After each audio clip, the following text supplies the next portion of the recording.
Good Friday morning, everybody. John and Lance along with Dell here for the next 3 hours on ESPN 97.5 and 92.5. We have to stay for 3? What?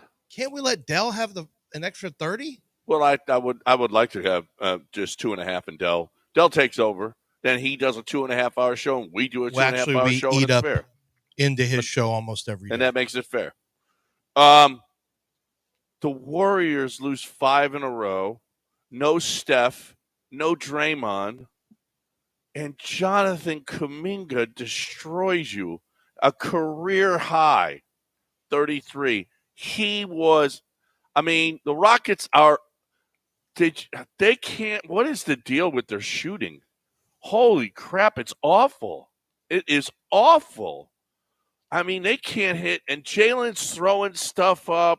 Jalen Green, his numbers are just ridiculous. It's ridiculous from game to game what you're going to get out of Jalen. He's so good, and then he sucks. And then he's so good, and then he sucks. There is no consistency with him. None. He was another crap last night. They were all crap last night, though. Mm-hmm. Nobody could shoot. That was awful. That was awful. Against that team. Jonathan Kuminga owning you? I'll be honest with you. I kind of felt like they were a 4-point favorite, and I just thought this is the kind of game where you have these guys out and you end up winning. You end up I've seen this from a handicapping standpoint so many times. Rockets weren't ready to be a favorite on the road in this game. It doesn't matter if those players were there. It's just it's a West Coast swing. They're not ready. And you know what? For being a defensive minded team, they don't really have a clamp down They don't clamp down on guys. I think Amen can be that kind of guy, but they don't really clamp down on individuals who get hot. Have you ever noticed that? There's not one guy that's a stopper necessarily, or at least they don't seem to play like it. I don't know. Nobody could stop Kuminga. No. And it's Jonathan Kuminga. It's not like it's LeBron. Holy crap. He owned them. But there was one. It was 87-85, mm-hmm. and the Rockets and the Warriors miss a shot. And Jonathan Kuminga is under the basket, and you know who's blocking him out? Fred VanVleet. Oh, yeah. All he did was just go up, and he tipped it in. And that, to me, that was the biggest play of the game. You got the ball. If you can grab a rebound, you got the ball with a chance to tie. Not that you would have made any baskets anyway, mm-hmm. but they went on another drought. This team, do you want to talk about it? They had a second quarter drought. Well, they started the game on a drought. Yeah, and then another second quarter, and then another one at the end of the game where they just can't hit anything. Driving miss by Jalen. Jalen throws up a 3. Alpi can't hit anything. Fred VanVleet with another rainbow. He's trying to hit the rafters every shot now. He hit a couple of his rainbows. These 3-pointers he's throwing straight up in the air, mm-hmm. and they're coming straight down. But my goodness, man, make a shot. I know. This team is and you know what awful. else? Reed Shepherd is not right now. I think Reed does need playing time. I think Reed. I don't know if the Rockets will do it because they do have him in the rotation. He does get minutes, but they may need to get him down in the G League to just get some reps because, he's just not. He's a shooter, but he needs shots. He needs to be out there getting more minutes. For the season right now, he's shooting, 32% from 3. He's getting 11 minutes a game, shooting 32%. You need him around the 40% mark. Yeah, That's who he's going to be in his career. So why not? It might make some sense to bring up. I know that Reed can get you some primary ball handler looks if you need. Maybe just let Whitmore get his minutes and send Reed down. Let Reed get some time. Well, isn't that what the G League's for? Yeah. It shouldn't be considered an embarrassment. I know he's the 3rd pick of the draft, and maybe that's one of those unwritten rules. You don't send a 3rd pick of the draft down to the G League, but man, he sure could use some minutes, Well, normally the 3rd pick of the draft doesn't go to a team that's fighting to be a top 5 team in the West. Right. Normally the 3rd pick in the draft goes to a crappy team and he plays right away. Right. So that. But if you're going to be a top 5 team in the West, you need to win games like this where, top players are not playing for the other side. That's it. That was embarrassing. Fred VanVleet, 5 of 16, 3 for 10. Jabari Smith, 2 for 8. 7 for 15. Şengün 6 for 13. Jalen 4 for 16. 4 for 16. 36 minutes. Get him out of there. Put Amen in. Put Reed. Get him out of there when he's playing like this.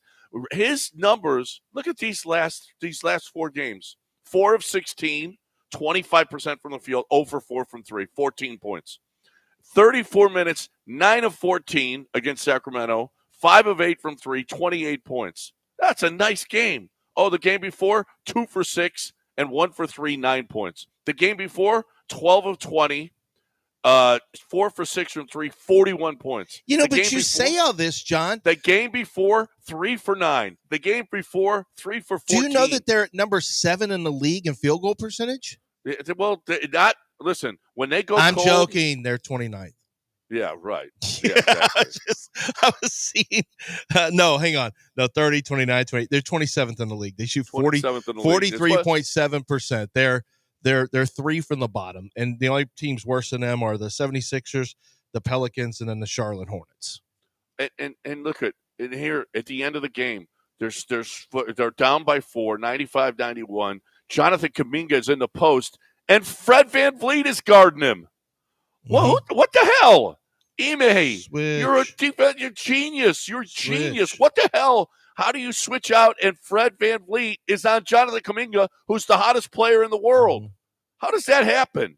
And he's got to follow him, and he goes to the line, and you lose. I mean, this is with 38 seconds left. I mean, that's just ridiculous. It's just a game of give and take for them. They're 26th in the league in 3-point shooting. They're 27th in overall field goal percentage. They're first in rebounding. They're the top rebounding team in the league at almost 50 per game, followed right behind them by the Golden State Warriors. It's just one of those, and in steals, oh my gosh, they got to be high in steals. They're actually not as high as I thought. They're 10th in steals, which is okay. They're in the top 6 in blocks.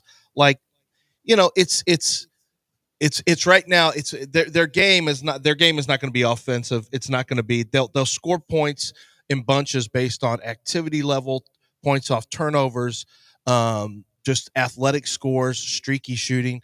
But it's not in some ways. I mean, there's some mirroring to the University of Houston as well, although not to the same drastic extreme where Houston. I mean, that offense can just really go on a funk. But the Rockets are just not a great shooting team, and the sooner Reed Sheppard becomes a better shooter at some point in the near future, and near future could be next year, by the way, Reed Sheppard will be a very good shooter, and he'll be a key component of the Rockets. It may not be this year, though. The timing may not be this year. Would the Rockets consider trying to add a shooter to the roster? I don't think they would. I really don't. I think Ime and Rafael Stone will try to, like, when I say a shooter, I'm not talking about a superstar. If they want to add a superstar, they've got the horses to add a superstar. But would they add a shooter, like trying to find? They're already having a hard time finding, stable minutes for everyone as it is. The minutes are already out there, and they're not going. You'd have to trade you'd have to trade a starter or a core backup to be able to get a shooter who's going to make a difference on this team. And I don't see them doing that. So it's just going to be the gang that can't shoot straight, and then the gang that rebounds and gets steals and hustles defense. That's who they're going to be, a defensive minded team. I mean, but it's not like they can't score, but it's also not like they can't go through stretches where they have bad defensive games too. I never understood that. Why, if you're a defensive team, that you can't be decent offensively. But it's like in every sport. Yeah, every sport. It's like every sport. It's like a running Texas shoot team Tech could never be good. Yeah, Texas Tech could never even be functional as a defense. Well, that makes a little bit of sense because your offense is so fast and you're on the field so much defensively. That makes more sense. But the fact that because you play defense means that you can't shoot. I mean, we got 2 teams in Houston that personify that, the Cougs and the Rockets, that you can't shoot. I don't get it. You got guys who've been that can play, that can shoot, although Fred VanVleet has never been a 2-point good. No, but you know what bothers me? Somebody had a video of Jabari Smith shooting at Mississippi State, and Auburn, rather. And then actually they played Mississippi State in one of the games that they had, and they had clips of him, highlights. And I remember in this Miss State game, he was lighting them up, and what they showed, and what's very obvious, was he had a lot more arc on the ball. You know, with arc on the ball, it creates an angle that makes it easier to make baskets. You know, with more arc, you encompass the largest part of the rim, with the diameter of the rim. When you're flat, it really alters the amount of rim that you have open to you as a shooter. And so his arc was so much better in Auburn. Watching this highlight tape, it's like really noticeable, really noticeable. And I worry a little bit. Now, it's longer. The three-point shot is longer, so you worry if he's having to muscle it a little bit more. But these are big guys. I know he's skinny, but they can shoot jumpers from 35. Yeah, exactly. So I don't get it. Like, he should be a better shooter from distance by now, a more consistent shooter from distance. At some point, Jalen Green's got to get better from distance. He's got to. And if he's only going to be a penetrate and dunk and an explosive player, then that's fine. But try to find a way to limit the amount of threes he shoots. Yeah.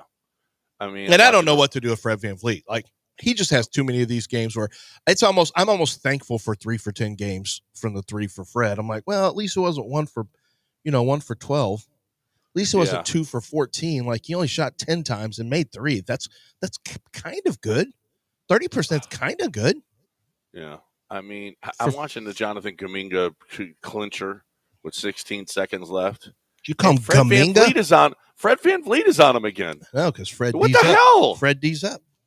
No, not Jonathan Kuminga. He's got like 12 inches on him. Fred doesn't allow 2 points. Oh, no, he doesn't make 2-pointers. That's right. My bad.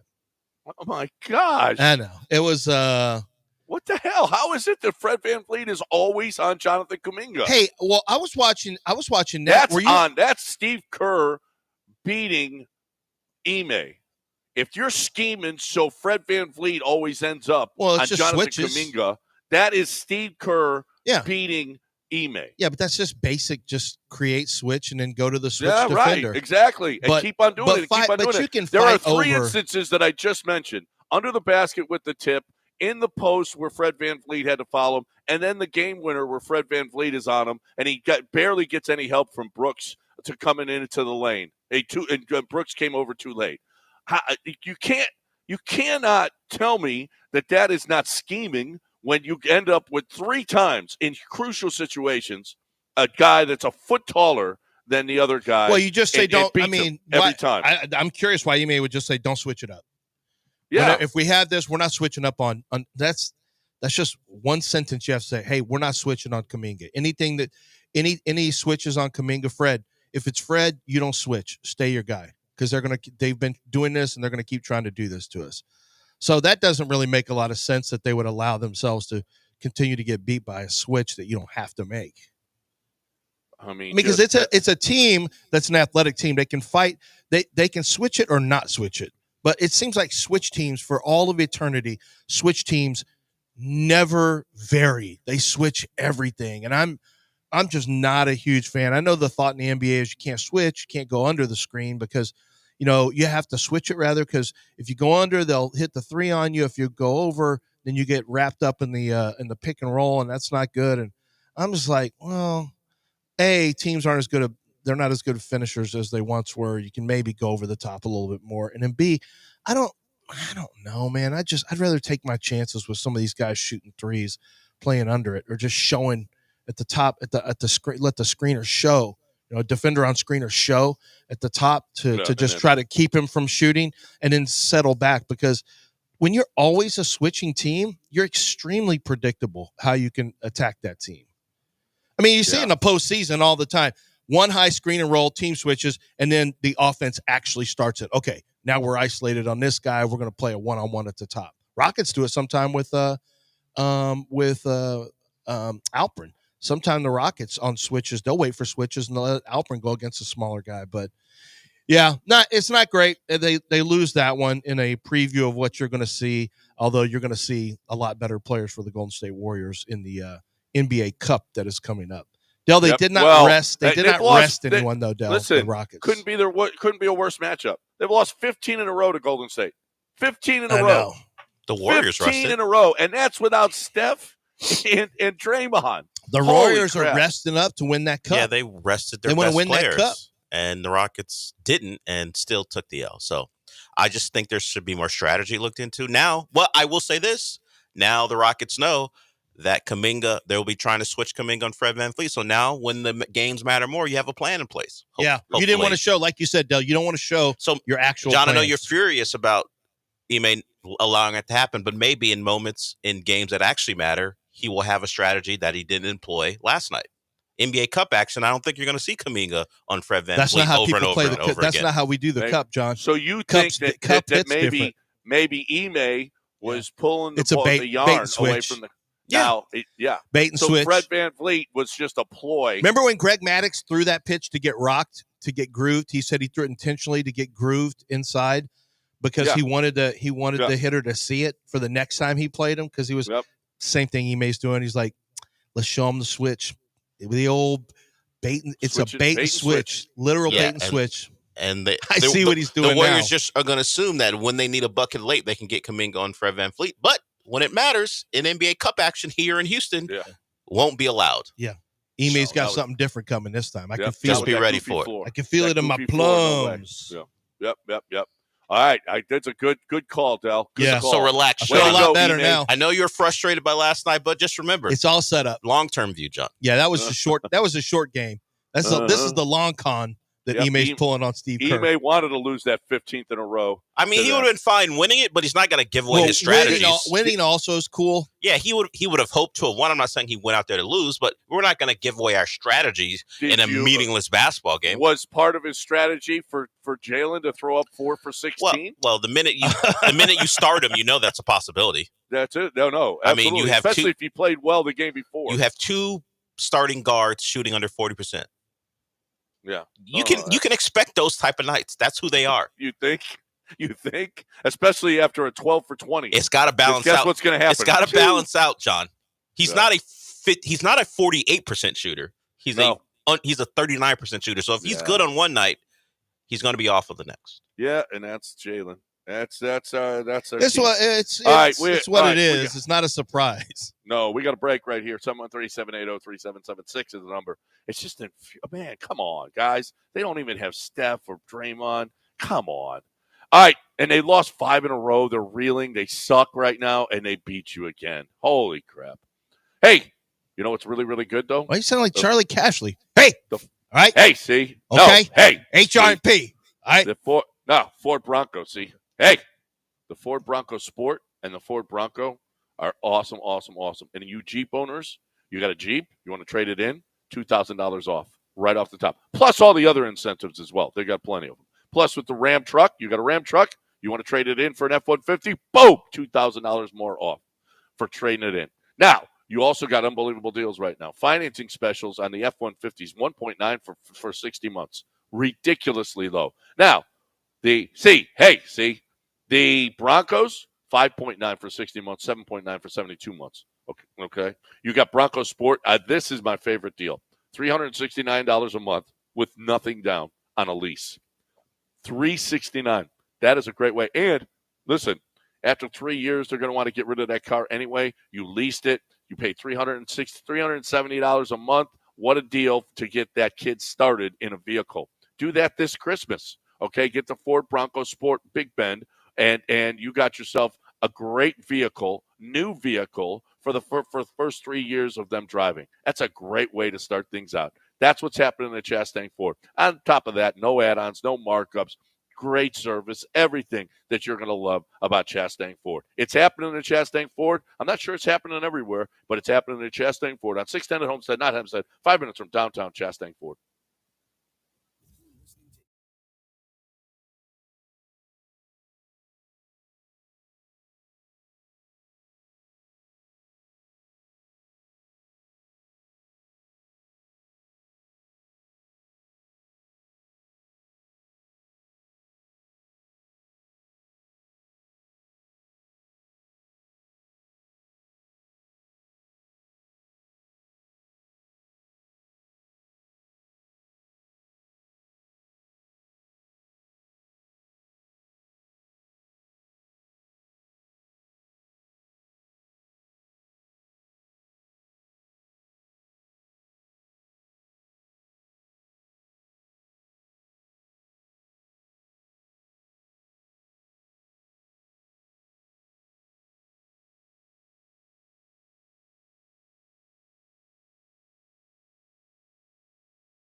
Did you know you can win 1,000 times your original play with Underdog Fantasy? They'll go up to 1,000 times. Now, you got to make a few plays, and it's got to be there's some aggressive plays in there, but it is available to you, and people have hit 1,000 times their original play. And what's cool with Underdog Fantasy is the games you're going to be watching, you can play along with them, because if you're watching them on TV, chances are very good that they have statistics available that you can go higher or lower on, even these college football games. Did you know that they will have it for the SEC championship game? They'll have it for the Big 12 championship game. They'll have different players, and they'll have multiple stats for these different players. So if you watch a lot of college ball, you say, oh, yeah, man, I know exactly how this game is going to go. Man, then listen, use my promo code Lance. Go download the app, and then use promo code Lance on your first deposit. You can get up to $1,000 of bonus cash. They're going to give you a free pick that goes along with it, which means it's an easy winner for you. It's going to be like 0.5, and you just go higher, and it's automatically a winner. And it's a chance for you to win real money playing the game, using your knowledge to win real money right here in the state of Texas. So go higher or lower, multiple picks in there. They have profit boosters. They have in-game profit boosters that drop. They have discounts on statistics, so much, and special bonuses that you can't believe what they give away with their bonuses. It's all available in your lobby, and it's all available at Underdog Fantasy. Download the app today. You must be 18 or older. President of state where Underdog Fantasy operates. Terms and conditions apply. If you feel like you have a gambling problem, call 1-800-GAMBLER or go to ncpgambling.org.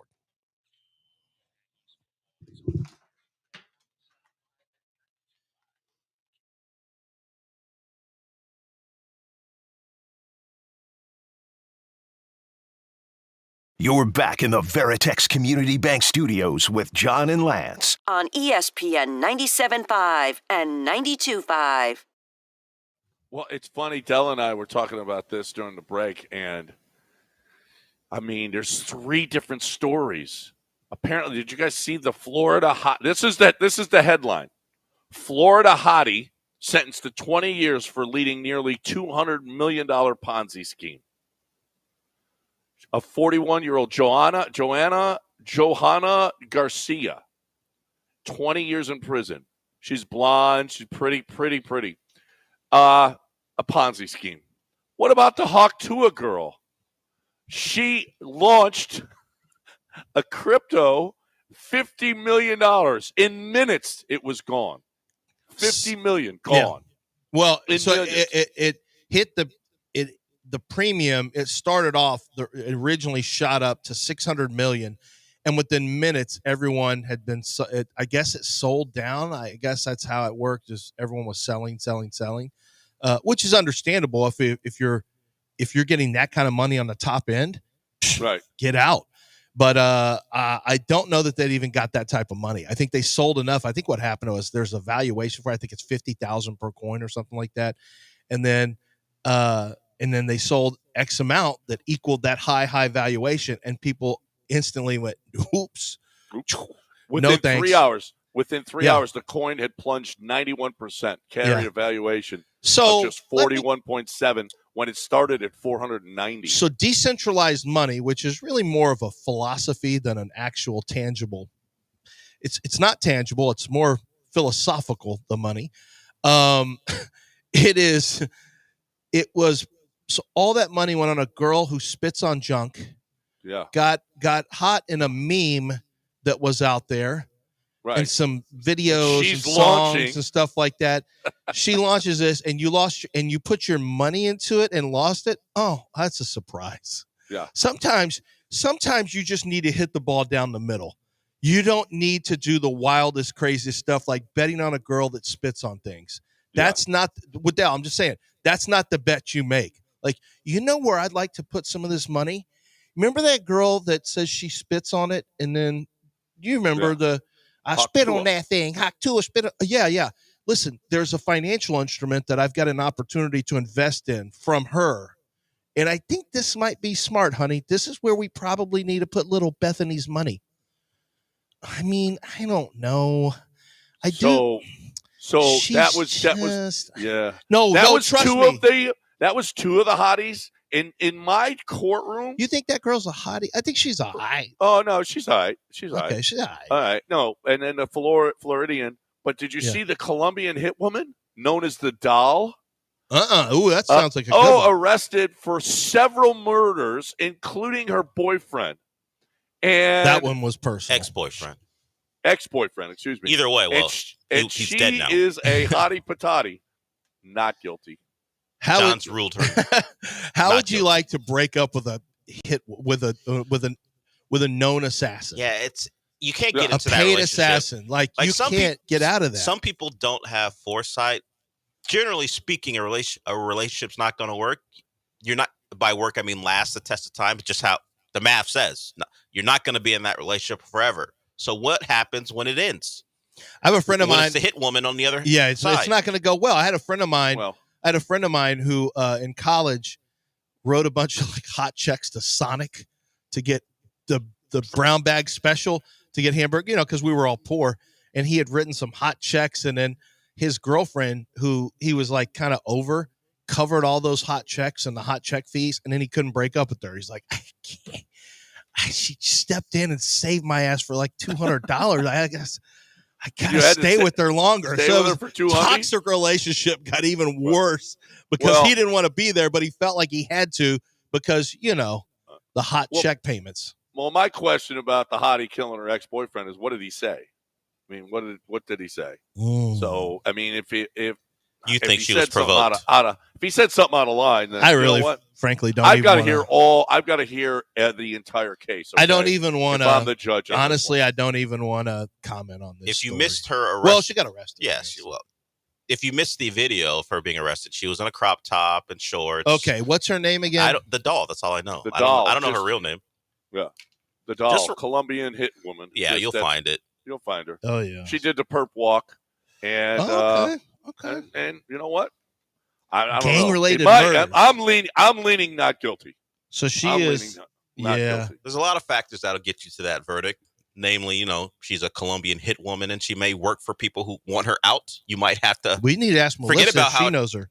That's not okay. Forget about her being attracted. The fact that she works for people who ask her to kill people, you might just rule not innocent or not guilty for that reason. Her name is. Yeah, she's. Do you know her name? Do you know what her first name is? What's her first name? Karen. Wow, that's unbelievable. Her name is Karen Juliet Ojeda Rodriguez, and she's known to police by the alias La Muñeca.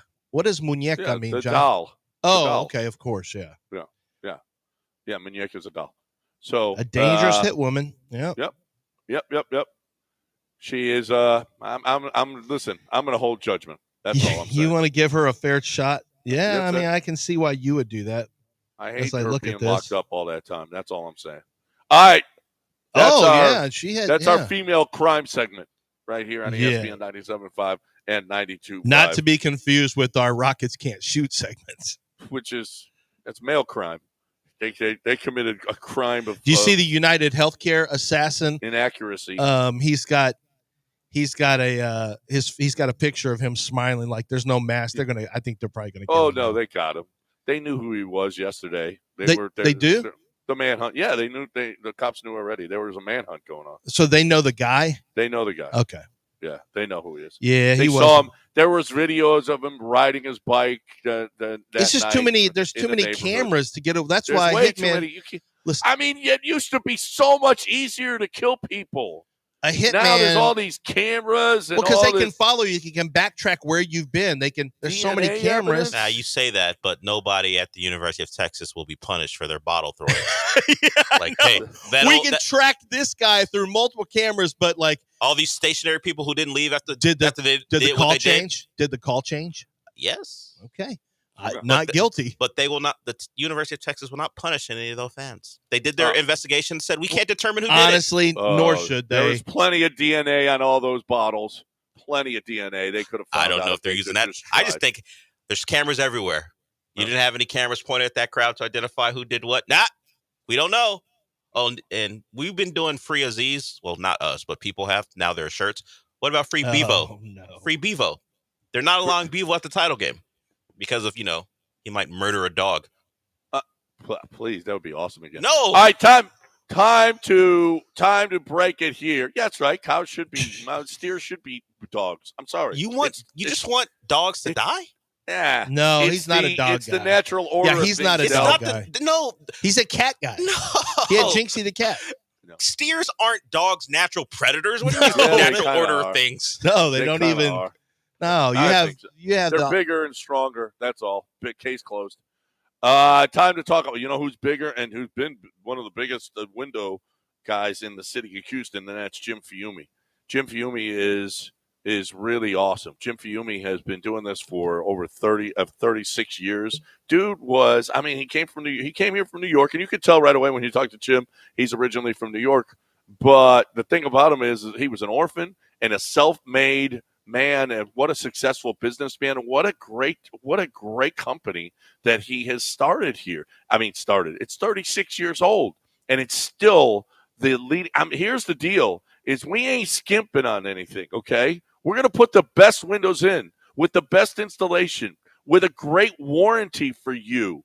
These windows are basically guaranteed because of this warranty that you get. I mean, it's incredible. Everything about it, not only the windows but the doors as well. So I don't know if you're building or if you got to redo your stuff. Well, guess what? You want to redo it with Gulf Coast Windows because you get the primo prime, the best the windows with best security, best value, best they add value to your home, best security, privacy, everything. Gulf Coast Windows. Tell Jim Fiume you heard it right here. 713-849-5454 or gulfcoastwindows.com.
Winter Wonders happens today. It starts today. I've been telling you guys about this.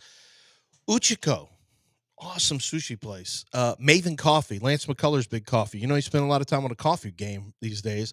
They're both going to be over at Zadig Jewelers at 1801 Post Oak Boulevard, handing out some different bites, different coffee. They want to make it a winter wonderland for you. It's Winter Wonders, and it's available at Zadig Jeweler. And the Winter Wonders extend beyond just the food and the coffee they're going to have. It's going to be the great diamond necklaces and pendants and the bracelets. They've got custom-made jewelry there. They can take your family heirlooms and melt down the metal and turn it into something that's brand new, something that is designed to be more modern. And you can have it as a family heirloom. You continue to pass down.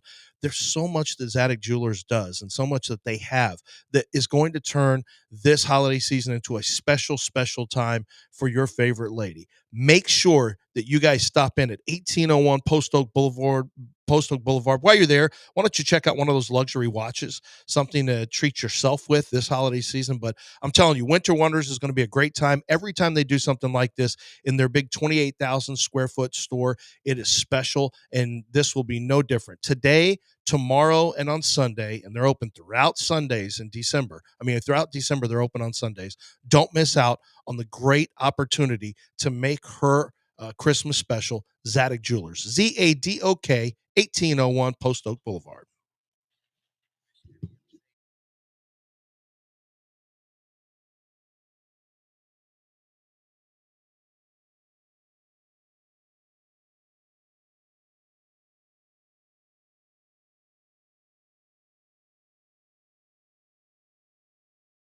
You're back in the Veritex Community Bank Studios with John and Lance. On ESPN 97.5 and 92.5. All right. Welcome back here on ESPN 97.5 and 92.5. Before we get to the Packers-Lions last night, let's get Elliot in here. We got a caller, Elliot, who's been here before. See what his thoughts are this morning on ESPN 97.5 and 92.5. What up, Elliot? Hey, good morning, guys. Love the show. Hey, just wanted to give a quick shout-out to Game Day Men's Health. I went yesterday to the Willowbrook location and got my levels checked and discussed potential TRT and peptides, and it couldn't have been a better staff there. Sean and the team, they were very helpful, very informative, and everything was quick and easy. So I've been to many clinics over the years, and I'm not just saying that this was definitely one of the best, so I definitely wanted to call in and give some kudos to Sean and his team, and just say it was a very, very simple process, very informative, and we got a game plan going, and it was quick and easy, and couldn't have been a better experience. How about that? Way to go, Elliot. I appreciate it, man. We love when you guys use our sponsors and whatnot. And I'm telling you, and Elliot just told you there, it's just different there. It's just different. It's better. I've been doing testosterone treatment for a long time too, and it's just better. It really is. So that is awesome. Congratulations. I appreciate you, Elliot.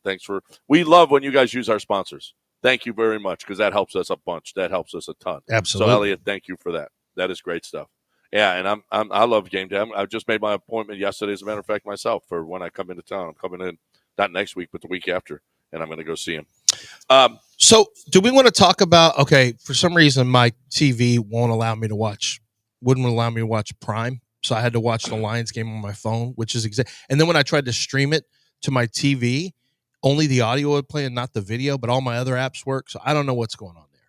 But so I watched a lot of the game, unfortunately, on my phone, which I hate doing. But two ways to look at this.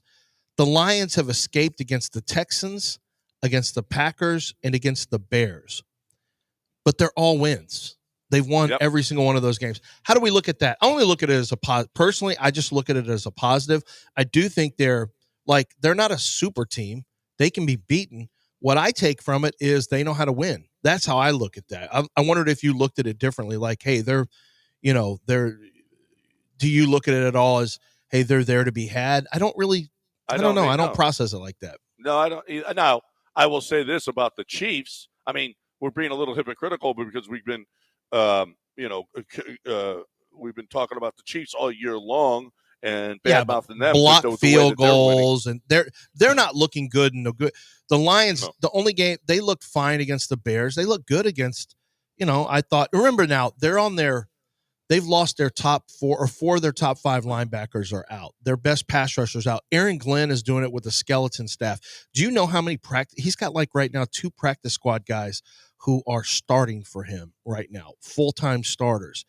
They have and they keep on pumping it up. I mean, I had 34 points. That's the difference for me between them and Kansas City. Kansas City is not impressive offensively. Are those guys coming back? Because here's the deal. No. I don't mind a really good defensive team like the Chiefs, because defense wins championships. Are you going to be able to win with practice squad guys when it comes down to it? Maybe we're seeing that there is a chink in the armor here with the Lions. Well, you got to be able to outscore if that's the case, and well, that's what they the case, can't do. But you know what?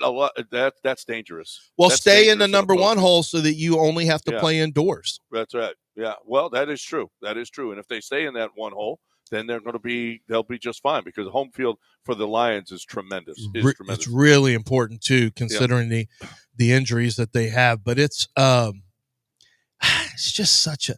They're now 15 of 22 on fourth down conversions. And watching that game, I did get frustrated with the offense. I'm like, we've got to discount Jared Goff right now, a discount Campbell, Dan Campbell. We got to discount Ben Johnson. That would be Bobby Slowick, offense coordinator, Matt Campbell, Dan Campbell, D'Amico Ryans, and Jared Goff. And you said C.J. Stroud's discount Jared Goff? This year he is. He's one of the worst. Dell, we got to really face this. This is what people don't like. Well, this year he is. Last year, CJ was better than Jared Goff to me. But this year, Lance's comp on him in college was Jared Goff. I think they're very similar. But right now, he's playing like a discount Jared Goff. Go look at the stats. Go look at the numbers. People are not being honest. They're not being honest about CJ Stroud. When I went and looked at the numbers this week, I'm like, holy crap. He is one of the worst rated quarterbacks in quarterback rating. He has one of the lower completion percentage, and his touchdown to interception ratio is the same as Deshaun Watson's. Like it's a 5-3 ratio. It's not great. It's really not. There's nothing you can point to.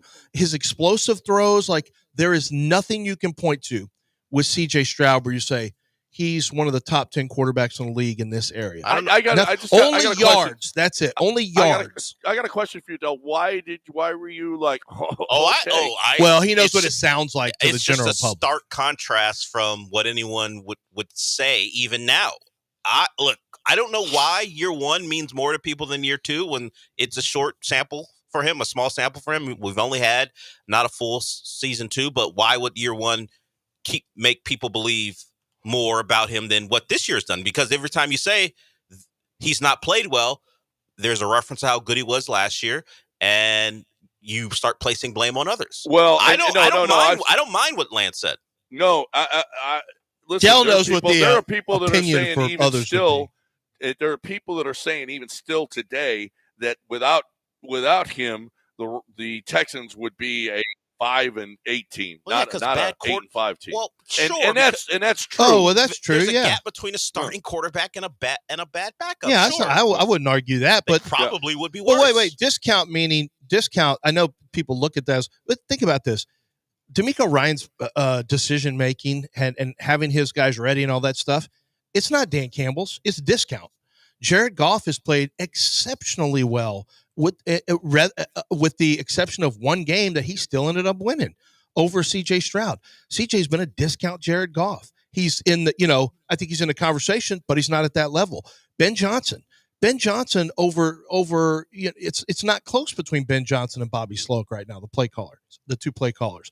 Ben Johnson's so creative, and that was just a basic little dart route he threw, the touchdown to Jahmyr Gibbs, but he knew he had. See, that's where Brad Holmes went and drafted Jahmyr Gibbs, and everyone went running back, and he's not even 18 to 20 carry back in the first round. He's a mismatch guy. Those are the guys you want for championship seasons. Yeah. This is what you do when you want to build that special offense. You go get a mismatch guy, and man, has he been incredible. You got a bully with David Montgomery. You got a mismatch guy and slasher with Jahmyr Gibbs. They're just built exceptionally well. Brad Holmes has done so. Really, the Lions, the Texans are a discount. We're at discount Lions right now. Look at how Tim Patrick has come on too. On Holy offense. Crap!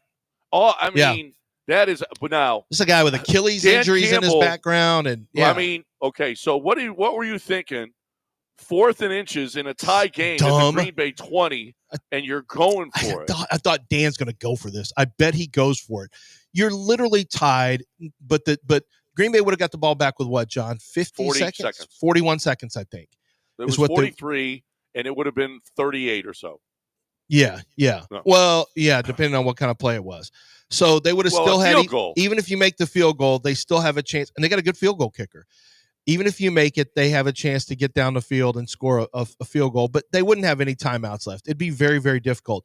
Instead of taking the play that even analytics will tell you this is the play, just take the field goal. Dan Campbell said, bleep you. We got an offensive line that's going to whip your ass, and we're going to show you. And they did. Now, Jared Goff stumbled, and I thought it was a fumble. I thought he reached, and I thought at first it was a fumble, but I was wrong. It was just David Montgomery firing through the line of scrimmage for about 3 yards. But Jared Goff stumbled and fell, and I thought, for 1 second, I thought Dan Campbell's going to have to answer for this. And then it was a first down. Yep. Yeah, that was that's just it's not, there's balls and then there's smart. I'm not sure that was smart. And how about Packer fans? He was down. Goff was down. His knee hit the ground. No one touched him. Why is that? It's not college football. Why is that any different than a kneel down? Why is that any different? That stops the play. Shut up. 713-780-3776. Man, that Lions team is fun to watch. I hope they make the Super Bowl. It's just a fun team. That is a good football team that's been fun to watch the last couple of years. And Dan Campbell, I mean, he's crazy, but man, oh man, he's got him playing. He got him playing good football. The Lions make the Super Bowl. We're looking at what?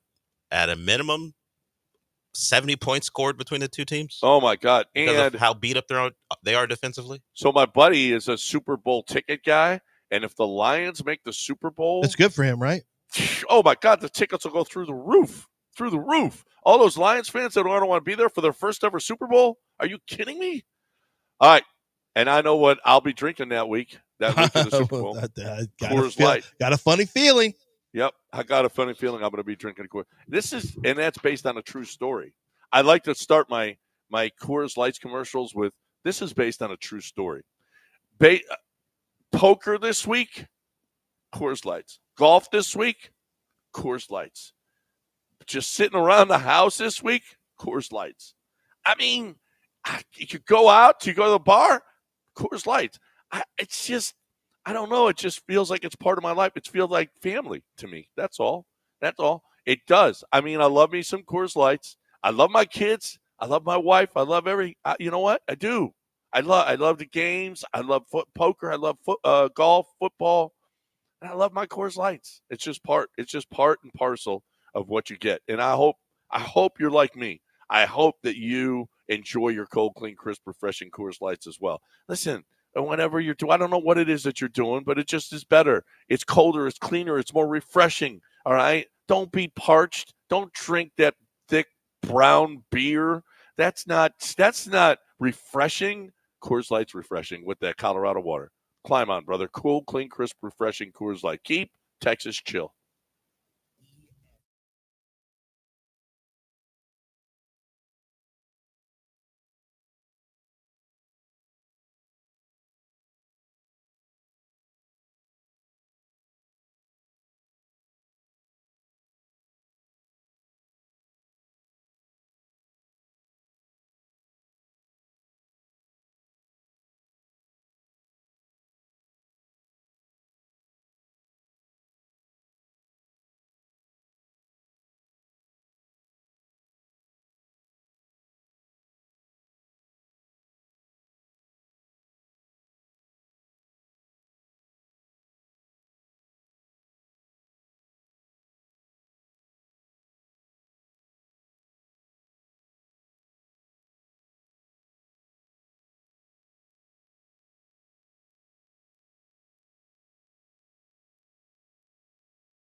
Gulf Coast Chevy Buick GMC right now. They've got my wife's car. I got a loaner car, truck that's Chevy Silverado. Holy crap.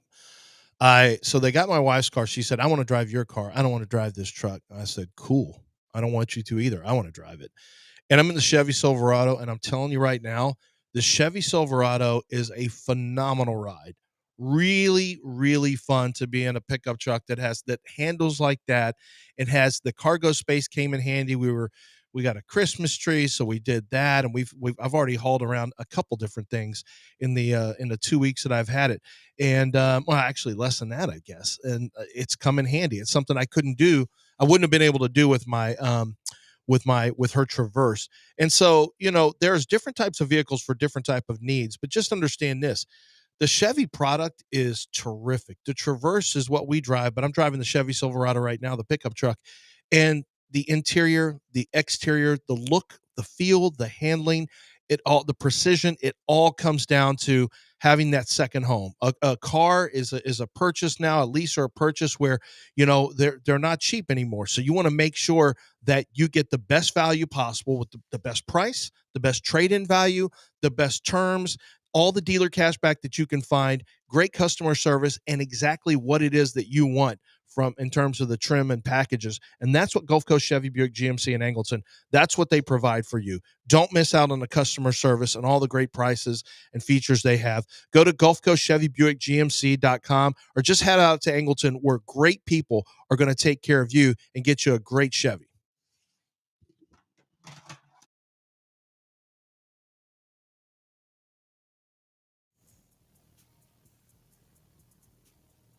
You're back in the Veritex Community Bank Studios with John and Lance on ESPN 97.5 and 92.5. All right, some NFL news and notes. Bill Belichick to the Tar Heels? Holy crap. He actually interviewed for the job. Yeah, this is a weird thing where college coaches don't want to be there anymore and pro coaches are looking at the jobs. Like, my guess is Bill Belichick would. Well, so here's what I was on a Zoom call, and a guy who was a former executive in pro football said that he was telling us that a lot of colleges now are going to they have to learn salary cap because they have, their profit sharing mode, or what are they calling it? Not profit sharing, but well, yeah, I mean it is. It's profit sharing. So you're going to have to start carving up. You've got X amount of dollars that you can spend for your team, and you got to know how to allocate. And so the NFL model, college has no idea how to do that. So now there are capologists and there are executives from the NFL who are being courted, guys who are assistant GMs and stuff like that, who are being courted by colleges to come take over their programs because they don't know. They've got portal, so they got recruiting, which is high school, portal, which is like pro. So on the pro side, you already have pro scouting where you look at all the other teams' pro players. You have college scouting where you got to look at the college players. It's now the same way in college. You got the high school and you got the college you're looking at, and you got salary cap. It's exactly like NFL football now. And who controlled the New England Patriots from start to finish? It was Bill Belichick. He coached them. He had a hand in all of that stuff.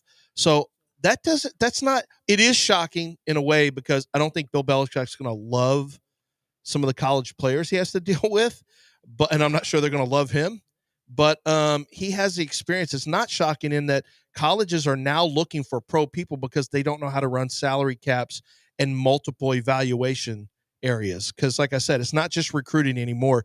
You literally have to scout colleges. Listen, I understand why North Carolina wants Bill Belichick. Well, it's a ticket seller. Why Bill Belichick wants North Carolina. Yeah, I don't either. I mean, I don't. Yeah. Why would you want to fool with Mac Brown? Got out of it. Did you see Mac the other day? Well, it's we had a great time here, and it's been an amazing time. But quite frankly, it's the right time, and I didn't sign up for this. He literally said, "This isn't the college football that I signed up for." Yeah, he said that on the way out.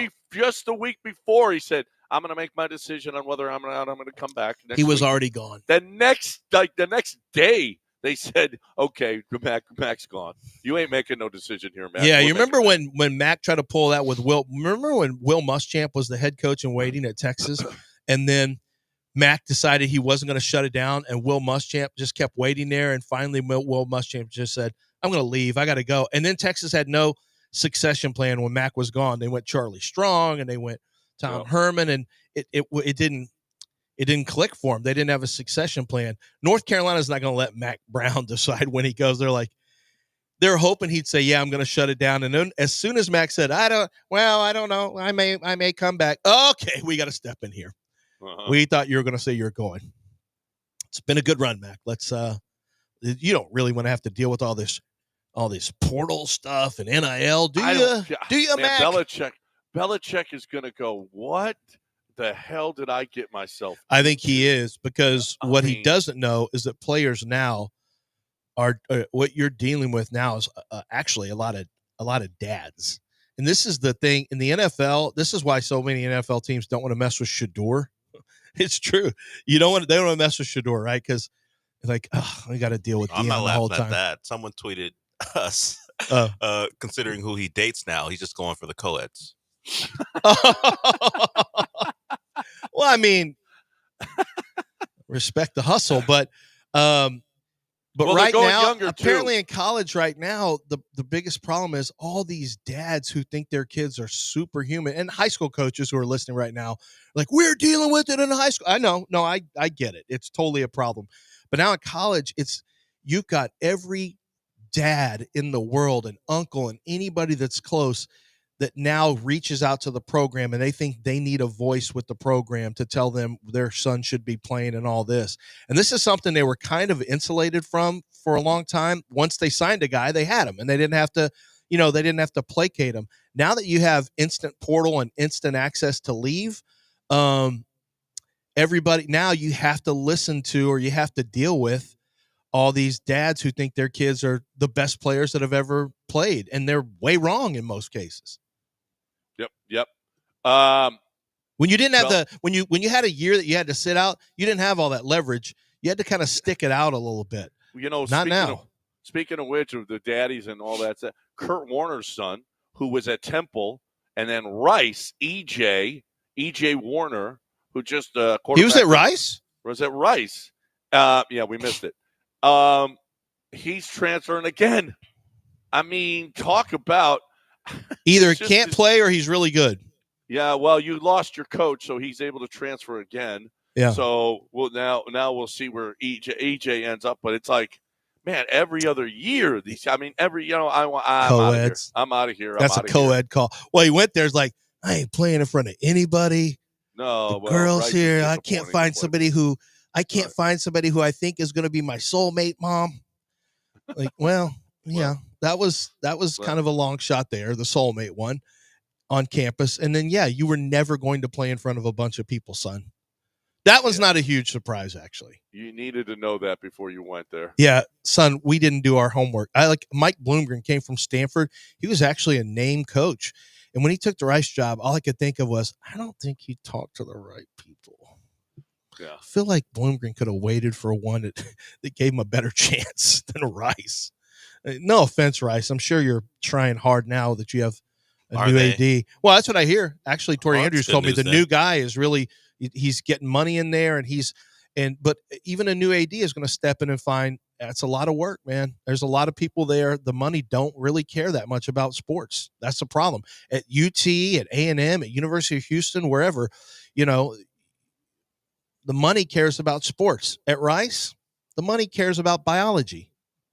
It's tough. I mean, you do greater things in the world, but we're trying to get somebody, we're trying to give some kid $1.6 million, some guard at $1.6 million so he can hold you hostage for the next year. Does that sound like something Rice is going to do? No. I do not think so. No, Rice ain't doing that. Unless he's like, does the equivalent of the polio vaccine. I don't know what the equivalent would be in 2024. But if this kid is a baller at biology, well, maybe we'll pay for that kid. Well, we'll just give him a grant. Yeah. We get further and further away, but the fact that David Bailiff had 2 10-win seasons in his time there. Todd Graham had one. He was 1-0. Yeah, David Bailiff had a 10-win season. 2 of them. He had 2 10-win seasons. He should have been celebrated. He should have a statue at Rice. No one will know who it is, and ever. He was a great guy. David Bailiff was a great guy, too. All right, we got a break. We got to catch up here. 713-780-3776, the number if you want to get in here. The only caller today did a commercial for us, so we appreciate him. If you got a commercial you want to do on the show, you're more than welcome to get in. Right now, I got a commercial I want to do. I want to talk about ProDunk.com. ProDunk.com. It's my peeps over there. Keith Tate. We've been talking about Keith Tate for 25 years now. We've been talking about this product that he has had. It is incredible. It's when you're the best of the best, and at Pro Dunk is the best of the best. He's been, I'm pretty sure it's over 30 years that Keith Tate has been doing this, giving baskets, putting baskets up around the city of Houston, and not only the city of Houston, he does it around the world. No, I'm serious. It's a worldwide business that he's got going on. But he started here in Houston, and it has been so good for him. The city has been so good for him, and it's because you guys have responded to the best goal that there possibly is. Dads. They want to play ball. They want to dunk. They want to have fun. They can't reach a 10-foot goal, especially those of you out there with little kids. You want them playing video games all day, or do you want them outside playing and working on their athleticism, working on their agility, working on everything that goes along with it? You never know, Dad, especially you got young girls. They get scholarships, okay, schollies. And you know what? But if they can shoot, so get them out there and let them shoot. And when they're young, they can't reach the 10-foot goal. You lower the goal with a push of a button, and you got your kids out there enjoying life out in your driveway. Get to produnk.com and see for yourself. Produnk.com. That's produnk.com.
You're listening to Houston's longest-running sports radio morning show. From the Veritex Community Bank Studios, here's John and Lance.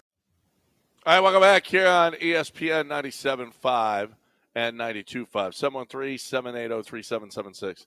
Let me ask you a question. I've seen this now a few times. The $156 million offer to Bregman is just a charade. Yeah, it always was going to be. It's not a real. It's That's not a serious offer. $156 million, and he wants a couple $100 million. Listen. Maybe he will get that. He probably will. He'll probably get a $200 million offer. It sounds like he's one of the top 3 free agents in this draft. I mean, in this free agency period, he's going to get early money. I think Boris knows we need to get the early money on him. We can't wait and try to leverage anything. Soto's going to get $600. Oh my God! Ohtani got $700 last offseason. Soto's going to get $600. Bregman is one of the top ones, and it drops to a third of what Soto is going to get. But there's totally different circumstances. But you know what? Just do you think Carlos's was just a? I don't listen. When you offer somebody 156 million or 160 million, that's not a facade. Now, is it competitive? We'll see. I don't know. It took a while for guys to get signed last year and the year before. It took a while for Chapman. We'll see whether or not Bregman is, if everybody's out there clamoring and he's going to be a guy that they're like, oh, that's 156, that's just silly. I don't know. Maybe, maybe not. I don't know. You can ask for whatever you want. Okay. Scott Boras has asked before and not gotten. Okay, then I'll put it to you. Over under $40 million more than the Astros offer. Under. So you think the final, so he'll make less than $200 million? Less than $200 million. Okay, and you think it'll be inside of $40 million? Inside of $40 million. If the Astros aren't inside of $20 million, isn't it kind of a charade a little bit? Not really. I mean, if that's what let's not forget, they don't go years. They won't go years. Other teams will go years. Yeah, right? And that's the big sticking point is years allows you to finance it longer.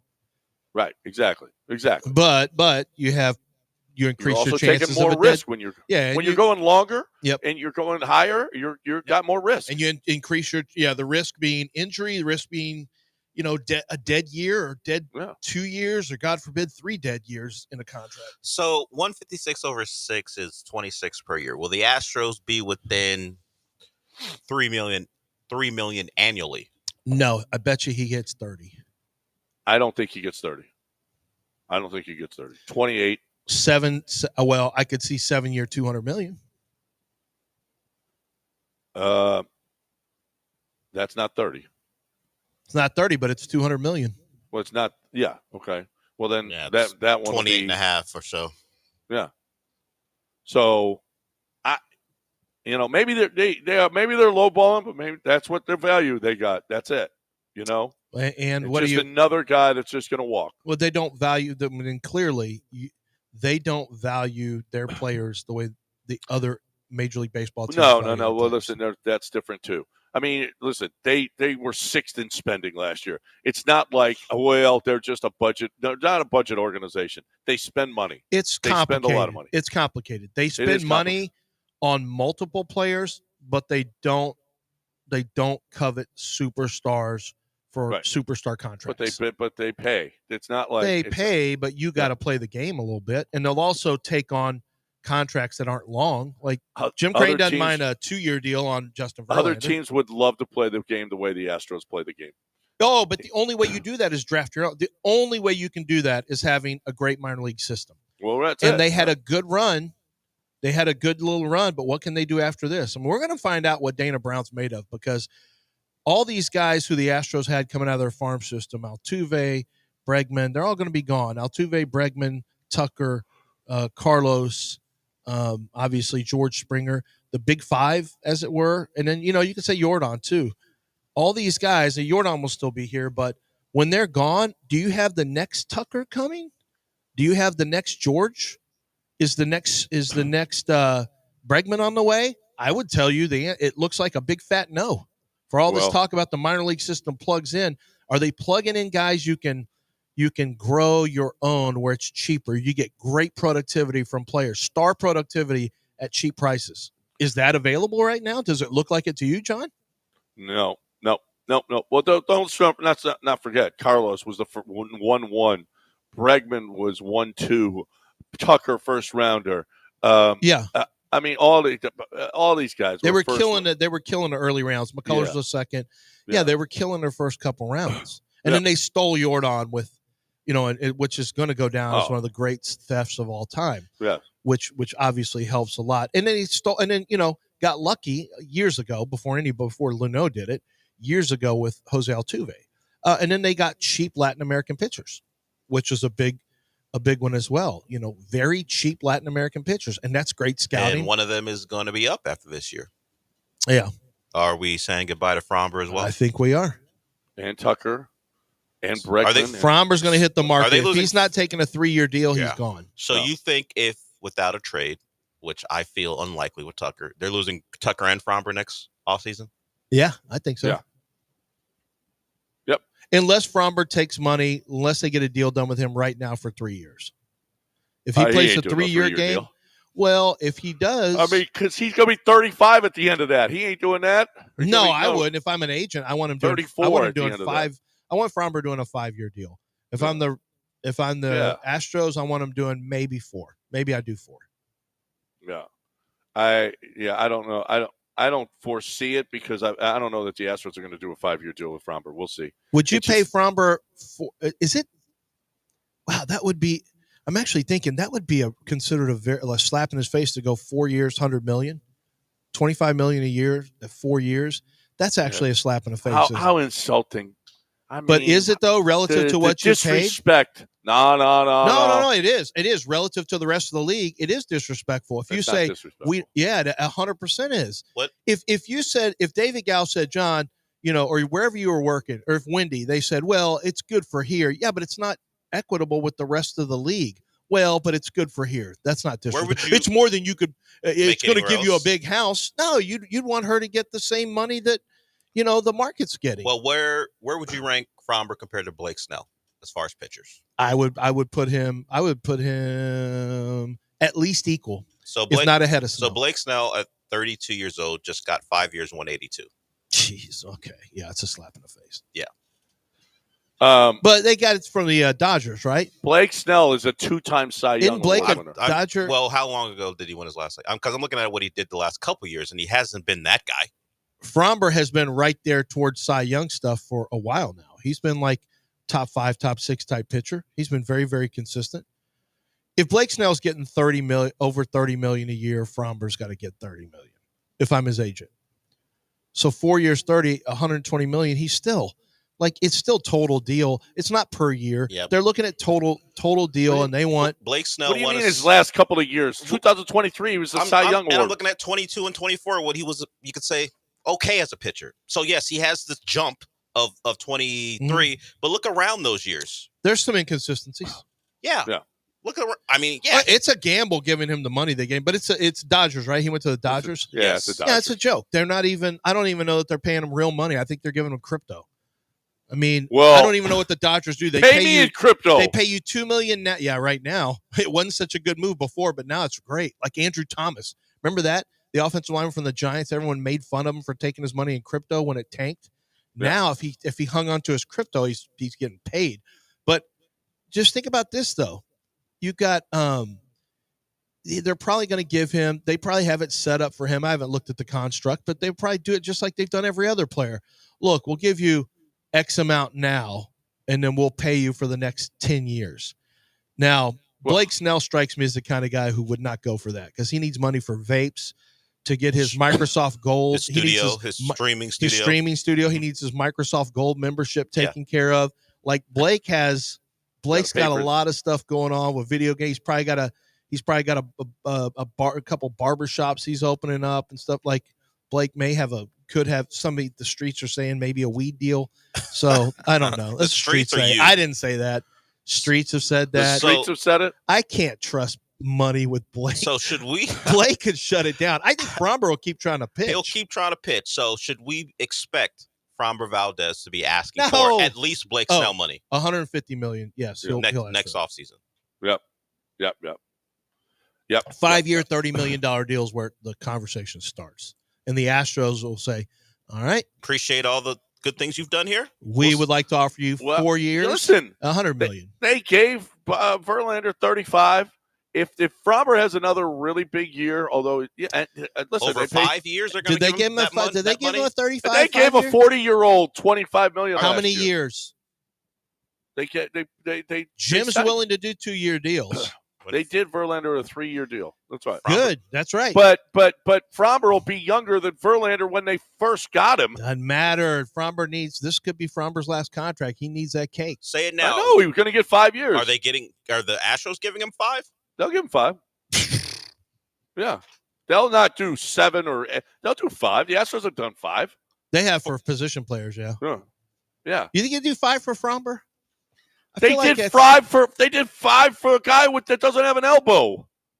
What are you talking Wait a about? minute, who? Who? Lance. What did Yeah, they do? but at when 18 when million. did they do that? And how long ago? At 18 million, he didn't even hit it. Was he right at 100 million?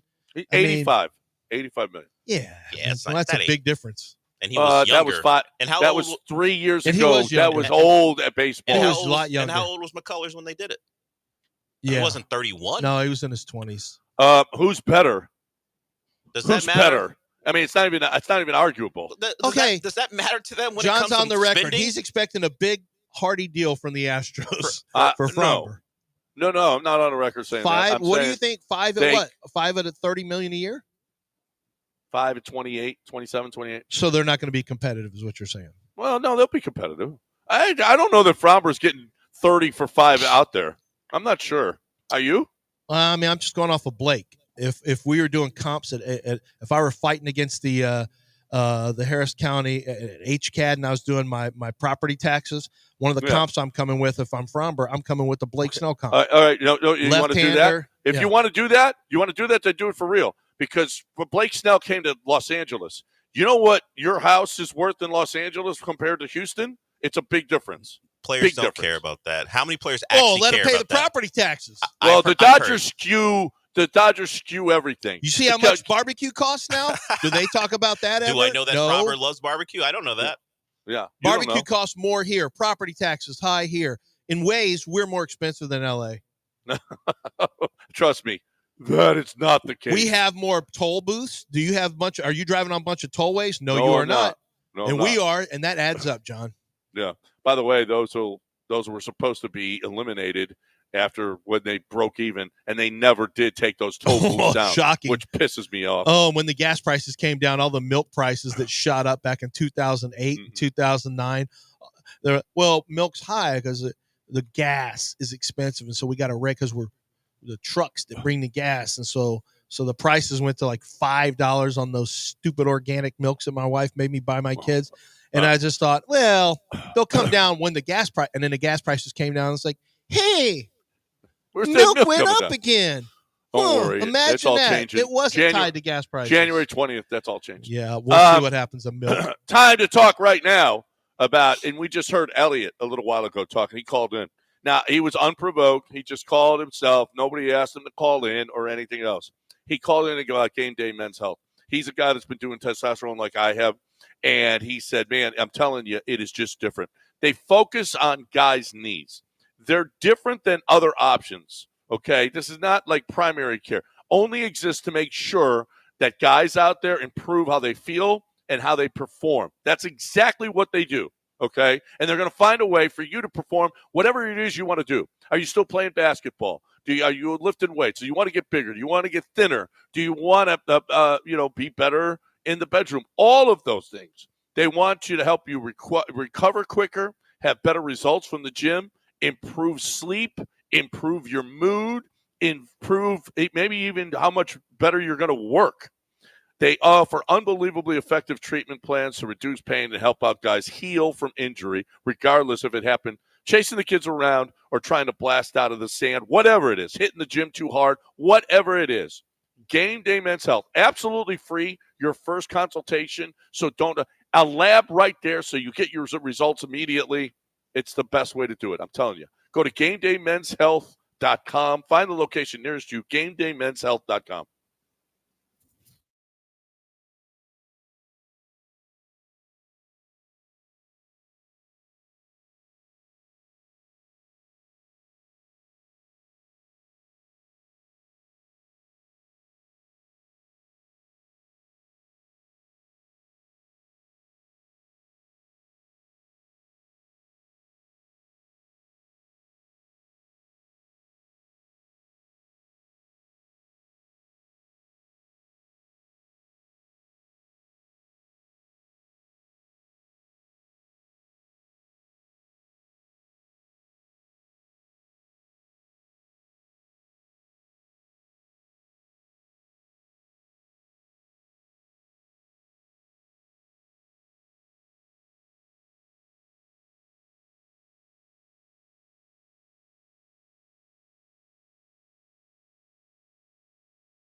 You're back in the Veritex Community Bank Studios with John and Lance. On ESPN 97.5 and 92.5. All right, welcome back. Rockets lost last night, 99-93. The gang that couldn't shoot straight. Boy, they just look like crap offensively. Again, it's just hard to understand how they could be this poor a shooting team. Jalen Green was awful again. It's not only him though. They shot 37%, 38% from the field, 26% from three. That is awful. 38% from the field. That's your team, awful. John. This is the team. That's who they are. No, they've shot better than that. Yes, they have, but they're bad. But it's going to be an up and down team. This is what they're going to You're be. in for roller coaster games. The difference is there's enough there that they can fade it. Yeah, it was like particularly they can frustrating last night because you're watching Steph Curry celebrate, which is always annoying, but he was doing it in street clothes yesterday. That's why it's so bothersome. You go in there thinking, and the line said it, that's a game you're going to win. You're going to bounce back, win that game because the Warriors' two best players aren't playing, and it didn't matter last night. So this doesn't happen often. They got out-rebounded, 54-45. Podziemski had 11 rebounds. Looney, 11 rebounds. Andrew Wiggins, 9 rebounds. How is Podziemski getting 11 rebounds off the Rockets? And they had, this game was baffling. No Steph, no Draymond.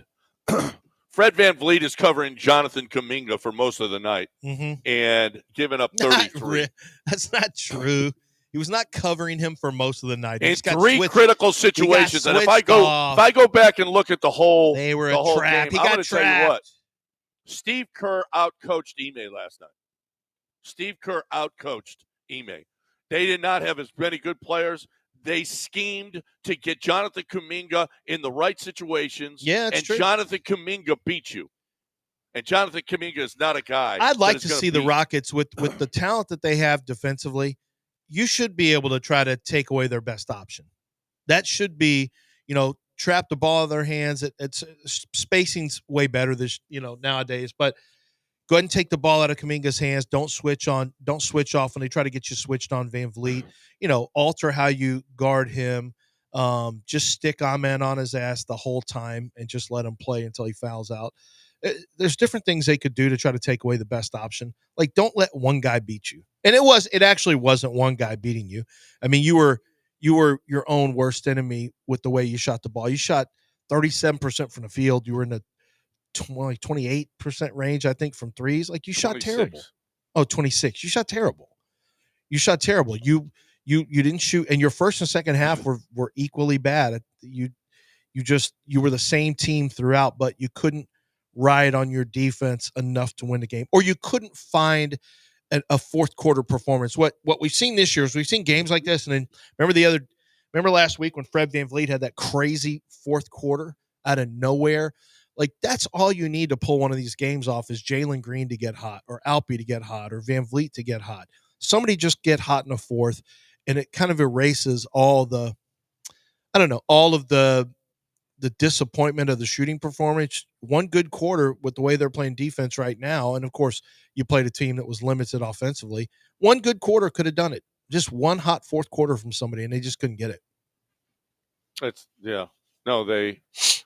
They were awful. That was all. I mean, that's a bad game. You got Draymond and Steph both sitting on the bench. They've lost 5 in a row. It's when they're most dangerous. They don't have 2 of their best players. And no, that's not when they're most. They were terrible. They've been terrible. They have not been good. And you go in there, but they own you. They do own you. And you would think that at some point, 15 games against them, that you would win one. You would think that at some point they are not. The killer is they're not better than you. Last night they were not a better team, and you still can't beat them. And now you got them to go to the NBA Cup semifinals.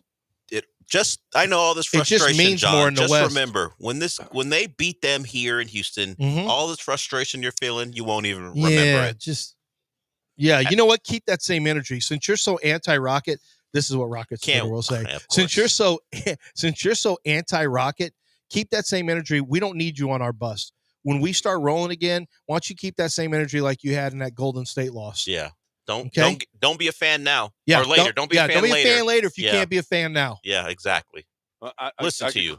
I can call it like I see it. They sucked last night. Calling it like I see it, like you see it, is not acceptable. We're not anymore. looking for that. We're not looking for that. I don't know what you need to do. Maybe you need to put a Jalen Green shirt on, graphic tee on to show how big of a fan you are. But we're not. What's in your avatar right now? Yeah, is it your family or something? Still your letter jackets? Oh, Wildcat Golf that's Club. not good enough. That sucks. You need You can't wear that. You got to have you need to put it in the avatar. You need somewhere. a high res shot. What's of in his Jalen bio? Green? Can you read his bio on Twitter? Here, pull up John's Twitter. I want you to read his bio and see what he has. Sure, it's nothing Does he to do have about the Rockets, Texans. #Texans? For some reason, Rockets and Texans feel connected with a lot of fans. They don't know. My avatar is me and you in letter jackets. In Letterman jackets. Yeah, which is also making fun of the Texans in a way. Morning show host of The Bench on ESPN 97.5. Not even the name of the show anymore. I love my wife, kids, golf, Coors Light, and poker, but no one is sure in what order. Ew, no one's looking for that. Where's your where does it say Rockets? Where does it say Rise Up or Swarm? Liftoff? You have hashtag liftoff or anything? Is it liftoff this year? I don't know what it is this year. Do you have a rocket? Do you have a rocket emoji in your bio? I don't have a rocket emoji. Do you have a hashtag Rockets, hashtag liftoff, hashtag Rise Up, hashtag like something like that? No. Do you have hashtag Swarm? I don't have any hashtag. Do you have put CJ Stroud Truther or even hashtag Stroud Boy? I do not have any Stroud Boy. Where's your Jalen Muse account? You don't have a Jalen Green Muse account? I don't know if you can talk about the Rockets with any authority. If I were you, I would really be careful. You don't seem to be a real fan. Nah, he's not a real one. No. Oh, Steve Kerr outcoached Ime. We'll cut it out, John. It was just a simple switch that they didn't adjust to. Yeah, cut it out. For the entire fourth quarter. Cut it out. You don't know ball. Don't start being a fan when they beat him in the cup. Yeah, I don't want you to come in here all triumphant. I don't. I fully expect them not to beat them in the cup. The real ones like us have been struggling with this team for 3 years. A fandom. Where's your hashtag? Let's read yours now. Oh, I don't have that. You're not a fan either, huh? I didn't call. Hey, I'm not coming after the Rockets. I know I don't want Rocket Twitter on me. Oh, look at Lance. Big fan. Morning radio host in Houston for over 2 decades. NFL draft analyst for NFL Media, NFL.com, and selection committee member for the Joe Moore Award. No mention of the Rockets. Hashtag Jalen Green. Nope. The only link you have that in there, guy. The only link you have in here is for your draft tracker well, stuff. I need to get. You know what? I need to correct that. I need to put. Yeah, you do. Hashtag Jalen was the pick or. CJ over everybody. Jalen is hashtag Free Aziz is the new one. Do you have a Free Aziz in your bio? No. Free Aziz. Okay, if you don't have a Free Aziz, I don't want to listen to you. I know everything's a money making opportunity, but if you dare to print a Aziz Al-Shair shirt, get out of my face. Wait a minute. If you make money on it. I know. I said everything's a money-making opportunity, but what are we doing? Hey, capitalism, bro. If I know I can sell that shirt, Houston Stressens is doing it, and I guarantee he's going to make money on it. The fact that someone has decided they can make money off that collision of mid on Sunday is amazing. Like collision of mid. Collision of mid. Collision of mid. Al-Shair hitting Trevor Lawrence got to be the most mid controversy of all time. Those two coming together and it turned into this, and we're selling shirts over it. It has gone way too far. We had our day to talk about it, and I know the guy that's on hold right now, we'll get to him in a second, Larry and Stafford, was vehemently against how that one went. But we got to take a quick break. When we come back, we're going to find out about them boys on Kirby. And we got, a preview of the ACC title game from Sonny. He's called in. SMU Sonny's here, too. We got 3 guys who want to talk. And still ahead, we got Beat the Warehouse Live guy. Did you get a contestant yesterday? We did. We got one on Mopey and Mape, so we'll have someone for 9:30. Yep, 9:30. Right now, we got HRP. We got your business. And your business has to be, if you're a CEO or a CFO, it needs to be your number one concern. You know how many mouths you're responsible for? All of your employees, especially now, HRP, we're talking about 15, 25, 30, 80, 2,000 employees. We're talking about, You got to have more. So you're responsible. If you're responsible for 25 employees, all of those mouths that they're feeding as well, you got to be successful in business. You got to make sure that you're doing what's best for your company. You got to make sure that your bottom line is you're profitable, right? So how are you going about your payroll? How are you going about your HR? What are you doing with your taxes? If you're with an admin company, have you looked lately at how much they're charging, and maybe you can do it better? Because those admin companies are giving you their 401ks, their insurance packages. HRP is letting you select what's best for your company, not what's best for the admin company. So when you're looking at your business and you're trying to, maybe you're struggling. And if you are struggling, let HRP look at the way you're doing things. It doesn't cost you anything. And now's the perfect time to switch over. HRP.net, 281-880-6525 or HRP.net.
What I tell y'all about the chilaquiles with the beef that I had yesterday? I told you I was going to go get that, and I got that as soon as the show was over.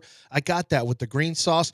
By the way, the huevos divorciados. If you've never had, the first time I ever had that was like in Mexico City. I didn't even know what it was, and it's one egg has red sauce, one egg has green sauce.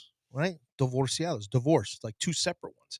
And that's one of the breakfasts that they have there as well. Great breakfast. I know a lot of people say, look, Lance, I don't want a big plate of, maybe you do like hearty breakfast, but if you just want to grab yourself some breakfast tacos, great homemade tortillas wrapped up in chorizo, wrap the chorizo or the bacon, egg, and cheese, the potatoes, the refried, the bean and cheese, whatever you're looking for, they've got it at Taqueria Sarandas. And you can order breakfast tacos for your meetings. Just order a big old, nobody is more beloved than the person that brings in breakfast tacos to the office. Nobody.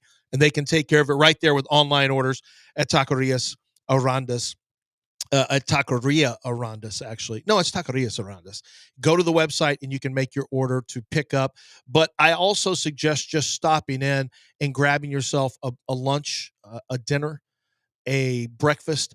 And when you do, when you're there in the evening or sometime in the afternoon on the weekend, pull up to the bar because it is Aranda Sports Bar. They make sure that they have a special menu for you. You have all kinds of drink specials, and all the best games are going to be on television. If there's something you want to watch, tell them. They're ready to take care of you. They're ready to serve you. They want that to be your new spot where you and the fellows pull up and go watch the games that you love. It's Taqueria Sarandas. There's locations all over the city of Houston, so don't tell me you can't find one. Just go to the website and find it today, Taqueria Sarandas.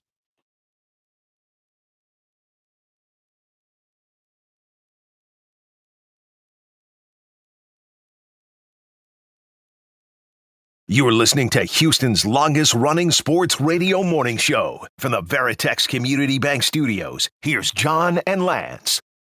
All right, let's get to the phone lines. We got our guy 5-Star is going to join us today and give you some handicapping picks. He was on it again last week.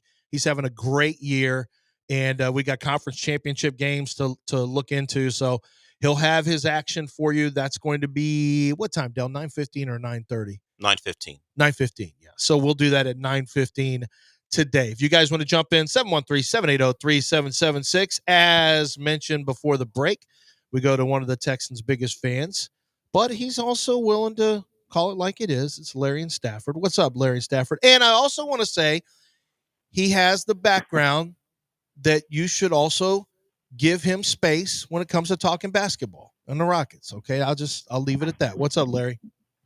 What's going on, LZ, John? Hey, man, I hope y'all had a good Thanksgiving, man. I hadn't got in since then. But, LZ, I wanted to ask you real quick before I get into it, man. How was them nachos with Nick after them boys did the Aggies on Friday, man? There was no nachos. I wish the plate of nachos was there, but I had not. I watched it at my friend Michael's house. She watched it with her family out in Kingwood. So, but she was happy, but I'm not allowed to call or text during the game. She won't take calls. She won't take texts. She thinks I'm a jinx. But I do like to whip up a plate of nachos when the home team wins, so that's always good. Hey, man, it was good around the crib over here in Stafford. All I can tell you, man, it had some extra beef out there on them things, man. So I was good with it, dog. But look here, man. Let's talk about them Rockets real quick. LZ, I really don't like watching NBA basketball anymore, man. And it's unfortunate, man, because it has morphed into just this NBA 2K. Everybody just shoot threes and they don't lock down people. They don't run plays, man. And I know that sounds kind of like an old head or whatever, man. But there's a certain way that the game is meant to be played. And so when I watch the Rockets, and I'm a big Ime fan, man, and I think they got a lot of talent, man, but there's just way too many mental laps with these young cats playing the game, man. They were supposed to take everybody away when Steph and Draymond wasn't playing. You ain't supposed to lose to Golden State with that sorry-ass squad that they put out there, man.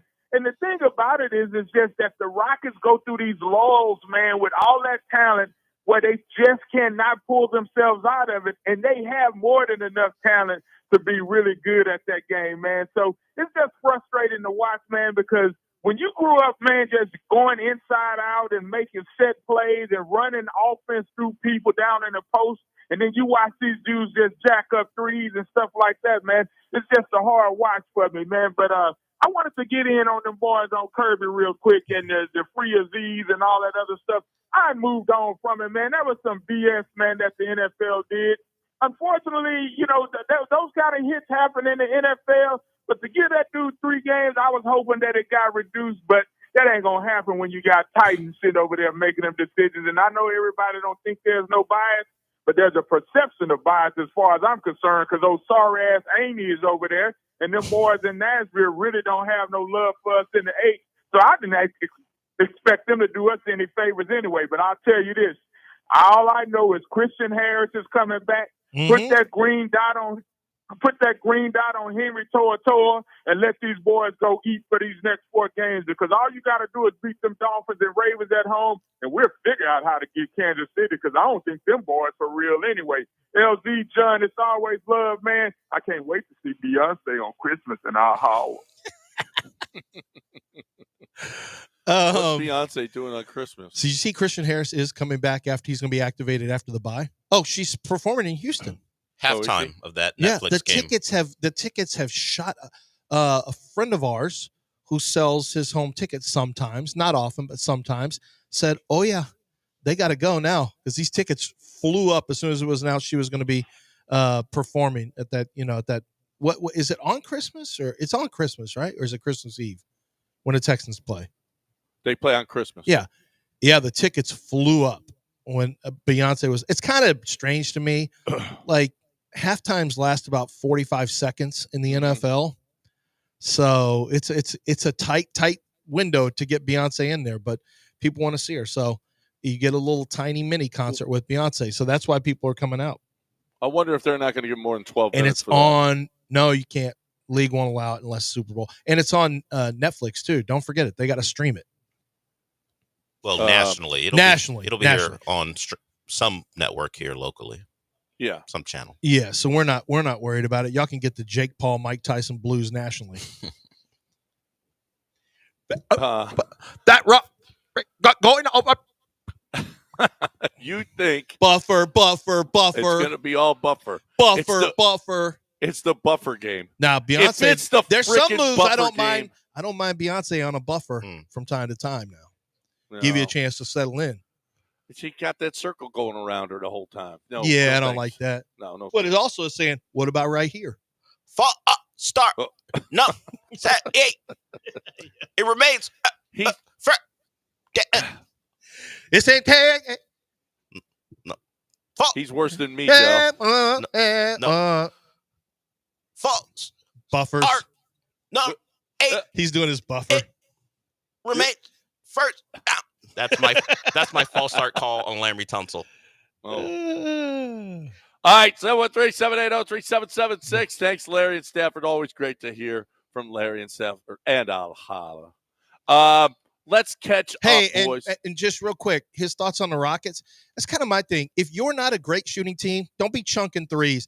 Don't pull up on a fast break and try to Jabari just cut it loose from 26. Jabbar. If you're not you try to coach Jalen out of that. Get to the cup, bruh. Well, Ime can't. Isn't that what he's supposed to do?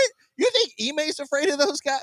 Well, actually, Ime doesn't act upset when they take that I shot. think it's part of the philosophy.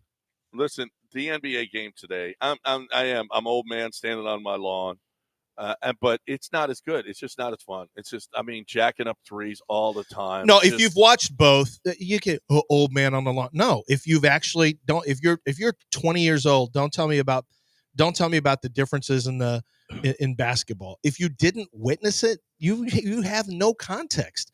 The game was more free flowing. I get the math. Math tells you that this is the smart thing to do, but math is kind of, I don't know.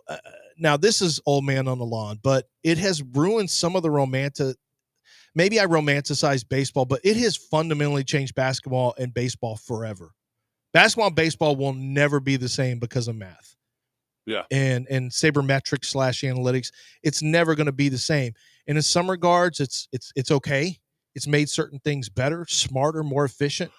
And in other ways, it's really, I don't know, fundamentally altered like certain areas that you really liked about. Like I used to like when there was decisions to be made in baseball. Mm-hmm. I like stolen base. I'm glad that they're getting stolen base back. If they can get golden at bat back in, which is kind of an old school thing they used to do back in the barnstorming leagues back in the 1917s. Golden at bat. They didn't have that. The golden bat is. I remember the Negro leagues had Josh Gibson. Josh Gibson was one of the great golden bat guys, golden at bat guys in the barnstorming Negro leagues, and. Unfortunately, and then football with their stupid little. Well, they had to get rid of the golden bat because Satchel Paige was very insulted anytime someone tried that with him, and he hit a guy in the head. So Satchel Paige and Satchel Paige did, and Bob Gibson was ready to hit you too, and not Sandy Koufax, Don Drysdale would hit you too. So Don Drysdale. If you tried a golden, Bob Gibson. Can you imagine a golden at bat against Nolan Ryan right in the ear, and he's just like, what did I do, Nolan? Half the time Nolan was mad. I don't even know. Like the hitter had to be saying, what am I in trouble for, Nolan? I dug too hard with my lead foot into the batter's box? Yep. Like really? Like, don't get comfortable in there. I'm not comfortable. Trust me. I'm just trying to get footing. Why are you hitting me, Nolan? All right, we got a break. We are behind. We got 5-star coming your way still. We got Beat the Limo of the Warehouse Live guy. We got all that coming your way. But first, we got a quick assist. Quick assist. Let's talk about those tickets. You selling your tickets for Christmas? Maybe you want to sell your tickets for the Christmas football game with the Texans. Quick Assist can do it. Any of the games. You get tickets for, you get your hands on tickets and you can't end up going to the Cotton Bowl. That's Quick Assist. ACC Championship game, Quick Assist. Houston Rockets on any given day, Quick Assist. When the Astros come back, Quick Assist. What they do is they help a lot of times season ticket holders, for example, instead of, you got to I only use these about half the time. Wouldn't you love to have someone like Quick Assist who can sell the tickets for you with dynamic pricing, allowing that price to go up or down based on what the market value is? And that's what they do. The algorithm moves your ticket prices up or down, giving you the best chance to sell your ticket and sell it for the optimal price. And that's the Quick Assist difference. And they list it on 15 plus websites every single time you sell tickets. So all the top websites, they are and apps, they are listing it on there for you concurrently. And then as soon as it sells, they pull them right off for you. So no hassle for you. They handle all the heavy lifting and you make the money with Quick Assist. It's your ticket everywhere. Quick Assist. Download the app today. Quick ASYST. Quick Assist.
Hey, I don't care how big a get together you're going to have.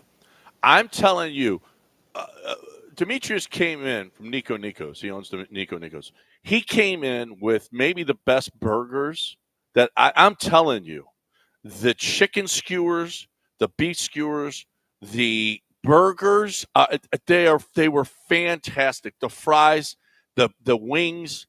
I don't care how big a gathering you're having, and we're calling it tailgating. You could just have lunch for 4. If you do that, you mention my name. There's a chance that I'll double it up for you because we'll go have lunch over there and it'll be on us.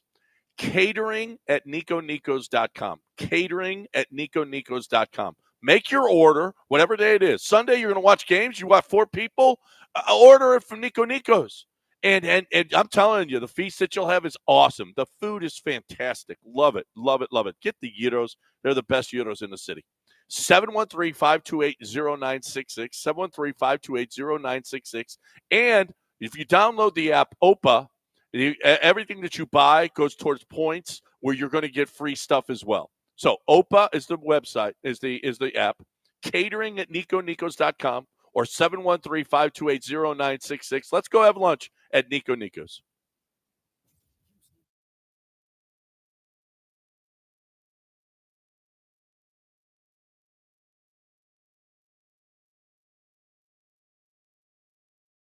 You're listening to Houston's longest running sports radio morning show from the Veritex Community Bank Studios. Here's John and Lance.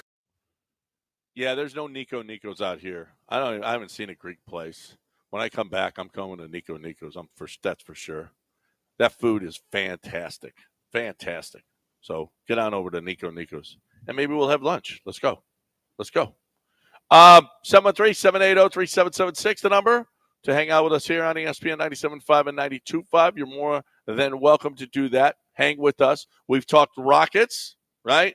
They lost last night. Looked like crap. Let's go. Get better. Play better. It's a little after the other night in Sacramento, I was with you, Lance. I didn't feel great about this game. I didn't feel great. But when Steph Curry and Draymond are sitting there and you can't beat that team and you let Jonathan Kuminga destroy you. Well, I didn't like the point spread. They were like 4.5 point favorite. But, you wanted them to win by any means necessary. But, yeah, you wanted them to win, but no, I'm with you. I just didn't like the game. I didn't like the game at all. It's just one that just I don't know. You just feel like I've just seen this happen too many times when a team doesn't have their best players or some of their best players. It's like the other team just doesn't. I don't know. The team without the players rallies, and the other team just comes out flat. And the Rockets came out flat right from the jump. They came out flat. Then they got it together, but they just never had the type of offense where they could find a lead and extend a lead on the Warriors. Just didn't happen. How would you like this? The Yankees, the Astros, the Mariners have all spoken to the Cubs about Cody Bellinger. How would you like Cody Bellinger? He's been linked to the Astros in the past. He has been.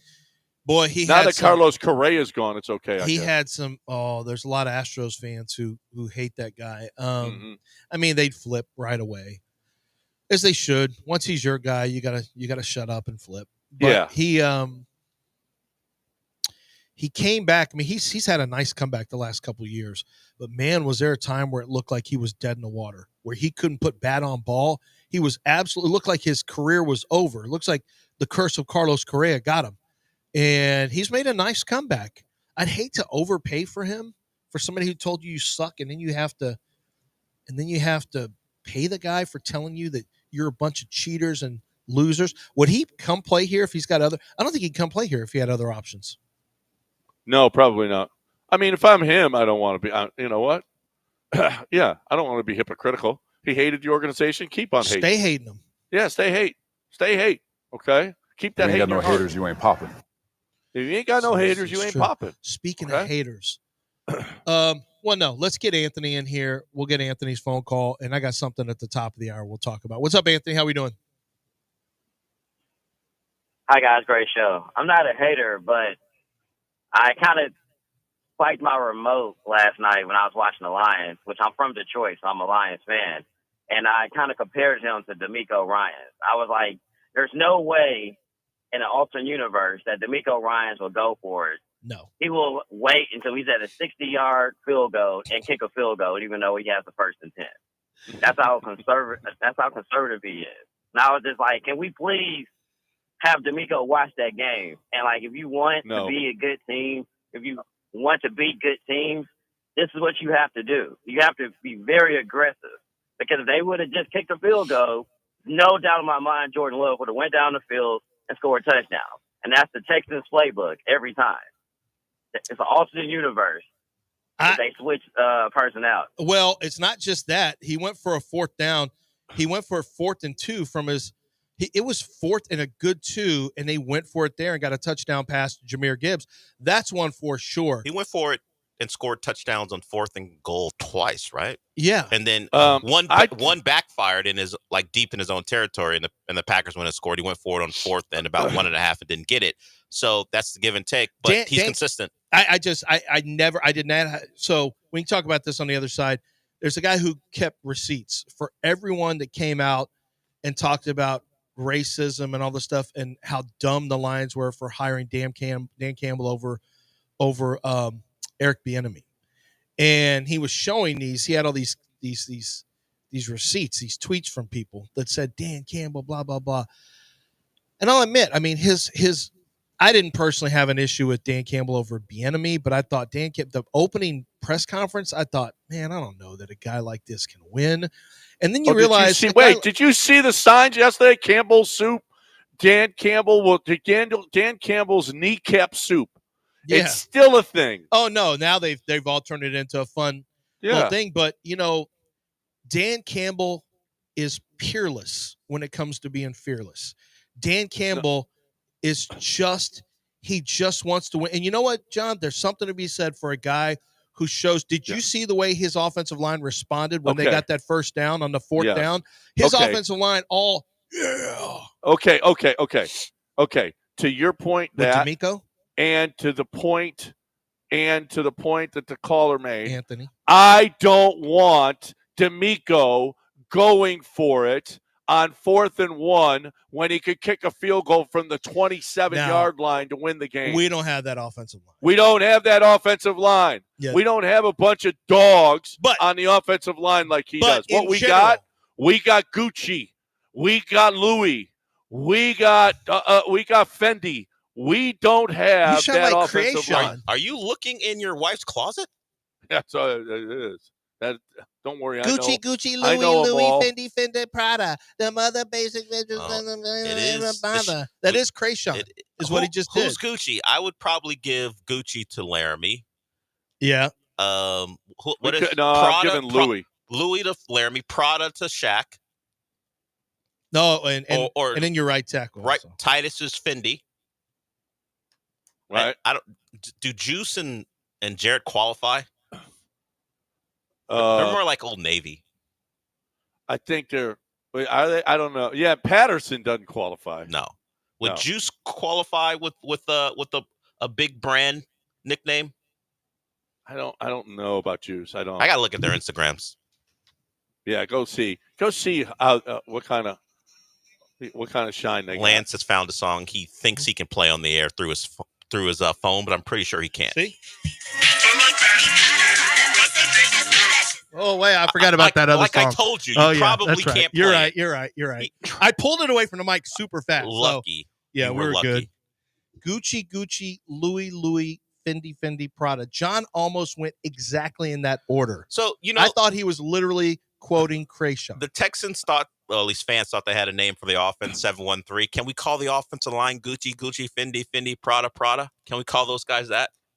And see how it works out for everyone? Can we put that on shirts? Or will that not be great? I've already seen some Texans fans saying that. Now, this is before yesterday, but I've seen Texans fans saying, get Slowick out of there and get Bieniemy in here. Bieniemy was just fired by a good friend after 1 year who was like, this ain't it at all. Well, yeah, did you see? Mina Kimes got receipts. How it was so racist that Bieniemy didn't get a job in the NFL, and then he's fired. Look, I understand the idea is, you're coming from usually when you're on a tree of success, you're next. Even if you're not good enough, you sneak into it. You're next. You get a chance, and then he never got a chance. But that just speaks to how bad the interview. Well, maybe behind the scenes, the guys he's working with are saying, "Nah, you don't want this." Well, the players don't. I'm gonna tell you, I wouldn't use a rebuilding UCLA as proof that he can't do the job. And it had but all the other jobs he's had. How about those? Sure, but fine, but I wouldn't.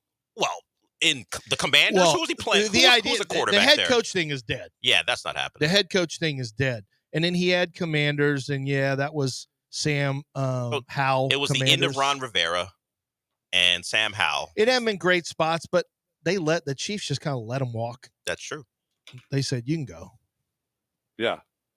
Well, I don't want him with the right. If you're going to get a different offense coordinator, I don't know who I want. I want somebody who's good, whoever that is. I think that Bobby Slowick was good last year. I think he can be good this year, but it's not hitting right now. And I will say, the creativity and the balls on Detroit, that comes from the combination of Dan Campbell and Ben Johnson. Right now, the D'Amico Slowick combination, I just don't have that same thing. They're not gutsy like that, and they're not creative like that. But they also aren't executing. CJ's not executing like and the offensive line sucks too. So we got to include that all the time. So it's the whole. But we're at the whole offense then. With Joe, we got Joe and the Nico. Offense. Listen, if you're going to rank reasons that the Texans' offense isn't any good, number one, if that's what you're saying, number one is the offensive line. Well, it's just not as good as it could be. It's not CJ. It's not Bobby. I aspire to be the offensive line. I aspire to be the Lions. I can't believe I'm saying that. Well, then get a better offensive line. Be the Lions, right? That's where they started. That's right. But they started it over long. I mean, it's been Frank a while. Ragnow wasn't drafted last year. That's been a while. You've got Graham Glasgow, Frank Ragnow, this has been a work in progress for a long time, actually. Yeah. Well, the Texans have two. Oh, they got Tyler Decker. They got how many first-round Taylor picks? Decker was drafted in like 16. Frank Ragnow was drafted in like 17. These guys have played together a long, long time. And then Penei Sewell helped set it off. All right. Well, Penei Sewell was the right pick, that's for sure. Yeah, no question. All right. We got to talk about GimmeTheVin.com right now. GimmeTheVin.com is where you go and you sell your car. You got to go. There's one place. I keep saying this every single time. There's one place that you have to go if you're going to sell your car, because you find out what it's worth. If you are somebody that is selling your car and you're just going to go take whatever the dealership, or you're going to go take whatever CarMax, whatever they say, well, then you're just doing it wrong. Because John Clay Wolf says, I will beat CarMax. I guarantee you I will beat CarMax. Because if I don't beat CarMax, I'm going to send you $100. That hundy's in your pocket after you sell your car if John Clay Wolf can't beat it. But you know what happens more often than not? I know one person, Michael, who has gotten $100 from John Clay Wolf. And if you're somebody who's gotten $100 from John Clay Wolf, well, then you're smart, okay? Because John Clay Wolf, your car didn't sell at GimmeTheVin.com and he gave you $100. That's great. That's awesome. And so you got the most for your car and a hundy. Here's the deal. Go to GimmeTheVin.com and make sure you find out what your car is worth before you do anything else. Or do it after and find out what John Clay Wolf was giving it to you. But you have to go to one place every single time. GimmeTheVin.com.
All right, welcome back on ESPN 97.5 and 92.5.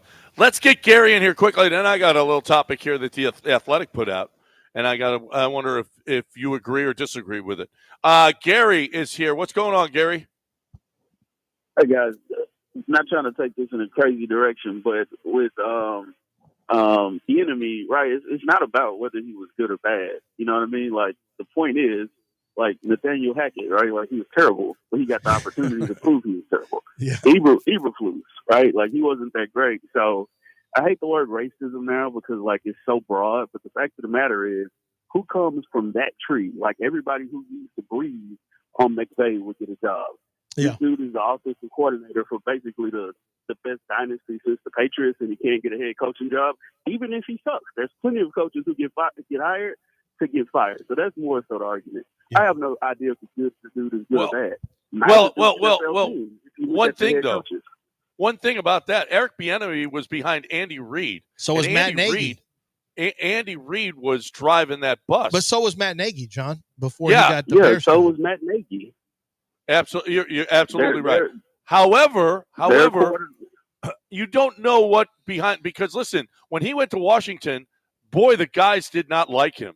Well, no, and that's it. And supposedly he had some beef with Pat Mahomes. And I think when Matt Nagy got hired and then Bieniemy, no one, or he actually got interviewed and he never got a job. The first thing I thought of was just, this guy must be a bad interview. And I did some checking around, and I talked to a team that interviewed and just said, or somebody who was actually in the room when they interviewed, and they just said he just wasn't very impressed. We really wanted to like him. We thought we were going to, and it was just, he just didn't really have a plan and couldn't articulate the plan. And part of the head coaching, well, this is for GMs and head coaches, just give you a little about how the sausage is made.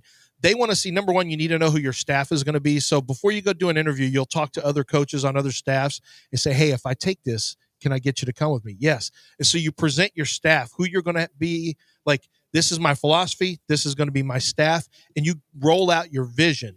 And I don't think I think from what I remember, he did not have a great vision. Of course, general managers have to go even deeper in depth. And so there's a lot more that goes into it than just, well, he's next up. There is. And that's why he didn't get hired. However, I don't really have a problem with people pointing it out, because just like Gary said, John, that is unusual for somebody off an Andy Reid tree, because Kyle Shanahan's the play caller over there, and all his offense coordinators get head coaching jobs.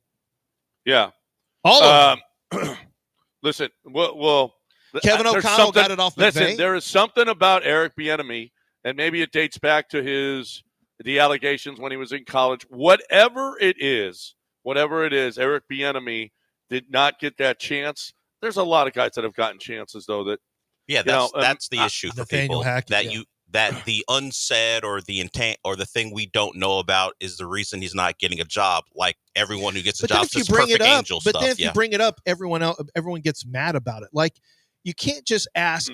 I'm just asking questions. Okay, then let me give you potential answers. Here's one. And the other one is maybe he has had some off the field stuff. When you say college, John, when he coached, not just when he played in college, when he coached in college. Now, it hadn't happened for over a decade. We're a decade past it.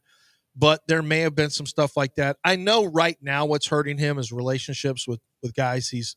And I don't think he's built for college. These guys are way too sensitive for Eric Bieniemy. Eric Bieniemy, I had a chance to talk with him when I was sitting with Maurice Jones-Drew in the end zone of the Combine one time. It was mostly I just listened, but it was fun listening to him. But he and MJD have kind of similar beliefs. Like, the way we do it is the way we do it. And that's not always the best. Like, how you communicate to players now, the Kelvin Sampson way, it's kind of shocking, isn't it, that Kelvin Sampson has been this good for this long at University of Houston, because he's not going to soft serve anything to you. You're going to get it. He's going to give it to you just like Old Dirty Bastard, raw. Well, he liked it raw, but that's how you're going to get it with Kelvin Sampson. He's not going to sugarcoat anything for you, and he can only have certain players playing for him. But you know what? He doesn't have to have 22 starters. He just needs 5 starters. Give me 8 good dogs. That's what Kelvin says. I need 8 good dogs who can be coached, and I'll be fine. And college football doesn't work that way. Mm-hmm. All right. I don't know if we have time. No, we don't have time for this. We got 5-star coming up. We got a lot of stuff we can do. We can do this next week, though, too. Some interesting stuff. When we come back, 5-star is going to give you winners, because that's what 5-star does every single week. Make sure that you get to givemethevin.com, not givemethevin.com, mybookie.ag, and put in promo code BET975 and play these winners. 5-star is going to give you next. But first, Let's talk a little Monument. Yeah, John's talking about winners. You want a winning deal? You go to Monument Chevrolet. Check out what they have to offer at monumentchevrolet.com. And they've been in business for 50 years. That means they've been serving the community the right way for 50 years. And in honor of this special anniversary, they're reducing prices across the inventory. So check out that inventory at monumentchevrolet.com. And then when you go out there and see the cars, you might run into Isaias. He is the salesperson of the week. He's a fluent Spanish speaker. So if you're more comfortable dealing in Spanish, he will help you out there. That's what they're all about, serving you, serving the community, helping you out and getting you a great deal on a car. Right now, their monthly special, or at least one of them, is the new 2024 Chevy Silverado 1500 Crew Cab Rally Sport Truck with a 5.3-liter engine. You can choose that, or you can go with the all-electric, which is something they feature as well. 0% financing for 50 months or 60 months for well-qualified buyers. So they're willing to work with you. The price is the price. There are no hidden fees, no upcharges. They'll get you in and out really quickly. They understand. You want to buy a car. You want to get one, and you want to get out of there. You don't want to spend your whole day at the dealership. So check them out, monumentchevrolet.com, or go out to Pasadena. They are, off of Beltway 8 and 225 in Pasadena, monumentchevrolet.com. And remember, Chevrolet, together, let's drive.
You're back in the Veritex Community Bank Studios with John and Lance. On ESPN 97.5 and 92.5.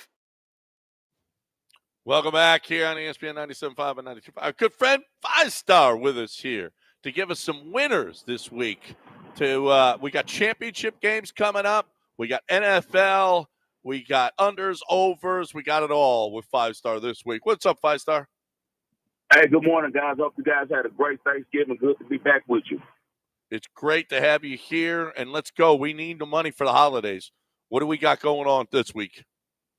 Well, on the college football, man, if guys are interested in my full bowl packages, this is like the harvest time right here, John. Like, this is the time where I put in all the work, and we really see our seeds grow and turn into money, man. And we studied this stuff all week, all year to try to get to this point. So with the college football, I'm not giving out a lot of them for free. I'm mostly doing that for the private group, but I do have a college play for you guys that I like a lot, and that's Texas first half money line.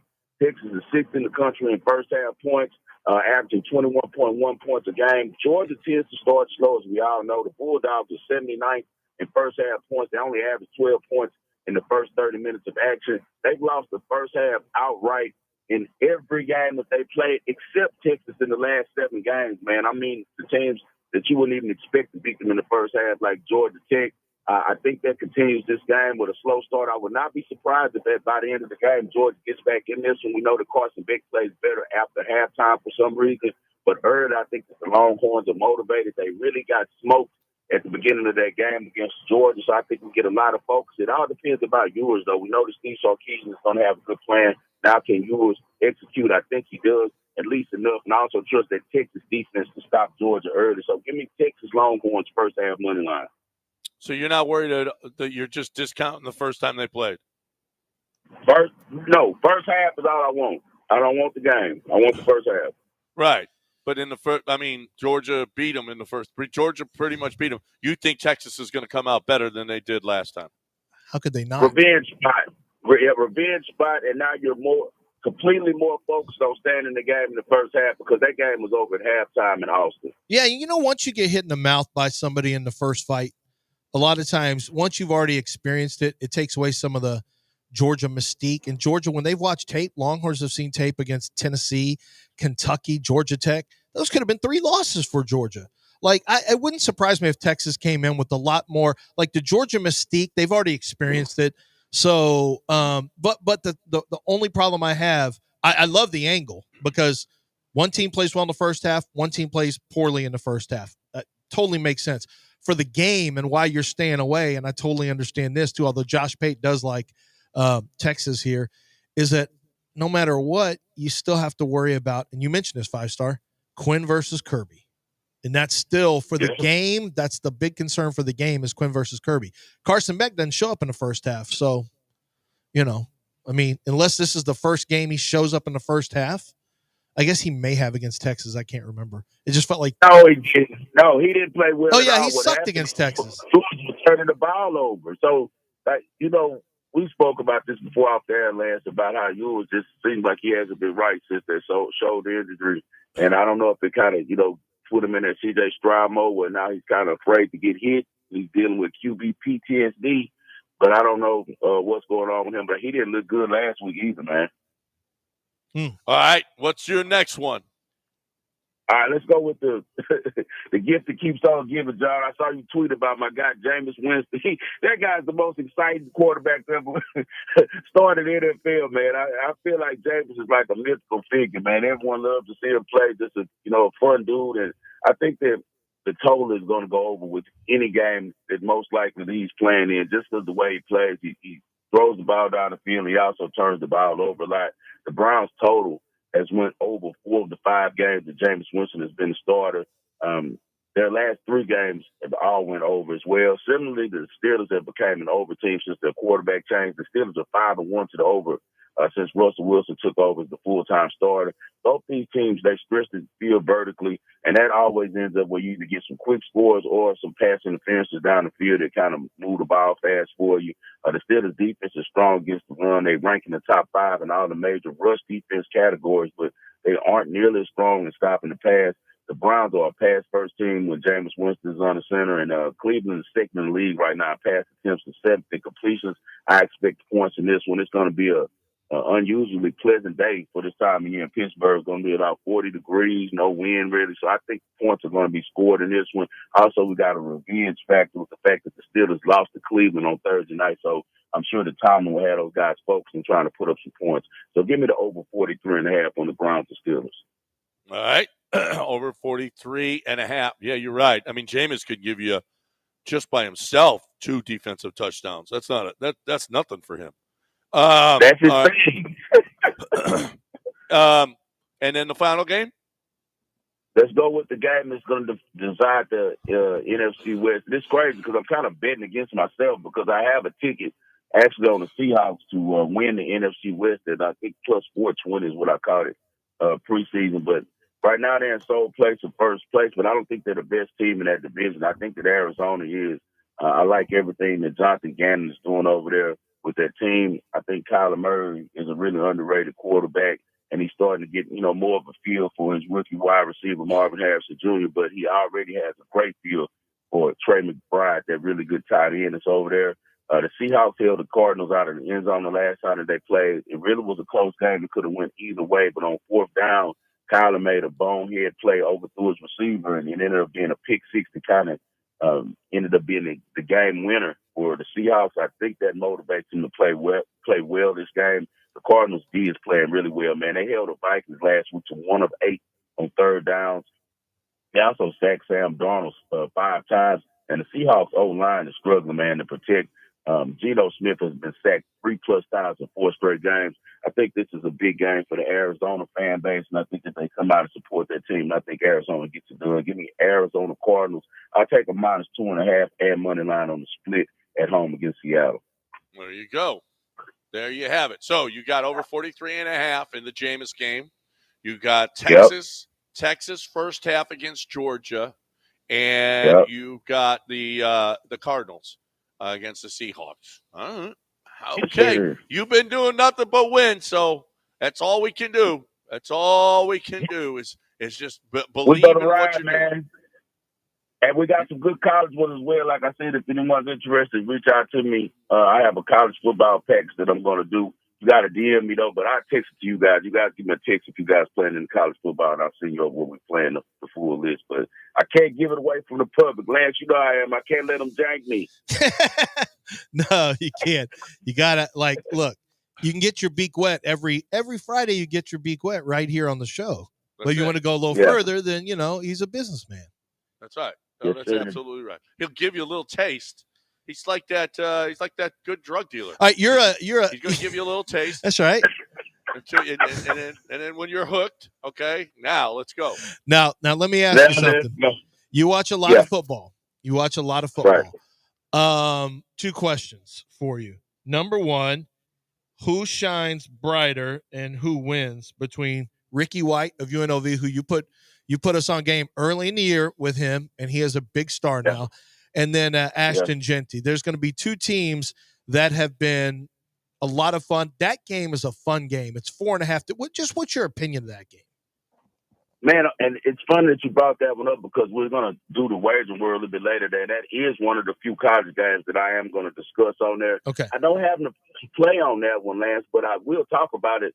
I think that I'd lean UNLV with the points just because it's ticked over a half now to 4.5, and that's a lot of points for a really good UNLV team. UNLV is the only team out that conference that has a Big 12 win. Everybody's comparing, whether Travis Hunter should win the Heisman or Jitsi, but look at competition. And UNLV has played some Big 12 teams, and they were successful. They went 2-0 this year. They beat Houston, and they also beat Kansas, which are 2 really good wins, especially the Kansas win, regardless of their record. I think the UNLV can keep it close. The problem is, man, you know how I feel about those head-to-heads when teams have dominated another team. Man, Boise State has kicked UNLV's rump for a long time now, man. No matter how good UNLV is, even this year, they had them at home seem like in a perfect spot, and they couldn't get over the hump. They did slow down Jitsi. They kept them to 128 yards, I think, on 33 carries. But at the end of the day, Mark Madsen was able to beat him. Can they slow down Madison? Because Gentry is hurt, guys. I've been watching them last 2 games. They're running him way too much, man. He looks real beat up, even though he went for 200+ last week. And he's looking like an old man walking to the he's side. giving 1 billion carries a week. Like they they're hit wearing 30 all the time on him. Yeah, they're wearing him down. He's not going. And UNLV has a really good defense. Keep an eye on Lance on Jackson Woodard, their linebacker. I think he's going to be a really good player at linebacker in the NFL. Ashton Gentry with 312 carries so far, John. That's crazy. That's ridiculous, man. He looked real wore down last game. But, guys, I lean, honestly, UNLV, I just can't take them outright to win, man, just for their history. But the 4.5 is definitely would be a play that I would lean to before laying 4.5 for sure. And what was the second question? Well, I was just going to ask, I mentioned that right now you aspire to be like the Lions if you're the Texans. Got some similar types of quarterbacks, and you got, but you don't have the same balls that the Lions have right now and creativity on offense. There's a few different things going on in the offensive line and all that stuff. But how far away are the Texans from becoming the Lions? The Texans aren't far away at all. The whole thing is if Slovic is ready to get off the West Coast principles and allow CJ to play the same way they allow Goff to play. They just were showing him at the Rose Bowl throwing for 573 on Utah, which was the best defense in the country at that time. And if you see they run the spread the whole time, we know that he's a 7-on-7 quarterback. That's what CJ came up doing in California.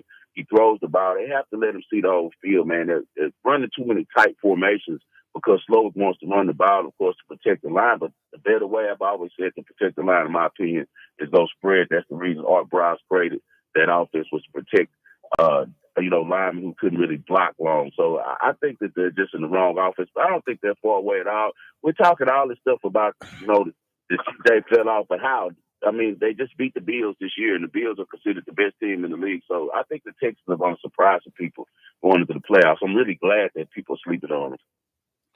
That's 5-Star in Vegas, at 5-Star in Vegas. Follow him on Twitter, at 5-Star in Vegas. 5-Star, as always, man, we appreciate it, and we will talk to you again next week. Thanks, guys. I always appreciate it, and I always look forward to talking to you. See you next week. That's our guy, 5-Star in Vegas, right here every week. And you know who's our girl? Robin over at Houston Powder Coaters. Houston Powder Coaters is where you are going to make sure that your stuff is looking great, okay? Houston Powder Coaters is ridiculous. It's so good. The entire everything at the waterway, not everything, but all the poles and everything at the waterway in the Woodlands, that's all Houston Powder Coaters, okay? The picnic tables over at NRG, the Ferris wheel downtown. Down in Galveston way, all kinds of different stuff in Galveston or everywhere you look, just about everywhere you look, Houston Powder Coaters may have touched wherever you are. And if you're somebody that has something that you need to be touched up, your patio furniture, your car parts, your boat parts, whatever it is that's metal, Houston Powder Coaters can save it, make it look great again. And you want to save it because here's the deal. The steel today is not nearly as good as it was in the past. That stuff is better. Save that. Make sure you save it with Houston Powder Coaters. Free pickup and free delivery. If you can hear us, they can get to you. You're looking for the best way to save whatever it is, your patio furniture or whatever. HoustonPowderCoaters.com. That's HoustonPowderCoaters.com.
Hey, Aqueduct Plumbing Company. It's as I took a shower today, I was thinking, my shower head gets kind of. It's just a lot of there's a lot of whatever crap in the line that's this Houston City lines. You deal with that. You got to get your filters if you can have your filters. But I got a good shower head, but it starts to feel kind of what is it the grit and the whatever whatever the buildup is. I don't know. It's not my job. Whatever the buildup is, I have to buy new shower heads like every I don't know 8 months. And I was thinking about the fact that I hadn't had my tankless water heater. I haven't had that serviced. I need to get Aqueduct Plumbing Company out to do that. They clean it up. They clean it out. The water that comes in is going to be much cleaner and less gritty. And, having a tankless water heater was one of the best things that I ever did. I had a big family growing up. We had 5 kids, and man, the showers had to be spot on from a timing standpoint, or whoever was last was not going to have hot water. So if you want a tankless water heater, we talk about fixing your plumbing problems. How about getting a tankless water heater so you don't have to worry about how long your hot water lasts anymore? Make it last forever, like something Keith Sweat would do. Make it last forever with a tankless water heater from our good friends over at Aqueduct Plumbing Company.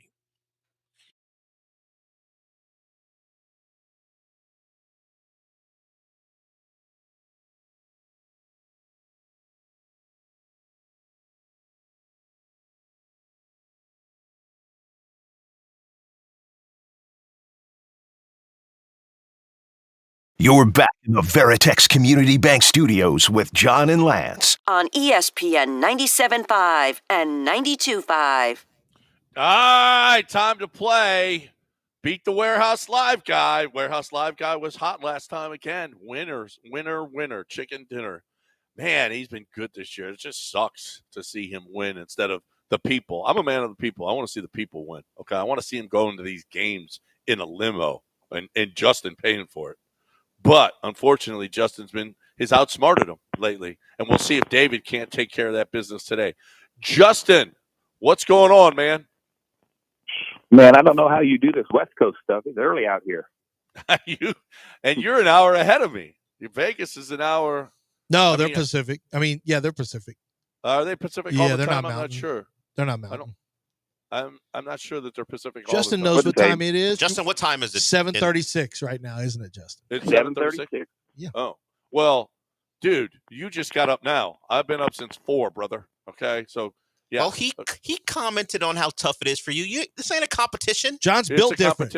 John, tell him you're built different. I am. I'm built different. That's all there is to it. So you gotta say it is a competition. Everything's a competition, Del. Okay, so. And John's I win. Competitive nature kicking in, Dale. You wouldn't know nothing about that. John's competing out here. Yes, that's right. With what? I don't know. Sure. I'm not sure what he's competing allegedly for one here. of his friends. I'm not sure what he's competing with. You seen how bad he treats his friends? Not just friends that pay him to do stuff. Yeah, he treats them terrible. No, I can't be a better friend. No, hey, let's reconnect. We got a little clicking going on Justin's line. Justin, you mind if we call you back or you call us back and we'll reconnect? Yep, that's fine. Okay, let's do that. All right, let's meet David. In the meantime, David is our contestant. David, how are you? What's up? Well, gentlemen. Oh, we're going to have a good time on this one. David's been around a while. That's a Dick Harmon thing right there. David, how long have you... That's a Bud Light thing, remember? Well, I know, but Dick Harmon used to come Dick stole it from that. Yeah, took it from that. He thought it was the funniest commercial ever. David, what do you do for a living? I drive for a living, doing delivery all over Houston. You drive all over Houston? That means you listen to the show all morning long? All day long. All day long. Yeah, you were listening to Dell's show, and Dell put it out there, who wants to play Beat the Limo guy, and Beat the Warehouse Live guy, and little did you know you were going to be the contestant. How about that? It pays to listen. I do want to point out the lift in John's voice, like he was surprised anyone was listening. I heard that, John. I did. You were listening to Dell's show. No, you were listening to Dell's show, and you got on this show. That's what makes it special. Yeah, so anybody, because of how irresponsible we are with our tasks on this show, listen to my show. You might get some runoff. You might make some money on it. Yeah. You might get some tickets. All right. So you're a delivery driver and you listen to the show all day long, you see it pays. It pays to listen. Let's get Justin back in here. Does it sound any better? Hold on. Oh, hold on. We got to wait. Justin, Dell's we're working on getting Justin in here. So, David, thank you for listening. We really appreciate it. And I hope you got your picks all set because Justin has been hot lately, man. We need you to come up big. We need you to be strong this week, David, all right? Justin back? Justin, you there? Yep, I'm back. Is that better? Yeah, that does sound better. We had some clicking going on. I don't think we do anymore, which is nice. All right.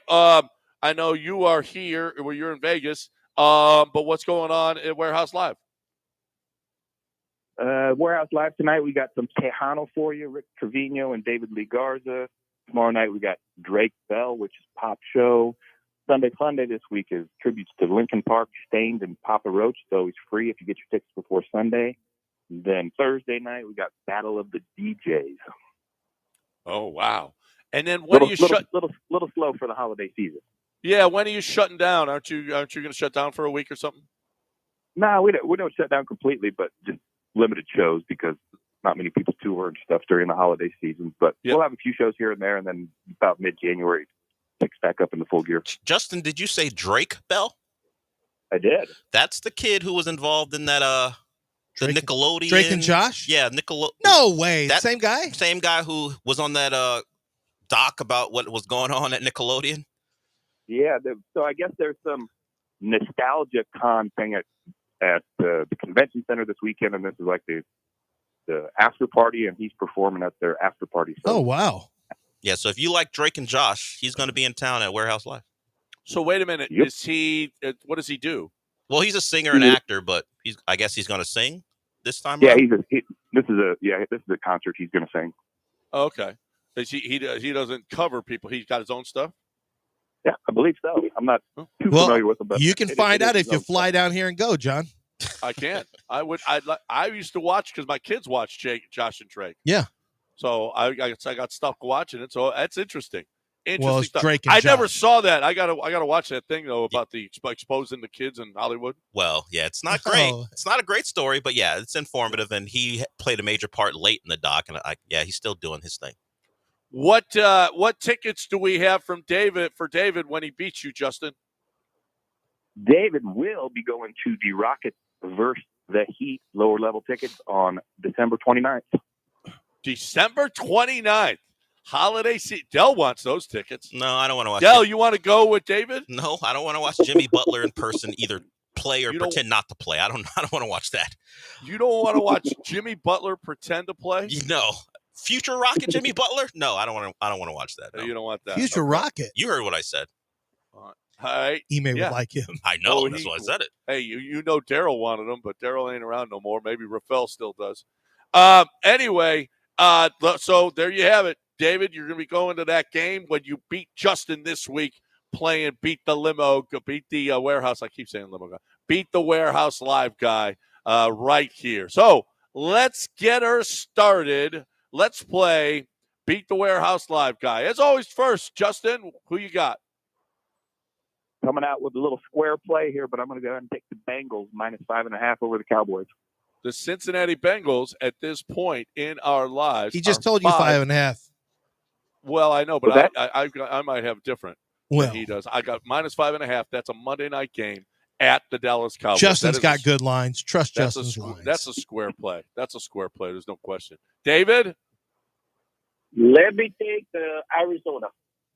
You got Arizona because that's what 5-Star just said. 5-Star says -2.5 Arizona over the Seattle Seahawks. Arizona -2.5. Justin? One more square play for you, then I'll get to some good stuff. I'm going to take the Chiefs -4. The Chiefs are -4 against the Los Angeles Chargers. Wow. -4 at home against the Los Angeles Chargers. How about that? The Chiefs are only 4. Only 4 at home, but that's a good. It's a good number, though. It's a good game, yeah. Yeah, I'm not sure. The Chiefs play everything to within a point or two, so we'll see. What do you got, David? Let me take Buffalo. He's got Buffalo -3.5 at the Los Angeles Rams. -3.5 at the Los Angeles Rams. Justin? This is actually my favorite play, but I knew he would never take it because it's so stinky. I'm going to take the Giants plus 4.5. I knew it. I was right on that game. I was like, he's going to take the stinky Giants. Plus 4.5 against the New Orleans Saints. Plus 4.5 in New York. Giants plus 4.5. David? Let me take the Vikings.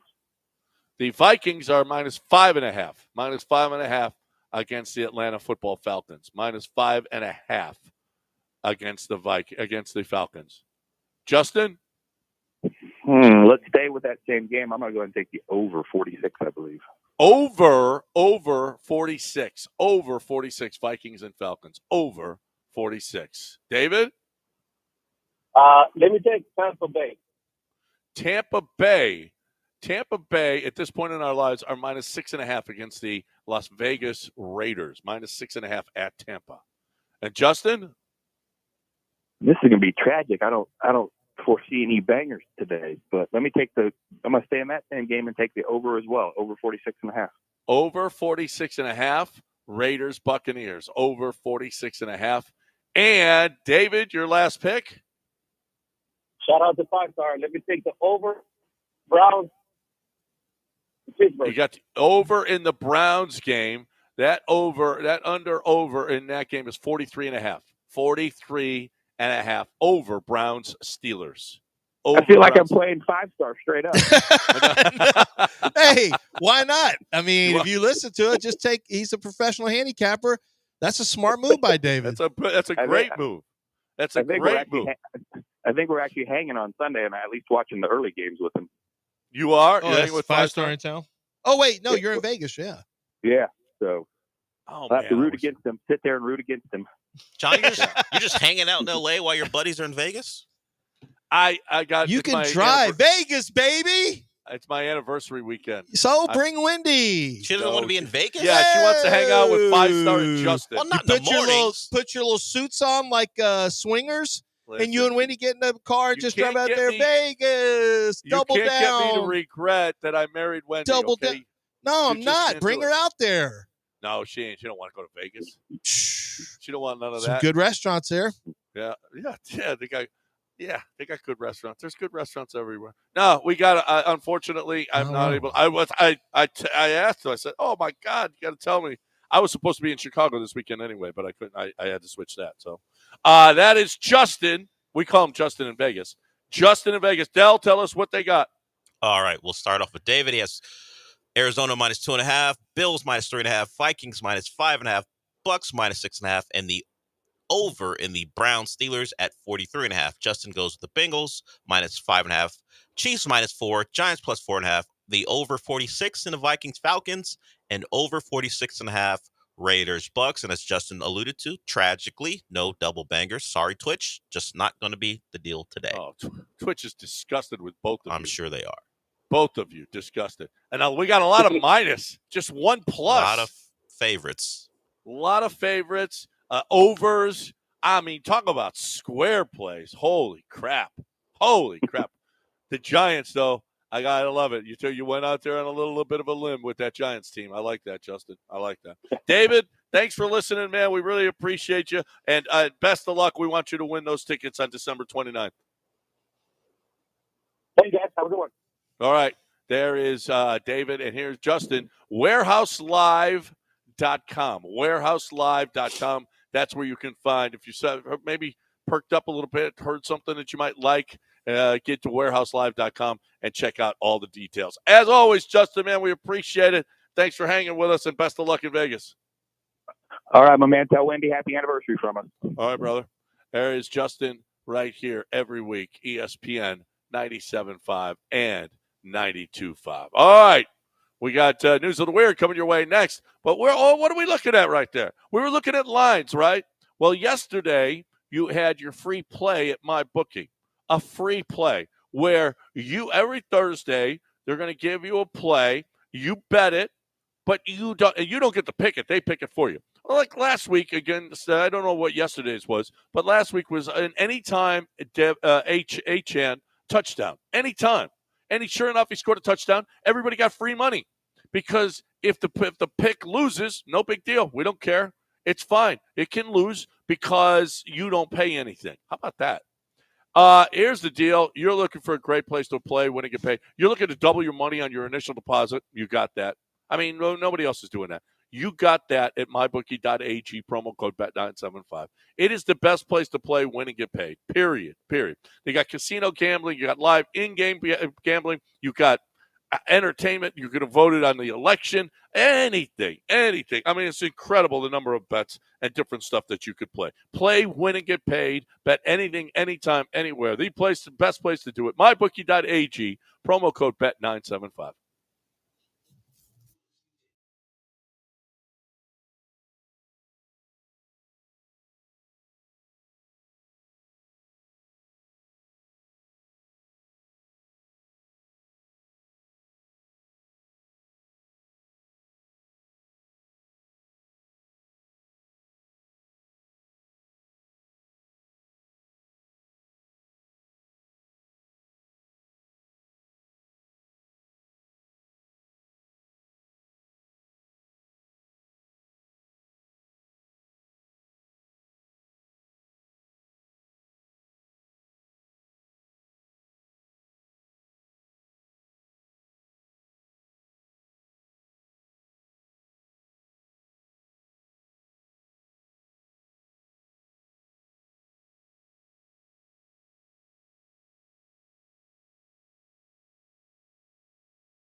Make the phone call to John Daspit if you've been injured at work. You've been injured out on the railways, out on the waterways. You work offshore, refinery blast. You're in a store. There's been property loss due to security, insufficient security. There's all kinds of things that John Daspit will work for with people. Go to his website, daspitlaw.com, and you can see the list of how John can help you when you have been wronged. But personal injury lawyer is obviously the bread and butter, and he's very good at it. He's very good at understanding how to make sure that he finds everything that may be wrong with you so that the insurance can pay for it. You don't want to just skimp over and I'll just pour some beer on it. Everything will be fine. No, if it's not going to be fine, then get it fixed and make sure that whoever, when you were injured, that insurance on the other side is supposed to take care of that for you. It's supposed to take care of the time you miss from work when you're supposed to be working to pay your bills, but you can't due to this injury. You need somebody to compensate you for that. And of course, your pain and suffering as well. John Daspit can win big for you, and he's a phone call away. Obviously bilingual in his office, so that's not going to be a problem if you have someone who needs that help as well. 713 call now. That's 713 call now, or go to daspitlaw.com.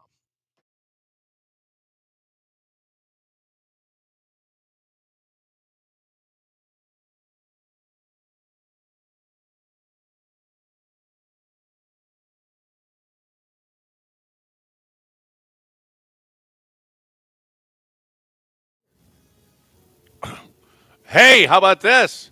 A new study says a daily dose of dark chocolate may cut your risk for diabetes. Do you want to eat dark chocolate every day? Yes. The answer is yes. Right? Like every grown person, I started off hating dark chocolate as a kid. I know. And then you like it. Your taste buds change. The bitter is okay. Yeah, but I like milk chocolate better anyway. Even now? Even now, yeah. Give me a milk chocolate with almonds any day. Dark chocolate with almonds for me.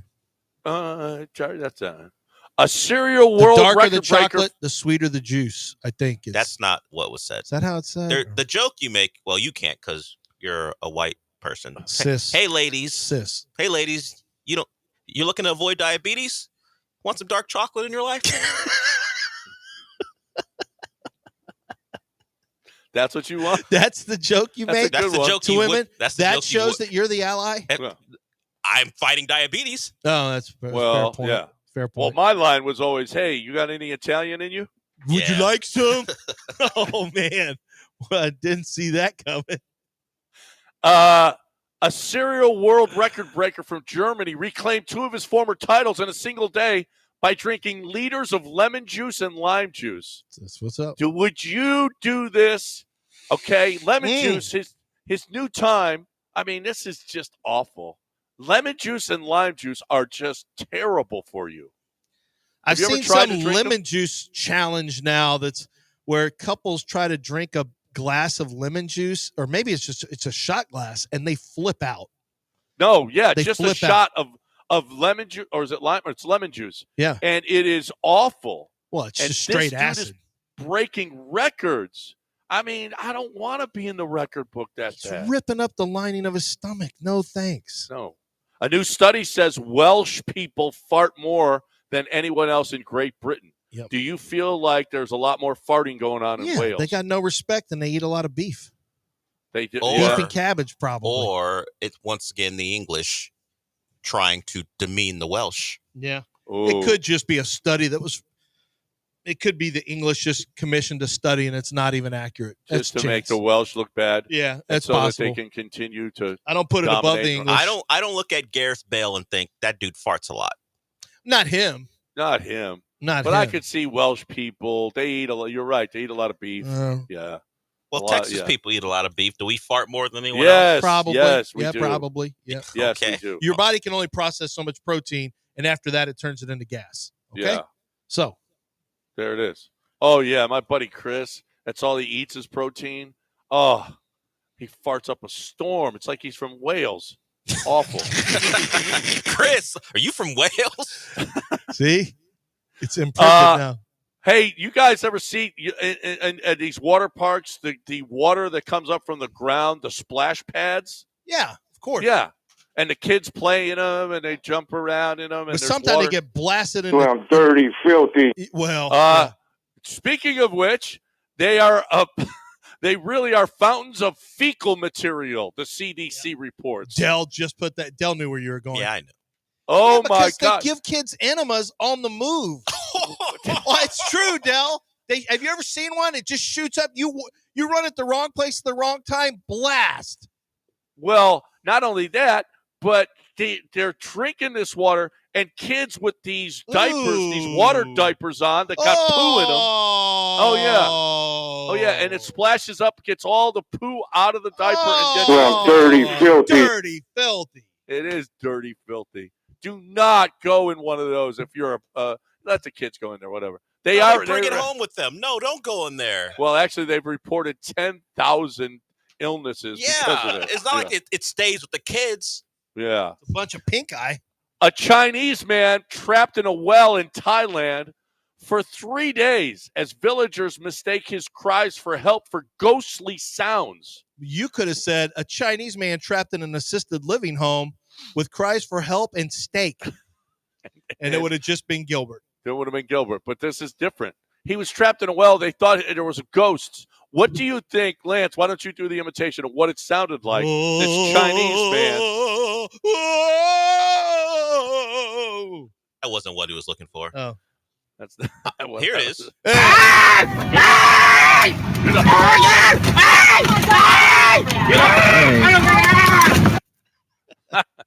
Anyway.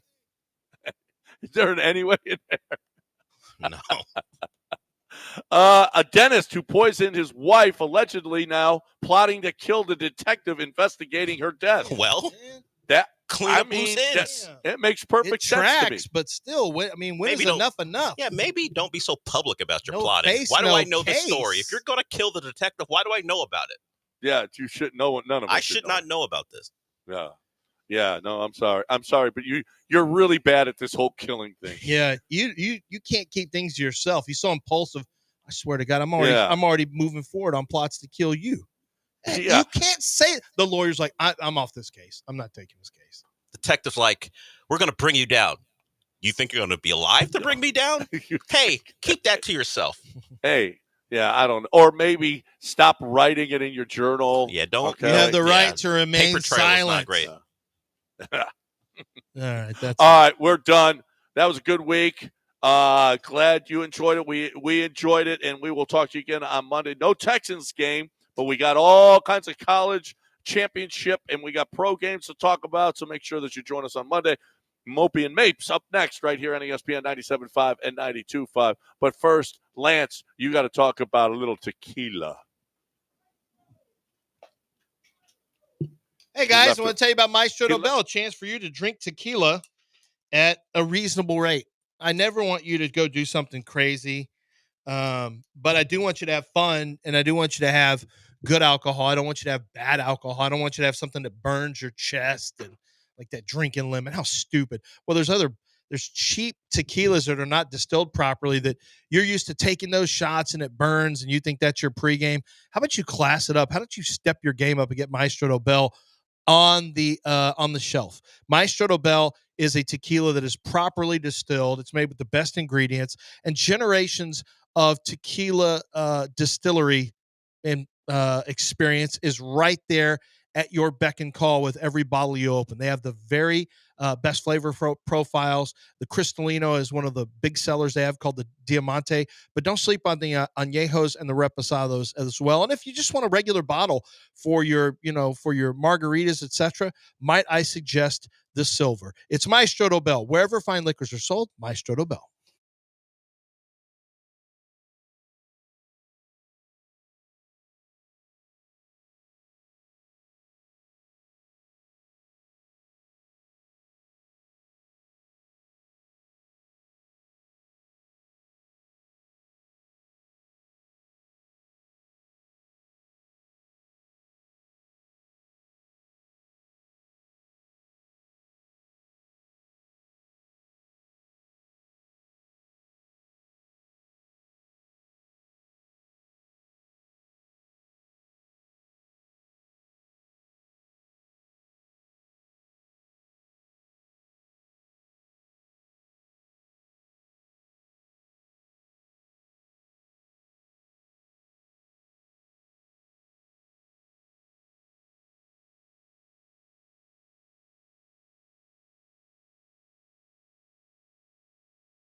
Welcome into the show.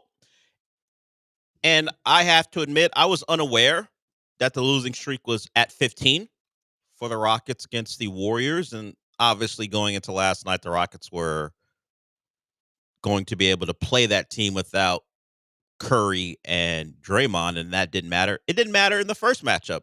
Draymond was there, but Curry wasn't.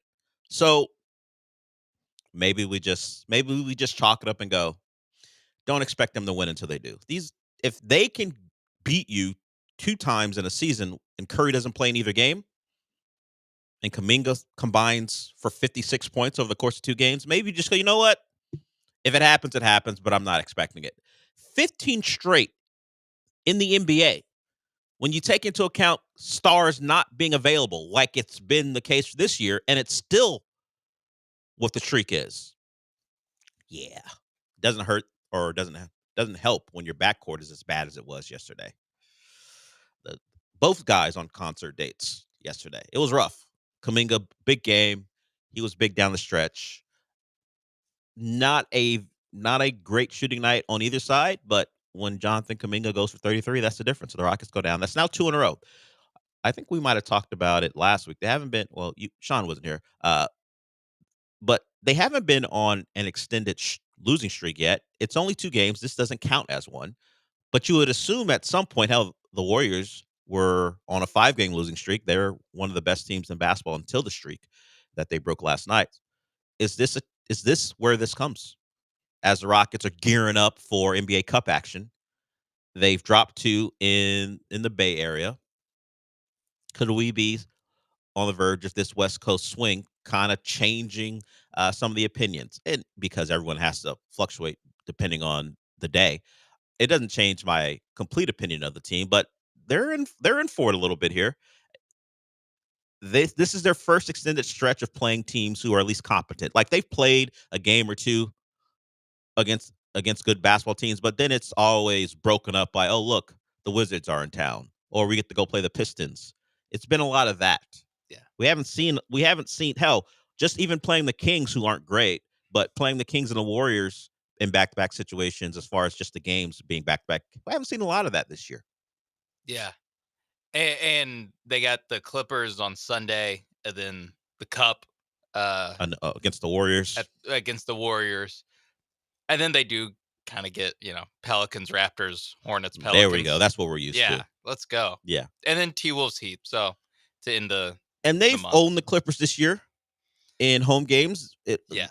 That 2-game set where they played one night, took a day off, then played another night. They beat up on the Clippers. Yeah.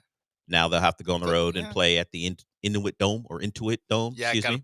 Go to the wall. Yeah, got to deal with that rabid fan base. The Clippers are 14-10, so they're not a bad basketball team. team. A little bit better now. Yeah. So this could be a stretch where we start to ask some questions, and they're the same questions this show has continued to ask, but maybe people who have been all in. We're number 2 in the West. We're competing for the 1 seed. These are the type of road gauntlet or at least slate of games in a row that may slow down some of the momentum for a team who, from night to night, you can't really depend on them to shoot the ball well, and that certainly was the case last night. So it's a tough one. You expect to win that game, considering what you've done so far this year. Even with the Warriors' streak at the time before the game at 14, you go, okay, no Curry, no Draymond, we can get this one. Am I crazy, or I had no idea that it was a 14-game? I had no idea either. Now, if you're always upset about the Warriors, which I can understand Houston fans being, I'm sure it's mentioned on the broadcast. Yeah. At some point, Ackerman, it's probably not a graphic for it, or maybe they do make a graphic, but maybe Craig, Ackerman, or Hollins goes at some point 13 in a row. Yeah. And then now it was 14 before last night. Now it's 15. The Rockets I'm sure it has to be brought up because a streak is a streak. That's a long, long streak. Yeah, that's from 2020. Yeah, we're talking about about 4 seasons of basketball. They only play 3 and then maybe a 4th time a year. Yeah, they'll play 4 times this year, I believe. Because they play in the Cup. They'll play in the Cup. Yeah, so there that is. So, but yeah, that's a lot of games in a row to lose. I know the Rockets have been bad the season, the 3 seasons, I guess, before last. Yeah. But this streak is at this point. I was gonna say some of the street, like the last 6 is what's really surprising Yeah, to me. because Like going 0 for the last 6. Like when you go back to the Christian Wood era, not surprised. not surprised by the Warriors. Not surprised. When they were beating winning the up on them. championship Yeah, and the Rockets were one of the worst teams in basketball. yeah, and trying to get Wembanyama, I think, in that season. Oh no, it would have been the year before. It would have been when they were trying to get Paolo Banchero and Chet Holmgren and Jabari Smith. Yeah. Like no way that those teams beat the Rockets, but like they've been 2 pretty evenly matched teams. I mean, the 2 games they played this year have been close. Yep. Really what happens is the Warriors jump all over the Rockets, and the Rockets spend the rest of the game Trying to digging out that hole, which they did in the late 3rd, early 4th. They got it pretty close, and the Warriors kind of did the thing where they get it to 7, and the Rockets cut to 5, and they get it back to 7, and they just kind of keep the Rockets at arm's length until the very end, where they played a little bit of the free throw game stuff. Yeah, they kept batting them away. Anytime the Rockets tried, they would get a stop or get an offensive rebound. And a putback, things like that. That to me was the biggest thing. It was like the rebounding. That was the biggest. Like the Rockets have won a lot of games where they, like you said, we sit here and our concerns are the offense. Oh my God. If Alperen Sengun or Fred VanVleet or Jalen Green aren't having a good night, it gets to real tough basketball to watch. But the way they can still, and it's probably not true anymore, but I think going into this game, they're a top 10 offensive team in the league. A lot of that is A, they never turn the ball over. B, they get a bunch of offensive rebounds.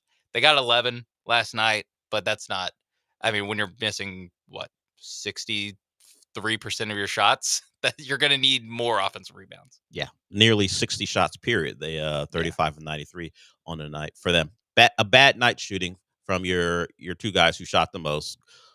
You had Fred and Jalen combined for 9 of 32, and 3 of 14 for 3. At least Jalen got to the line. If he didn't get to the line 7 times, we are talking about what I wouldn't say it's his worst game, because I'm sure if I went down the game logs, I could find him. There's no way that's his no going 14 points on 16 shots isn't great. No, but there's no way it's one of his worst games. It just so happened it came on a night where you felt like he had a real opportunity. Steph Curry celebrating when he's in uniform is awful, but watching him stand on the sideline in whatever he's decided to wear, I think it was an Under Armour sweatsuit last night. Yeah, by the way, what happened to the dress code? There was a long time gone, Sean, the dress code. Been a long time since players were required to wear collared shirts. Show some respect to the NBA. He doesn't show respect celebrating Kuminga's success against the Rockets. Like, come on. Like, the shimmying, the night stuff he does when he knocks down a clinching shot to ice game. All right, at least he's actually contributing. Him standing over there, skipping and hopping when his guys make plays is way worse. Put on a tie. You're focused on the dress code. I'm just focused on all the histrionics. I don't want to watch it when he's not even playing. No, I mean, there's could we accuse him of a little bit of look at me? I think that's always been part of his game. I'm saying when it's LeBron, it's very look at me. When it's Steph, he's happy for his teammates. Calling it privilege that Steph gets away with it. Look, I don't think it should be a real criticism. I'm just hating. Obviously, I just don't like it. Yeah, no, we are like what? 4 made Fred VanVleet a shot. Fred VanVleet and Jalen Green shots away from not caring about this. Not at all, because he doesn't celebrate. But yeah, the out of uniform running onto the court, biggest cheerleader stuff, to like hug and do the thing where you push them and whatever. Enough. To Kuminga, sit down. Let Kuminga have his moment, old man. Stop. Haven't you had enough moments? Why are you trying to steal Kuminga's moment? You know you at the cup. Yeah, if you even bother to show up, if you even bother to put on a uniform, are you going to be in another Under Armour sweatsuit celebrating? And hopefully not celebrating. But considering it's at 15, who's to say it won't get to 16? And it's at Toyota Center. For some reason, I feel worse about the Warriors coming to Toyota Center than playing in not Oracle at the Chase Center. I feel like there have been a lot of awful moments. Yeah. Yes. Yeah. Like for me, that's the ultimate scene of the crime in 2018. Yeah. But like I just have so many memories of those guys making shots at Toyota Center that I'd like, no thanks. I rather play in the gentrified arena that they play in now. Yeah, this you're not scared to walk in there. Yeah, I'm scared of Oracle. Yeah. Not scared of Chase, even though they literally have never won a Chase Center. Yeah, at least they have As they I do say have that, a I win in realize Oracle. they've never won there. Yeah, they do have a win in Oracle, but yes, it's less scary for the overall vibes to go into Chase. Just so happens that it doesn't matter where the Rockets and the Warriors play right now.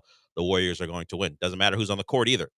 That can all change in the most important matchup since possibly the scene of the crime. We've got cup action, and the Rockets have a chance to exercise some demons, Sean. Exercise some of your demons with a win over the Warriors.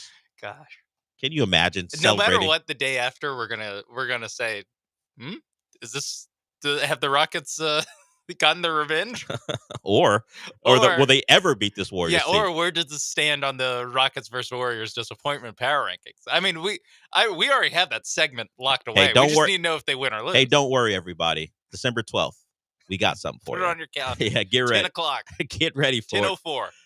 Get ready for it. Rockets Warriors recap of NBA Cup action. So that's what happened last night. The streak's up to 15. And then they are starting this West Coast swing. Not great.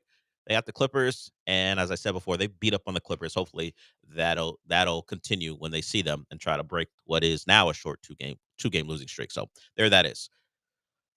We will come back with what happened last night in the NFL. I know a lot of people are looking at what the Lions did and thinking about their own head coach here in Houston and saying, man, Dan Campbell. I don't really have Dan Campbell envy. I'm envious of some other aspects of that Lions team, but not necessarily their head coach. He's very aggressive, we know. He goes for it on fourth down. They usually work out for him. One time it didn't, but overall, he came out ahead. Lions get the win. We'll talk about that. But first, I do want to mention MyBookie. You can go to mybookie.ag, put some money down right now. We got a giant weekend in college football. We have a game tonight. You want Mountain West action? We got it for you at MyBookie. We'll let you bet on it. Go to mybookie.ag and check it out. Whether you think this is going to be a game where Ashton Genty carries the ball a lot to prove his Heisman case to go get into the playoff, you can take a look at what they have to offer. Saturday, we got big games throughout the day. The NFL, big game last night, got great games this weekend. All that you can take advantage of at MyBookie. Remember, their tiered program, MyBookie Plus. The more you bet, the more chances you have to win. They're giving you chances to get prizes and obviously win money as well. So mybookie.ag is a website. Use that promo code BET975. And remember this, you can bet on anything, anywhere, anytime with MyBookie.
This is the Del Olaleye Show. On ESPN 97.5 and 92.5. Broadcasting live from the Veritex Community Bank Studios, here's Del Olaleye.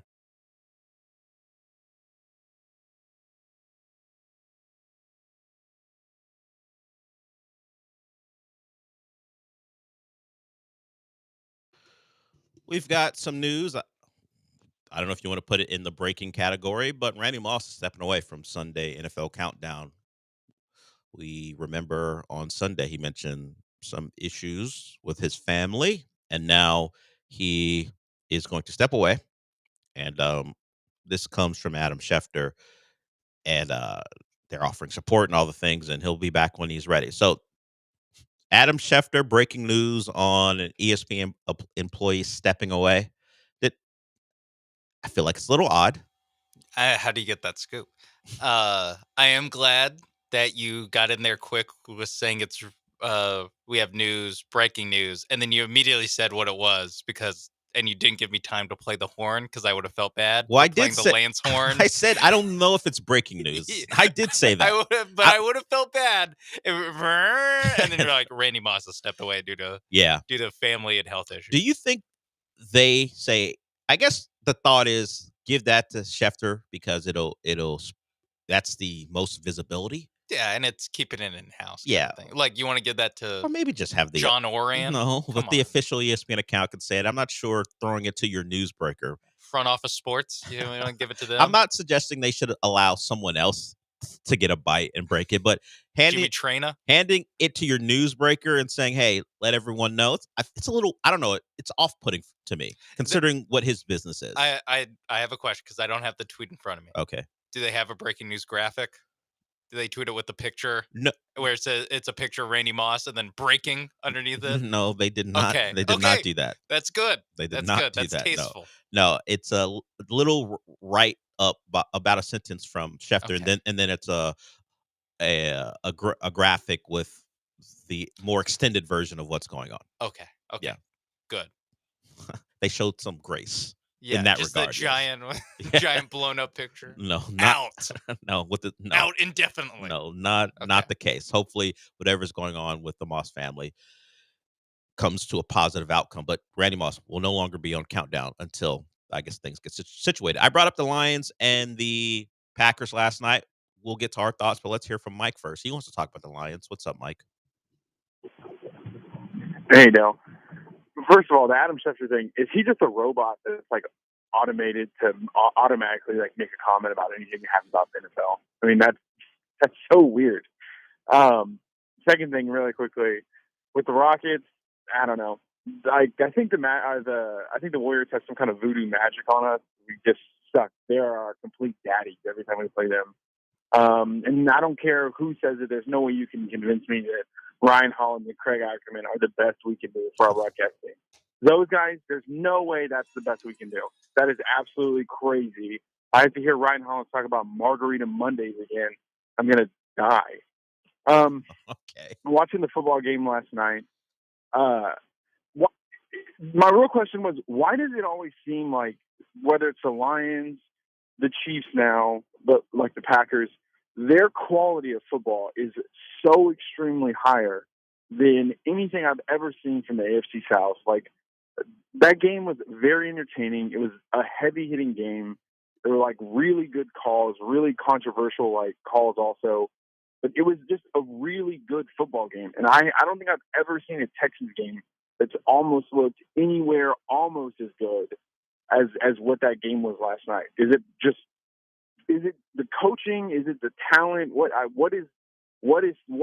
is it so like drastically better with teams like the Lions and stuff like that? Anyways, that was my question. Thanks, Phil. Appreciate it, Mike.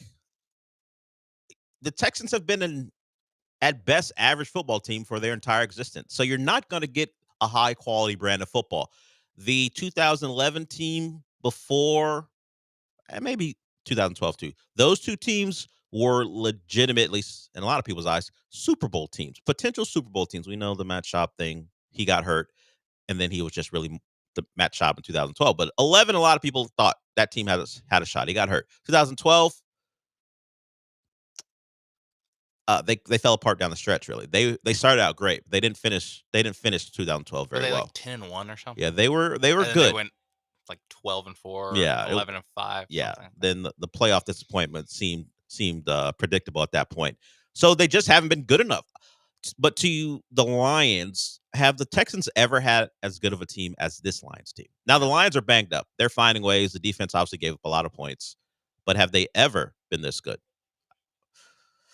Because the Lions look dominant. Their offense is great. The Texans' offense put up points with Schaub and the outside zone stuff with Arian Foster. And now we're just talking about over a decade ago, so it's hard to compare. But I can't disagree with him. And if you're talking about the more recent vintage, well, they've been awful for the better part of the last 5 or 6 years. The last couple of years, surprise last year, this team is more in the vibes of the Bill O'Brien era Texans. So I don't know how old Mike is, but if we're talking about AFC South football, look what the AFC South produces. Of course you're not going to get that level. Of course, if you're watching AFC South football, what happened last night is not what you're going to see. So, Mike, I don't think you're wrong. Yeah, I think that watching last night's game, watching especially the Lions, but also the Packers. They lost by 3. So it's a pretty even matchup. That is what really hammers home more than watching the Texans on Sundays. Watching those two teams play, especially when they play each other. That's what tells you, there's actually a serious difference between the Texans definitely more than likely going to win the division and make the playoffs. We say host this, a playoff game, and then that's the difference between Super Bowl contenders. But we say this, and the Texans could have beaten both those teams. Now, the Packer game, they benefited from Jordan Love doing the Jordan Love thing, throwing picks and stuff. But they were in that game. They had a lead, and they were leading the Lions.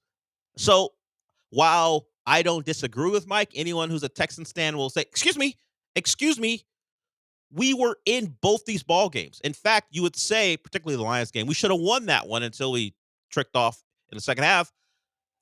You got 5 picks from the quarterback, and you didn't win. Know, which says I remember everything. I know, but if you are on the other side, you go, we played these two teams within a score. It was last second stuff that cost us those games. So if you are a defender, if you are a defender of the Texans, you would say that. But the quality of the games weren't great. Yeah. Do the Texans drag you down into the mud? Is that what they do? I was gonna say, like, I remember the week after the Packers game, everyone's like, the Texans played like crap in that game. But they were in it. Sure, congrats. I'm not saying they played well, but if you're defending them, you're saying. But those two teams played well against each other. So that's what I'm saying. Are they like a Rockets where they drag you down into the mud? Is that what the Texans do? Their varying incompetence floats over to the other side, and that's why we get games like we get. The thing is, the Texans play 1-score games with the Lions, with the Packers, and with the the Jags and the and Colts. the Titans. Yes, that's true. It's very true. They just play 1-score games with everybody. This is what except the Vikings. They raise up bad teams to their level to play these games, and they sink good teams to the level to play the same game. But the thing is, the Packers and Lions, when they play bad teams, they put them in the dirt. Yes, they bury them. Yes, while the Texans were fighting tooth and nail with a Mac Jones-led Jags team, what did the Lions do to the Jags? Yeah, exactly. Yes. That to me is like where you watch the Lions play, and especially the Lions. You watch the Lions play, and you're like, that's a real deal team. It's right about there. the ceiling quite a bit. The Texans have a floor that somehow can lower levels of good teams and raise the levels of bad teams. The Lions' ceiling is one the Texans have not exhibited, certainly not week after week, and sometimes you can't even get from one half to the other. And it's more than just like the players on the team too. It's like the coaching, the decision making. Like you can agree or disagree with the Dan Campbell 4th down decisions, which the last one I was not down with. I was like, just kick the field goal, dude. Yeah. But kick the field goal and try to play defense. But I thought he was going for it as soon as that situation occurred. He's going for it. When they didn't get it on 3rd and inches, he's going for it. It was more like, for me, it was like watching a horror movie where I was like, don't do it, and then they ended up. And just like in a horror movie, the woman running away from the killer falls down. Yeah. Jared Goff fell down, Yeah. but in this case, they found a way to survive. Yeah, but you watch like just how I don't know. They just are cohesive in a way that the Texans just are never cohesive. They I would never agree. play a clean 100% top down game, which the Lions didn't really even do. But they like know who they are. They know what they want to do on 4th and short. They know what they want to do. They know that they want to go for it on 2nd and 7. They know that if they don't pick it up, they're going to run the ball on 3rd down. There's no guessing. So they can go on 4th. Like we know if we're in a position where it's 4th and 1.5, we're doing this. Yeah. And there isn't. They got to call a timeout because they ran talk it over. Or they're up there. They can't get a play, so they got to call a timeout because they weren't exactly ready. None of that happens. Yeah. So yes, there's a difference in how that team plays and how the best teams play. It just so happens that the Texans have been able to compete with some of the best teams in football. They beat the Bills in another game where they were good in the first half and not good in the second half. They dragged Josh Allen down into the mud. One of maybe his worst game of the season. Jared Goff throws for 5 picks. Jordan Love throws picks. The game is close. And yet, when we look at them compared to those 3 teams after those games, we're like, they're not as good as them. Maybe you are right. Maybe they just I don't know if I can't think of other teams in that same vein in football where they really do just junk it up against everybody. And that's how they just drag teams down to their level, where the Texans play an ugly game, but they also force the other team to play an ugly game, really for weird reasons. Like, it's not like it's always one thing where they get a million. I mean, they got a million sacks on Will Levis. He won. But they get a million sacks on you, or they turn the ball over. They force you to throw 5 interceptions, which I don't know how much forcing they were doing of Jared Goff. Jared Goff was, at least on that night, willingly to throwing some he of was those happy interceptions. to, yes. But I don't know. Maybe it's just it's the way that they play. It's the way the Texans play, where you're like, this is not going to work in real deal. Having your games. quarterback always in 3rd and long, having to make a play, it feels like it feels very unsustainable, and it's been that way all year. And the record would tell you, being 8-5 in the AFC South, despite being 4-1 in the division, you look at how those games have gone. Yeah. I laid it out. Have they covered the spread in any of them? I don't know that. I know were they underdogs against the Lions? They might have been, so that might be one. Yeah, but they were. They're definitely underdogs. But they're only a +7. They're 4-1 in the AFC South and are a +7 point differential. That's the type of things we're talking about. A bad division, you are dominating it with the wins and losses, but the games themselves show you that you are more than capable of losing all of them, and you happen to lose one very recently. Okay, we will. That wasn't going to be a Texans aren't good segment, but Mike decided he wanted to make the comp, and he's not wrong when you look at how the good teams play and how the Texans play. We don't have to worry about them on Sunday. You don't have to worry about being frustrated by them this week because they have a bye. Let's see how they do against the bye. But before we go to break, Sean's going to tell you about Prize Picks. Yes, Prize Picks, America's #1 in daily fantasy sports, and it's time to it's real deal college football playoff time. Not the college football playoff, but basically play-in games or seeding games for the college football playoff with Championship Sunday or Championship Saturday here. And you got the SEC Championship, and it gives me the opportunity to do one of my favorite things. Now, these projections aren't quite ready to go on Prize Picks. They haven't put up these squares, but they always put up these squares for these games. It is quarterback interceptions. One of my favorite things to include on a Prize Picks lineup. And you have 2 quarterbacks in the SEC that are willing to throw an interception. That's right. I like Quinn Ewers to throw an interception. I like Carson Beck to throw an interception.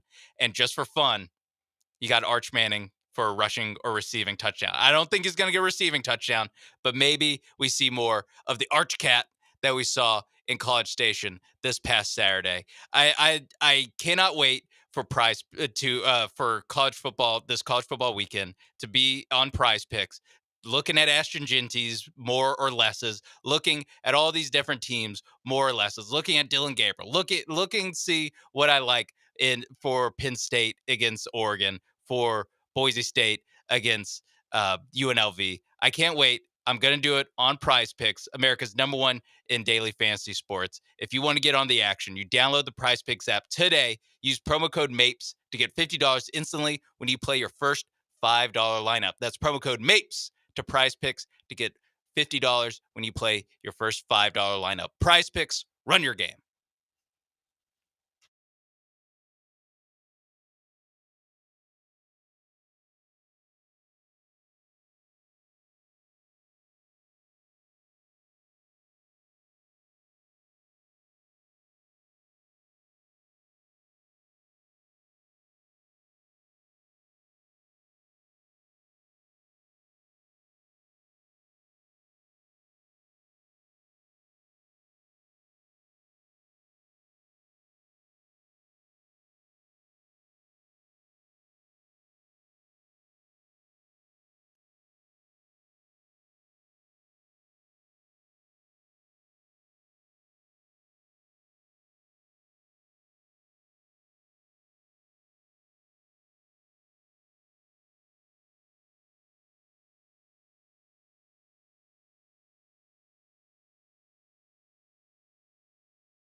You're listening to the Del Olaleye Show. On ESPN 97.5 and 92.5. Live from the Veritex Community Bank Studios, here's Del Olaleye. What we did not get to from the Lions and Packers game last night was something that happened before the game. And then Matt LaFleur addressed it after the game. If you missed it, NFL Network was doing one of their, it's kind of what you might call one of their, I don't know actually what you might call it, but they're in studio and they have footage of what's happening in pregame. And Matt LaFleur is being accosted, if you want to say that, by a fan.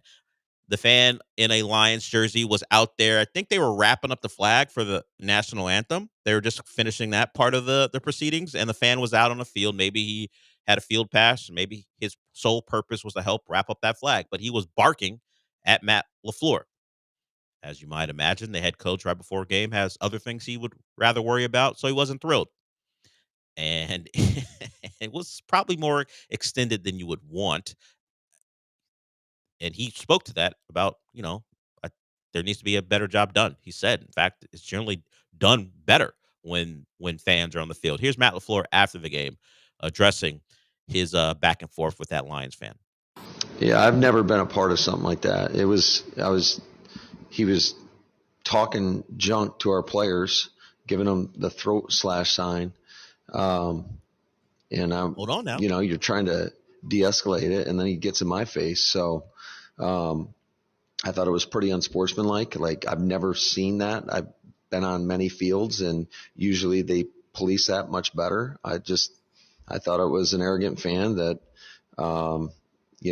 wanted to get in part of the action, and just I would like to see security or something step in there and get him out of there, because he shouldn't be doing that.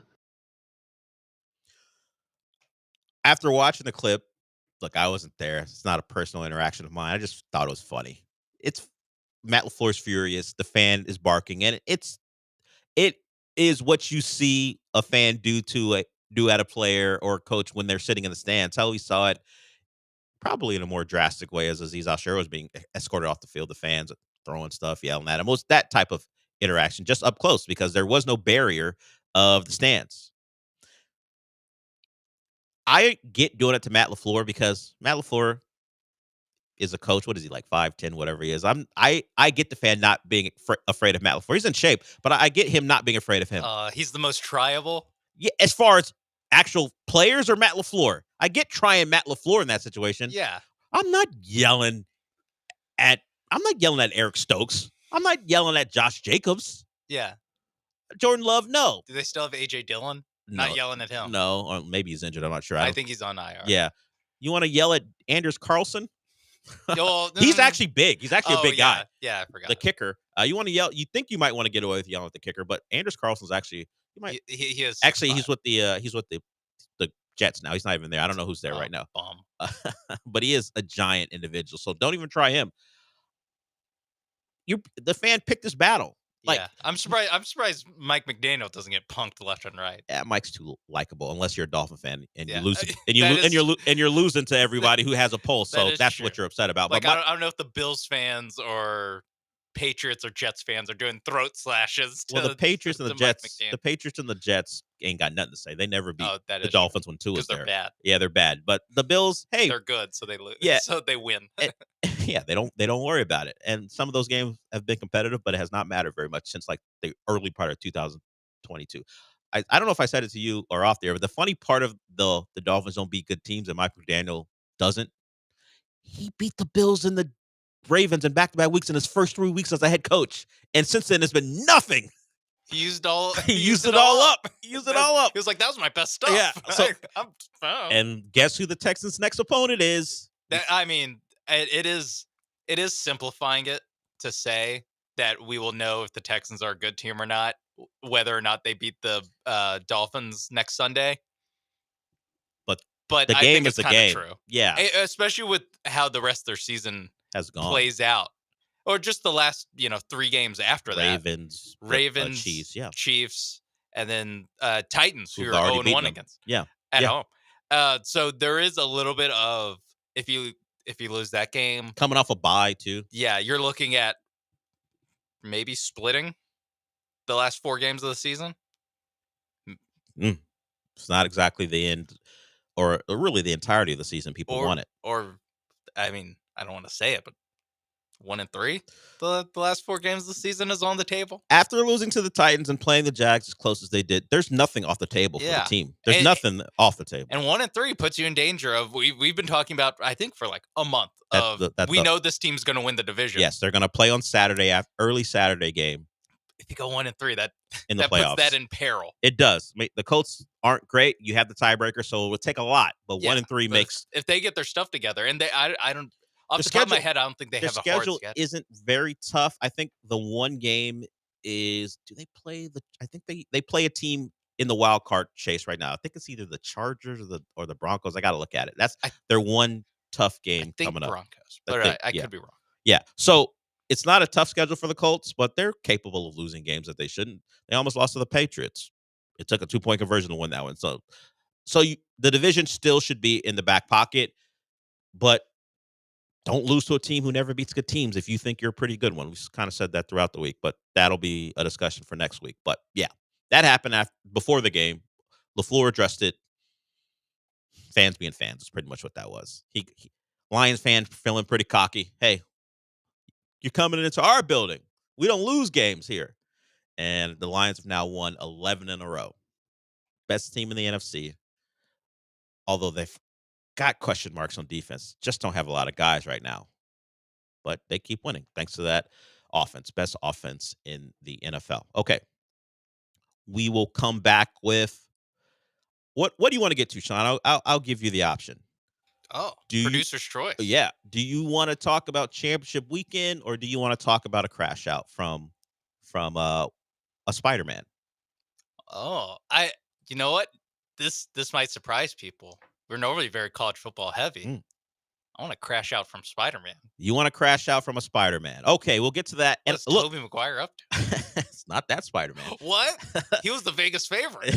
well, that one's not going to hit. I can't fault the man, but it's very public and embarrassing. That's what I can fault for. I can't fault him for being a little emotional about it. Not that he ever had a chance, considering the choice this woman made. She picked the exact opposite person from him in multiple ways. But hey, I get it. You're upset. Maybe don't go on the internet and then try to awkwardly push away from it. So we'll get to that when we come back. I mentioned championship weekend. A lot of games of importance as far as playoff positioning. Maybe not necessarily the participants of the playoff. That feels almost kind of set outside of one game. We got Michael Carroll coming up in hour 2. He'll tell you what you should or shouldn't watch. And maybe he will talk about the newest Star Wars venture. So we'll get to that when we come back.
You're listening to the Del Olaleye Show. On ESPN 97.5 and 92.5. Live from the Veritex Community Bank Studios, here's Del Olaleye.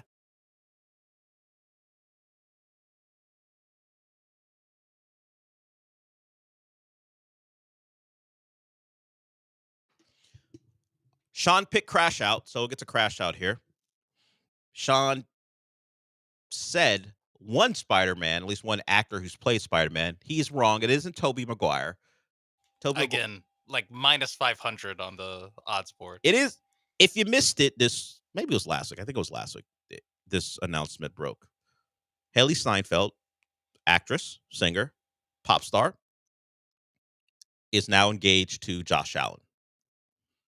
The one for the Bills, not the Jags, if you were wondering. Just in case you're wondering. I wasn't wondering. I know you weren't, because we're aware of pop culture. We know she's been dating the Bills quarterback for some time now. They're now engaged, which is congratulations to them, unless you're a hater like some people. I get it.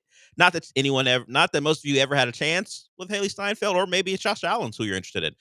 But it does hit a little different than when one of your celebrity crushes is now allegedly off the market. But she's a celebrity, so take heart. Is it really going to last? Comfort yourself with that if you're hating. Oh, don't do that. I'm not saying they're not very happy right now, but odds you're playing the numbers. If you're out there playing the long game and you're gonna get your money up and eventually meet Haley, don't expect this to be a 20-year thing. You won't have to wait that long. Most likely, job's not done yet. Most That's likely, what I'm saying. I'm Kobe Bryant. All right, still got work to do. Yeah. Yes, guys, you still got time to get your money up. That's all. Okay. That's all. Start investing, doing some push-ups. I don't know what it has. I don't know what she's interested in. Radio producers. I thought you were in on Margaret Qualley. Playing the field, baby. All right. If she's playing the field, I can play the field. Yeah, come on. I know she doesn't know who I am, but look, I'm going to keep my options open. So there that is. Take heart. It ain't over yet. She hadn't even walked down the aisle yet. Someone who should have taken that advice and stayed off the internet is he's the least famous Spider-Man of them all. He is the voice of the animated version in the Across the Spider-Verse world. Shameik Moore. He's a singer, songwriter, actor too, but maybe his most famous role at the moment is the voice of Miles Morales. They've done 2 really good movies. They got another one coming up, the Spider-Verse Spider-Man. So he takes to Twitter and he writes this: there's still more people to meet, more opportunities to come, and more chances to try, live, learn, and apply. And you think, hey, that's just a random thing. I mean, it's a bunch of word salad nonsense, but hey, that sounds positive, right? It's a senior yearbook quote. Yeah, sure. No harm, no foul. Until the internet. It didn't take very long. You don't have to be Sherlock, but hey, the announcement just got made that his co-star that he's awkwardly hit on publicly, and she's kind of been very polite and as they say, demure, and turning it down, all that type of thing, while he's talking about how much he likes her as far as so talented and all those things. But everyone gets the vibes. Everyone gets the vibes that this gentleman likes his co-star. And if you've seen Haley Steinfeld, you'd get it. We're not hating on him for that. But the public crash out, taking to Twitter to let everyone know, hey, there are more people out there. People took note. And of course, he had to walk it all back. He had to eventually, I think, delete that tweet, or maybe he deleted another tweet where he was walking all back. When people noticed and he got interaction, he said this: also crazy what y'all decide to engage with when I post. He tried to say this is not what this is about, but everyone knows. Everyone knows. And this is now going on, much like the Aziz Ashir thing, more than he would like. We're now in the week 2 of this, and he had to go on TikTok. Actually, Instagram Live first, and then he transferred what he did on Instagram Live to TikTok to continue to address the situation. Picture Joaquin Phoenix as the Joker, or no? No, okay, he did so not it's do not that. Much like Aziz It's Ansari not. here. No, it's not that. He did not pick the worst. Well, while he may be the least effective Spider-Man, as far as for most people, he did not pick the worst Joker to make his point. He had a public appearance. He was on a panel. He said, "It's been a tough weekend, my brother. The internet's been killing me." Well, he wasn't done. This is part of a 4-minute clip of him addressing certain parts of his week. We're going to just play the first 50 seconds or so, and listen to a man who's been through it, mostly because apparently his biggest crush is now off the market. I don't know, man. She's been dating Josh Allen for over a year. Come to terms. Did you think at some point this was as long as she's not engaged, I still got a shot? Look, you met her first. She didn't pick you, and she picked Josh Allen. As I said, they're completely different individuals in multiple ways. Just Google Shameik Moore and Josh Allen. You're like, wow, certainly opposites. So here's Shameik Moore trying to tone down the noise about his crash out. Let's get into it. You see this? He's pointing to his You wrist see that? and his cheeks. I was born in this body. I was born in this skin. You feel me? The music? Certain things could never fly and be okay. You feel me? I feel you. So yeah, it's about love and spreading positivity out here. We're making an amazing film. I can't wait to get Spider-Verse out there.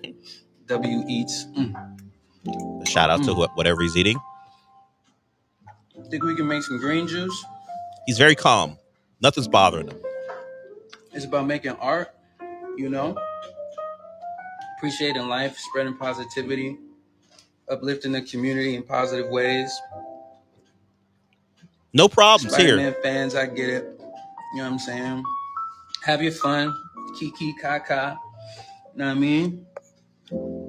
Have your fun. Unbothered. That's all I got to say about it. All right, there it is. Shameik Moore, unbothered by everything going on. I will say, he says that's all I have to say about it. And there's like 3.5 more minutes. I was going to say, video. we're 106 into a 413. Yeah, I didn't listen to the rest of it because it's not that important. I'm not sure if he went on to talk about other things in his life, but yeah. Honestly, you could do some editing in the 66 seconds that we heard. Very true. But there it is. Not bothered. Not mad. He's not bothered at all by apparently what could have been the love of his life, picking Josh Allen. Come on. In his eyes, not in real life. Not in reality, but in his eyes. His coworker they has a crush on. Yeah. And how he responded suggests he doesn't know that it's just a crush. He thinks there's something real there. The question is... Stop kikiing, cacaing. I'm not right? cacaing or kikiing. The question is... I'm cacaing all over the well, he's been cacaing all over his life the last week. He might want to take his own advice. So do you think there was actually anything there and it just didn't work out, or there was never anything and this is his reaction to finally coming to the realization that he never had a shot? Because you can kind of tell when someone picks someone who is nothing like you that maybe there was nothing there for you. Like, other than they're famous, there's nothing really that brings Josh Allen and Shameik Moore together. No, there really isn't. Maybe green juice from the sound of it. Maybe W eats, I think is what he said. Eats, Maybe they both like that, but other than that, no. I mean, yeah.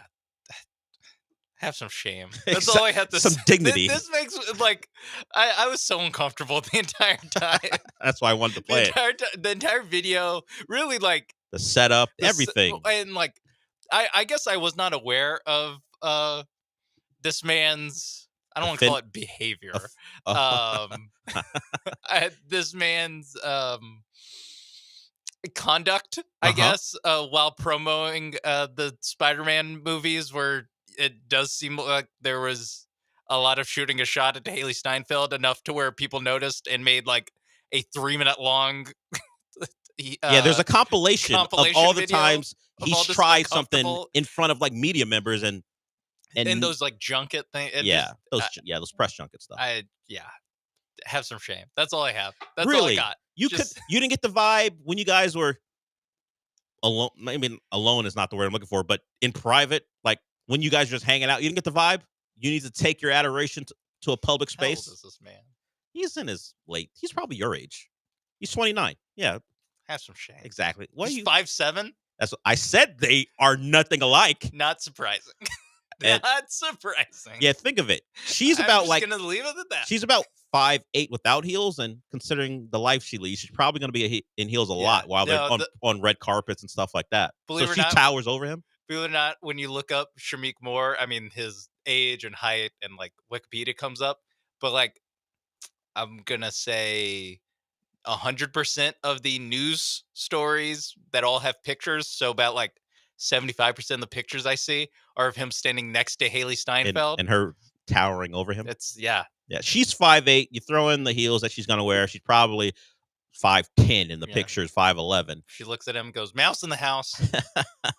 She does the too small sign. Is that what she did to curve him? Rocked the She baby. rocked the baby on him, did the too small hand, and that was it. That'd be. I mean, I don't want to hurt anyone's feelings, but it would be funny if that's what she did. He walks up to her, she just immediately does the too small, like she's an NBA player. Yeah, she picked a 6'5", 240-pound guy, and And just signed like a $300 million contract. Yeah, Shamik is doing well enough, but he ain't got that type of cash. He's doing well enough. Hey, I'm 5'9". He's the voice of Miles Morales. We all like if you're 5'9", 5'10" like me, maybe you're considered a short king. But he could probably get that off, but she's not looking for a short king right now. That's all. You're being so nice by saying right now. Oh, she will never look for a short king? I don't think she's going to look for Shamik Moore. Not after this stuff. No offense. Maybe not before this stuff. It doesn't seem like she was no, looking for it obviously. either. But the way he's acting now removes any shot. Like I said, for guys who are still looking for the Haley Steinfeld come up, you can't act like this. You can't do this and think that's ever going to go your way. And who knows? Like he mentioned earlier, they've got movies to make. They don't have to be in the same room to voice act. But they do have to do press stuff. They have a movie to make. Isn't it the last one? They might get depending on how well it does. They might get to more. It's animated stuff. They can do this for years. I thought it was only 3. Cash grab, Sean. I know, but we will know if this thing hits like half a bill, and they don't make another one because Haley Steinfeld won't be around this guy anymore. I'll also say like Shamik Moore or Haley Steinfeld movies to make. Shamik Moore movie to make. Well, he does have the music, so I don't know how well he does there. I've never listened to. I didn't know he was a musician. Neither do I.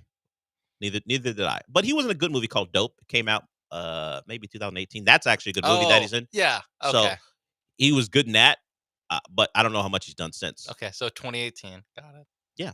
So maybe there's more in his future, but right now, find yourself another girl. And when she turns you down, don't do this.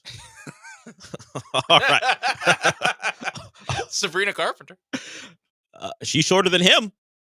She wears heels. They'll still be the same size. So that might work out for you if he's just looking for pop stars to date. And she's an actress too. All right. Sometimes you lose yourself. I'm like still uncomfortable. just talking about this that's guy why I was not going to get out of the segment without playing the clip, just to show where that man's at right now. It's been rough for him. Can't lose the girl who was never yours. Does he have friends? Not ones that are going to admit to being his friends right now. No, I mean behind closed doors. Does he have people that are like, hey man, maybe don't put together a 4-minute video about how you don't care? Haha. Yeah, the moment everyone's keying. The moment you make the Instagram, the moment I didn't know that was a word. I mean, I know it's a word for something else. I didn't know it was used in that way. The moment you make the Instagram live, and then not only did you do the live, then you say, I'm going to take it to a different platform and post it on Twitter in case you missed it. I'm not done. Hold up, wait a minute. Y'all thought I was finished. He said, in case you missed it on the live, I'm bringing it here. That's where he's at. Sean, I can't look at Miles Morales in the same way ever again. I honestly can't. It's almost like when Michael told me not to watch the Rebel Moon sequel. Am I going to watch the third Spider-Man movie? And all I got to think about is him and Spider-Gwen and what's real and what isn't? Come on. It's going to ruin the immersion. Don't bring reality into my Spider-Man. I don't need that. I honestly, I like those movies fine. I don't know. They're all right. Yeah. Second one overrated. But I now and I didn't know who this guy was. I didn't even know that Haley Steinfeld was the girl. Like I was just like, oh, look at these. Yeah. Look at this movie. That's Nick Cage as Spider Noir. Other than that, I have no idea who any of the John Mulaney and Spider Pig. Great casting. I don't think I can watch the movies the same now with this happening behind the scenes. Yeah, and there's apparently like a love affair possibly between the two. And then we get this reality. I don't think I can watch the Bills. I don't know. Like, I'm just gonna be so uncomfortable. Every time you think of Josh Allen, you're like, man, Josh Allen. Moore. You think Dell's a hater. You got a giant hater in Shamik Moore. All right. We are way over, but who cares? We will come back with some actual things that have to do with sports. A big championship weekend. We'll see where we land on all these games. Free Bevo? That's a story now. We'll get into that as well. We are done with hour one. We've got hour two when we come back.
So championship weekend begins tonight.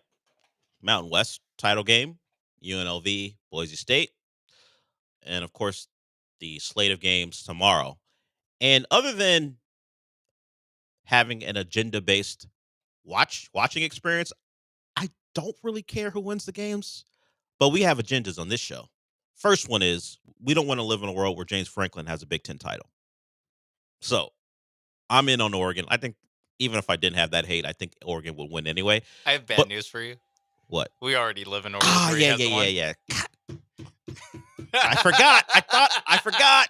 We already live in that world. 2016. I forgot. The one time he beat Ohio State. Oh yeah, 2 loss. Yeah, 10-2. Saquon. They made the Rose Bowl. the Sam Rose Bowl. Darnold versus Saquon. Yeah, Trace McSorley. Yep. All, Chris Godwin. All coming back. All coming back. We do live in a world. I don't want to live in a world where he has 2. Where he has 2. I don't want to live in a world where it's 20. The 2020s involve James Franklin winning a Big Ten title. Yeah, I just don't. I don't want Penn State fans to be able to go, ha, see? Yeah, saying they're the best team in the Big Ten is not something I'm looking forward to. Yeah, so I want them to stay depressed. Yes, I want them forever. to be under the impression that we can never get over the hump. No. Sure, we're pretty good in years where Ohio State either screws up or maybe we somehow get a win and beat them. We can be the best team in the Big Ten. I need Oregon to say no, you can't. No, you can't. So I'm in on Oregon. I think they're the best team in the country. That doesn't mean they can't lose a game in the quarterfinal. Probably not there, but in the semifinal. But as far as Saturday, I like them over Penn State in that one. Mostly because of my agenda, which is a little flawed, but I still want it to remain. It would be funny if Dabo drops another one. So SMU is a great story. I don't want them to be in a position where they have to worry about Sunday morning if Alabama is going to take their spot, which I think is a very real possibility if they lose to Clemson. But the best part about it is Dabo dropping another one because he's been very hey, wouldn't it be great? Wouldn't everybody hate it if we won the ACC and then went on to win a national title? Let me tell you something, Dabo. You may win the ACC. K-Club in the game winning a national title. Let me tell you, Woody Woodaz and all the other guys on that team, we seen you all year. You're not good enough. But he was like, wouldn't it be funny if Clemson went on to win one? Yeah, it wouldn't be funny actually. I think he was like, yeah, it would be funny because we were the first 15-0 team to win a title. Yeah. Wouldn't it be funny if we're the first 9-3 team, or the first 3 loss team, whatever he said. Yeah, no, it wouldn't be funny actually. No, well, there's nothing funny about it at all. I don't want you to have that on your resume. Look, I already have to deal with you being a 2-time title winner. It's just part of life. You won them, and that was a time where it was easier to hate Clemson or Alabama than it was to hate Clemson. In fact, Clemson was the darling, at least for me. I was tired of Alabama, tired of the SEC. So Clemson, whatever. But then you create a monster. It's much like, for me, I don't want to see the Rams win again. Wouldn't it be a good story the Patriots won? And then I realized my mistake as they kept winning and winning. So Dabo got his. You're done here. I need you out. And if I got to deal with Jalen Milroe and Kalen DeBoer, that's the fate. That's my fate. I understand that. I can accept the fate of the SEC getting the benefit of the doubt. Dabo running around Charlotte on Saturday night with the title and a chance at maybe a bye, but unlikely. But playing in the playoff and Dabo talk about little old Clemson, all that stuff that he likes to do. No, I don't need it. Let's go SMU. Let's go Jennings. Let's go Rhett Lashley. Hey, there are enough former Canes on the team. I could convince myself that, hey, I remember when Mario and Manny were wasting you. See, I knew you were good. I just knew the coaches weren't good enough. I know or I don't know this, but I assume Miami fans in general, the fan base in general, aren't quite as out on Mario as you are. As like the general fan who's going to the games, who just loves their team and puts wearing on a jersey. U-chain. Yeah. Oh, the thing that Mario outlawed, sure. Yeah. For the 10 wins, right? Cam Ward, exciting offense. I'm in a bubble of, what is that Paul laughing? Can you hear that? Like a sound, there's like a clip, someone playing a maniacal laugh. Is that Joe in there playing sound? No, I don't know. I don't know what it is. I'll investigate during the break, I guess. But yes, the general Miami fan, 10-2, great offense. Sure, it's disappointing down the stretch, but progress, right? 5 wins, 7 wins, 10 wins. Most of those people, not the crazies or the or guys who are on message boards talking about the team are still, Mario's pretty good. So I think the fan base isn't quite here, but are you quite at the Rhett Lashley, next Miami Hurricanes head coach? Miami has a poor history of hiring guys off of failed staffs. Now, Rhett Lashley was on his way to SMU before they were firing Manny, but he was the OC for a couple years, and even in the year where Manny had a turnaround late and then eventually lost to Florida State, that kind of really got the Mario stuff really heading front and center. But apparently they had been having talks earlier than that. It's not a great history. They hired Manny off of Mark Richt's staff. They hired Randy Shannon off of Larry Coker's staff. They have a type. Yeah, so it's either a Miami guy or a guy who was on a Miami staff. And if it's both, it's great. So I would say no. Okay. So right now. Got it. No, they just want him as D-line coach or whatever because he hangs around the program all the time. But I don't think no, I'm definitely not there. Okay. I hope. Okay, I just want to know where you're at. And in fact, I hope this guy out of here. And that guy's not. No. Okay. And in fact, I hope Rhett Lashley stays away, not for my sake, but for his sake. Don't get the Miami stink on you. Yeah. You escaped. You're a promising head coaching candidate. Somehow you brought in Miami players who weren't used up to their best capabilities under the previous staff and have turned them into a potential ACC title winner, something they never got close to at Miami. Realize, Rhett, you used the name of the program, De'Aaron King and the offense, and when Tyler Van Dyke wasn't a mess, to elevate yourself to a spot where you can be a head coach at a Power 4 program. Even in a alternate world where they got away from Mario and were like, hey, we like Rhett, stay away. For your sake. You're in a good spot, and if you want to elevate your job status, don't come to Miami. Okay. You'd be done in 3 years and back to being an OC some spot. So no. Can you tell I'm down on the program? Yeah, SMU though. Yeah, I'm in on SMU winning the game for multiple reasons, and mostly keep Dabo out of my playoff life. Face. Yeah, I don't want to watch him anymore.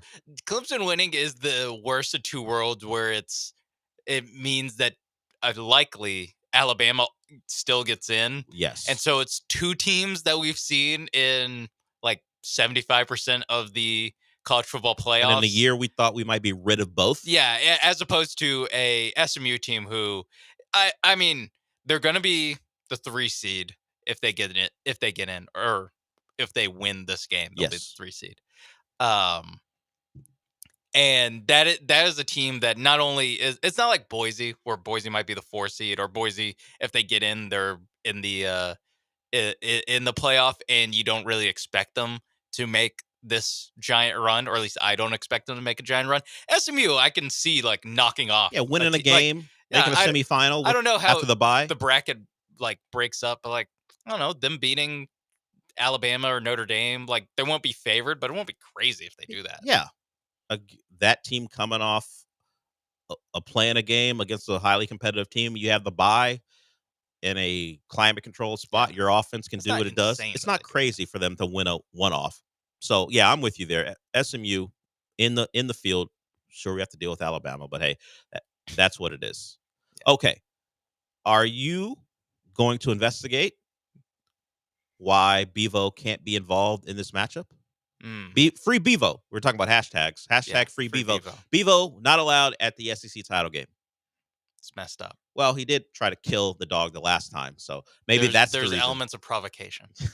The dog simply walked near Bevo, and Bevo had enough. Hey, don't come in my space. Yeah. Hey, don't get off the tracks if you don't want to get hit by the train. All right. The dog's like, wait a minute, I'm being led here by the handlers. I have nothing to do with this. Blame the handlers. So if you don't know, ban the handlers. Well, those guys probably aren't around anymore. It was years ago, but sure, ban the handlers. Those guys are all my age. And that dog, and that current Bevo's dead, right? I mean, that current Ugga's dead, right? No. The Ugga's dead, Ugga? right? Yeah, maybe. I don't know. Who knows? Probably. It was 5 years ago. They run through those dogs pretty quickly, but unfortunately, if you were hoping for something where those two animals get together and they work it all out, not going to happen. He's too big to be in Mercedes-Benz, apparently. So drop some pounds, Bevo. They Or just get a real stadium, Arthur Blank. How about that? when we received the request for Bevo to be on the sideline in Mercedes-Benz Stadium, our staff looked at several alternatives, including the sideline location. This is from the SEC. The reality is there is limited sideline space at the stadium. We can't jeopardize the safety of Bevo or UGA or the game participants. With the narrow sidelines location and multiple sets for television and camera carts, there's not enough space. While we want to honor the tradition across the conference, the space limitation is a reality. So in New Orleans, Bevo can exist. Yeah. But not in Atlanta. More of a home field advantage for the Dogs? I know. And they're gonna have every NFL player that's on a bye week there. But no space for Bevo, right? Yeah, they're gonna have Quavo there. Kamari Lassiter will be there. Trash-ass song with Lenny Kravitz. Wow. What a shot. Out of the blue. I had to listen to that. It's honestly shocking I haven't brought it up. You want to play it coming back at some point? No, it's cancer.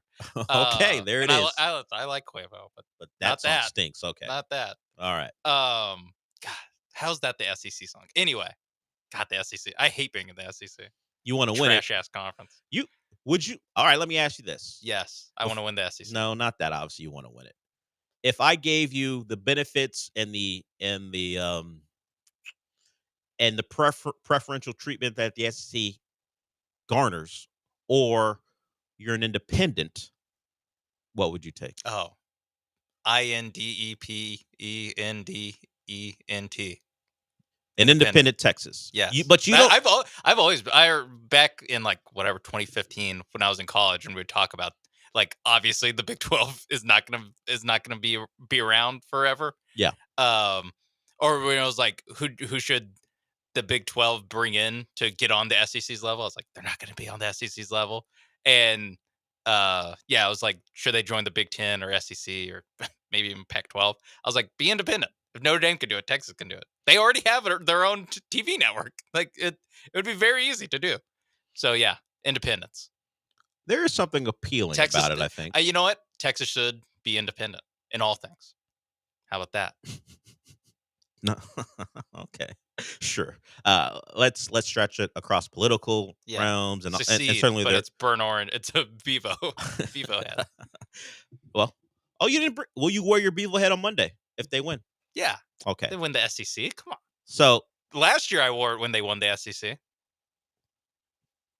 When they beat Alabama, who then went undefeated and then won the SEC. Yes, that lineal SEC champions for 2 years in a row. Certainly. So a two-time SEC champion could be in the offing for Texas. 3 conference championships in 2 years. Never been done before. Dabo talking about a 3-loss title team. Shucks. Wouldn't be great. No, I know you're speaking to an audience, and I mean by audience, I mean reporters who will never challenge you. But no, Dabo, no one's looking for that. No one think that would be funny. Same old Clemson, little old Clemson. Cut it out. Yes. Right now, I will say that we've talked about 3 of these title games, and all 3 of them I don't want to speak for you on the SEC title game. I don't know who you're rooting for, but we're rooting for the newcomers to come in and win the conference. And little Oregon proving they can do it outside the Pac-12. Yeah. Come to the Big 10. Okay, we will. Yeah, little SMU, AAC SMU winning the ACC. Not even getting any money from the conference this year. Doing it for free, handing out these ass whoopings for free. That's right. Take your beating. Little Texas doing it in the SEC. No one thought we could do it. And look at us now. And what about little Arizona State? Little old Arizona State. I knew I was forgetting a conference. Yeah, it's a Big 12. You stop caring about that conference as soon as you beat Oklahoma State. Yeah. As soon as you beat Oklahoma State, you stop caring.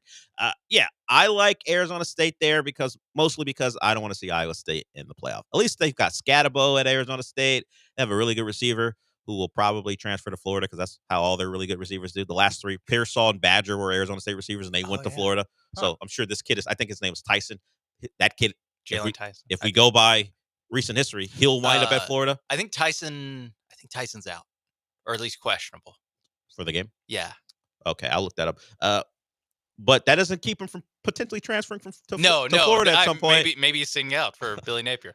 Don't get hurt. Jordan Tyson out indefinitely with injury. Or Jordan, not Jalen. So he is. I think his brother is Jalen, who's an NBA recent draft pick. 100% the mistake. At Cal, did he go play from Cal? Okay, so we're both rooting all newcomers. I want the newcomer 4 for 4. Yeah, me too. I would even settle for 1 for 4. With Texas being the newcomer that won, I'd settle for oh, that. you'd settle for I'll that. settle Okay. for that. Oh, well, how nice of you.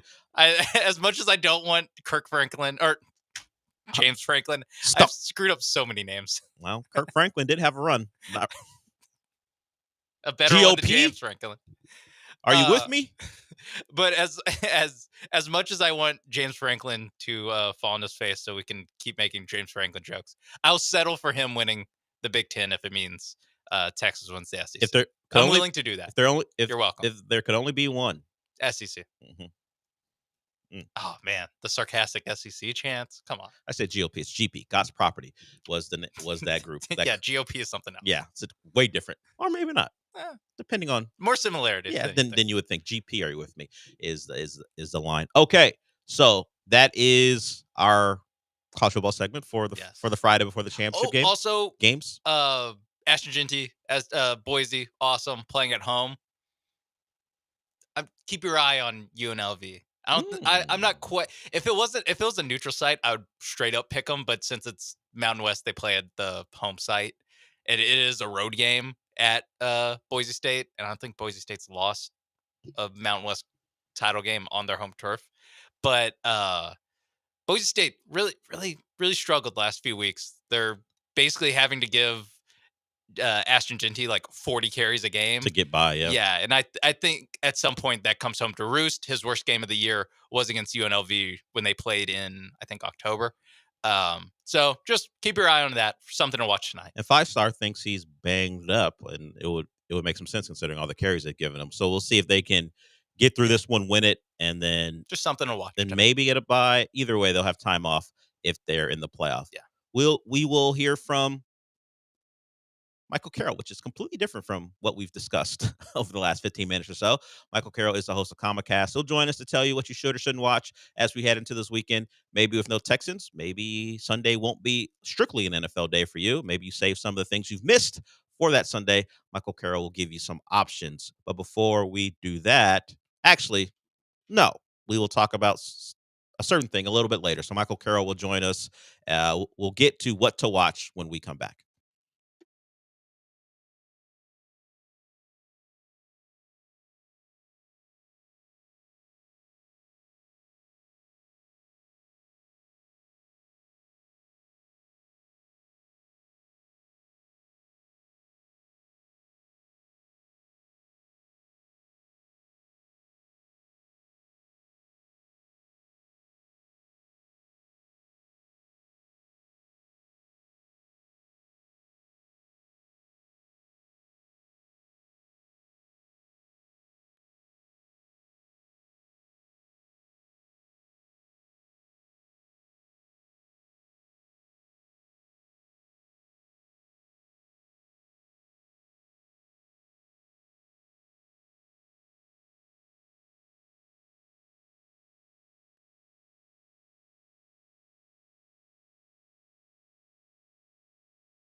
Some guy is in the building. Michael Carroll back with us. He took time off, rightfully so, last week. So did Sean Mapes. We're all together to talk about what you should or shouldn't watch. The host of Comicast right here, along with Jong Lee. Jong's back.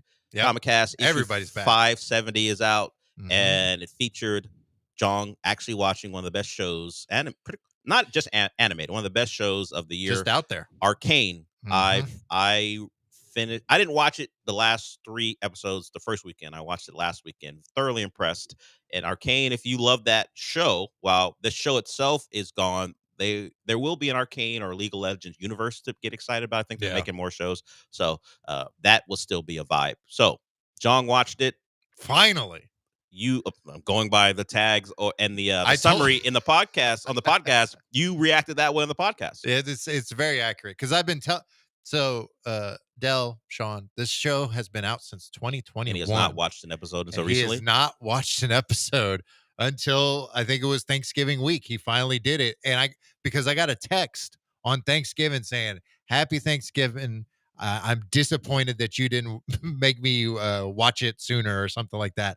I was like, I've been wanting you to watch it for 3 years. And you're blaming me now. But I get it. I'm the fall guy for that. But I'm glad he did because it's one of the best shows out there. Of course, like you said, season 2 is out. All episodes are out right now on Netflix.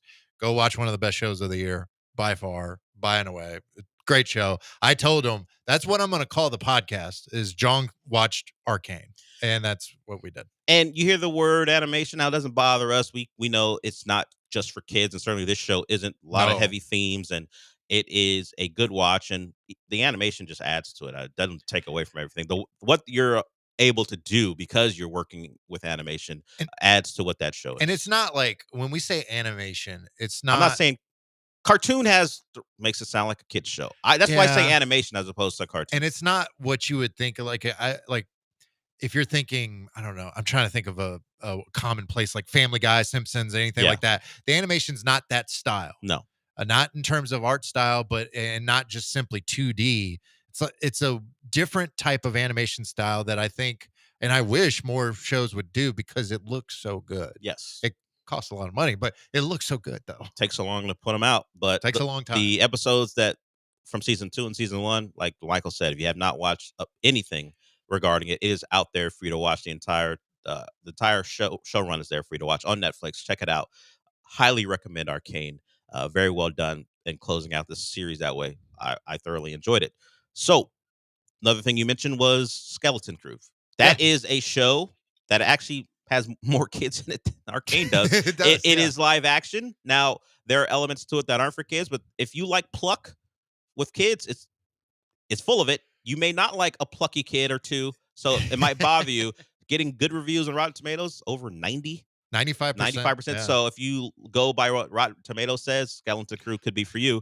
Michael, I've seen the first 2 episodes. I have to go back and watch them because I was in a haze. It was like late. So I'll have to go back and watch them. So what do you think of what's your first impressions? I will say I was also in a haze, so I need to go back and watch specifically episode 2. Yeah. I like it okay so far. I've never been a big because this show is done like from a Goonies lens, from a early Stranger Things lens, less dark, obviously. E.T. like it has that 80s nostalgia vibe, but with Star Wars. Yeah, Star Wars as the coding. It opens up with Star Wars, and not opens up. There's a scene like normal. It looks aliens in space. Yeah, but exactly. But a lot of it is Star Wars in the suburbs. At least that 100%. first episode. Yeah, the first episode, and it's because it is focused on these kids. So if like the Goonies wasn't your vibe, if those 80s type movies or shows, or even Stranger Things, and I stress the early days of Stranger Things when they were actually kids, that's what this show's kind of going for. It has I don't know, like a little positive vibe, that just vibe. If you don't like that vibe, you're probably not going to like the show. It has less to do with Jedi, has less to do with Sith, and that may be a good thing for some people, but it's more focused on these kids getting lost in space. Not a spoiler. They get lost in space. What a shock. And them trying to find their way out of the situation that they're in. Jude Law's in it. He's the biggest name probably in there. Jaleel White is also in it. I just want to mention that. He's space pirate. Mm-hmm. There's a space pirate werewolf. There is. Brutus, I believe, is the character's name. And the name, if you know historically what Brutus did to a certain Roman leader. This Brutus not so different. I told Jong that he Spoilers. With the Roman Empire. Et tu, Brute. Yeah, that's whoa. Whoa. Hey, I haven't watched Gladiator 1 yet, all right? I told Jong that Brutus reminded me of Goldar from Mighty Morphin Power Rangers.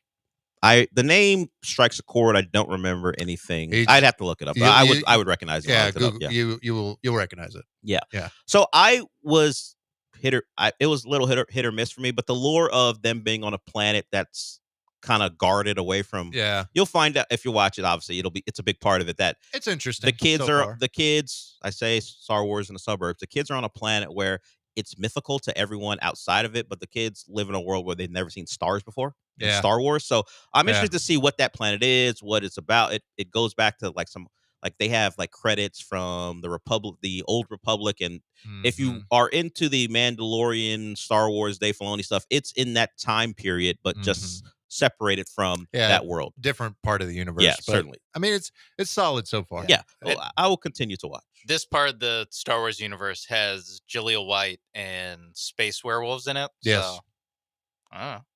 That's the part of the universe I'm interested in. You'll really enjoy those first 10 minutes. Sean, when I look at you, and he pops up again in episode 2. Yeah, he does. Sean, did I do that? No, Jaleel White does not say that. Sadly, no. Unfortunately for us, sometimes you have to leave things in certain parts of television. Oh, did I mess up the hyperdrive? Oh, yeah. no. Oh, they get lost. Is it Jaleel White's fault? And he goes, "Did I do that?" Well, wait for episode 5. I heard there's somehow a much cooler version of his character that charms all the ladies. So we'll wait for that.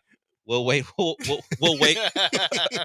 We will wait for that. Okay, so those are some of the big properties that are currently out, and have been out for a little bit for you to watch. Now, whether you want to go to the movies or stay home, we talked about one you might get to earlier in the week.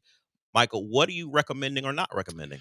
This one's an interesting week, specifically for theaters, in that there's 25 releases this week. That's a lot. Variation, mainly limited, though, so you'll have to check your theaters to see if a lot of these movies are where you're at, because the wide releases, there's Y2K, which is a bad comedy movie with Rachel Zegler and I forget who else. You mean Snow White? Snow White, yes, correct. That one's it's not good. And then there's this may interest you, Sean. There is the movie Werewolves. I don't know if you've seen this trailer. Werewolves with Frank Grillo. I have not seen the trailer. I have seen the trailer. It's The Purge, but with werewolves. What? With Frank Grillo, who was in a Purge movie. He was in a Purge movie. So explain.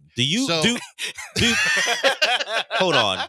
That's the best. That's the best follow up to It's Purge with Werewolves. So explain. Are the werewolves the one doing the purging? Okay. Are they the good guy? Well, I need more.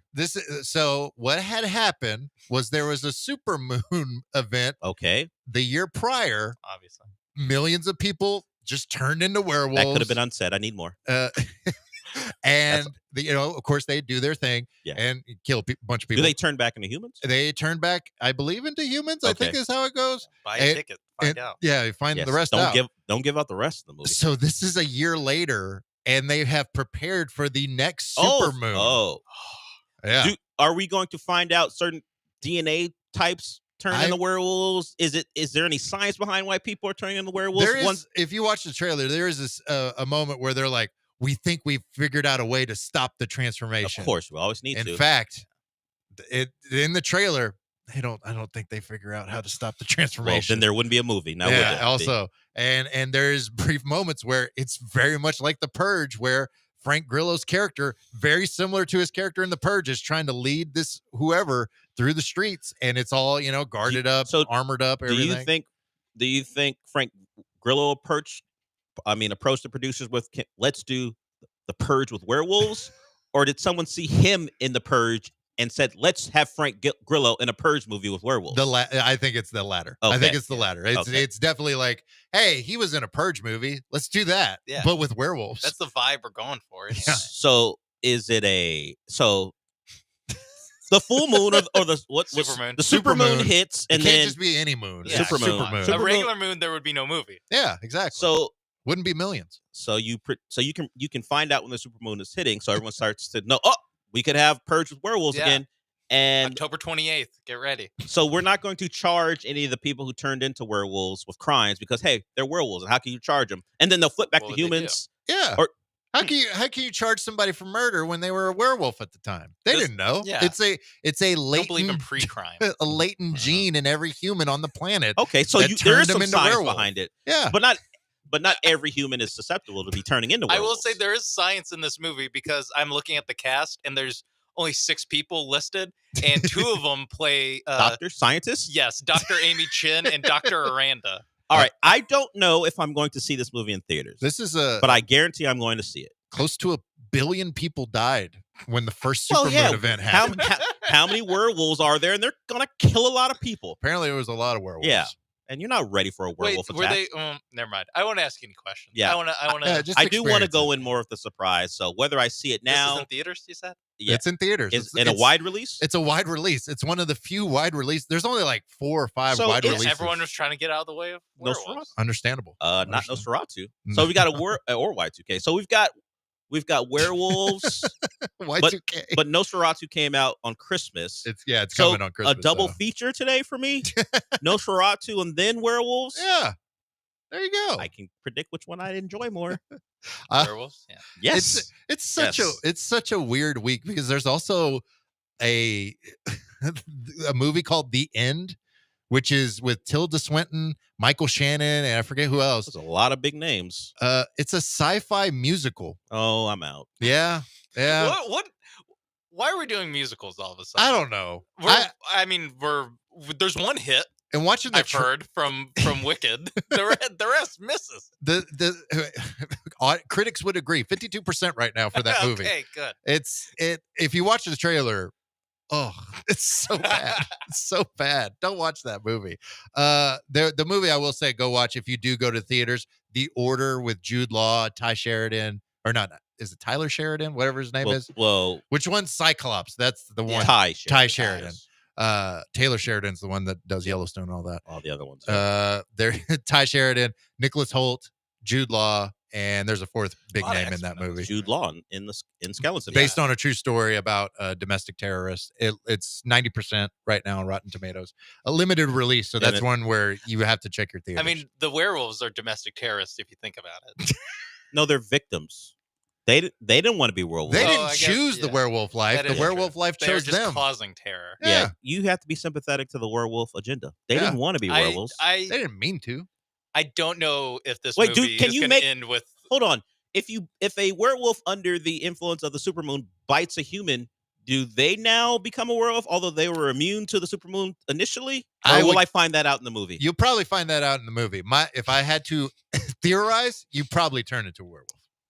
But that's my guess. But considering no bites had to happen for the initial epidemic, I think it's just genetic. Yeah, it's true. Or no, it could be genetic, but then when you like they're Spider-Man, carriers. Like Yeah. Spider-Man, Yeah. when the spider bites them, it changes your gene. Yeah, they could be like in the saliva, like a Komodo dragon. Yeah, Is that how Komodo dragons work? that I think Every so. Komodo dragon used to be a person who was bit by a Shockingly, Komodo dragon. yeah. That's why they keep them to that one island. Yeah.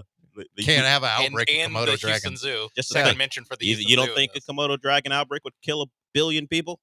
If humans got turned into them because they were bitten?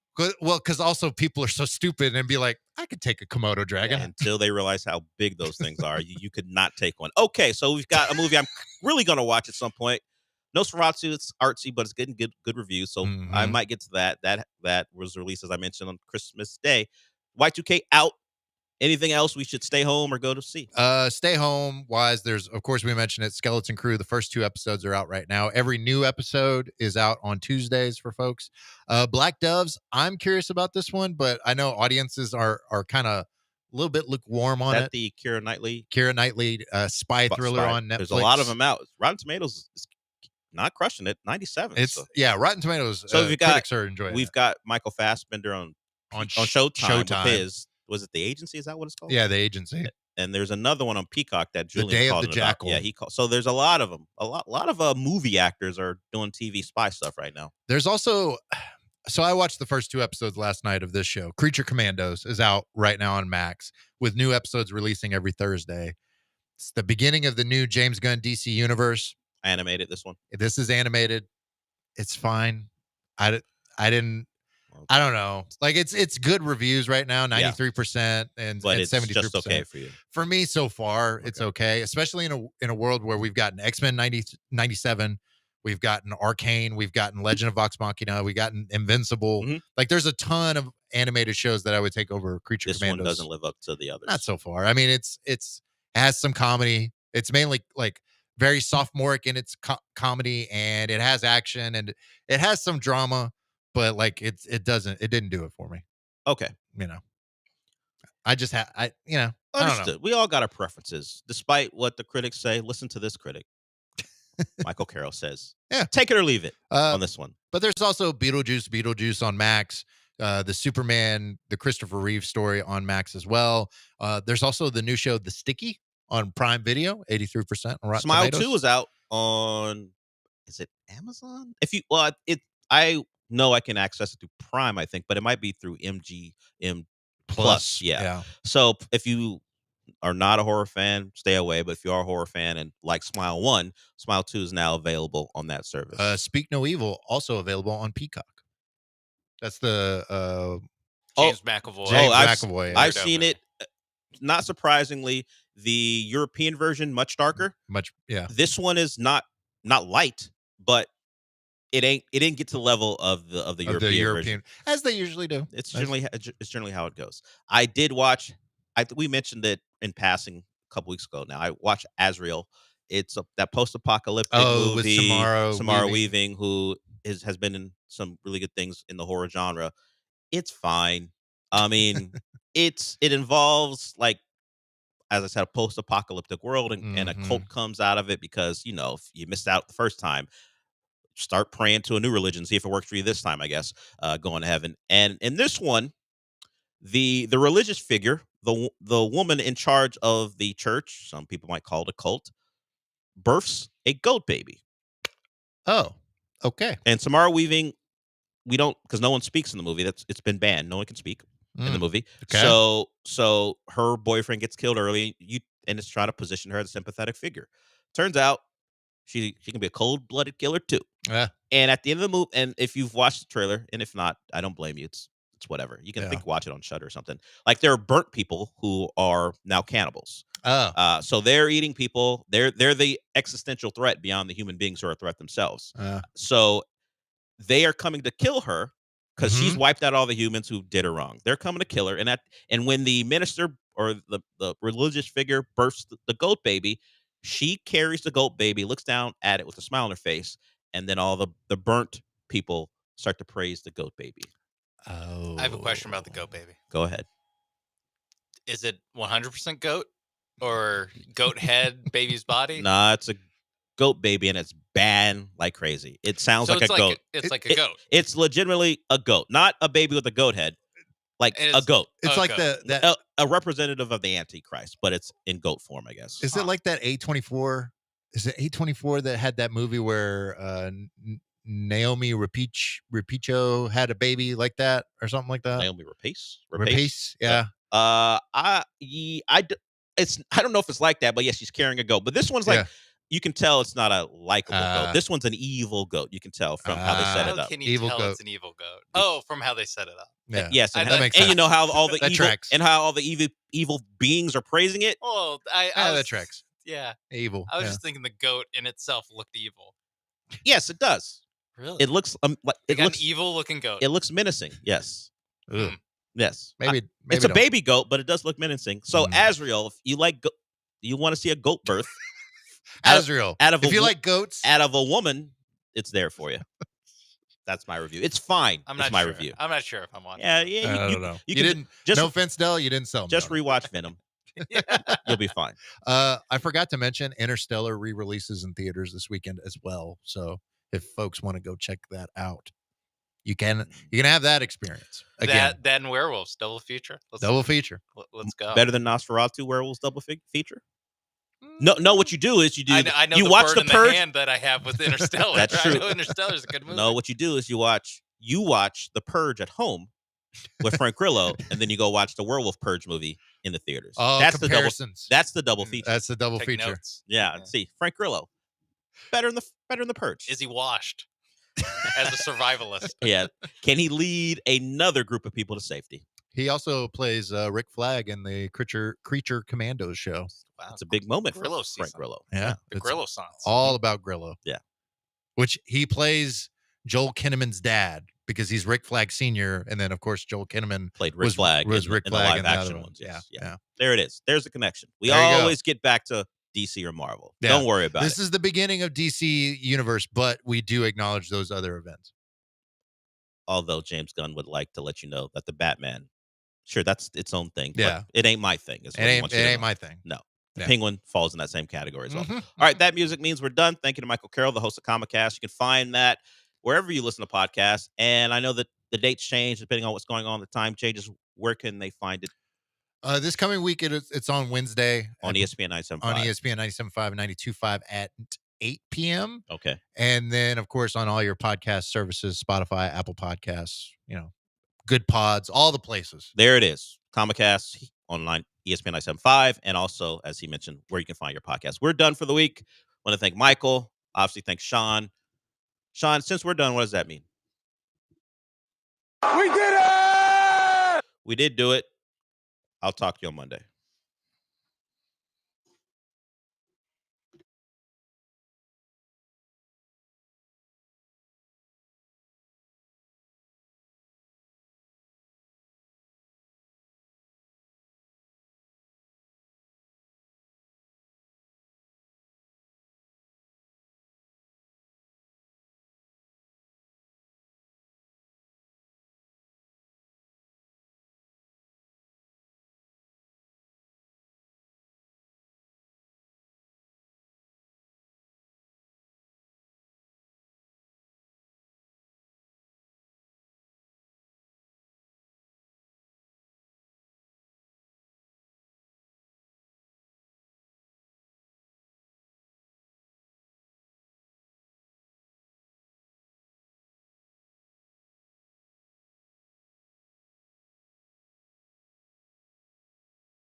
I'm so freaking proud of you, man. That's the way to show up. You talk about pressure, we live in pressure. That's where we freaking thrive. You did it again. All right? It doesn't matter who's playing for us. It doesn't matter what's going on. You always find a way to win. This has been in the making, man. This has been in the making. All right? We were all supposed to be here together, man. We're destined for this. Just stay the course. Man Campbell or Dan Gamble. Take your pick of a nickname on this Friday. Got to get down on Friday, December 6th, 2024. I am Paul. He is Joe. Fun Thursday night football game last night. The Lions beat the Packers 34-31. And I'm going to localize that game right out of the gate. Number one, if the Houston Texans had beat either of these two teams, we would be feeling better about this team who will not be playing on Sunday. Number two, I love Dan Campbell.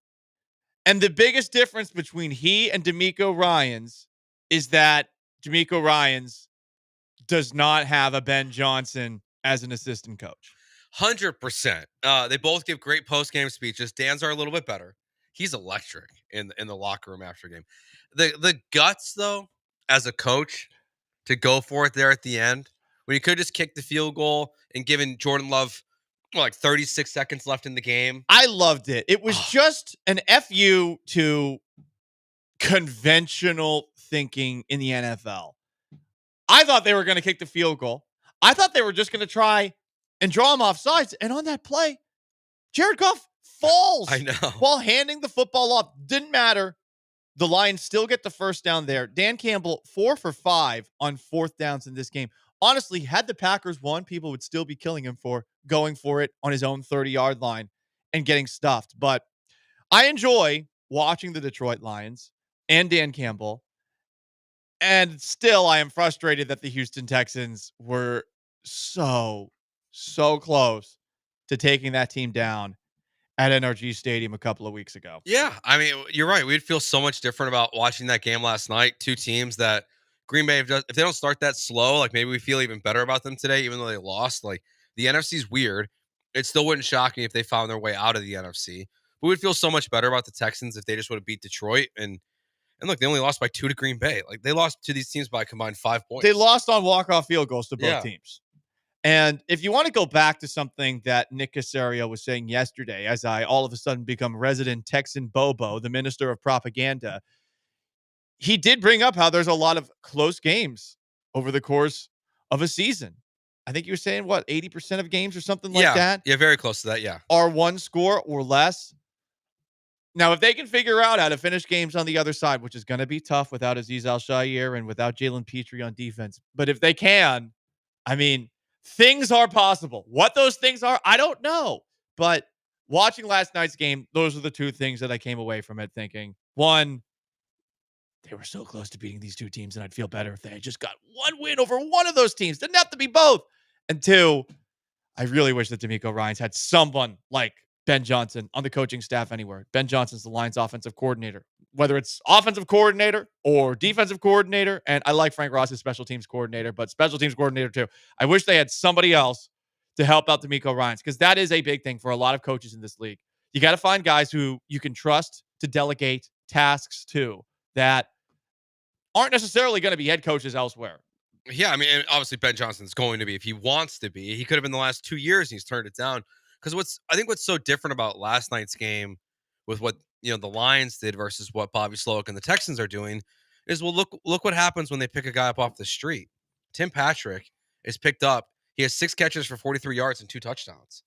I mean, Amon-Ra St. Brown doesn't have a big day. He only has 43 yards himself. So like he's really their best player, but they just find ways to win in so many different fashions. It's so crazy. You're right, because, I mean, they averaged 3.3 yards a carry. You take a look at the numbers for the Lions last night, and I could see why Coog Blaze on our Twitch says Dan Campbell's luck will run out soon. He is still an idiot. But at a certain point, when you keep winning these games over and over again, you're going to have unwavering confidence in these games. And look, does that confidence, I think it's really difficult to substantiate it. But when you continue to do this over and over again, you are going to have the steadiest of hands when these moments pop up. Why are the Chiefs winning all these one-score games? Why are the Lions winning all these one-score games? because they're used to playing in one-score games and winning these one-score games, and they clearly feel very confident to the point that with 30 seconds left, they decided to go for it on a 4th and 1 when conventional wisdom would have said every other NFL coach, all 31, would have kicked a field goal right there. Yeah. I mean, and Coop Place is probably right. Like we'll see what it looks like next year if Ben Johnson leaves and Mark Brunell, who's their quarterback coach, is maybe he's the new OC for the Lions next year. Like maybe it'll be different. But what I love about Dan Campbell, and D'Amico does a good amount of this too, I think to his credit, you have to know who you are. Like you have to be who you are all the time. And Dan Campbell in that situation is going to make the same decision over and over and over again. It doesn't matter if it's Jordan Love or Patrick Mahomes or eventually like JJ McCarthy on the other side. He's going to make that call because he trusts his guys so much. Do you think he made that call also because I have to be consistent? I can't be a hypocrite. I can't be a fraud. I got to go for it on 4th down. Been going for it on 4th down all game. I think it's just who he is. I think he's just a lunatic. Like I think he just. I enjoy it. Yeah, it might blow up in his face, but I think back to like Brandon Staley. Remember when Brandon Staley was doing that his first year with the Chargers? He was always going for 2. But he's a little mamby-pamby dork. But then he got bullied out of it, and the next year I could bully Brandon Staley. You're right. Yeah.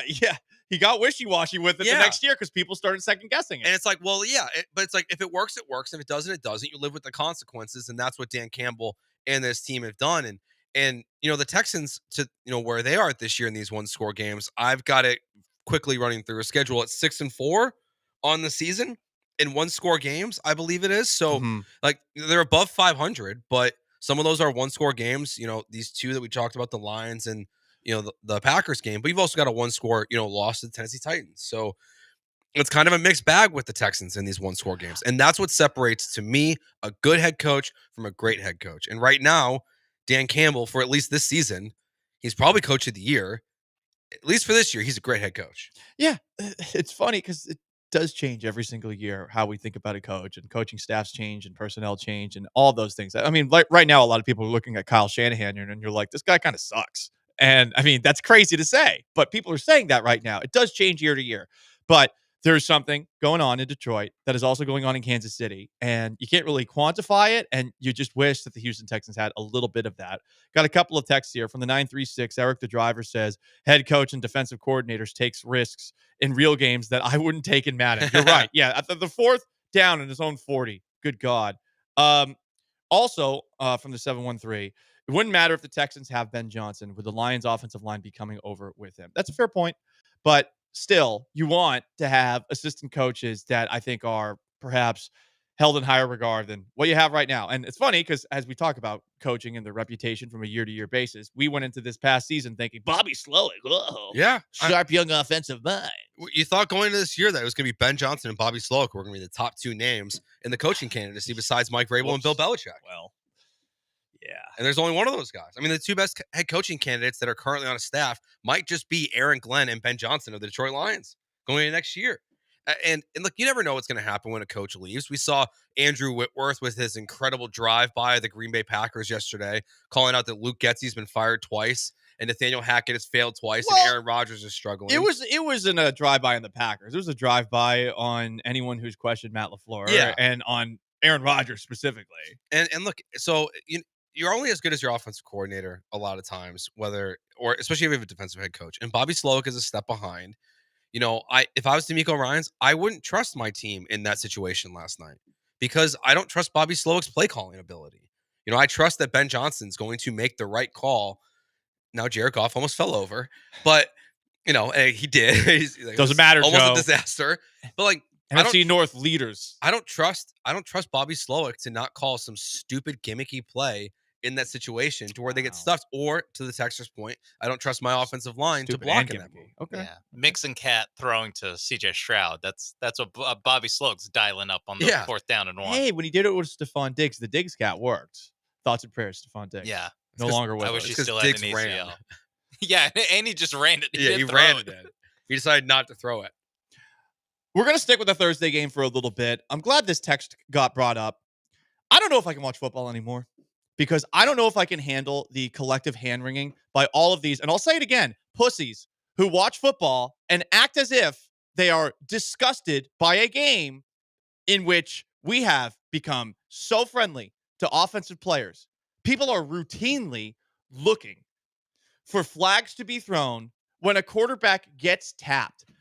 Joe, there was a moment in this game where Jordan Love on third down throws a pass, a Lions defender comes in late, and his right hand hits Love's helmet very hard. The amount of people that called that a punch blows my mind. A punch, one, usually involves a fist. Yes. Two, I could be missing something here, but working this out of my head. Do football players wear helmets? Oh, I think they do. Do they wear helmets? Yeah. So why are we crying over a guy getting Love tapped on the head while he throws a pass? Everyone was saying he got punched. He did not get punched. And by the way, he's wearing a helmet. If you make a good play in a game and a coach comes over to you afterwards and taps you on the hat, you know what's going to happen? You're going to feel good about yourself, and you're also not going to feel anything. I don't know. It might be abuse to some of these people on social media. Clearly. And by the way, no one says a damn thing about a running back who gets absolutely cleaned up towards the end of this game where it looks just as bad as what we saw with Trevor Lawrence. No one talks about that moment, but we're all focusing on a quarterback getting Love tapped on the head. These guys are highly compensated. They are so protected by all of the rules, and we want a flag to be thrown because a guy who was coming down from trying to swat a pass away, his hand hit this guy's helmet. And don't get with me with this, oh, well, these are the rules, Paul. The rules need to be enforced. The rule is stupid. It's a stupid rule. You're wearing a helmet. You are perfectly fine out there. My God, when did we all become such babies watching this violent game? Oh, my quarterback got hit on the helmet. Why didn't they make a Like, it's insane. I can't understand how we've all become this. And it's everyone online that's going along with this. And look, this week has been a long one for us, right? Because we've been talking about Azeez Al-Shaair here on Azeez Al-Shaair 97.5 and 92.5. I totally understand how we're all a little bit tired and how we also might be a little bit biased for defenders' rights. Hashtag defenders' lives matter, given Al-Shaair getting a bit railroaded on a play that was just unnecessary roughness. But I can't get how every game we're looking for things that get missed and yelling at the referees for doing the equivalent of what we would want to happen if we're walking down the streets in New Orleans with an open container. If we're in New Orleans with an open container, guess what? We don't want the cops to look at us and give us a flag or a fine or a write-up or something like that. I think it's actually legal in New Orleans. So say it's here in Houston. Don't you want the cops to look the other way every now and then, whether it's for an open container or maybe you're spliffing out back?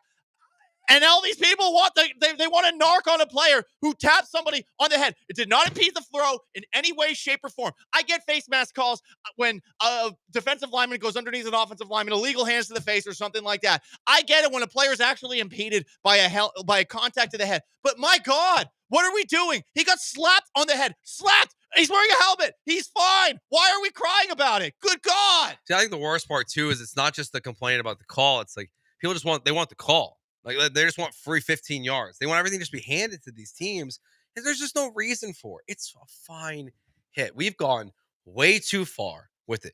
Honestly, I think the play, I can't remember when it happened in the game, Paul, but there's the one where, like, Jordan Love kind of gets, like, thrown into the ground. Yeah. By, like the hands around, kind of, it's not a horse collar, but he, like, gets, like, pummeled into the ground. It looks worse than that play. It's just the hand to the helmet. It shouldn't be a call. It never should have been a call. It's not egregious. Like, they went from trying to protect these quarterbacks to basically just saying, like, we're going to treat everything like it's the OTAs and put you in a red penny so no one can touch you.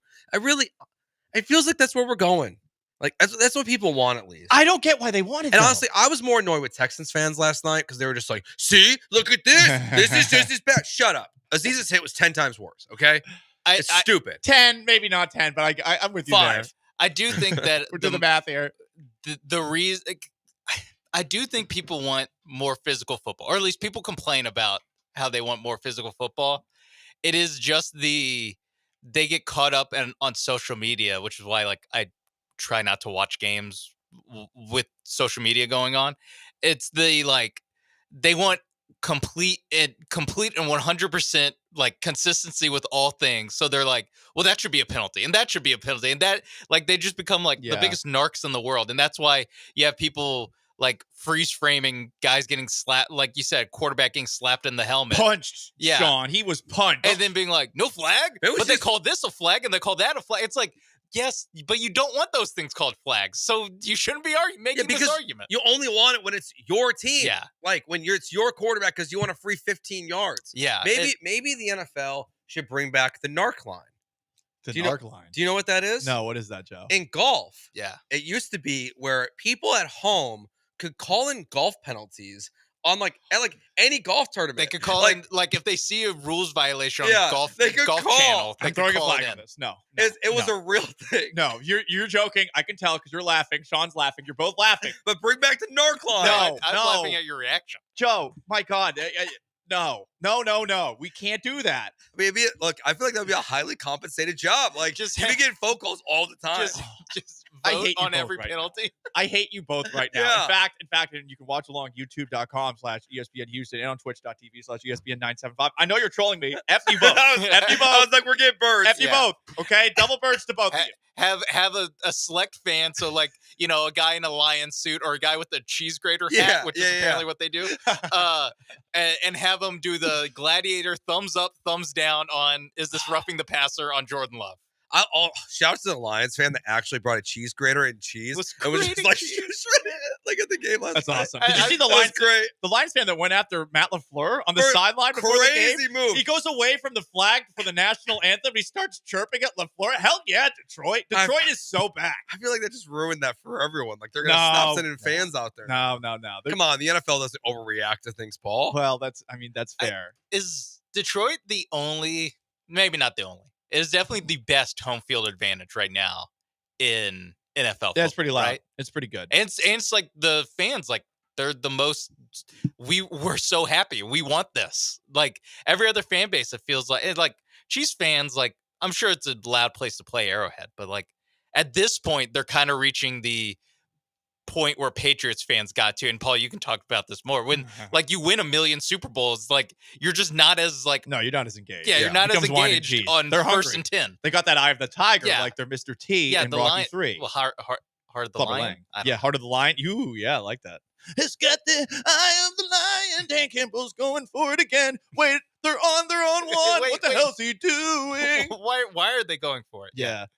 I love it though. I hope he doesn't. The last one, I was like, oh my God. I was basically watching with my fingers over my eyes. I know. It's kind of those moments where this is either going to be awesome or he's going to get crushed falls, the next and then day. and then Goff freaking falls. Yeah, as Goff is going down, I'm like, yeah, this is the disaster. And they got stuff to play before. I was like, oh my God, we're going to be talking about fourth down decisions all day tomorrow. Yeah, Detroit Lions radio today would have been, should they do what the Tampa Bay Buccaneers did when they fired Lovie Smith and promoted their OC? They'd be going, should we fire Dan Campbell and just promote Ben Johnson? No, they wouldn't because they like Dan. It worked so well with Dirk Cutter.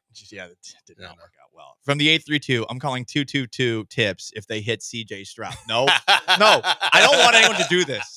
Honestly, the next time Stroud gets rung, we all better be consistent. We all better be consistent. I will be. Everyone who has texted, oh, you'll be upset if they hit Stroud. Nope. As I've said before, F all quarterbacks. Unless it's Tom Brady and he doesn't play in the NFL anymore. Okay. Even sometimes with Brady, it got ridiculous for me. Yeah. I would. Those would be those things where you get away with a penalty like that, where Brady gets slapped in the head or someone touches his throat or something like that. I mean, I felt dirty that the Patriots were able to take advantage of it. I feel like we should all know that. And instead of crying about a lack of consistency, the next time Stroud gets hurt, you should say, "Yeah, football." We're from Texas. We're not soft. Julian has a thought on NFL penalties at 713-780-3776. Julian, what's up, dude? What's going on, guys? Appreciate you guys having me on the No Gag Reflex. So we're talking about the penalties, right, and how absurd they are. And I'm with you. Now, I do agree that he should have Aziz should have been called for a flag, right? But I don't agree with everything as far as soon as someone hit, oh, good job, they hit him on the head, boom, 15. And the funny part about it is Tom Brady coming out and saying, oh, well, it's football and blah, blah, blah. Well, after he got that ACL injury, anytime somebody even looked at his feet or below his knees, he would cry to the ref for a flag. And man, you know what? Like you said, it was egregious. They would give it to him. And for him to come out and say, oh, well, it's football and yada, yada. Come on, brother. you were just like LeBron. You cried more than any of them. Yeah. That was Everyone's a good one. hypocrite ultimately, Julian, and appreciate the phone call there. That's what is kind of frustrating. But at the same time, when you leave, sometimes you actually have that perspective. Yeah. And maybe we should give a little bit of grace to some of the former players who are talking about it, who may have been habitual line steppers. I know Ryan Clark came after Azeez Al-Shaair for the hit, among other players, and some have defended him. And not to make it about him on Azeez Al-Shaair 97.5 and 92.5. Really, what he's saying about Brady is true. They protect the quarterbacks. And I get it. You want the quarterbacks to be out there every single game. But at the same time, like how far are we going to go? And it is kind of funny that in that rule, they're like, hey, we'll protect their legs, but we're not going to protect their brains from getting scrambled. But think about what he'll complain about everything. So have you seen this tweet? JJ Watt responded to it today from Zachary Jacobson of 24/7 Sports. Mm-hmm. So he put out this tweet saying Kirby Joseph, the Lions safety, is a scumbag. Because in this play, when Tucker Kraft is going for a play, Kirby Joseph dives right at his kneecaps. And now this is the same guy who hurt both TJ Hawkinson and Tyler Higbee. So this guy, Zachary, is saying that Kirby Joseph is a scumbag because he's intentionally diving at someone's kneecaps and trying to take him out. Well, but what are they supposed to do? Exactly. You can't hit him high. You can't hit him low. Sorry, this isn't rugby. Where in rugby, the rules are you have to tackle above the kneecaps, below the numbers. You have to wrap and take down because no one has pads, no one has helmets. Those are the rules in rugby. It's not possible. Everyone wants it both ways. They want you to protect the knees. They want you to protect the head. You can't play football that way. I don't think about protecting anyone if I'm out on a football field playing defense again, like I was back in 2006. Okay. High school level, low level. If you're out there and you're in the moment, you're like, I need to get this guy down by any means necessary. And sometimes if a guy's bigger than you, you're just going to throw your body at his knees. And sorry about your knees, bro, but I got a job to do out there, And it's not personal, it's strictly business, to quote the Godfather here. And to a degree with Al-Shaair, you could understand why, because Lawrence was close to the first down there. Obviously, it was the very definition of unnecessary roughness. And I think given the situation, had that been maybe in a playoff game or it's the fourth quarter and it's the red zone, I wonder if they make that call. I actually do, even with the fencing. The fencing is probably what led to it ultimately being called there. So things to wonder about. But last night, it was frustrating, that element of the game, the amount of people that were acting like Jordan Love got punched when a guy's hand hit his helmeted head. There's a helmet. It's there to protect you. Yeah, it does a pretty good job. Also, then make them wear guardian caps. If you're that concerned, where's the movement for guardian caps? Well, yeah, they don't look cool. That's riding your bicycle. Yeah. With a helmet on, you look like a dork. They do. That's why people don't do it. I wear a helmet, but basically my mom brainwashed me into thinking, one, if I didn't buckle my seat when a car started moving, that the car would get into a crash. The seatbelts were for the car to not crash. Oh, that's an interesting. It was brilliant. I think I'm gonna have to steal that. I'm still. You should. Every parent should steal this. I'm still it's still in my brain. That's a great idea. I freak out when my seatbelt's not buckled. I freak out when other people's seatbelts aren't buckled. If I'm driving people around, I will be a Nazi to you and I will yell, "Get your effing seatbelt on, dude." It's kind of a lot, but also in addition to the whole seatbelt side of thing. Oh damn, there was something else I had, but it's basically about safety. Okay, you want to be safe out there. You wear the helmet when you're riding the bike, so I would do the same thing there. You buckle your seatbelt up. You gotta protect yourself. Yeah. Jordan Love, move your head out of the way. Mm-hmm. You saw the hand coming. But I think that the guardian caps. I don't think the guardian caps are the fix. I think the fix is let's realize that certain moments we should look away from an illegal hands to the face and an illegal hands to the head. I get that it's the letter of the law. We don't always have to follow the law. Agreed. Sometimes you let things go. He's Joe and Paul. We got Sean behind the glasses. Gallant and George on a Friday. Got to get down on Friday. 713-780-3776 if you want to call in. If you want to text in. Loss for the Rockets. We'll discuss them at some point in this hour. Also some rumors for the Houston Astros. But up next, I do want to get the vibes here before the SEC championship game tomorrow between Texas and Georgia. Is Texas going to show up in the first half? Unlike last time around, we'll discuss. Stay put. Hey, so my wife and I, we were having a little discussion. My birthday's right around the corner. We're thinking like, where's a good place to go this year? Where do we get away from the kid? And I was like, I know we go there a bunch for work, but maybe we'll make a trip to La Berge because we know what's going to happen, right? The Texans are going to play at 4:00 on Saturday, the first wild card playoff game. So why not be at the sports book? They got the 24-foot video wall, 19 betting kiosks. You can use the ESPN Bet app while you're there as well. The casino is a great time. All the restaurants are fantastic. The food specifically by Chef Lyle inside the sports book is incredible. Always recommend the hot honey sriracha wings. They're very, very, very good. So when you want to leave Texas and bet on your Texas teams, make sure you do it inside ESPN Bet at La Berge in Lake Charles.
It's Gallant and George, on ESPN 97.5 and 92.5. broadcasting live from the Veritex Community Bank Studios. Here's Paul Gallant and Joe George.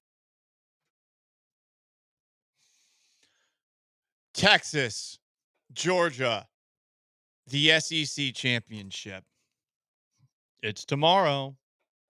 And I'm curious about how people are feeling about this rematch. I remember all of us, for the most part, Sean less so than us, went into the last Texas-Georgia game with how Georgia was playing, and specifically with Carson Beck under center. And I think we all thought that Texas was going to run away with it. Mm-hmm. Then the first half of that game happened. Georgia was kicking Texas's ass. Texas benched Quinn Ewers for Arch Manning for at least a brief period. And in the second half, Texas made it respectable, but it was very one-sided through all 60 minutes.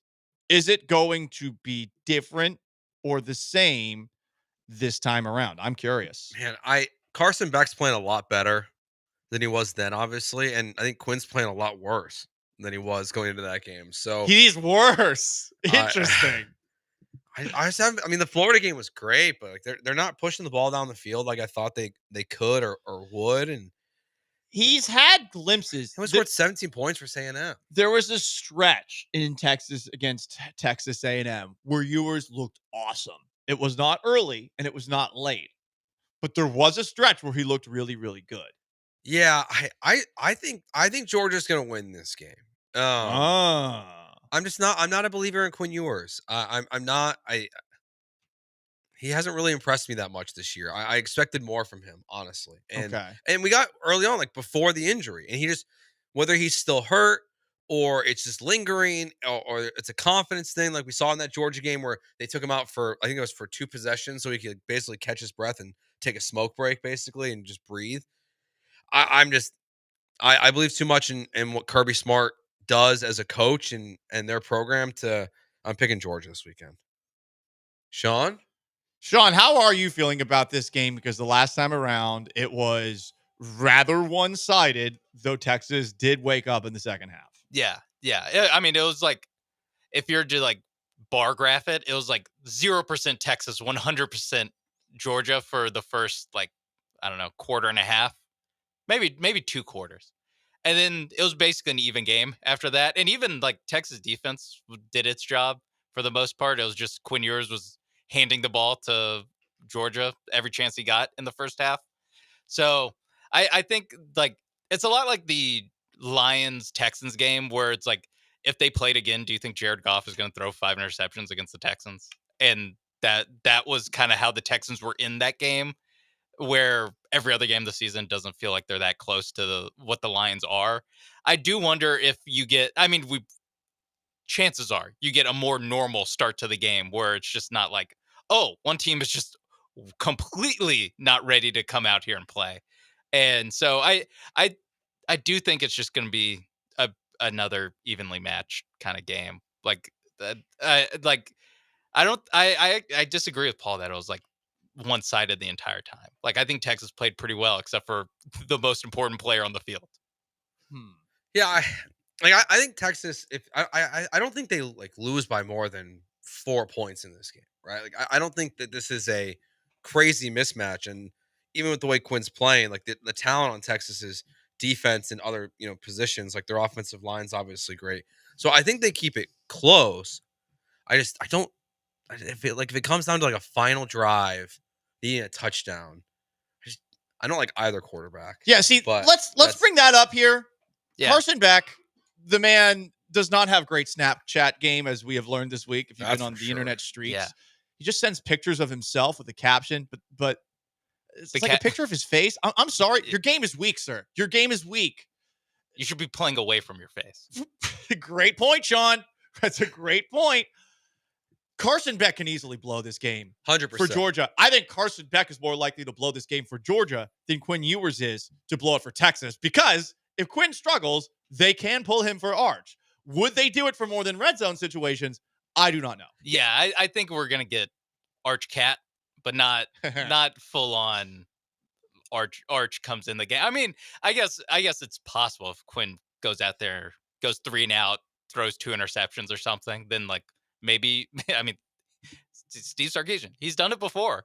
The last time these guys played, but I do wonder also with Arch Manning's rushing ability, and you saw in the Alabama game and in the Georgia Tech game with Georgia that running quarterbacks seem to really give them serious issues. Good point. Milroe getting to the edge, Haynes King running straight up the middle for 4 yards. They just couldn't stop it the entire time. So I do wonder if that is something that that Texas goes to more, and if Steve Sarkisian feels more comfortable doing it now that he's already done it in the Texas A&M game, and that this is kind of the end of the season. So if you do it early in the season, teams get to look at it more, and B, that you do kind of feed into the Arch Manning Quinn Ewers discourse, where this you can just go, hey, we're just putting the best quarterback on the field for the situation, and it's more, you avoid the quarterback controversy discourse as much as you can. Involving these two guys. Like while Haynes King had a very good week throwing the ball against Georgia, he threw for 300 yards and 2 touchdowns. Arch Manning's a better thrower of the football than Haynes King, and what they could do with the Arch Cat is so different than what you see some of these other teams who are, putting in running exclusive quarterbacks where the quarterback doesn't throw the ball really out of these moves. Like you see a quarterback come in, like it's kind of like the Tebow days, like for the most part, we knew when Tebow came in for Chris Leak, it was going to be a running play. Mm-hmm. But with Arch, there is a wrinkle to it that they can be really creative. So it's very possible that Texas wins this game. I'm just going to pick Georgia. I think Texas is going to win. I think Texas already won. Well, I don't know about that. We'll get to that in a moment. But if you take a look at the beginning of this game, Texas refused to run the ball.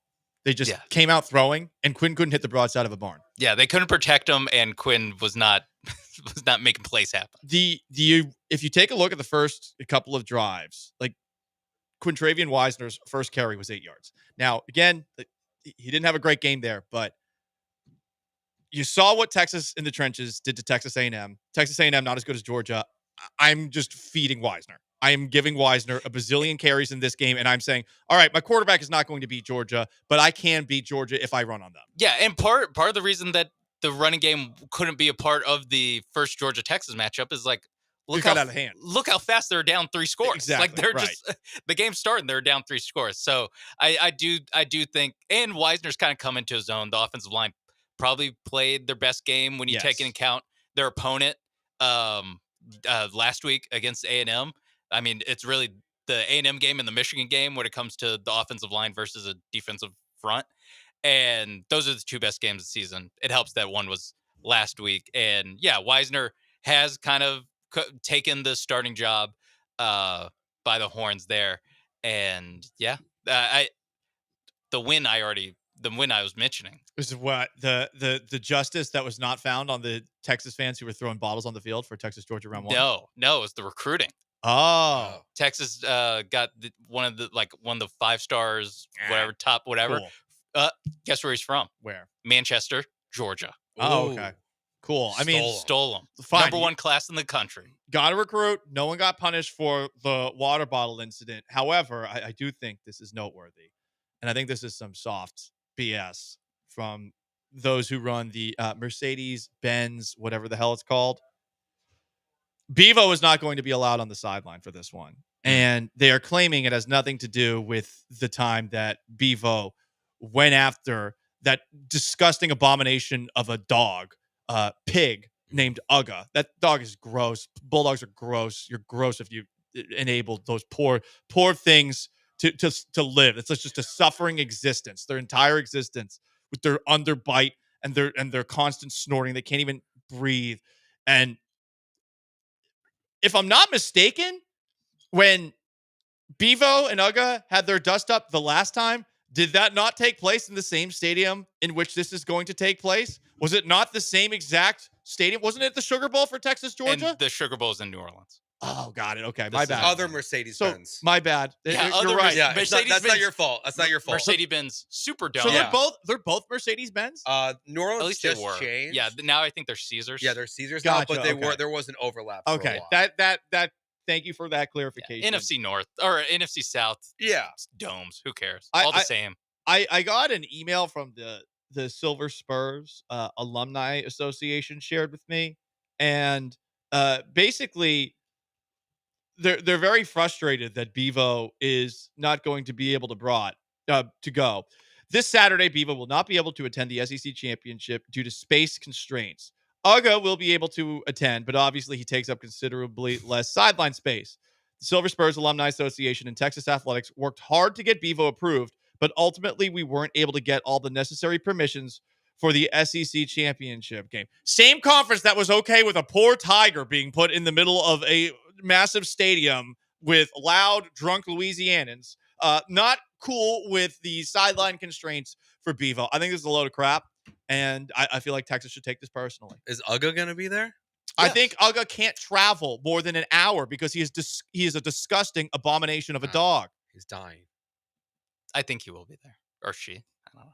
But like, it's got to go both ways. If Bevo can't be there, Uga can't be there. They would not bring Uga to Austin. I remember that. Remember we talked about that. Yeah. Like, oh, you can't drive a dog in a car. This I'm one, curious. it's Athens, Georgia is basically like not an actual suburb, but it's like College Station to Houston, as far as Athens to Atlanta. So Gotcha. All right. So probably going to be there. yeah, and he can like basically sit in someone's lap, whereas Bevo. Doesn't matter. I will say Bevo does take up more space than Uga. They got me there. I mean, that's true. But if one side can't have their live mascot, the other one should. You think Arthur Blank would build a stadium that's big enough? Yeah, you think he would know? Yeah, created Home Depot for nothing. That's fair. Yeah. I mean, you got all this equipment? Like, do something with it, huh? Sean behind the glass, Joe George. I'm Paul Gallant George, ESPN 97.5 and 92.5. The Rockets lost last night. Are we mad about it? Stay put.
You are back with Gallant and George On ESPN 97.5 and 92.5. from the Veritex Community Bank Studios. Here's Paul and Joe.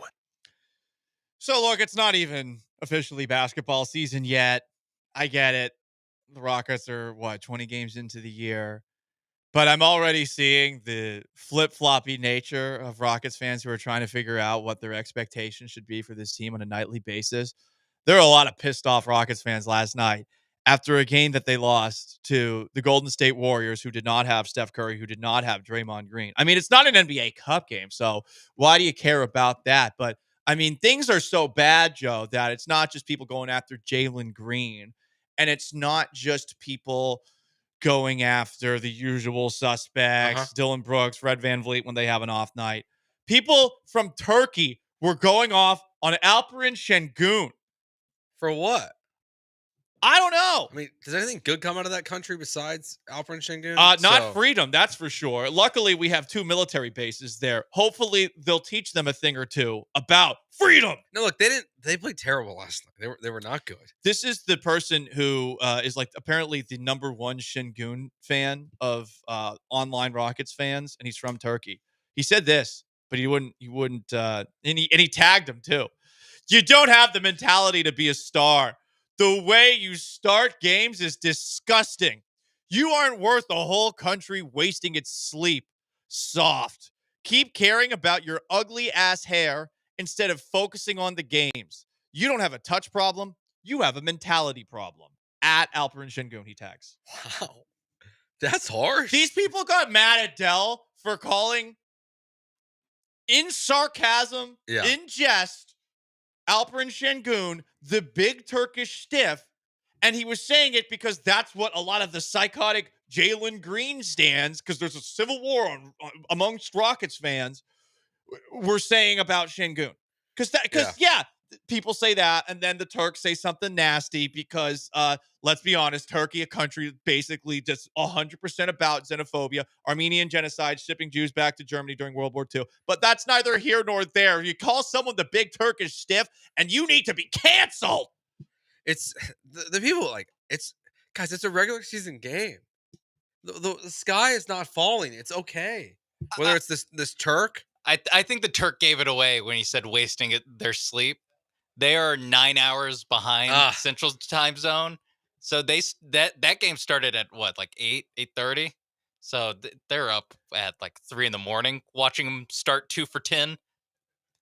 Yeah, but I can't say I condone it, but I understand being cranky. They're lucky their dictator even allows them to watch basketball, okay? I can say that. They can't, because they'd get killed if they did, okay? And that's a shame. Honestly, we should be promoting our game in countries that share our values, not China, but that's neither here nor there either. I think it's interesting how angry Rockets fans are getting at this team. You got to make up your mind, okay? You got to make up your mind. Last night was frustrating for sure. Jalen Green stunk. Alperen Şengün stunk. These games happen. You're expecting this team to be all of a sudden the Warriors of old or the Spurs of old. It's 20 games into the year. Can we relax a little bit? Well, it's because they just don't know how to deal with like a team that has any level of success. I think it's the biggest with Rockets fans. It's worse than anyone else because they get so excited that they're the 2 seed 20 games into a regular season game, and then they lose the game to the Warriors, and it's just the world is over. I mean, some of the tweets, like I like Ben DeBose, but like they're so dramatic. It's crazy. I mean, it's just I get it. I mean, I think most of it is because it is the Warriors and that they lost to, and the Warriors. This is a crazy stat that I'm like, how did we not hear about this before? Where they've won now 15 straight against the Rockets. That is crazy. I saw that. I was stunned by that. I was like 15 straight. And really, that's like just missing 27 straight threes. That's really just like the last 2 years, because like, Christian Wood era. Not surprised that they didn't take one off the Ime Warriors. is 0-5 against the Warriors. Yeah. Like it's not off to a good start. But like to call it an organizational failure to lose a regular season game is insanity. And just like guess what this is? This is the first 2-game losing streak for the Rockets this season. That's insane. Really? I didn't know that. Yeah, it's the first losing streak for the Rockets. They also, Fred VanVleet wasn't good. Jalen Green wasn't very good. At the end of the third quarter, he was kind of like helping them make the run, but he was 4 for 16 overall. It's the numbers overall that you look at. Look, they are a young team that is going to go through growing pains.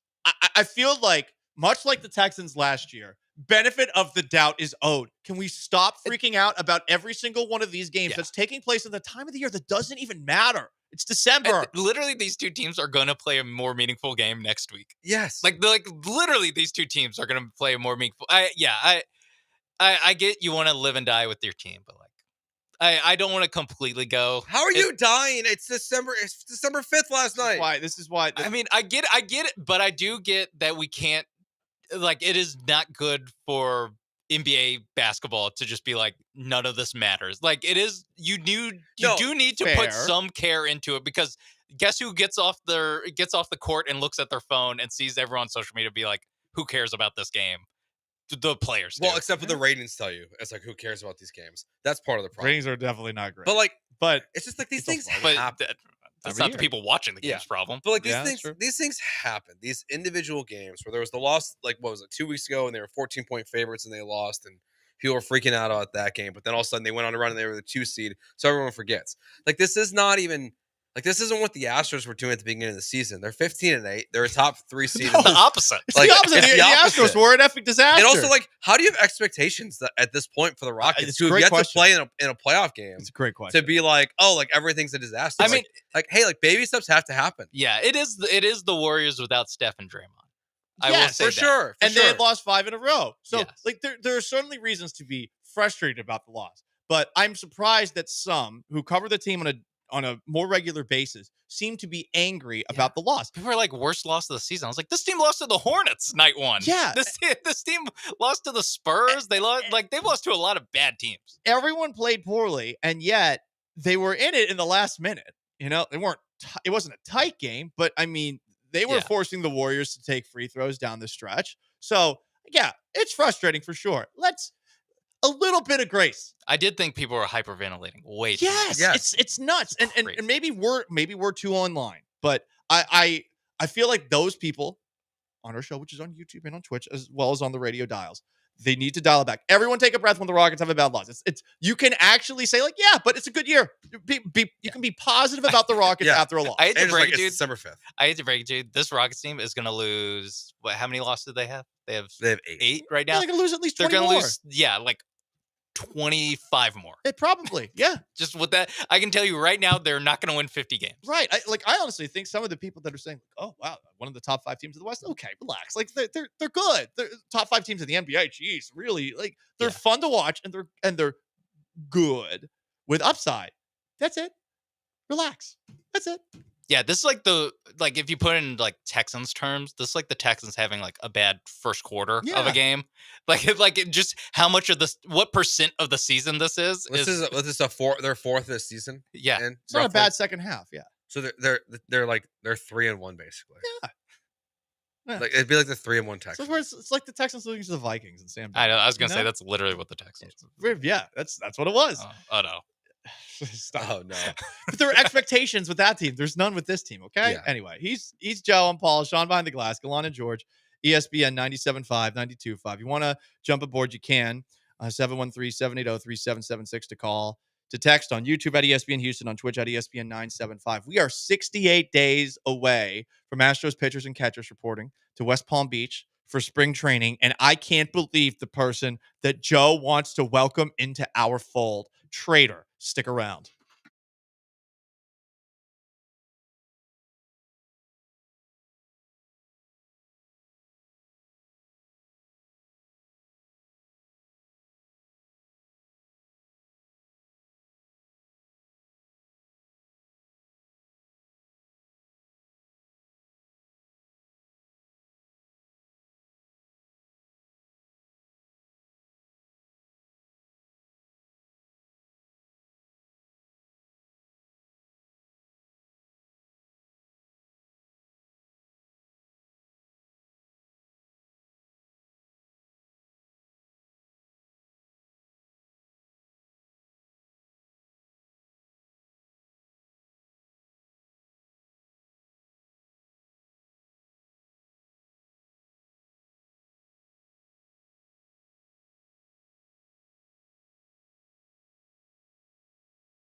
We're getting closer and closer and closer and closer to that big momentous day here in Houston. I'm not talking about Christmas. I'm not even talking about DJ Screw Day. I'm talking about the day that Astros pitchers and catchers report to spring training in West Palm Beach. We are 68 days away. Give me that bound.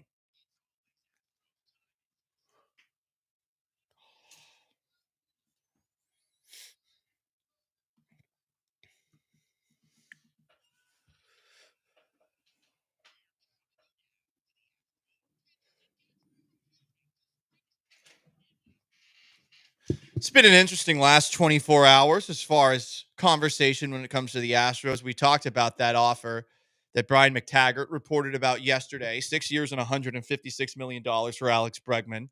There was debate online on whether that's fair. Some people believe that the Astros are putting that out there in the same way that they were putting out what they offered Carlos Correa. They think that's a fair offer, given his elbow gremlins, slow starts, injuries, etc. And others are like, yo, it's Alex Bregman. What are we doing here? You got to keep him. Who are you going to replace him with? So that's number one on the docket. But the alternative options say the Astros don't get Alex Bregman as far as big splashes, whether it's at the winter meetings or after that. Joe, we're hearing lots of names. We, of course, have heard about, you brought him up yesterday, someone who I don't believe is real. Jorge Polanco. Yes, and Christian Walker was also mentioned in that article. A first from the baseman. Diamondbacks. And who's that other guy that there's been articles written about that they've been thinking about at third base if they don't get Bregman back? Willie Adames? Yes, exactly. But if now he's interested in moving positions. Now there's another name that's being discussed, and I can't believe that Joe George is even contemplating the possibility of this guy being in navy blue and orange. And maybe purple next year. You never know. Okay, so Jim Bowden first. I saw this. Suggested again. I think we've mentioned this before. It's like the fourth all season in a row now. People have connected the Houston Astros to Cody Bellinger. But then we got a report yesterday that the Astros have actually called the Chicago Cubs about trading for Cody Bellinger and to see if he's available. He fixes potentially two problems. He can fix your issues in center field or at first base. So if you want to go with McCormick and Myers in center, Cody can play first. If you want to leave John Singleton at first base or sign some other low-level player at first, you can put Cody Bellinger in center field. So it gives you some flexibility within your roster. Now, I don't think it should be a hard trade to make because the Cubs need bullpen help. So all you have to do is convince Ryan Presley he wants to move to Chicago. Does he? And that's your trade. Does Ryan Presley want to move to Chirac? I mean, they clearly don't want him here. A wild guess. I don't know that Ryan Presley's politics align with Chicago and the greater Chicago metro area. Yeah, that's true. He could just live in the suburbs though, because then he'll fit in. Because that's what most of the state is like, actually. Okay. I just like if they're gonna try to trade Ryan Presley, he's owed $15 million next year. Bellinger's owed $20 million. Okay. So if you can make this swap, it serves both teams. Like I saw Jeremy joked about like trading Lance McCullers. No one's taking Lance McCullers. Even the Cubs wouldn't do that for Cody Bellinger. Maybe they'd be desperate to do it, but I think it's Ryan Presley for Bellinger. It just makes a ton of sense for both sides if Ryan Presley was willing to waive his no trade clause to the Cubs. If I'm the Cubs, I'd rather have Bellinger. Well, they're the cheapest organization in baseball, so they also might not want Ryan Presley. That's part of the problem. Yeah, like Presley's not good. Like this is my big issue. I don't see this as a trade chip. This was the NBA, Joe. I'd agree with you. Yeah, because you're matching salaries. Yeah. But this is baseball, and say this organization's cheap. Well, would you want to bring a guy who's clearly not what he used to be? But it saves him $5 million, and another. Oh man, that's where they're kind of at right now. Listen, I trust you on that. Yeah, and you had Aroldis Chapman get signed earlier this week. The Red Sox. By the Red Sox. And do you know how much he got signed for? He got like 11, right? He got $11 million. Yeah. So then Ryan Presley's definitely worth $15 million. If that's the market, like Ryan Presley is right in line with the role. He's actually probably less washed than Aroldis Chapman. Also important to remember the Red Sox are morons, and the fact that they've been like, we're not the ones going to sweepstakes, and they signed this guy a domestic abuser for $11 million. Like, that's going to win Red Sox fans back. You're right, Joe. I love how like indignant he was. So are the Cubs. The Cubs are also morons. They're definitely morons. They traded for Aroldis Chapman once too, and then he left in free agency to go back to the team they got it from. Oh, what'd they do when he was on the team? They won the World Series. Yeah. But I just, if you're gonna trade for Bellinger, I think that makes sense because like you have to get rid of Presley. Like they don't want him here. And from like the Cubs' perspective too, are we sure Ryan Presley's washed or he's just not an 8th inning guy? I'd like the flexibility Bellinger brings to the table, but there's the whole talking trash about the Astros thing. Now, not as many players from that Astros clubhouse are still there. Bregman theoretically could be leaving, so it would be just Altuve and Lance McCullers, I guess. But and McCullers doesn't deserve an opinion. Hey, he doesn't. Stop saying that. He doesn't deserve an opinion. I'm not allowing McCullers slander. It's not McCullers slander. It's just he doesn't deserve an opinion about who's on the roster because he's barely on the roster. No, he's been here a while. Yeah, he's around. And also, F that guy. Can we just get the elephant in the room, acknowledge him? F him. F him. I agree. This is delusional, dumb, casual Astros fan Paul here who barely knows a thing about baseball. F that guy. He talked trash. Unless there's a handwritten apology that he has to read in front of a camera like he is someone that's being held hostage. And on top of that, like, I want community service hours from this guy. Oh, yeah. He's got to clean the new AC units. No. I think we need HVAC professionals on that. I would trust it. I don't trust Cody Bellinger. I don't trust the Astros. I don't trust Taycon, the new sponsorship to get the air conditioning to be better at Minute Maid Park. But no, I want a spoken apology in front of a camera by Cody Bellinger where he admits that he was wrong. I think he'd have to if he was traded. I was going to say that'd be the funniest intro press conference of all time. Like introductory, like we got our guy holding up the jersey, but first he has to like have a handwritten like. First, I would like to apologize to everyone I've offended. Honestly, I think all he does though is he goes out there and he's like, "Look, I've read more about it. I've talked to Jose Altuve, and I understand that it was really unfair for me to say that Jose Altuve cheated because he doesn't have to apologize to Correa, Bregman, anyone else on the team. Just apologize directly to Jose Altuve." Bregman. Come on, you might have to apologize to Bregman. Yeah, I do think that let me pretend in this fantasy world. Well, I do think these things are kind of either or. I don't think you pursue a Bellinger trade if Bregman's on the roster because of the money. Because like we just know what Jim Crane's doing. Even though if you trade Ryan Presley, like it kind of matches. It's pretty similar. I just don't know if you're getting Bellinger and Bregman. I would love it if they did. I think that'd be great. It would honestly. That would make me feel better about them going into this year. If you think I'm sick of the musical chairs in center field. Like what is that lineup? Okay, so you have Altuve leads off. You have Kyle Tucker. You have Yordan Alvarez. You have Alex Bregman. You have Cody Bellinger, and you have Yainer Diaz. That's your 1 through 6. Who's left? Is McCormick? And then McCormick and Myers are in there as well, and Pena bats 9th. Less Myers, more Dubon, and less Myers. I'm fine with that too. I've been talked into just because I want the awkwardness of his first comments as an Astro, and you don't care about anything that happens after. Just having Brian McTaggart, or I mean, back in the day, it would be Mark Berman at Hobby walking up to him with a microphone, being like, "Oh, do you regret what you said about the Astros in 2020?"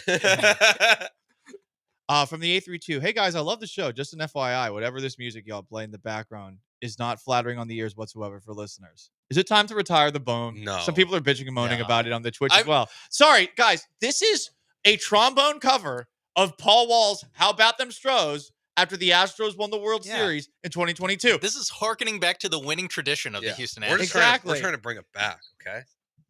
I love the trombone. I don't understand how no one likes the trombone. It's only going to be 68 more days of this. Just 68. And then, and not really, because we don't do it on the weekends. Yeah, so like 60.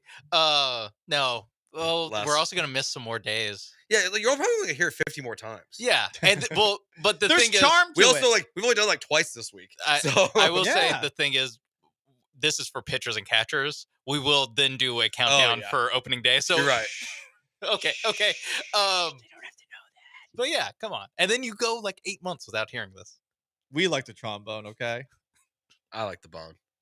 Oh, so no offense to this. We're not talking about J-Bone. We're talking about you know what? If there's another Houston Astros song that comes out after they win the World Series. Then we'll play the trombone cover of that song. If someone does a tuba cover of that, we'll Yeah. or a recorder, you know. Oh, Yeah, dude. do you have a third grader that's learning the recorder? Have them we'll use it. I told Dana, I was like, can we like pull this kid out of school when they do that? Oh, does he have a? Well, that means only 3. Will they do recorders there? I'm I'm assuming they still do recorders. I thought that was only for Catholic school. No, I did recorder. Okay, I know Sean and I definitely did. Yeah, I think that's recorder. just like normal. I can do Holy Night on. Yeah. But God, I'm not ready for that to be back in my life ever. I don't want to hear it. I have a recorder. Someday where I'm mad at you, I'm gonna bring it in. What? Just know I have that. You ever cross me? Is it the same recorder from? No, I bought it. I was doing like an advertisement for vodka, and I ordered it on Amazon. Okay. It was because I was trying to make. How are these? no. Vodka recorder. You don't understand it. Yeah, Stop. I understand. I'm a creator. Yeah, I'm a creator. Dude. I So see like the when you vision. get like drunk, do you just like go home and just like whip it no. out? I did it. I used the recorder. I used to advertise a vodka brand that I did a lot of work for. I would make my own little online commercials for them. They were completely ridiculous. One of them I had to pull because it was promoting binge drinking. Sorry. But there's another one where I made an Irish drink with vodka because it was St. Patrick's Day. And then I played the recorder in the middle of the video like it was a jazz flute. It was fun. That's great. People are like, "That's not a good advertising." I was like, "You don't understand advertising. You don't understand my genius. You're some like advertising person." This is in Seattle who laughed at it because I was trying to like, "Yeah, I'm an advertising star." And they like started laughing. I was like, "Are you laughing because you're not creative enough to do this, you bitch?" The Don Draper of radio. Yeah, I don't That's what think I've about said. you at all. That's me, Don Draper, looking at you. Anyway, it's Gallant and George. He's Joe and Paul. We got Sean behind the glass. Cody Bellinger.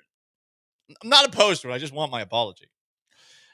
Up next, Texans on a bye week. No game Sunday. Who's got more to prove going out of the bye week? Bobby Slowick or CJ Stroud? Stick around.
You are back with Gallant and George On ESPN 97.5 and 92.5. from the Veritex Community Bank Studios. Here's Paul and Joe. 713-780-3776 to call in, to text in. From the 409, that trombone sounds like me farting after eating my ex-wife's cooking. Not flattering music. Yikes, man. I think A lot of you have more beans. questions. I think there's a lot of beans there. Yeah. Beans are not a thing down here, I thought. I thought that we refused to put beans in our chili, right? I think it's just the chili, though. I think everywhere else just chili. Bean time. Okay. Yeah. Okay. Others do like the Astros trombone. Embrace debate. Yeah. Sean and I went down a rabbit hole of talking about old rap songs in the commercial break. Joe missed it. Joe, you missed nothing. Yeah, because it was like the greater. I was talking fantasy football with B-Mac. Oh, okay. So we're both going down rabbit holes. But a question, and it comes from an article, Joe, that you found where lots of coaches have pressure with 4-5 games left in the season starting this Sunday. And you found a list on NFL.com, and there is a Houston Texan coach you believe should be on it that is missing. Yeah, they did the 10 coaches with the most approved the rest of the season. And Are they all head coaches? No, they're not, because Cliff Kingsbury's on this list. Got it. So is Arthur Smith. So it's kind of like a mixed bag of head coaches and offensive coordinators. Okay. Bobby Slowick is not on this list. Oh. I think he should be. In terms of, and not just for the Texans. Like, if the Texans were to go on a magical run here, let's say, they beat the Chiefs, they beat the Ravens, they win 2 playoff games, he's a head coach next year. Like people will forget what the struggles of earlier in the season. If they come out of the bye and they go on a run, like Bobby Slowick's stock is going to be going through the roof again. So I think for Bobby and his future, but also just for the present of what the Houston Texans are, I can't think of 10 coaches that have more pressure on them the rest of the season. Like, I don't think Darren Rizzi of the New Orleans Saints, their interim head coach, should be on this list ahead of Bobby Slowick. Or Gerard Mayo, honestly, even should be. Like, I think we kind of know what that is. Like, what is he going to prove this year with the Patriots roster? I don't know. I mean, they kicked a 68-yard field goal and instead of trying to throw a Hail Mary in cold weather. Whatever. I've been just out on them this week. Usually I listen to no one cares. Usually I listen to Boston Sports Talk Radio after a Patriots game just to get a check in, and like I didn't even do it this week because I'm mad. But no, I think you make a good point here, and to your point about like, hey, these other coaches who are potentially looking for other coaching gigs. We do differ on this, but I think you are right in that there's a lot of incompetent organizations out there that are willing to hire people that I sometimes say, there's no way they'll do this. This is crazy. This is dumb. And sure, Bobby Slowick could theoretically earn himself a gig elsewhere, say down the stretch, the Texans fix what's going on offensively. I will ask this question. Who's under more pressure? Is it Stroud or Slowick? I would say Stroud, because I don't know what more Slowick can do. Slowick is hamstrung by the offensive line that he has to work with, and the offensive line coach, Chris Strausser, who is not getting the most out of that offensive line in front of him. Is it on the personnel? Is it on that position coach? That is up for debate. Truly, I do not know what it is because I'm not studying offensive line play enough to have a feeling on what's not happening, but it does feel like the same issues happen every week. And I feel like with that in mind, what can Slowick do about that? Not much. Stroud can overcome that because we've seen in the past Stroud be really good in the pocket. And it feels like this year there are jitters he is feeling that he had not felt last season. Yeah, especially like the Jacksonville game is a great example, but you think back to the Lions game we were discussing in the first segment of the show and the interceptions he threw in that game where he's making throws that are uncharacteristic of CJ Stroud. And so I do agree with you there that CJ has more to prove. I would like to see him rebound out of these struggles. This is the first time he struggled like this in his career. He had bad games last year, but where his accuracy has dropped off in the last couple weeks. He's feeling pressure that's not there in the pocket. He's missing throws. He's missing easy throws. I mean, the one into the corner of the end zone when Tank Dell was wide open, I think that was also the Lions game. It's stunning to see those interceptions from CJ. And you don't want to see those go away. And he should be able to overcome some of these offensive line issues, I'd say. Has he had a great game start to finish this year? No. I think he has been close a couple of times. The Bills game looked to start that way, given that he had the touchdown pass to Nico Collins early.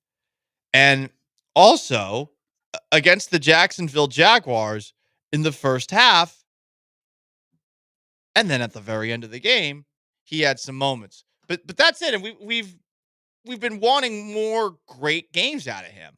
And really, like the 2 games where he played close to great were back-to-back games. Week 4 against the Jaguars, week 5 against the Bills. I mean, those games were September 29th and October 6th. Yeah, I mean, even just like 3/4 of a good game would be nice. I'm not even sure we've really gotten that from CJ Stroud this year. I mean, the Jags game, like you said, it was a great first half, and it was a great last drive. And same with the Bills game, where it's just, I think he did some of that last year, right? Or I think back to the Cardinals game, he wasn't great that entire game.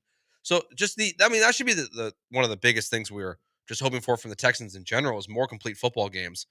As a whole, the offense hasn't played a complete game this year. Right. Whether even like the offense will, if the passing game struggles, the running game usually follows. The Lions game is a great example, again, where they couldn't get anything going running, but then when they started going 3 and out because the passing game was going nowhere, they just had no answer. So I definitely think there's more for CJ to improve on this year, because I just think you're right that Bobby Slowick is a little hamstrung with what he can accomplish. Yeah. So we'll see if they come out with anything after the bye week. He is Joe. I'm Paul. It's Gallant George, ESPN 97.5, 92.5. You want to jump in, 713-780-3776 is how you do it. Whether it's by calling or by texting in. People are like asking where they can find that Astros song on the text line. I'm not kidding. They're not reacting Can we to text Slowick people versus back? Stroud. No, I don't think we can. Oh. Joe, you would know that. You're middle management. Yeah, I don't really know how the text line works. Well, I mean, middle management, that's a job for you. I tried to text him back the other day. You did? And it didn't. I don't think it worked. Why didn't it work? I don't know. He just talks trash about me all the time, so I just replied to him. Don't reply. Don't enable these people. See, it's this one guy though. He's such a D. Well, yeah, just ignore him. Yeah. If it's the one guy, it's just the one guy. Yeah. I was just trying to point out that I knew who he was because someone told me. Oh, you know who he is? Yeah. How do you know who he is? He ratted him on himself. His friend ratted on him on Twitter. Oh, that he's constantly texting. So I was just like, thanks, Adam. Oh, yeah. But I don't think he didn't reply. So. Wow, a member of the A team is unbelievable. protecting the. Who would have That would thought? be funny. That would be very funny. Did you feel betrayed when you found out who's doing this? No, I don't care. Oh, you don't. I worked with you for how many years? That would be very funny. It was not. I will say, okay, this is a very funny story. Nothing their bad. show? Nothing bad has happened. One time, I did get a text from one of our coworkers. He's a part-time producer. Okay. He accidentally texted me because he texts the show all the time. Oh. He listens to us while he's at his main job. Oh. And then he meant to text the text line, but he texted me personally. And I was like, I'm so confused. That's pretty cool. I like that. Yeah, but I was like, I like that. But That's going how you get your direct. voice heard. I did a little Twitter search or a little text message search. I was like, he's better not be talking trash during the show. That's psychotic. I was just checking. No, that's psychotic, Joe. Like that's not gonna. I get that this is like your first year Yeah. doing this. Don't do that. No, but if it is a part I time, was making sure that like he wasn't like one of the bad ones. Yeah, you want to just make sure he's not. He's like Paul. What a p word. Yeah. Well, we use that word so much now. Yeah. Like, yeah, I'm sorry. I'm sorry. I did that earlier. I think 50-cent fines. 50 Cent. You are right. Like I need to work on my own character. Your character's great. No. So's your sweater, by the way. Thank you. I'm wearing a Christmas sweater right now. Sam and Abigail said that it's too early to be wearing this. And I really felt, honestly, sexually harassed because they were trying to, as members of the opposite sex, temper my Christmas spirit. Yeah, tell you what to wear. So- It's no different than Jerry Richardson Jeans Friday. Pretty much. I mean, I wore an ugly Christmas sweater on December 1st. Mm-hmm. You did? Yeah.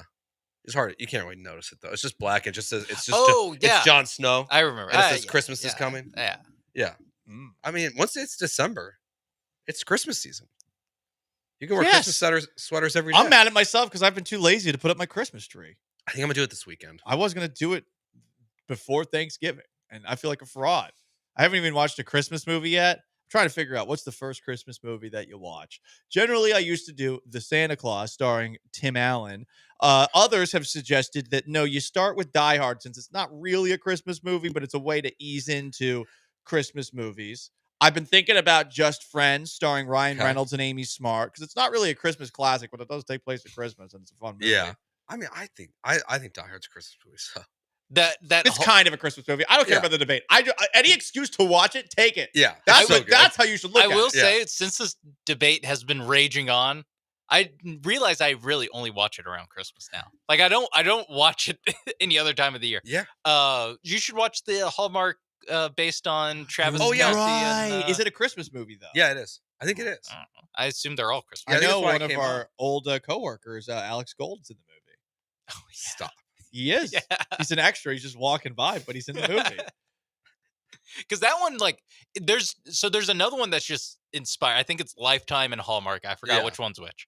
And Same thing. one is just inspired by the story. The other one, like, has Chiefs logos and stuff. It is like I think that's the made Hallmark by one. Like, it's the Chiefs. Yeah. About And Travis Kelce and Taylor I think Swift. Travis Kelce's mom's in it. Yeah, I think so. Is Mean Girls a Christmas movie? Someone texts in, start with Lindsay, end with Lohan. That's Alan Beads texting in. It's because they do the Jingle Bell Rock and that. Like, what? That there is a Christmas moment in Mean Girls. There's a Christmas moment in a lot of movies. Yeah, I think it's not predominantly a Christmas movie. But I mean, Gremlins? Watch it. Who cares? Gremlins? Yeah. That's a Christmas movie. That is a Gremlins is a Christmas Christmas movie for sure. I don't think that's even debatable. Phoebe Cates in that one too. What's the worst Christmas movie you've ever seen? Oh, Fred Claus. Fred Claus. Oh. Fred Claus is What? an You abomination. don't like Fred Claus? Fred Claus is an abomination. I remember my sister and I, we watched this movie. Our family, like my sister was in town visiting for Christmas, and we went to go to a movie theater to watch the movie, and we were just looking at each other the whole time like, this is terrible. There was also a person who was very loud in front of us who was laughing at everything. But the worst part about that is when the elf guy dances with Elizabeth Banks. It's the most cringe thing ever. Yeah. I want to off myself every time I see that part of the movie. It's awful. The whole thing's terrible. I hated it. Vince Vaughn. I like Vince Vaughn. He's been in so many disappointing things, from True Detective season 2 to Fred Claus, and it bums me out. Two very Damn. similar projects. Yeah. It's not a Christmas movie, but the movie that I most associate with Christmas and hating movies is Marley and Me. Those scumbags. Scumbags, why? They released it. It was released on Christmas Day. Oh, well, nice cry on Christmas Day. But like seriously, who puts out a movie with a dog dying on Christmas Day and presents it as a family movie Spoiler. for everyone to see on Christmas? It was the worst movie. You walk out of a movie theater on Christmas Day because my family used Well, to. you do know that. the dog's gonna die. That's the What? best part about a dog. I mean, not. It's like you love When it them. dies? You love them for 13 years, but you appreciate the good years. That Yeah, you you just have don't with think them. on Christmas Day. You think the dog's gonna live on Christmas Day? No, but it's all about remembering how awesome the dog was. Like that's the whole point of the movie. It's just so depressing. Well, yeah, They walk out on Christmas Day and see a bunch of grown ass men crying. yeah. I was like 16. I was crying. I haven't seen Marley and Me yet, Don't. It's sad. but I bet the part with the dog being alive is fun. Yeah. I actually don't remember what any of the movie's about except the very end. Yeah, man. Yeah. It was just a bad idea to put that on Christmas. He's Joe and Paul. We got Sean behind the glass. It's not really a Christmas movie. It's released on Christmas Day. You know, like something. Here's a movie I saw on Christmas Day. Valkyrie. The movie I saw that on Christmas Day. That's the movie where Tom Cruise is leading a plot to like assassinate Hitler with a bunch of other Nazis. But like that's the argument. Like that's one of the big arguments people use against Die Hard. Die Hard is that it's like a summer blockbuster. Yeah, it came out in June or July. Yeah. Which I think is stupid. I mean, Nosferatu's coming out Christmas weekend. I don't think that's a Christmas movie. Yeah. I'd be Right. surprised. You know what? I haven't seen it. It's not when it's You never know. released. It's doesn't have a Christmas scene in it. And do you like to use any excuse you can to watch that movie? Because if that's the case, then it is a Christmas movie. I have just solved it all. I have brought peace in our time. Thank you, Paul. Krug plays. It's the dog dying is not the best part of having a dog, Paulie. Well, I meant the That whole is a point crazy- of that it's a was- good point. That wasn't very You crazy. got caught up. I know That what you're was- saying. I You was got trying- caught up in the air. The whole movie, the end of the movie is like you're supposed like this is what everyone goes through with the dog. Like it's you know Yeah. they're eventually gonna leave us. It's sad. I miss my grizzly. Sorry. Yeah, I can't believe you said that. But You know, glad someone else we, caught also, we all say stupid things. It's Gallant George. Stick around.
A text.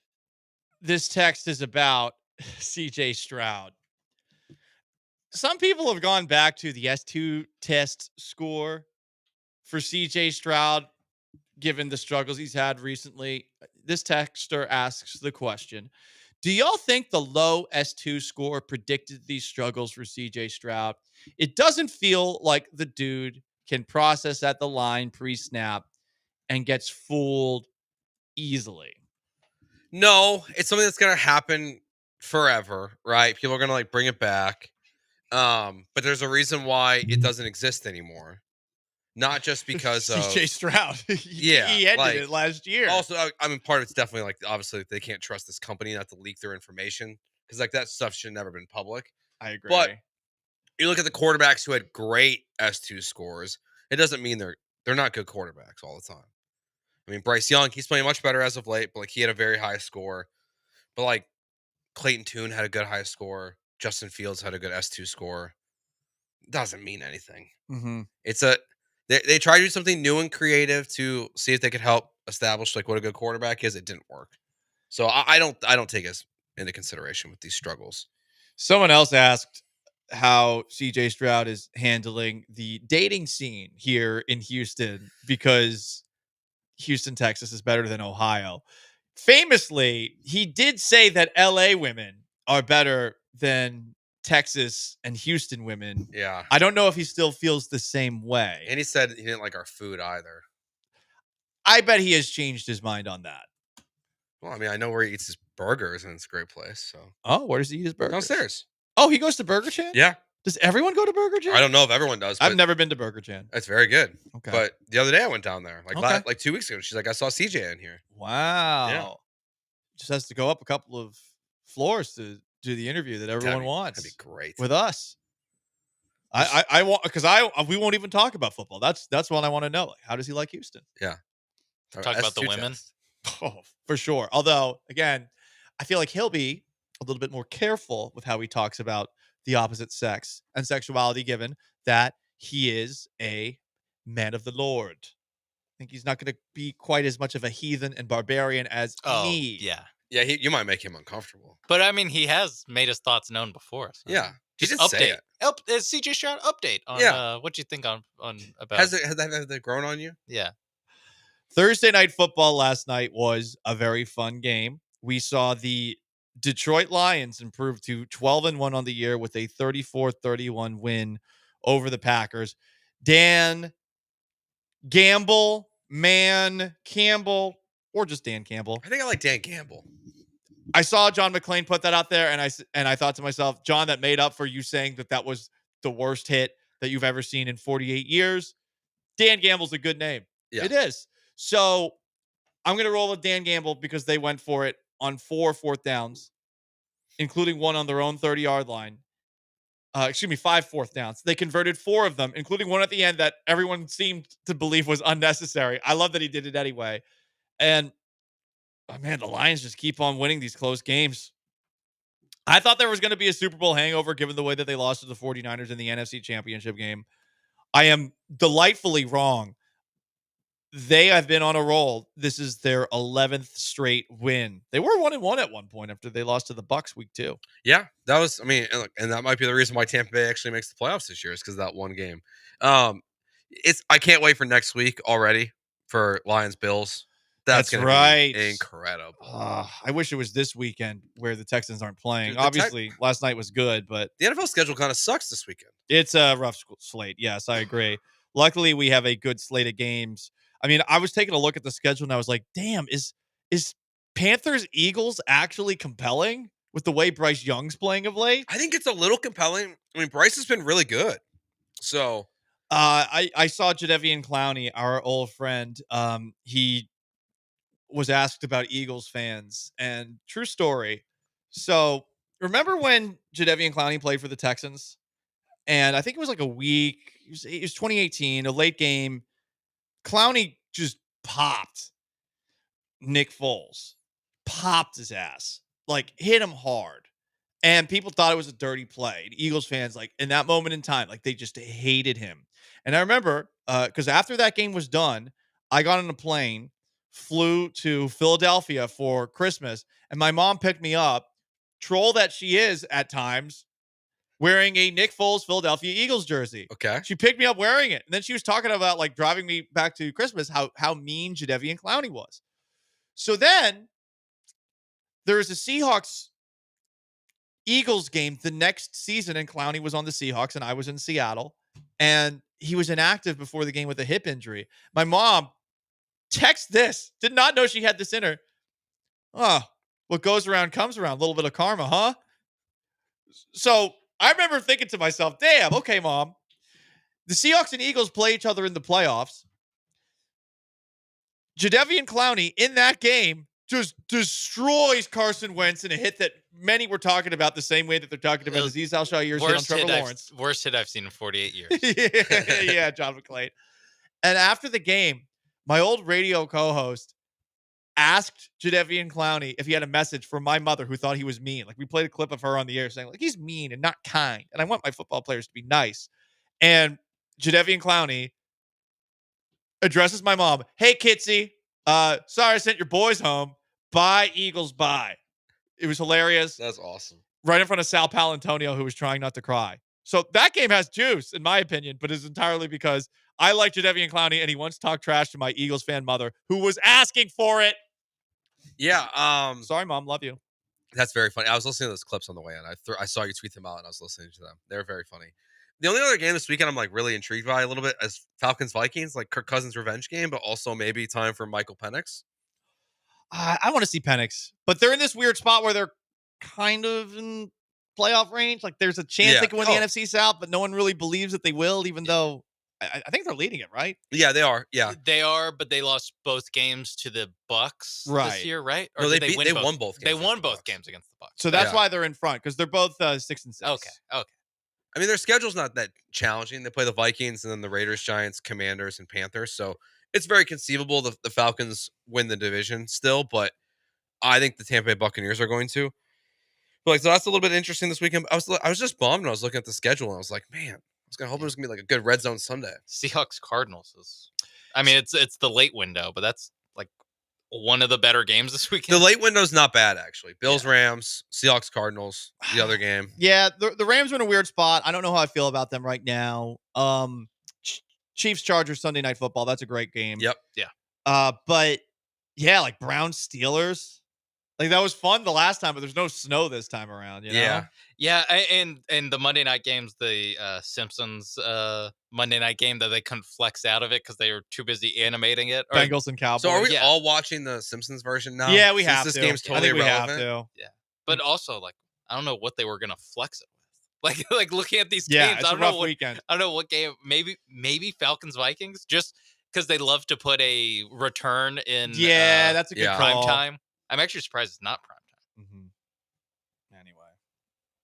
Yeah. So there you go, guys. That's the 10-minute drill. Yeah. Sorry, it's a bit of a light Yeah, one. I know. a little bit of a preview of what we're picking in the pick. Yeah, six. we might- what games we're picking We in the might be pick. sticking to all college football. I'm except open for to Sunday that. Night Football. Bill Belichick did have a second meeting with North Carolina. That's true. Is that NFL news though? It's a 10-minute drill. Bill after all. Belichick's I mean, greatest. Bill NFL Belichick's coach of all NFL time. news. It's a college football six-pack. I don't know. I don't believe this. I think it's so strange. I think it's favor trading and Also, like a. also But we're what's gonna- the favor? We're gonna go from Mac Brown to literally like a less political Mac Brown, like Yeah. like a successful Mac Brown, old coach. who's never had to work the boosters before. Yeah. Like I don't think that goes very well. It is Belichick, so it might be just like show up. Scheme them up. Yeah. It is the ACC as well. What if he like- just ran the triple option? Because like finally I get to run the triple. Because Like, like in honor of his dad, who was at Yeah. the Naval Academy. But like the idea of Bill Belichick dealing with like transfer portal and NIL, like Yeah, I think he it's just hated it's it. just Can't see him- laughable. Also, can't see him loving Carolina blue. Can't see him in that. Yeah, color. his little candy ass. I think he'd like Chapel Hill though. His Is it by- girlfriend is was. it by the Girlfriend water? would love Chapel Hill. It's not by the water. I But don't know if there's it's, water it's, out there. it's not far from the water. Okay. I think. I'm sure there's a lake or something Yeah, close by. Does she go there? of course. His girlfriend. She goes to North. Did she go to North Carolina? She's gonna follow. No, like Oh, is like she when she enrolled? went to college 2 years ago? No, I still, don't know. no, she's still in- She's still in college. Is she enrolled? That's what you're asking. Is That's she enrolled in funny. North Carolina? Took me a second. No, she's like 25, I think. The starting quarterback might be older than her. I think she's a flight attendant too. Anyway, whatever. It's Gallant and George, ESPN 97.5, 92.5, 713-780-3776 to call in, to text in. A lot of people are doing victory laps over the firing of somebody in sports yesterday. And I think there's an interesting discussion to be had. And it's about Eric Bieniemy. UCLA fired him. Does firing him prove that he never would have made it as an NFL coach? We'll discuss. Stay put.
This is Gallant and George. On ESPN 97.5 and 92.5. Now back to Paul and Joe inside the Veritex Community Bank Studios.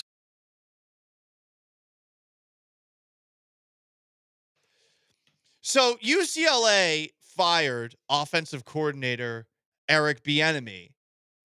A lot of people wanted Eric Bieniemy to be the head coach of the Houston Texans a few years ago. For Bieniemy's part, his agent said that this is a mutual parting of ways because Bieniemy wants to return to the NFL. And maybe we should believe Bieniemy's agent. I'm taking that with a grain of salt. But it's been an interesting day for those who lean right. I think most people who listen can probably tell by now that I lean a little bit right. Joe, I think you're moderate. Maybe Yeah, you I'm lean a pretty in little the right. middle. Yeah. But yeah. I think a lot of people have taken this as an opportunity to do a touchdown dance that Eric Bieniemy, who a lot of people claimed was not getting head coaching opportunities due to racism, would never have made it as a head coach. And I guess I can understand how you would do that, but I don't really think it's that simple. I'll start with this. Is it fair to just be skeptical about how well Bieniemy would have done as a head coach, given that sometimes coaches who leave really good head coaches don't do well on their own? Specifically pointing to someone who I know you're very familiar with, Joe. Matt Nagy leaves the Chiefs for the Bears, and he didn't get to work with Patrick Mahomes. And he's without Andy Reid anymore. And how did things go for him in Chicago? They didn't go well. I mean, he took him to the playoffs once in 2018. He won better coach than Eberflus. Yeah, and he took him to the playoffs. He won Coach of the Year. Damn, he went to one coach. He was there 3 years. Yeah, that's interesting. But I think in the bigger picture of it is like look what's happened since. Well, Eric Bieniemy left the Chiefs. Matt Nagy went back to the Chiefs. And like, what has really changed, right? Yeah. And I think the argument for, well, why didn't Bieniemy get a chance if Nagy did? And you look at, the guys like all the guys from Belichick's tree and McVay's tree who got chances. But the Bieniemy stuff is strange. It seemed very obvious he was going to be a head coach because of what the Kansas City Chiefs were doing. But like, look at Ben Johnson now. Why is he not a head coach? Was Eric Bieniemy too choosy at times? That's what I've wondered. Like, was he too choosy because he always thought there was going to be a job there, and then all of a sudden jobs weren't there? It could theoretically be that. Yeah. I think it's a lot of factors. And I think a lot of people are online saying that the reason that most people thought he wasn't getting a head coaching gig was due to racism. And this is proof that it wasn't racism. And look, truly, I don't know. I think there's a lot of questions to ask about him. He has some skeletons in his closet from his time at Colorado. But it was a really long time ago. Sometimes teams care about that. Sometimes teams don't care about that. I think it's on record that he was a very harsh coach from his time with Washington, I think just last year. And that might have been a reason. He might not be fun to work with. Like, these are all factors that could have been possible. The thing that was very annoying was that there was an assumption by a lot of people online that the reason he wasn't getting a gig was due to racism. Some of these people were talking pundits. Some of these are just people who are fans. And I can understand how maybe you felt that was the case because, hey, like, why not give the guy a shot at a certain point? Well, yeah, I mean, I remember Aaron Wilson getting just like eviscerated when I was at 790 and he came on the afternoon show and he told a very detailed report about what happened with Eric Bieniemy when he interviewed to be the Atlanta Falcons head coach. And then he met with the owner, Arthur Blank, and would talk the way that you and I and Sean would probably talk to each other off the air. He's just dropping F-bombs and like very like just like being himself. But to an old white owner, like people don't like that. Like they're gonna take offense to that. Yeah, like I mean, I'll my example of that, like, I had a mustache and like making jokes about 1930s despots because of my mustache to Hannah McNair didn't work out so well. So I pulled up in the conversation. I changed this topic. But I'm guessing Eric Bieniemy was being himself in the interview. Yeah. Does that look? The Falcons are dummies, so it's let's not exactly act like them not hiring him is also a reflection of racism. It could be because they're idiots, like for not hiring him. And there are jobs that were open that like the Bears wouldn't have hired him because they had Matt Nagy, but like they have their first black coach ever right now, I think. Yeah. So and he's not even the head coach; he's the interim head coach. So like there are organizations who you can point to, but there was just this giant leap of opinion on it. Yeah, and it's not like a we all know that NFL head coach hiring is a flawed process. Yes. Like we all know that. We all know because like we've mentioned so many head coaches in this thing, and what do they all have in common? Other than Bill Belichick and Andy Reid, they all got fired. Actually, Andy Reid got fired, but from Philadelphia. Like all these guys get fired. Like the Atlanta Falcons opportunity that he had, that job ended up going to Arthur Smith, who won 7 games for 3 straight years and lost his job. And like all these guys just lose their job in 3 years. Matt Nagy lost a job in 3 years. Like all these guys just lose their job. I think there are fair points raised about who gets opportunities and who doesn't get opportunities, and that there's and we'll play some of the takes on that. It was very annoying that there were some people that were assuming that was the number one reason, though, that Bieniemy was not getting an opportunity. Like there could have been other factors, and I feel like that's worthwhile to bring up. I'd also say today, everyone that's taken a victory lap, this doesn't prove that he would never have been a good head coach. UCLA is not a serious football program. I was waiting to bring that up, but like the UCLA job is bleeped. It's bad. Like they're so Chip Kelly left for a coordinator gig. Yes, and Chip he was Kelly. head coach. Chip Kelly. Yeah. Who's coached in a national championship game, who coached in the NFL, decided I cannot do this here. Yeah, I mean, the school that left their conference because they were $36 million in debt, essentially, to join the Big Ten. Jeez, I didn't know that. Like, not... They joined a harder league just to make money. Like, they were not committed to football in a serious way. And they moved to a harder league. That's why they're coach leagues. They moved to a harder league.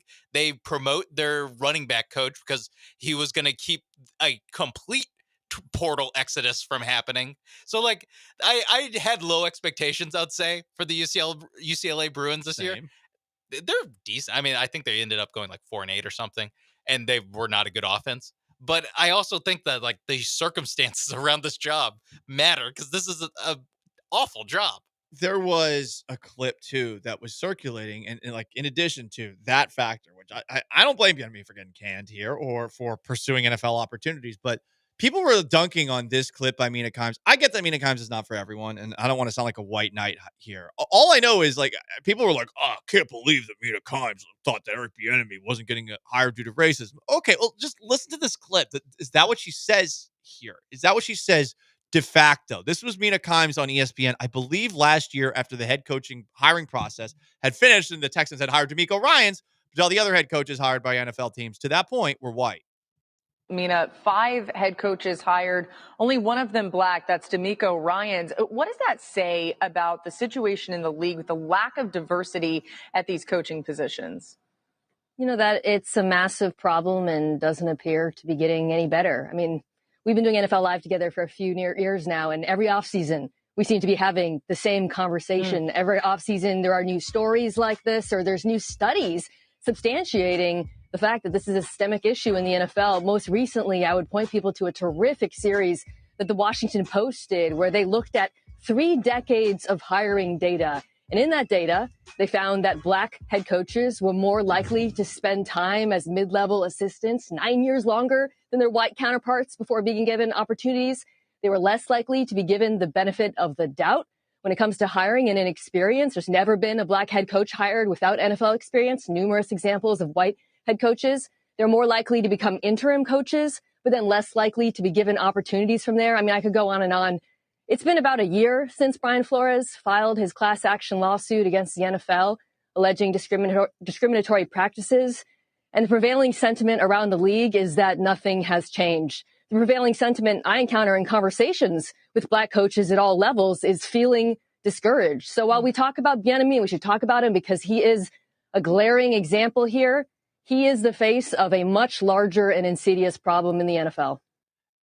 All she says at the end is essentially like, hey, he's the face of this because we talk about it every single year because he hasn't gotten an opportunity. Did he merit the opportunity? I don't know. I really don't know.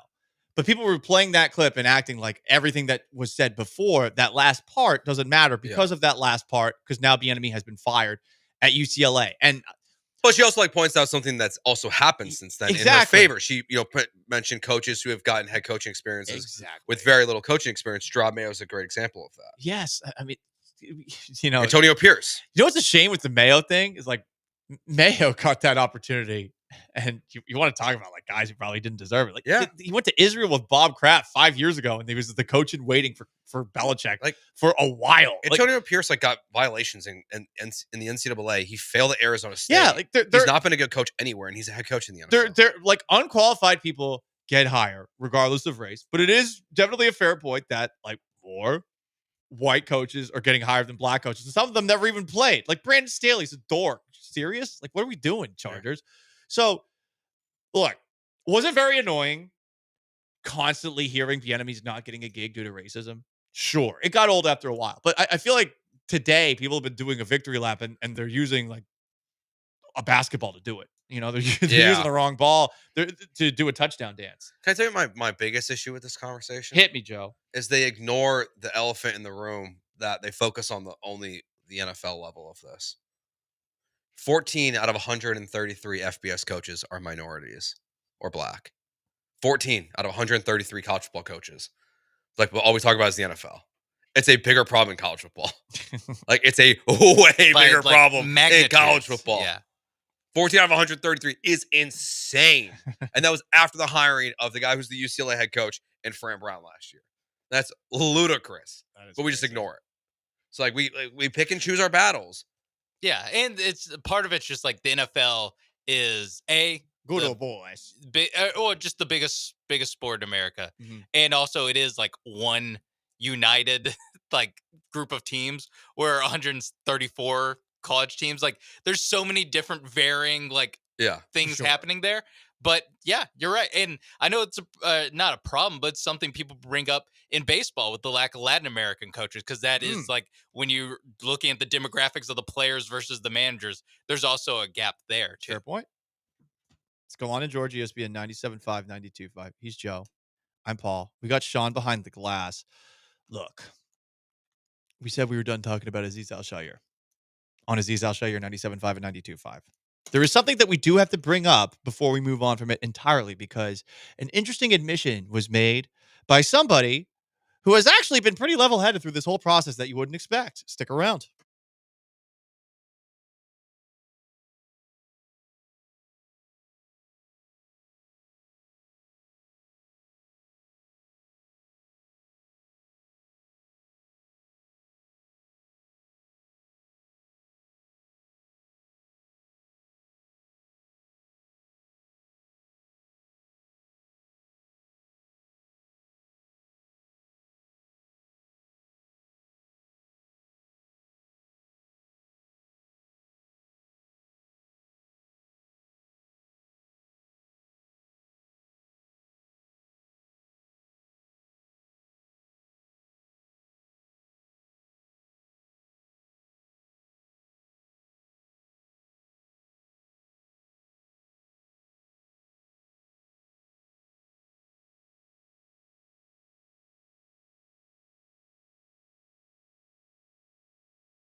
Doug Peterson is the head coach of the Jacksonville Jaguars, and we'll talk about him in just a moment. But Vera wanted to weigh in on our conversation in the last segment about coaching hiring practices in the National Football League at 713-780-3776. Vera, what's going on, man? Hey guys, as always, I appreciate you guys letting me chime in with my 2 cents. I mean, with any of these, right, your resume is as good as it is to get you up to that interview spot, and it depends on what you do with that interview at the end of the day.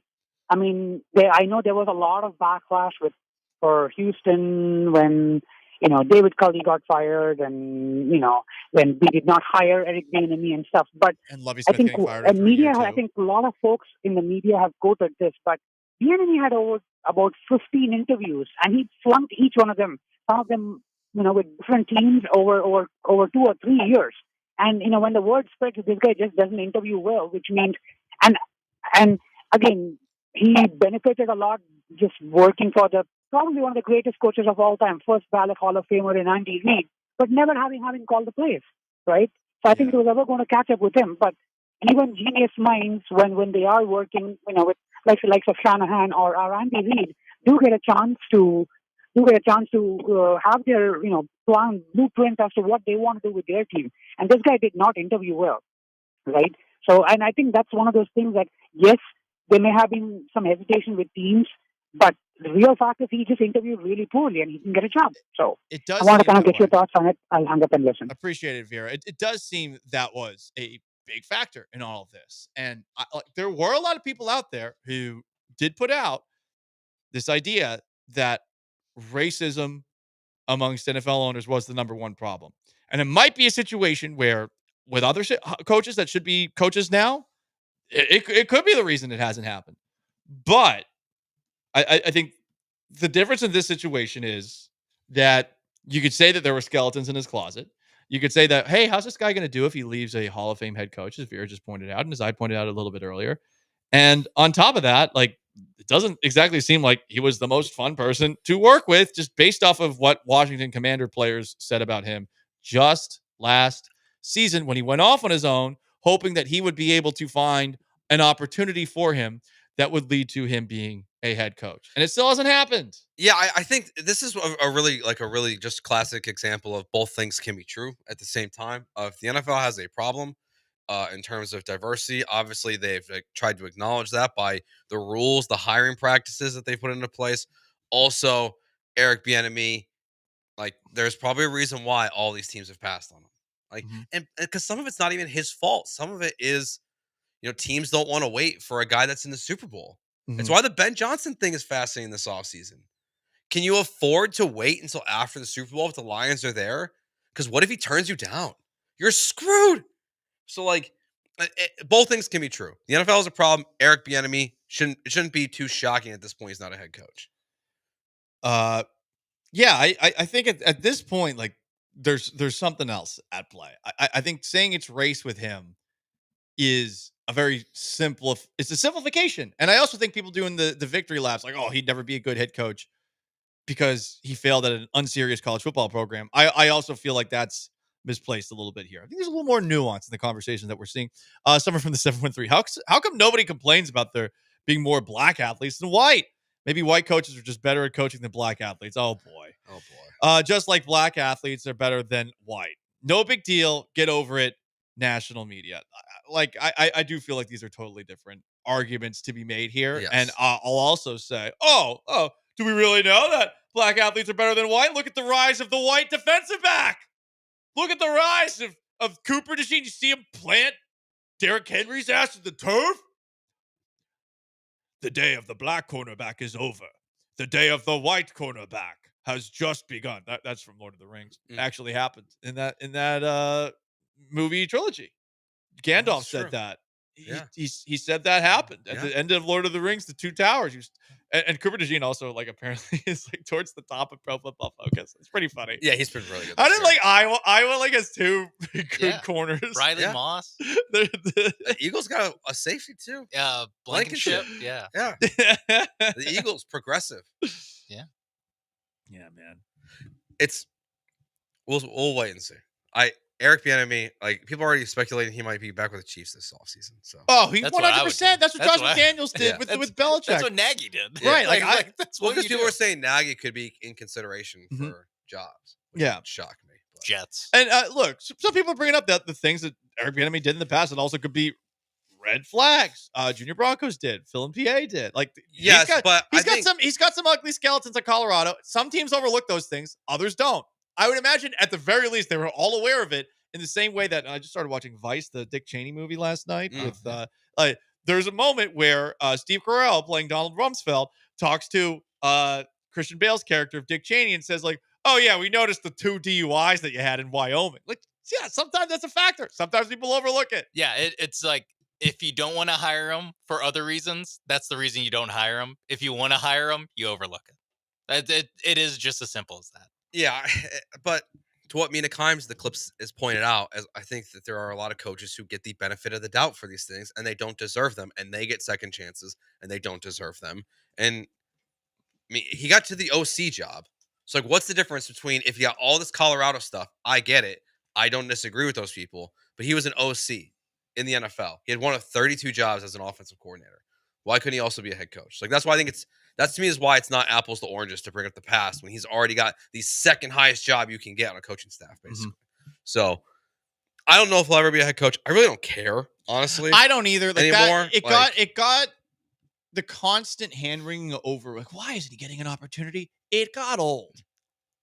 I will say, Chiefs offense back in the day, it was really good. Ever since he left, not so much. It's not been very good. I don't know. I think that started when he was there. I don't know. I'm just saying I don't know. So, a couple of final thoughts here on Azeez Al-Shaair 97.5 and 92.5. A couple of final thoughts on it. I know. Listen, we went 2 hours and 15 minutes without talking about him. We're veering into becoming Eric Bieniemy 97.5, 92.5. That's true. No. Why did Eric Bieniemy get hired as Texas head coach? What is this? Did I wake up in 2021 again with Deshaun Watson crying about how he didn't get an interview? The racist Texans who hired 3 head coaches that were black over a period of 3 years. Yeah. Whatever. That's as much as the rest of the NFL combined. I don't know if that's true. Pretty close. So it was put out by some falsely, generally those aggregator accounts, that Doug Peterson was putting Trevor Lawrence on injured reserve because of the hit that Azeez Al-Shaair gave him. I remember in the moment thinking to myself, well, they were talking about putting him on IR, and once they were officially eliminated from the playoffs on Sunday, you could see why they officially put him on the IR, because he was dealing with a shoulder injury for a couple of weeks that they've been thinking about having surgery on. But a lot of people believe that Azeez Al-Shaair's hit of Lawrence is the reason that Lawrence is out for the year. Some even said after he was put on injured reserve that like it was the concussion and it was the shoulder injury. Here is Doug Peterson at a press conference today weighing in on why Lawrence is gone for the season. You know, his health is probably the most important. Obviously, the reason for IR is not you know, the injury from Sunday. It's not that. It's more the shoulder. But you know, it's obviously, you know, listen, where we are in our season. You know. Boom. Not the head injury. It's not the head injury. First of all, why was he out there? What a dumb organization. Because they probably would have done this anyways. But like, you weren't in the playoffs. Like, he has a severely sprained AC joint. Why isn't he just not having the surgery before? They're doing what are they doing? Like they should have fired Doug Peterson by now. They still haven't, amazingly. They should have shelved Trevor Lawrence for the season before that game. They didn't. And okay, now he's got the shoulder injury. It's his left shoulder. It's not his throwing shoulder. So we'll see what happens going forward. But it was put out there that the reason that Lawrence was out for the year was due to Azeez Al-Shaair's hit. And I got to say, like, some of the people that have picked up the ball and run with it and gone against Azeez Al-Shaair and his character and all of that, like, they're pointing at stuff like this. Oh, he should be able to play another game the rest of the year. And sometimes we got to wait for the facts to come out. But I think anyone with just a little bit of logic in their brain would have said to themselves, well, I mean, he almost was out for the year already. So, like, they're eliminated. That's a reason to put him on IR. The shoulder, not the concussion, because concussions don't generally take 4 weeks to come back from, even if you do end up fencing like that. Yeah, we've seen like there's guys who have been out for 8+ weeks for concussions. Yes, but we've also seen, is it Brock Purdy last year clear concussion protocol in like 6 days? I think it was. So like, it's not like there's a wide range of this. So it was clearly an overreaction, I think then, and it still is now. And then like Ari Merov or whatever his name, he was somehow turned aggregator into like Adam Schefter trying to make him relevant.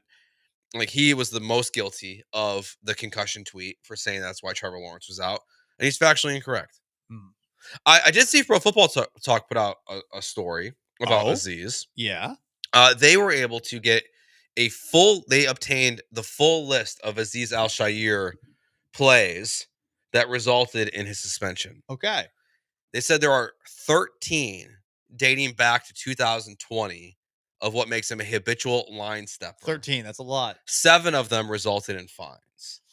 He was fined 3 times this year. Week 2, the fight, the hit on Tony Pollard, and then this fine here. He was fined twice in 2023, once in 2022 for fighting. Once in 2021. Doesn't exactly sound like he respects the NFL. He was fined $41,000 in 2021. Why didn't they put this out? Exactly. Like this is and then like it's being buried like by Pro Football Talk. It's not even their head story. So if that dumbass, Yeah. John Runyon, no offense, he could kick my ass, I get it. But like John Runyon just puts this in here. Like I Yes. think a lot of people would have bent the knee. We have found 13 plays, That would have made sense. and 7 of them he was fined for. This league knows how to make us talk about them for all the wrong reasons. And you know what? Yeah. I mean, whatever. That's it do be like that. I think also Eric Armstead like explained why he's staying.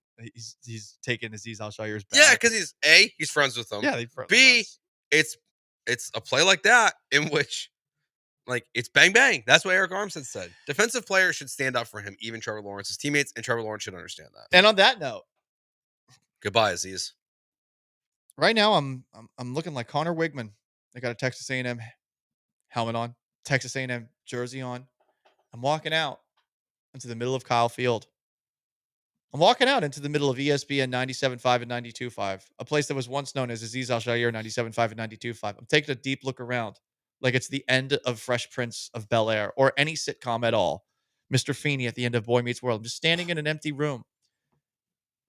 And now we turn the lights out because this station has been rebranded as ESPN 97.5 and 92.5. We thank you for your service, Aziz Al-Shaair. This would have been a long week without you.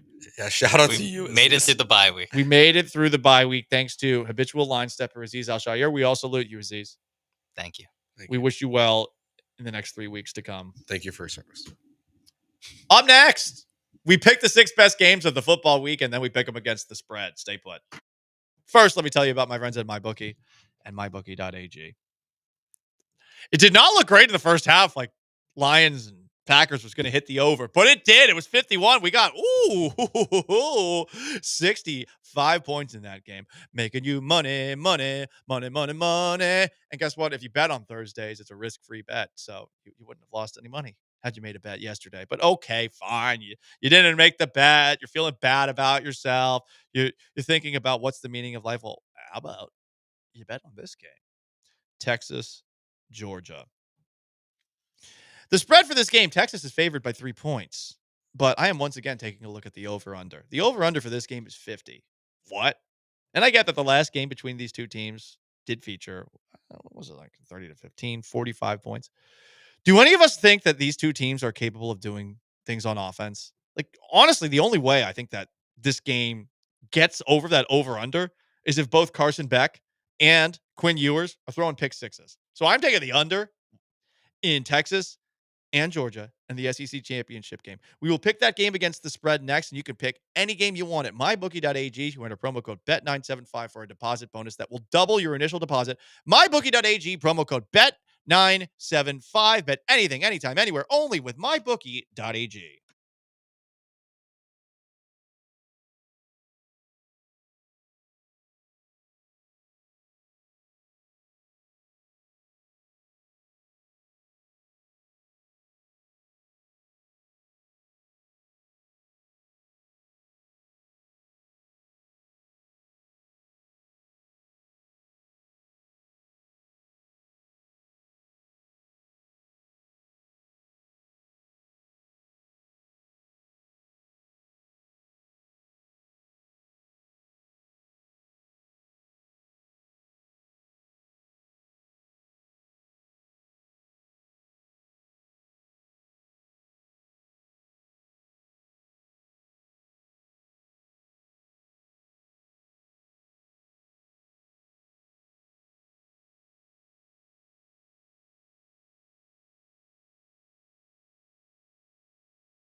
We picked the 6 best games of the football weekend. Alas, this will be the last weekend with multiple Saturday college football games that we'll be able to pick from. That's true. We might do a play, when the playoff starts. Yeah. Yeah, but they're in the middle of the week. Are they really? Yeah. I thought they're like the 20th. The first round is the 20th and the 21st, but the next week is during New Year's.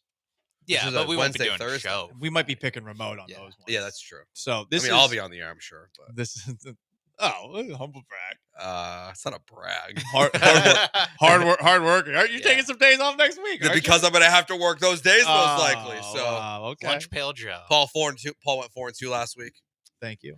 Sean's in first place still at 38 and 40. So you're in second place at 37 and 41. Oh, one game back. I'm coming for you, bitch. Way in the back here now at 34 and 44. We are. That's not that far back. We are in a struggle bus. You just have to pick against all of our picks. Yeah, that went so well for me last week. I think it's too early to start doing that strategy. It worked well for Paul last week. I don't know if that did work for me. I literally just disagreed with Joe every single time. Yeah, you went 4-2. I went 1-5. All right. So let's start off with the first college football Power 5 conference championship tomorrow. Isn't it Power 4 now? Power 4. Yeah, it's Power 4. Thank you. Iowa State, Arizona State, an iconic Big 12 rivalry in Jerry World. Arizona State is a 1.5-point favorite. I don't know. So I'm going to pick Arizona State. Big 12 game. I'm just going to pick the underdog. That's generally how these things go. Jordan Tyson, the best receiver for Arizona State, is going to be out. That's really, and when I say best receiver, I kind of mean only receiver. It's going to be a lot of Cam Scatteraboo for Arizona State running the ball. This is a really weird matchup where it's like strength on offense versus weakness on defense on both sides. It's a little bit of they should be able to run the ball against Iowa State. Iowa State should be able to throw the ball against Arizona State. So I'm just going to pick Iowa State just because they're the underdog. That's it. Okay. I want to pick Iowa State because I hate Kenny Dillingham. I hate him. Really? I hate him. Oh, because of the clock management stuff? No, he's just annoying. Just shut up, dude. Just shut up. He's a very annoying person. And he's a year younger than me, and I hate that he's more successful in his field than I am in my field. So, spite pick, Iowa State. Let's go. All right. We're going back to the old ways, which is probably going to get me waved behind Sean in the... No, we picked the same. You guys are on the same side. No, okay. Joe's going to make up ground, is what we're saying. Well, so welcome to the college football playoff, Iowa State, if you both are correct, which is incredible. Kenny Dillingham will be fun in the college football playoff if we're looking for I mean, you see the end of that, was it? He's so annoying. BYU game, I think. Watch the end of that game for brain dead clock management. All right, next game. Yeah. Okay. The big game. The SEC championship. In Atlanta, Georgia. Texas, 3-point favorites with no Bevo on the sideline. Gasp! Against the Georgia Bulldogs, who beat Texas earlier this year convincingly 30-15. Sean, it's your boys against the Dogs. They lost by 15 in Austin. Now I'm supposed to think that they're 17.5 points better? Yeah. Give me the Dogs. Oh, my God. Honestly, hang on. So I get hedging. That's all I do. Yeah, but this isn't real money. I hate that you hedge with Texas, Sean. You went there. I mean, they don't cover. To be fair, they covered against the Aggies. Yeah, but they didn't cover against Arkansas or Kentucky. They did cover against Florida. They did cover against Florida. Yeah, barely. It's like this 50-50 proposition, and come on. It's your school. Have some pride. Have some gusto. Georgia, 2 national championships playing in their backyard. I don't like how pragmatic you are. I wish you were back. Are you kidding me? I wish. Yes, exactly. You think he's going to throw 3 picks again? He's thrown 11 touchdowns in his last 3 games without throwing an interception. I will say if Quinn Ewers was a little bit better, their offensive line got healthier in that stretch. Yeah, that is noteworthy. If Quinn Ewers was a little bit better, I would pick Texas, but I don't trust Quinn Ewers. If it was Arch, I'm taking Texas.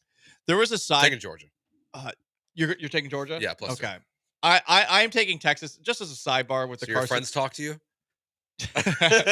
My friends strong-arm me into it. They strong-arm me. No, listen, I want them to win. How about that? We're picking with our heart here, Sean. You know, some would say I'm picking with my brain. Got me one win ahead of you. All right, that's true. We're all under 500, so like, who's bragging here? Joe, what you brought up with the recent stretch that Carson Beck has had reminded me of a moment during last night's Thursday Night Football broadcast where Al Michaels says, like, Jared Goff hasn't thrown an interception in 8 of his last 9 games. And I thought to myself, like, hey, what about that one game? And then I think Al remembered, and he was like, except for the one game where he threw 5. And then he threw a pick last night. He did. It was right after he had thrown an interception. Al wasn't great last night also. No, Al was low energy. Al was low energy. Maybe it's because he's 85 years old. Not that the games are bad. Maybe it's just maybe he needs to not have steak at halftime. Maybe he needs to have some at 9 p.m. Slowing him down too much. Yeah, an old man at 9 p.m. with a belly full of steak. Maybe he doesn't have the most energy. Yeah. All right, more games. Big Ten championship game, 7:00. Oregon 3.5-point favorites against Penn State. Oregon is number 1. Sorry, James Franklin only a 3.5-point dog. Like James Franklin is like a poor man's Ryan Day. Like he's the guy who loses to Ryan Day. Exactly. Come on. Or I get Oregon's new to the Big Ten. This is a huge moment for the Midwest, for Pennsylvania as a state. But I don't respect Penn State. I'm taking Oregon. Quack. James Franklin, 1-13 against top 5 teams. I don't know what he is against the spread in those games, but he don't win these games. I'm going Oregon minus 3.5 as well. We all agree. Oregon, big game, James Franklin. Sure, maybe this time it goes right, but Oregon's the one team in the country that we never talk about because they never give you a reason to talk about them because they just win all these games. Mm-hmm. So, give me the Ducks in the Dome. Pick 6 continues. The last Power 4 championship game. Clemson, SMU. An ACC battle as old as time with one team in Dallas and the other team in South Carolina. That's a little bit close. Playing in Charlotte. Yeah. SMU a 2.5-point favorite against Clemson. I hate Clemson so much. I do not like Dabo Swinney. I do not like the cult that he is running there that is has a shroud of religion on top of it. But this is a home game for Clemson. And while it's been fun to see what SMU has done this year, their unis are so cool. I got to take Clemson here. I just think Clemson has more horses to work with. I hope I am wrong. Yeah, this one's tough. I mean, Kate Klubnik's been pretty good this year. Mm-hmm. And I know they just lost to South Carolina. It was a good game, though. But I feel like that's a better preparation for this game than SMU's game against. Who do they play? Cal. I think I'm going to take Clemson. SMU hasn't played anyone. They lost to BYU the last time they played someone, and BYU, I think, also has less horses than Clemson. I don't feel good about this one at all. Like, if this was, like, real betting, I would not bet this game. Not even consider it. But I'll say Clemson. Yeah, SMU hasn't really played anybody. Clemson has played somebody. They played 3 good teams. They played 4 teams with a winning record. They lost to Georgia by 31. They lost by 12 at home against Louisville, and they lost at home against South Carolina last week. Their one above 500 win, their one bowl eligible win was Pitt, who started 7-5 and then started 7-0 and ended 7-5, and they won by 4 at Pitt. So when they play somebody, they lose, more or less. So are you taking SMU? I'm taking SMU, who hasn't played anybody, but Clemson has played people, and they look like bozos every time. Okay. I hope they look like bozos for what it's worth. You with us? You want to look like bozos? What? You said you want them to look like bozos? Yeah, you just picked them. Yeah, I know. I want them to look like bozos. Oh, okay. Though. You're picking with your heart, not your head. No, wait. No, I picked Clemson here. I did pick with my head. Yeah. Okay. But I want I'm trying to say I want SMU to win. Why do you hate Clemson? Because that one guy that talked bleep to me while Syracuse played at Clemson. This is 2022 Sean watched it. at circa No, but I hate Dabo. I hate that whole program. Like everyone's like, oh, we're holier than thou with this like BS like cult that they have where they're forcing players to get baptized. Like I think that they use that as a way to get into parents' homes and convince young kids to come play for their program. Like we're really religious here. And like I'm sorry, I don't buy that. Don't buy it. Sean Watson. Yeah, he went there. Not a good representation. The Michael Jordan of football. That hotel room in Indianapolis also wonders about DeAndre Hopkins' faith. Anyway, NFL. We got to pick between these three because there's a very clear number one game of the weekend. Do we like Vikings by 6 over the Falcons? Do we like Rams by 3.5 over the Bills? Or Bills are favored in that game. Sorry, I'm reading that wrong. Yeah. You're right. Bills by 3.5 over the Rams. Or do we like this last game, Seahawks 2.5-point dogs against the Arizona Cardinals? One of those three games, which is the best? I will go first. I do think Falcons Vikings is the pick. You do have the Kirk Cousins vengeance going back to Minnesota. Yeah. I was kind of leaning Seahawks Cardinals, but I'm open. Seahawks NFC West games are weird. Seahawks games are weird. Yeah, I don't want to pick a Seahawks game. So I'll do Falcons Vikings. All right, I'm with it. Okay. Falcons are 6-point dogs on the road as Kirk Cousins tries to get vengeance for being left. He can't move in the pocket. I know.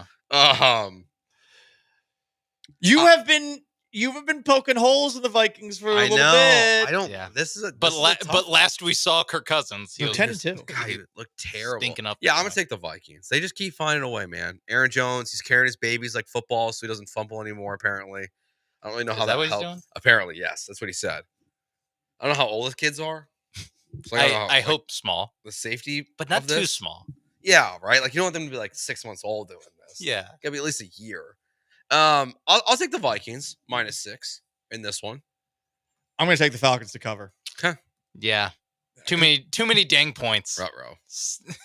You know what? Maybe here's what happens in this game, and it helps the Falcons out. Maybe Kirk Cousins suffers an unfortunate accident. What? You're saying he gets Tanya Harding? Oh, Michael Penix just yeah.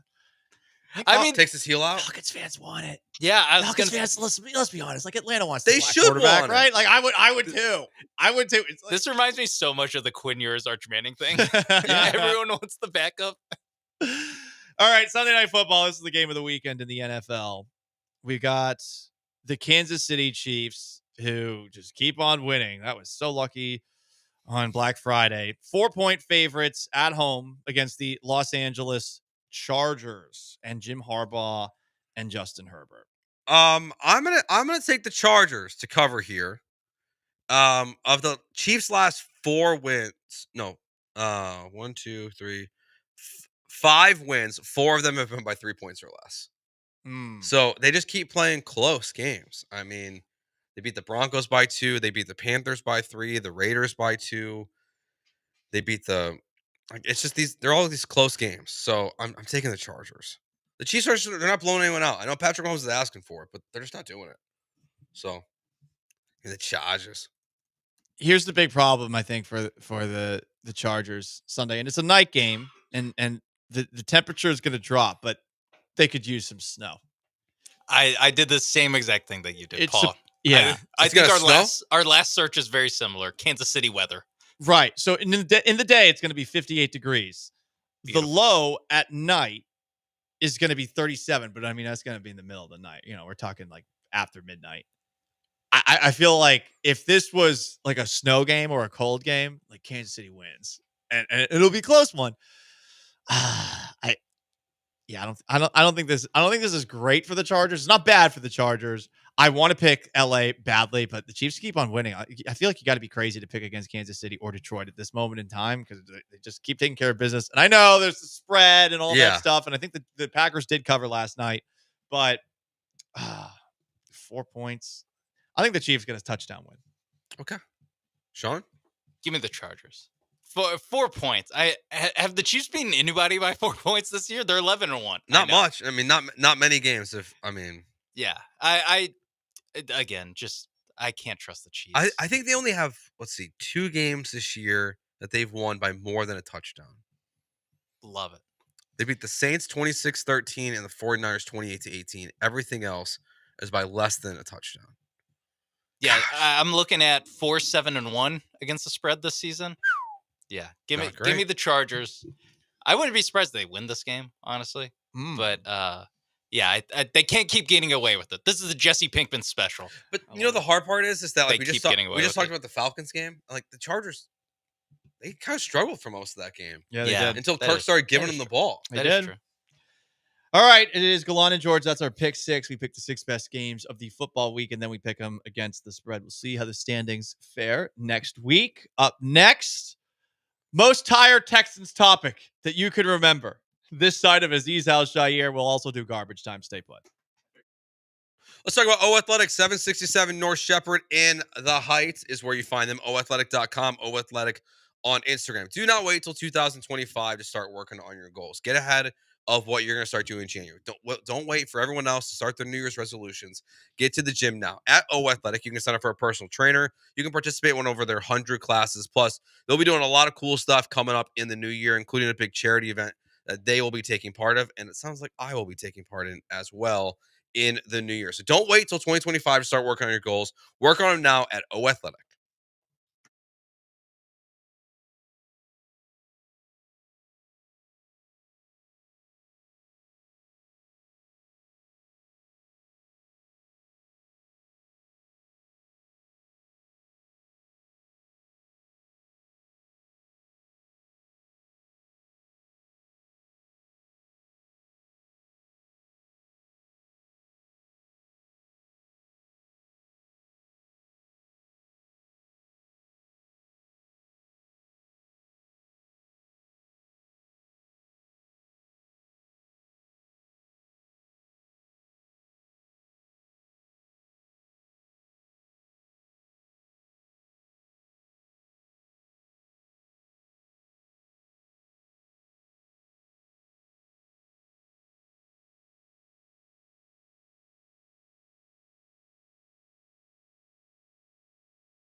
You're listening to Gallant and George on ESPN 97.5 and 92.5 from the Veritex Community Bank Studios. Here's Paul Gallant and Joe George.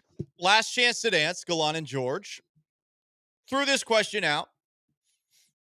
What is the most tired topic in the history of Houston sports talk? We've got lots of possibilities. You could go from the Texans side of things, from Deshaun Watson to Jack Easterby to Bill O'Brien to Vince Young or Reggie Bush, and all that's in between, going up to what we've done this past week and beating Azeez Al-Shaair's suspension to death. You've got on the basketball side of things, the James Harden versus Russell Westbrook MVP war. You've got from an Astros side of things, the sign stealing scandal. How bad was it? To should they have traded for Roberto Osuna? There are many others. We are heavily encouraging listener participation at 713-780-3776 to call, to text on YouTube at ESPN Houston, on Twitch at ESPN 975. Okay, so in terms of like a story that has a shorter shelf life and beating it to death, I think Osuna went longer than Azeez did. Now, part of that's the time of the year. I mean, that conversation beat a radio show to death, some would argue. It might have been the death of a radio show. I say that as somebody who was on that radio show 2 months in, having witnessed my two friends, Seth Payne and Mike Meltzer, yell at each other, with Mike Meltzer calling Seth unbearable 12 times over a topic that we all agreed on, ironically. That was fun.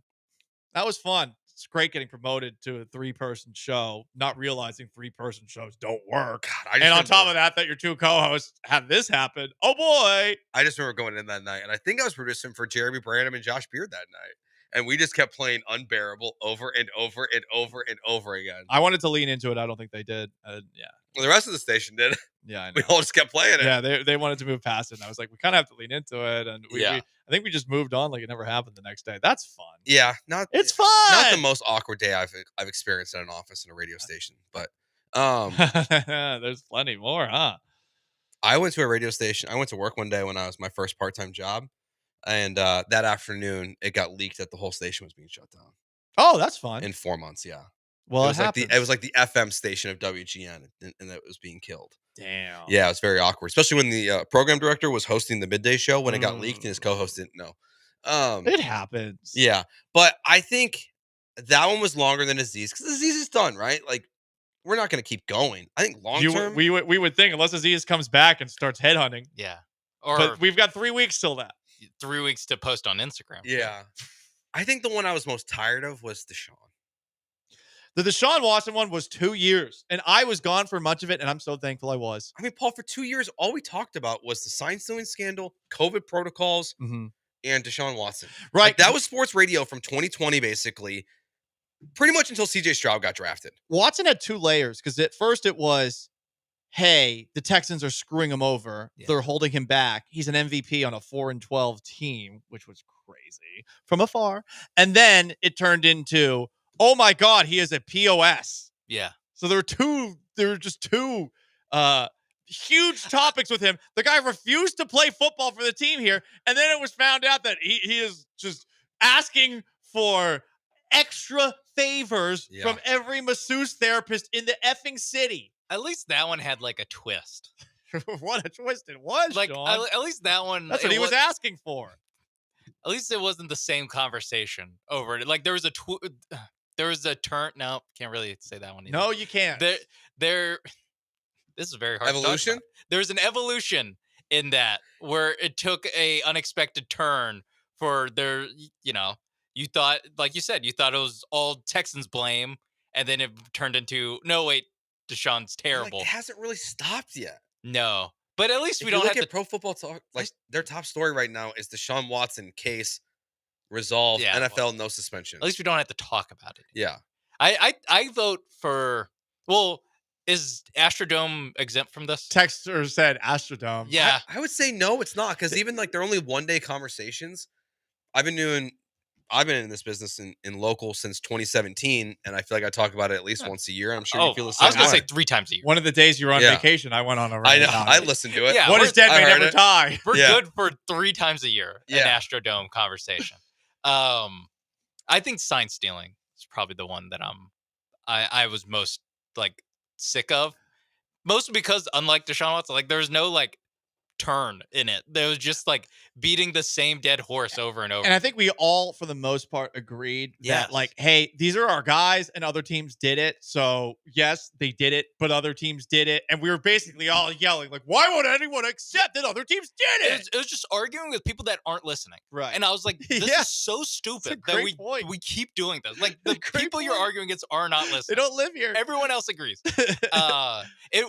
That's what reminds me of the Aziz Al-Shaair the most, too. Where That's a great point. It is Yeah. united fan base all saying like pretty much the same thing. And the outsiders, you're fighting against the outsiders who are not listening to you. What's not like even literally they're not listening. And even on social media, like they're not like, oh, you know what? That's a great point. Not to pick on Jeremy Brandon, but like defending Aziz Al-Shaair, anyone defending Aziz Al-Shaair, it's like no one nationally is like, that's a great point, other than I guess all the defensive players. Yeah, because even that one too, it's like it just came up again this year in the playoffs, right? That's the other thing is that it it keeps just popping up. It just was on and on and on. I mean, we mentioned it today with Cody Bellinger. Yeah, Cody Bellinger, all the Dodgers running their mouth about it. Like it was just so annoying every single time. I'm with you. Bregman and Tucker Talk brought up on the Twitch. I don't think that's going to be quite like this. Yeah. I think there will be a lot of hand wringing when Bregman leaves, but I think a lot of us are. Did anyone really talk about Carlos Correa after he left? I was gonna say Correa. Oh, after he left. Yeah.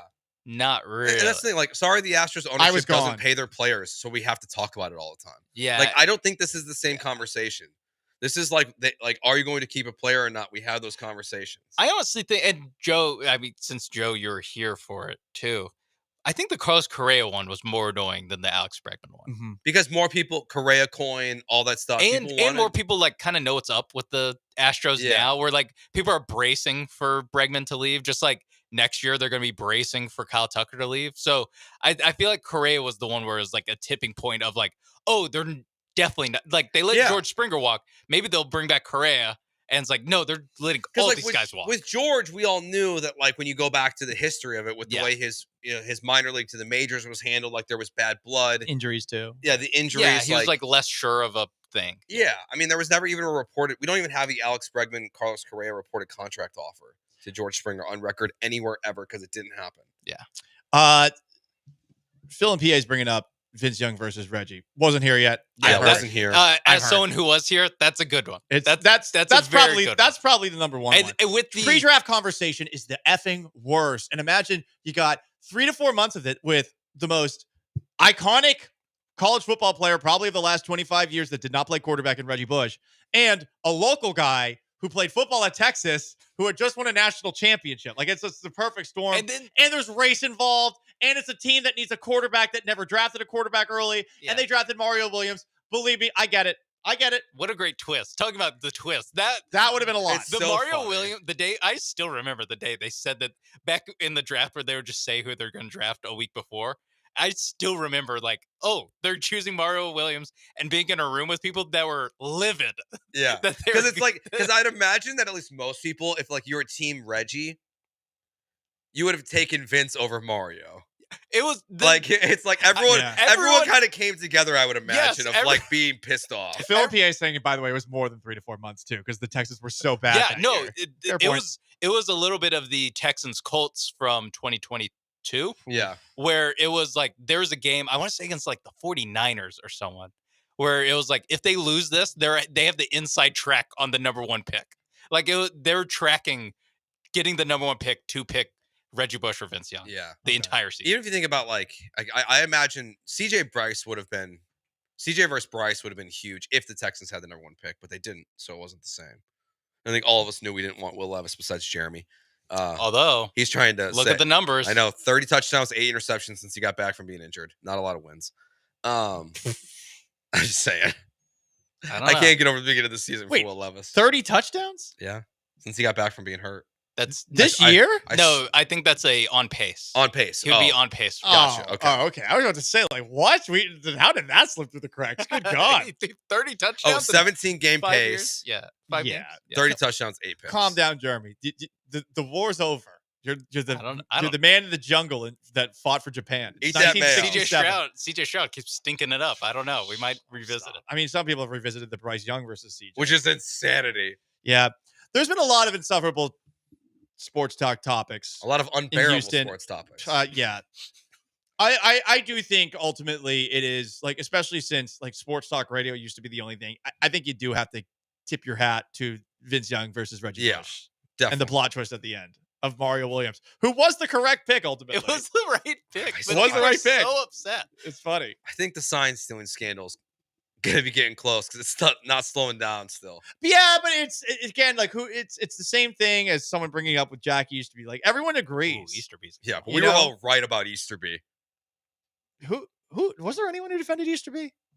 Shout out to that person. I don't know if there's. I respect. But we you. were all right that he shouldn't have been here. yeah. But the one person who zagged on the Easterby, whoever you are, Tip of the cap. A tip of the cap. Cal. Yeah, I guess it was. And on that note, it's been a fun week of Gallant George. Enjoy the games this weekend, college football and the NFL. You're going to do a red zone day for our texters, our YouTubers, Twitchers, and tweeters. I'm merely Paul Gallant. He is Sean Mapes. He is Joe George. So long. Farewell. Have yourselves a wonderful weekend. The Killer Bees are up next. Peace.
Ooh, what up, H-Town? Hey, how we doing? He's Blank. I'm Branham. It's Brian behind the glass, and it's a Friday edition of the Killer Bees on ESPN 97.5 and ESPN 92.5. Busy show on a getaway Friday. We'll talk a little bit about Thursday Night Football yesterday. One of our teams lost. Taylor McHargue, former Rice Out quarterback, college football analyst, joined us at 4 o'clock ahead of championship weekend, which begins tonight. It begins tonight. DJ Bianime will not grace us with his presence, but he will be on the phone with us at 5 o'clock. We get his thoughts. I wonder how he's handling the bye. I wonder if he's going to Cabo. I'm interested. What does a beat writer do on the bye? Hopefully get some time away, but Yeah. I'm sure he's still got deadlines, right? He's still got to write stories. I don't know how that works. I mean, they're all gone. The team's gone. Well, but you've had the Aziz story to carry you through most of the week. But I don't think you're writing any more this weekend, right? Probably not. Yeah, I wonder if he's going to go out of town. Beezy Money, we'll hand you some winners in Beezy Money a little bit later on as well. Houston Rockets, they lose again. Back-to-back games on this road trip. They fall to Golden. I had somebody in the comments saying that they lost to the Warriors G League team because they didn't have Steph Curry. They didn't have Draymond Green. Not the best efforts from the Houston Rockets last night, Blankers. Nope. Didn't like what I saw. Really was pretty disgusted by the end of the game. And I felt better about my cash it or trash it because of it. I just 50 games? Yeah, What no, was your cash or trash? I don't think A December victory lap? I just don't. No, well, you guys were ready to say that I was wrong for it in December. The more that I see the other teams getting better too, I just don't think the Rockets are a top 6 in the West. I think you were flexing pretty hard for a December 5th loss. This is a December victory lap. I don't like the way they're playing at all. And for a team that I thought their identity was, it's the first time they've lost 2 games in a row all season. 2 games ago they beat the Thunder. I don't care, Brian. It's my opinion, not yours. And my opinion is that this team is far from a top 6 team in the West. Yeah. It is funny though that you're like after 2 games, like look at me, I was right on Tuesday. I didn't say I was right. I felt better about it because I was so disgusted about. You guys can team up on me all day, and I don't give a rat's Don't ass. be so sensitive. We're not teaming up on you. I think you said you were right though. I took thought it that this team was getting it defensively. I thought that this was going to be their identity. I thought that they were going to give teams fits with the way that they were able to switch and pick up and do the things. And then not only from a defensive perspective, but I thought that they were really kind of buying into the offense, and they weren't going to go so much one-on-one and get better shots. Last night, they just, again, for the second straight game, they couldn't make shots, and then they just couldn't figure out that you go to the basket or take the easy shots. And they were passing up layups to try and get extra looks at threes, and guys were still doing ISOs play after play, and it's frustrating to watch. I thought their defense was good yesterday. You hold an NBA team to 99 points. That's a pretty good day at the office. Offensively, I agree with everything that you said. And they didn't look like a top 6 team in the Western Conference yesterday. Not the last 2 games. Like last two games, you're right. They haven't looked like a top 6 team of the last 2 games. But 3 games ago, they were beating Oklahoma City. So I think it is like the course of a regular season. Let's see where I still think they will make the playoffs. But we'll see where it all ends up. Now, Ime Udoka ripped him. Like, if I think Ime Udoka's probably on your side. You and Ime teaming up on us. Here was Ime Udoka after the game talking about the struggles of the Rockets last night. Guys weren't sharing the ball. All the things that we've done to get a decent record have kind of gone out the window last few games, and so that was a big part of it. Obviously, is you got to come with some energy, some juice from the start. A few guys really didn't look like they showed up till after halftime.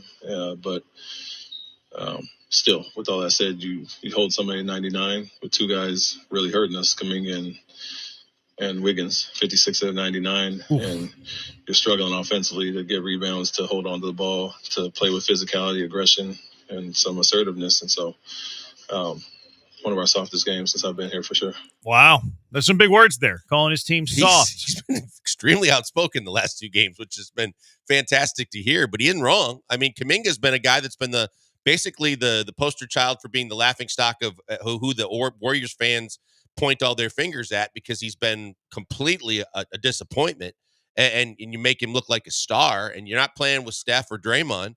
And the other thing that keeps bothering me is as high as you took Jabari Smith, he may be the most disappointing guy that I've seen on this roster for a guy that you had such high expectations for. I don't see him making strides. I know that, I've said that Jalen and Alpi look like they're making strides defensively, and obviously they got their money. Jabari, to me, is tough to watch, man. I I struggle with, and I don't know if that's specifically one of the guys he was talking about or not. From an energy standpoint, we've talked about when he doesn't get his number called or guys don't find him when he feels like he's open. It looks like he goes in the tank, and it just looks like he doesn't have that juice. Who would you have rather picked in hindsight?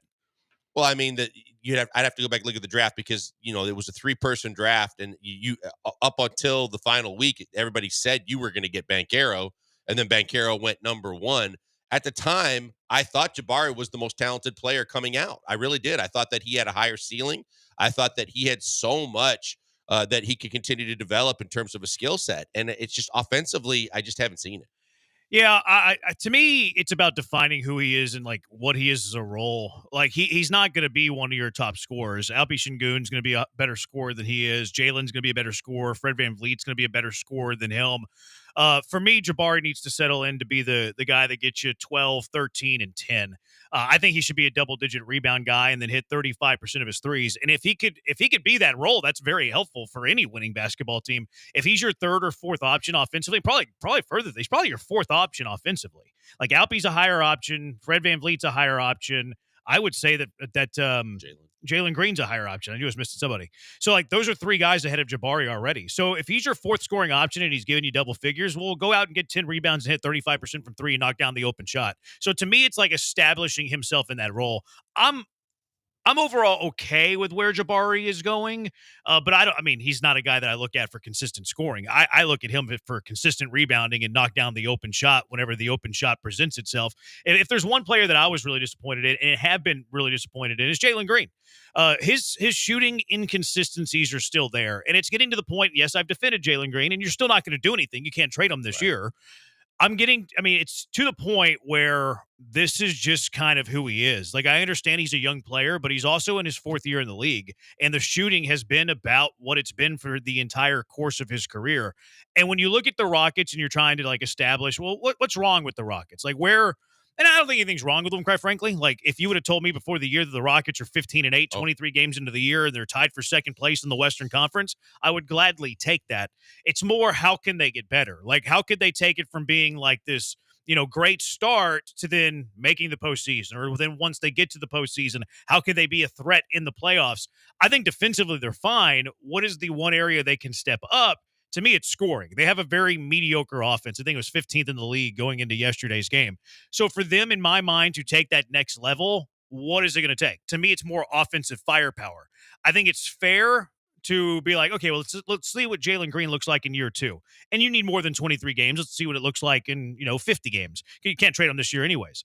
So that would be the one area that I point to where the Rockets really have to elevate their game if they want to take that next step yet again. I think they have to be a better offensive team. Yeah, I think it starts there. I think there are tweaks to the defensive. We talked about it in the Sacramento game. Just the fact that you went out and you got a Steven Adams. You have some big bodies that you can rotate through if you're playing a team that has a big guy or a front line that might be more physical and might be, giving you some problems. But I think it all does start on the offensive end because I think that, drafting Reed Shepherd, people thought, well, the outside shooting woes are going to be fixed. It's not that simple. And he's not that ready to contribute at that level as we've seen. And I think that everybody just has, you have to get what you can from everybody from an outside shooting perspective. And that's what's saying Amen Thompson's 3-point shot looks better than it did a year ago. But that doesn't mean that he's there either. Everybody has to continue to get better, but they rely heavily on that outside shot and that 3-ball. And when it's not falling, they don't realize you got to switch gears. You can still attack the basket. You've got athletic guys that can finish, and you can get easy buckets and get to the free throw line to stay in ball games. And I just don't think that mentality has set in yet. I don't know where they fell to after yesterday's game. I can't imagine it'd be very far because they only give up 99 points. You give up under 100 points in the NBA, that's pretty good. I mean, they've had a top 2, top 3 defense really throughout the year. To me, it's on the offensive side, and I think it's an easy fix. I think it's improve your best perimeter scorer. Figure out a way to do that. And again, this isn't imminent, but if you can bring in a top 10 scorer in the NBA that's consistent, that can play the 2, probably, I think this team takes that next step up. Whatever that next step up is. Like for me, it'd probably be making a deep-ish run in the playoffs. For you, it sounds like making the playoffs would be the next step for them. There were some things that I did like. Did y'all notice the screeching noise, by the way? Did you catch? The audio was awful last Was night. that wasn't just my TV? No. Okay, good. The audio was bad, and at one point I think it almost dropped out. I noticed for me, I don't know if this is the case for everybody else, but from like the start of the second quarter to about the 7-minute mark of the second quarter, it was a high-pitched screeching noise for the entire like 5.5 minutes of play. It started with the audio basically almost dropping out. Like it was to like a whisper. You could barely hear it. And then it was kind of like all over the place. There was like there was interference, but it was bad. Yeah, something was. I wonder what that was like for everybody else. I was pleased with Amin Thompson's bounce back game. I thought that he played. I don't want to put this like very specific term and say that Amin Thompson played the worst game he's played all year against the Kings, but I thought he had played poorly. Like he's been playing really well for a stretch of time now. And then the Sacramento game's like, where did that Amin Thompson come from? I haven't seen that guy in a while. And we talked about it on Wednesday, too, where Ime Udoka was so ticked off at Amin Thompson running a set incorrectly that he called a timeout in the middle of the play and benched Amin Thompson. So he didn't play well. And then Amin Thompson yesterday, I thought, played really well. 14 points, 8 rebounds. I'm not a huge plus-minus guy, but Amin Thompson was one of the few players that had a positive plus-minus, which does beg the question, though. In a game where Amin Thompson's playing much better, and in a game where Jalen Green's shot is off, in a game where Fred VanVleet's shot is off, in a game where Dylan Brooks' three-point shot is off, why is Amin Thompson only playing 22 minutes? Especially with Tari Eason not playing because he has a concussion, which I don't know where he sustained that. I don't either. But the 22 minutes for Amin Thompson in a game where you're not getting much offense from anybody, and he's playing well, I thought he should have played more than 22 minutes. I couldn't agree more, simply because of the fact that we just got done talking about two wing players that were dominant in scoring for the Warriors as well, with Wiggins and Kuminga. And he's a guy that can guard multiple positions and give guys fits both off the ball and when they have the ball. And you would think that there was more minutes for him to be played. I don't. From night to night, I don't understand that, because you would think that whether you're doing that and you look at the player profiles and the scouting from team to team and say, hey, here's a team he matches up really well with a lot of their wings and their younger guys, even Moody and some of the other guys. Yeah, 22 minutes isn't enough for me either with Amin Thompson. Yeah, Reed was a little bit better. Like he got some, I shouldn't say extended minutes. He only played 13 minutes, but scored 7 points. Do you think Cam Whitmore should be up? I think, you just mentioned that about Amin getting more minutes. Last night's the kind of game where he can potentially give you some juice offensively. Now, I'm never going to say he's going to give you juice defensively, because I think he doesn't want to play defense a whole lot. But I think offensively, he brings so much to the table in terms of strength, athleticism, jumping ability. He can make shot that when you're kind of flat in a game like last night, you can throw him in and you'll know real quick if he gets, if he gets in the rhythm quickly, he can give you some easy baskets, and he can be a difference maker in terms of changing momentum. If he's not, sit him back down. But I thought last night was a game that he truly could have played in and possibly could have made contributions. With no Tari, I'm a little surprised they didn't call him up. But I don't think he likes Cam Whitmore a whole lot. Like he's been to the G League. Like he's been to the G League. Even when he's been up, he's been getting DNP coaches' decisions. He was getting a few minutes early in the year, but even then was behind Reed Shepherd in the rotation.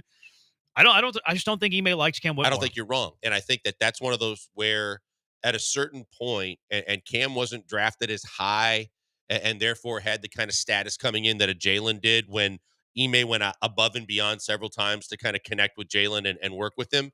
I think at a certain point, Ime is one of those guys that said, hey, basically says, I've spelled it out for you. I've told you why you're not playing. Like you mentioned, we've sent you down to work on those kind of things.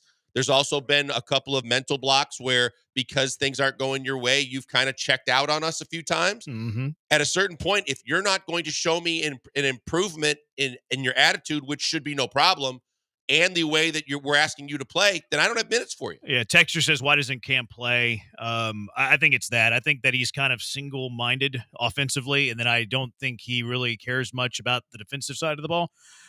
Look, and Ime has sent him down multiple times, and even when he's up, doesn't play him. He also asked Texture, send Jabari to the G League. That's being not going to happen. That's being a bit rash. Like, Jabari Smith is an NBA rotation player. Is he a starting four? I think the jury's still out on that. I think he has a pretty unique skill set, because I do think he is capable of being a 12, 13, 14-point game a night guy, and then also give you 10 rebounds. I think he's capable of shooting up to 40% from three. Now, shot selection annoys me at times, like the transition three. Jabari, you're not a transition three guy. You're a catch and shoot guy. You're not really an off the dribble guy, quite frankly, either. You need to be more catch and shoot.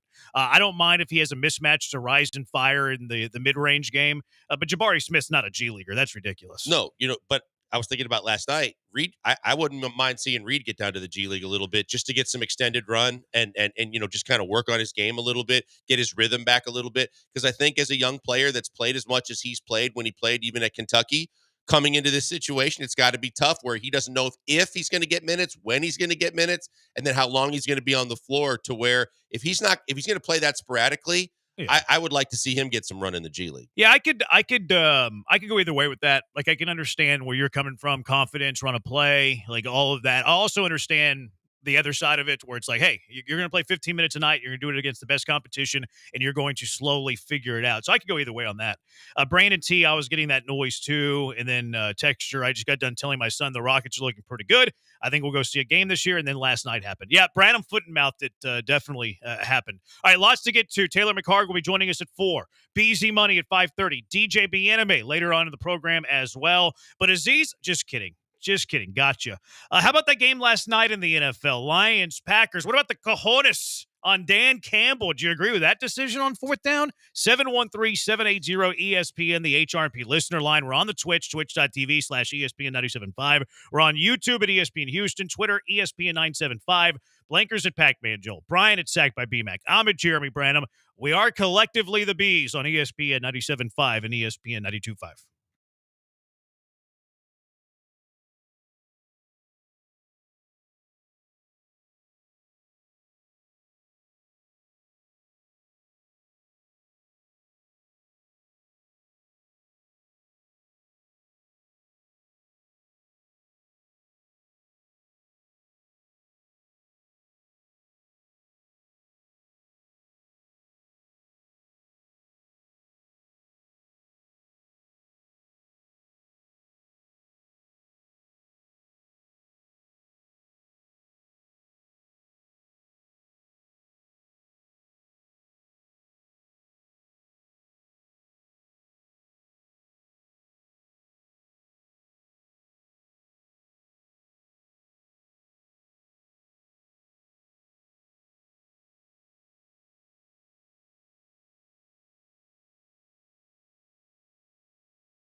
Live in the Veritex Community Bank Studios, it's the Killer Bees. Now back to Joel and Jeremy. Texter saying, so when do the Texans players come together and make Azeez Al-Shire the Walter Payton Man of the Year? That'd be funny. Petry's their representative. I still have Jag fans in all of my Twitter comments. They are so mad at me. They're Duvaling all up on my social media. All right, 713-780-ESPN. You feeling okay today, Blinkers, after the game yesterday, the Packers game? I'm fine. I expected them to lose. But are you feeling okay? Yeah, I'm fine. All right. I mean, look, I think you guys are right. At the end of the day, that they're pretty. I think they're going to get into the playoffs. But I mean, that basically solidified they're not going to win the division. And I think that as good a young team as they are, they're a half step or more below the Lions. No, I think it's been a good year for the Packers, quite frankly. They were in that game yesterday. It was tie game late, under a minute left to play. The storyline really from the game yesterday is turned into Dan Campbell and Dan Campbell's decision to go for it. 4th down, could have kicked the field goal line. The Packers have 0 timeouts remaining. Instead, he elects to go for the 4th and less than a yard. Jared Goff falls down. If it were the college rules, they would have turned it over on downs. Montgomery gets a couple of yards there. They keep the drive alive. And then 2 plays later, they're kicking a field goal, winning the game. What did you make of the decision of Dan Campbell going for it? As the opponent, I was ecstatic. I thought that the game was over, and the fact that he was going to go for it, and since he had missed on a in his own territory 4th down go for it earlier, I thought, wow, he's actually giving them a chance to avoid even getting the kick off. And I mean, I went, the minute that I saw Goff starting to go down, I'm like, oh my God, they may actually screw this thing up. And then they inevitably ended up getting the handoff anyway. And Gibbs got the 1st down.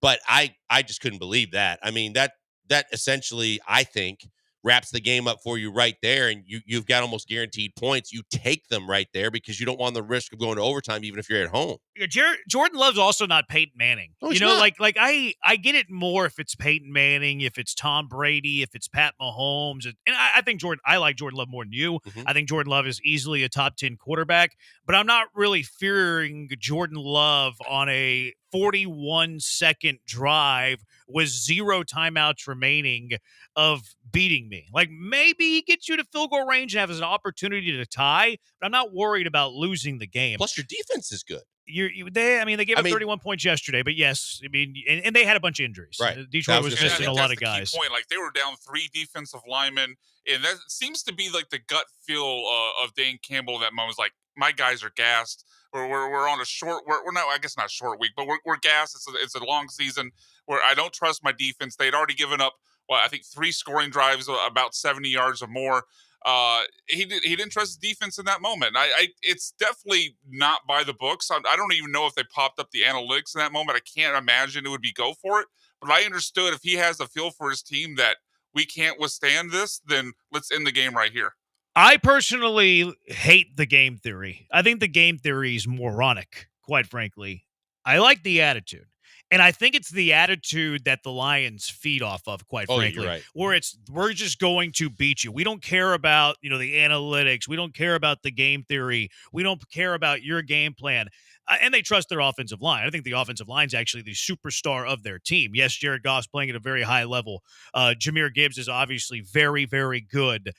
They don't have Aiden Hutchinson anymore. Ben Johnson, their offensive coordinator. But I think the superstar of their team is that offensive line. So we're going to have this attitude that we're going to play bully ball and we're going to beat you whenever we want to. We're going to take your will whenever we choose. So I think it's that attitude that the Lions thrive off of. I think the game theory is stupid, quite frankly. I can't believe that he did it. There's no chance that I ever do it. But I do think that the Lions and the 53 guys on that team feed off of that attitude, and a decision like that just throws gas on the fire for the presence of that attitude. He owns that locker room. They all will follow him and run through a wall for him, because it started with the press conference where everybody thought it was hyper corny about biting kneecaps off, but he's lived it every day. This is who he is. And unlike Staley when he was head coach of the Chargers and he was going for it on every opportunity to go for it on 4th down and putting his team in some real predicaments, missing and really kind of digging a hole that the team couldn't get out of a lot of times, Dan Campbell he did it in the playoffs in a massive game against the Niners last year. And Goff said after the game, we support it because that's who he is. That's who he's been the entire time. And so we're going to do what he wants us to do, and we'll ride with it. And they did it again last night because of the fact that he has that entire locker room knowing exactly what he believes in, what his mindset is, and how he's going to attack. And so he's doing exactly what he's supposed to do, coaching that team that way. Here was Dan Campbell yesterday. He was asked after the game, the decision to go for it, 4th and 1, 40 seconds left, deep into Packer territory. I knew how I wanted to play this game. The team knew it, and everything in me told me to let's finish this, and so we did. There you go. We wanted to finish it with our offensive line, and we did. Kugle says that Campbell's head is getting really big. His luck's going to run out once the playoffs begin. I do think it's a fine line. I do think that Dan Campbell's like psychotic aggression is a very fine line. I don't think that he's that far away from probably going too far. And look, if they don't get that, if they don't get the 4th down yesterday and they turn it over on downs, and Jordan Love leads them on a 40-yard drive to get into field goal range, and the Packers win, Dan Campbell's getting crushed today. Oh, no doubt, crushed today. I mean, he already had people on Snapchat last year that doxed him. I mean, true. That's right. The move. But that Niners game, literally, you had people in the fan base that, as much as the team understood it, the team supported it, the team went with the decisions that he made. The fan base wasn't so giddy about it because a lot of the fans thought it cost them a chance to go to the Super Bowl. And so it is who he is, and he's going to live with it whether it works or not. But you're right. I mean, if they don't get that last night, and if Goff literally falls down and something happens to that handoff, boy, it'd be a really interesting scenario this morning in Detroit. I mean, he would just be getting blasted. Like, I mean, he'd be crushed. What is he doing? His aggression's gone too far. He needs to be more analytical. I mean, I think that would be the narrative. But yes, I mean, that was a very fine line between brilliance into the attitude versus ignorance into what game theory and normal game theory has been pretty much forever in NFL history, quite frankly. Something else from that game that I thought was, I think that the Lions do, like you said, like they're going to run away with the NFC North. There's no doubt about that. King of Twitch on Twitch.tv/ESPN 975. He says Dan Campbell over D'Amico Ryans. Fair to say that? Boy, I mean, it's hard to argue with the fact that he's had more success. So, yeah, I think you would say Dan Campbell over D'Amico Ryans at this point. Yeah, I mean, resume, no doubt. Dan Campbell's got a better resume than D'Amico Ryans has at this point. I'm not a huge believer in the resume. Like, I think they're two different arguments. Like, there's one thing, who's had the better resume, who's had the better career, and then it's the second one, who would you rather have lead your team? I probably lean Dan Campbell. I would lead Dan Campbell too. I mean, look, we give D'Amico credit for taking over a team that won 4 or 7 games in 2 years. Dan Campbell took over a Lions franchise that hadn't done anything in decades, and he got them to this point. They've obviously made some really good draft picks with Jahmyr Gibbs and Snape Pule and a few others. But look, this is not like it's a superstar-laden team. I mean, Jared Goff is their quarterback. There's not a lot of household names on defense, especially now that Aiden Hutchinson's out. This is a team, like, we give D'Amico credit for winning through leadership, winning through culture. Dan Campbell's doing the same thing, and he's doing it at a higher level. I think also of the guys, I mean, when we start talking about what D'Amico has been, in the crosshairs for a little bit too, I don't think there's ever a question that Dan Campbell's not going to call someone out, probably not publicly, but I'm sure that whatever it comes down to, whether it's a coach or a player, he's not afraid to call anybody into his office. He's not afraid to jump on anybody. And even if he has to do it, in somewhat of a more out in the open situation, he seems like he attacks everything head on. You don't think D'Amico does that? I question sometimes, again, in terms of the discipline stuff with this team. I question if he is that guy. I mean, eventually he said he and Aziz were going to sit down in this situation, but with the offensive line, with a lot of things, with the penalties, sometimes I wonder internally how much of the actual, hey, calling you out on the carpet, sitting you down, and we got to talk about this. This has got to change kind of stuff. I think D'Amico's a really good leader. I think that I would believe that Campbell would be more head-on aggressive with it than D'Amico is. I wouldn't argue that last part. I do think Campbell seems to be more head-on. But when players talk about D'Amico, they say he's not afraid of confrontation, that he'll call you out on it. And, like, you don't think the Texans, when they watch film and the offensive line makes a mistake, they're not bringing that up? I hope they are. I mean, I just think that when we were told that a lot of things were going to be cleaned up, they didn't seem to get cleaned up right away. I think discipline has been an issue with this team in a lot of ways, to where I don't think it would be the same way under a guy like Dan Campbell. Yeah, I think that they show them their mistakes. Like, I think that they address their mistakes. I think you have to when you're watching game film. Right. Yeah. But I mean, that kind of contradicts to what you said. Like he didn't have that hard conversation with players and stuff like that. Like even for a Tunsil when he had all the penalties in the one game. I don't think that's one where I'm going to let the line coach and I'm going to let the guys watch film and I'm going to let them work it out. That's a conversation where I don't care what he says to the media. We're going to have a conversation. I'm going to call him into my office. I'm going to say, hey, things got to change. You got to be better and we have to be better. And even from the standpoint of the communication between between all the members of the offensive line, I think I think those are conversations that go deeper than just the position coach. Yeah, I think it's a reach saying he doesn't have them though. Like we have zero evidence. I don't know either way. Yeah, I mean that's the kind of the I'm point. just saying. And then also if you want to mention like the Laramie Tunsil thing specifically, Laramie Tunsil after that game where he had tons of penalties went on a long stretch where he had like one over a series of like 4 or 5 games. I think I don't know if it happened overnight, but I right away he was deflecting too, and it's like. From the Aziz standpoint of the Chicago game to the Jacksonville game, I think that I would have wanted more conversations to let players know these kind of things can't happen.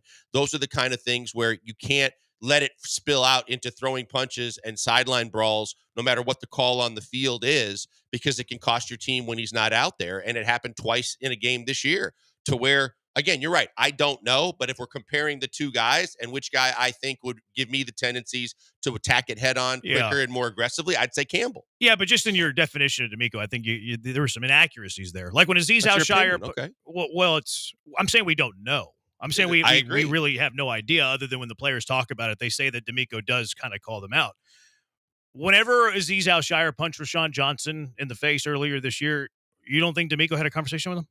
I don't know. I hope so. But I would think that What is your guess? My guess is I hope he did. I can't say definitively that I think he did. That's not an answer. I don't care what you think it is. But what do you think happened? Do you think D'Amico told Aziz not to punch people on the sidelines, or do you think he just did not talk to him at all about it? I think I would hope he said something to him that said that you don't do that anymore. But of the two guys too, I would think that Campbell would be the guy that would get on it right away. D'Amico, based on just a lot of the quotes and the things that I've seen, I don't know. I don't get the feeling that he's that head-on guy that handles it that aggressively, that quickly. Like quotes that D'Amico said or his players have said?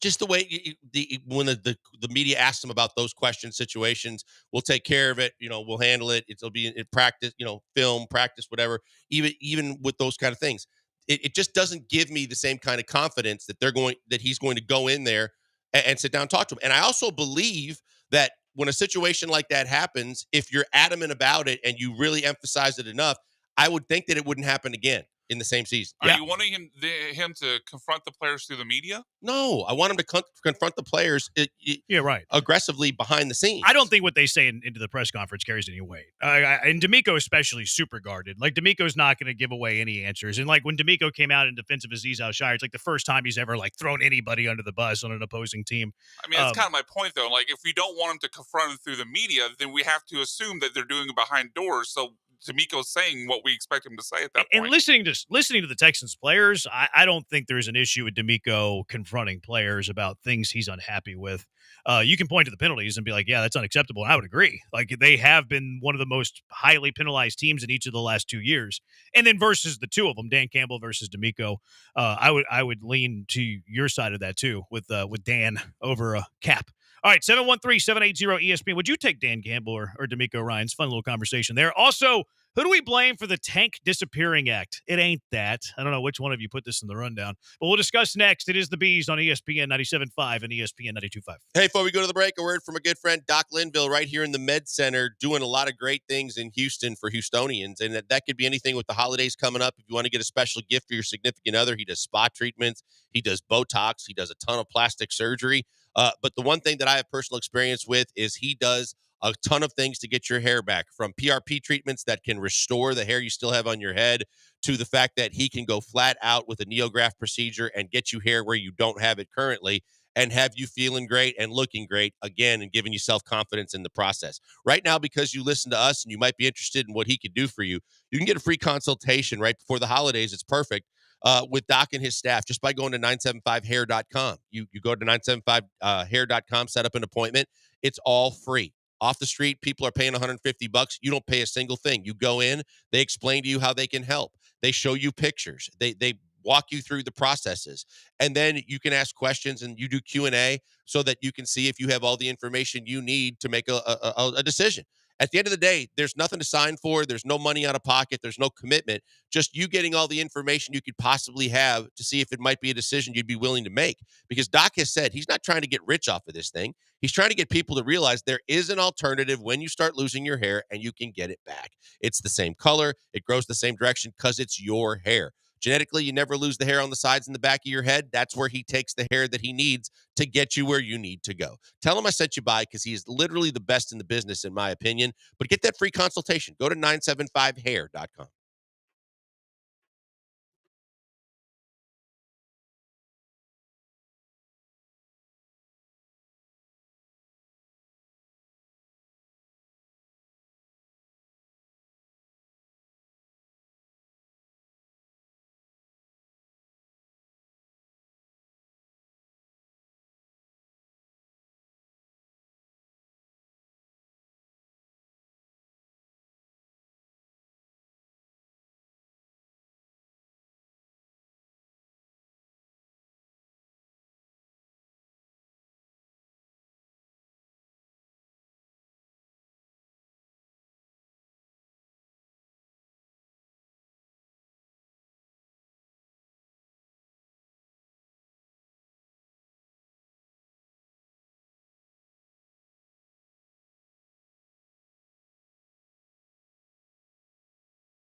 Now back to the Killer Bees. On ESPN 97.5 and 92.5. Live from the Veritex Community Bank Studios, here's Joel Blank and Jeremy Branham. I'll get into the Tank Dell conversation a little bit. I'll admit I was triggered whenever I saw this. Tank Dell is one of my mijos. I protect Tank Dell. Texter saying D'Amico's too buddy. Yeah, I can see why people think that. I don't know what he's like behind closed doors. He does kind of celebrate like a player on the sidelines when good things happen. He does run after his defenders whenever they get like a pick six and he's streaking up the sideline. To each their own. I don't think it's. I'm not saying it's a bad thing. Did I say it was a bad thing? No. I know, but you're kind of leading in the Did direction. I say it was a bad thing? You're bringing it up as if it's something. Well, he said it's buddy. I think it's a good example of being buddy, fair. and being certainly emotional. I mean, Bill Belichick's not running up down sidelines a whole lot. I have seen the Discord say that they don't love D'Amico O'Brien's sideline antics and he's a little bit too excitable. I think it's more he's a young coach. God, those are unfun people. Yeah, I don't want to hang out with. Jeez. I also don't have a problem with it. Just telling you that I've seen that Discord. Another texter, Blankers would be terrible on the witness stand, would make a great politician. Dude won't answer a yes or no question. I understand what Blankers is saying. I think D'Amico is more of a bro than a boss. That's just hard to know. Yeah, I just... That's pure guesswork. It is.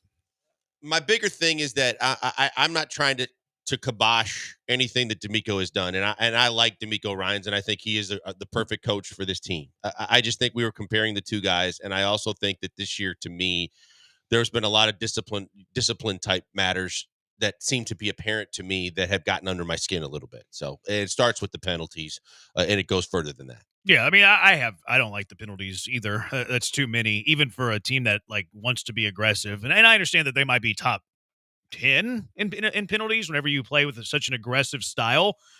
But maybe don't be top 3. Texter, D'Amico's so calm. I'd like some emotion. See, I think we just talked about how he's running up the sideline showing emotion. I don't think he lacks emotion on the sideline and with his team. I think he lacks emotion behind a microphone in front of the press, which I think is calculated. Yeah, and again, I will preface it by saying I don't know how he is behind the scenes. But you and I were talking about this as it related to Steve Kerr and how it relates to coaches. Some coaches, no matter how, the job that they have and the way that they go about their coaching day in, day out, they don't like confrontations. Matter of fact, they don't want to do it. So they use the media, they use other means, they use assistant coaches because that's not what they want to do. And others are different that way. It just seems like Campbell's one of those guys that grabs the bull by the horns in everything in life, and he kind of doesn't hide it. Yeah, my contention's more, not that I disagree with that point of it. My contention's more that D'Amico's not confrontational and that he's not willing to do that. And I've heard players say the opposite. Not that he's greater than Campbell, because I don't think that. Another texture, most penalized team in the league, Branham, for the last 2 years. Stop dying on that D'Amico Ryan's Hill. Well, they're 3rd this year. They were 4th last year. And I answered Dan Campbell. So, what hill am I dying on? I said Campbell, not D'Amico.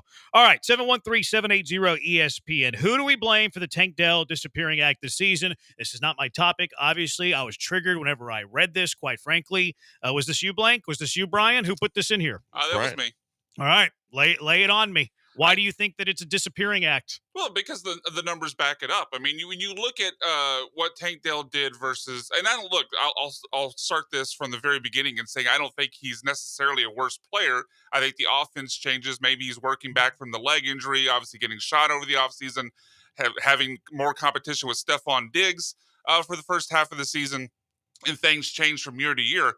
But when you look at the numbers, his yards per game's down, his catches per game's down.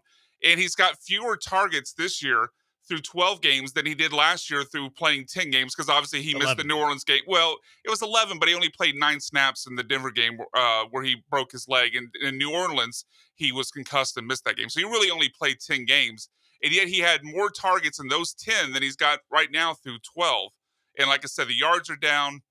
The receptions are down per game, and he's not really breaking off for the big games. He had the 100-yard game against the Jets with no Diggs, with no Nico Collins. Last year, and again, 10 games played, he had 3. So we're just not seeing the explosion. We're not seeing the same usage. I'm not saying he's a worse player at all. I'm just curious. Called it a disappearing act. Yeah, because the usage has gone down. That's a disappearing act. I don't think he's a worse player, but he's not being used in the same way or at the same level. Okay. A lot to defend here. First off, the injuries. I don't think that the injuries have anything to do with what is happening to Tank Dell this year.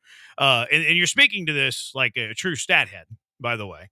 When you watch Tank Dell running up and down the field, do you think he's injured? Do you think he's lesser than who he was last year? I was pointing out all the things that could change from year to year that could have caused or led to part of this, but I wasn't right. But I'm trying to go one by one to decide how much stock we're putting into that. If we believe that Tank Dell has taken a step back, do you think from a health perspective he's lesser than, or from an athlete perspective he's lesser than his rookie year? No. Okay, so I don't think that the injuries come into play at all here. I don't either. Yeah, because the fibula injury, I've had that. I know that I'm a great athlete. I can recover off of those more than most people. But the fibula is not that. That's not even a weight-bearing bone.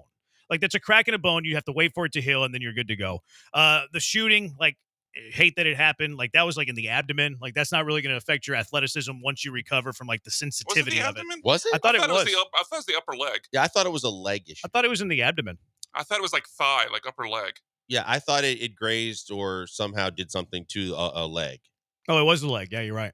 Yeah, you're right. I thought it was the abdomen. But we don't think he's slower or anything. No, even with the shooting to the leg. My bad on that. Okay, the stats. I mean, yeah, you can point to the stats and be like, the stats aren't what they were a year ago. Now, I don't think that the divide is nearly as great as you let on there, Brian. Certainly not to the point where it's a disappearing act. And you bring up a good point about 10 games. It was really it was 11 games, but really 10. Last year he played in 11 games. This year he's played in 12. Last year in 11 games, he was targeted 75 times. This year he's been targeted 72 times. It's a difference of 3. Yeah, the but catches, it's 2 less games. I mean, it's 1 less game. He also got injured from a game this year, he had too. 9 plays in that game where he broke his leg. He didn't really play in the game.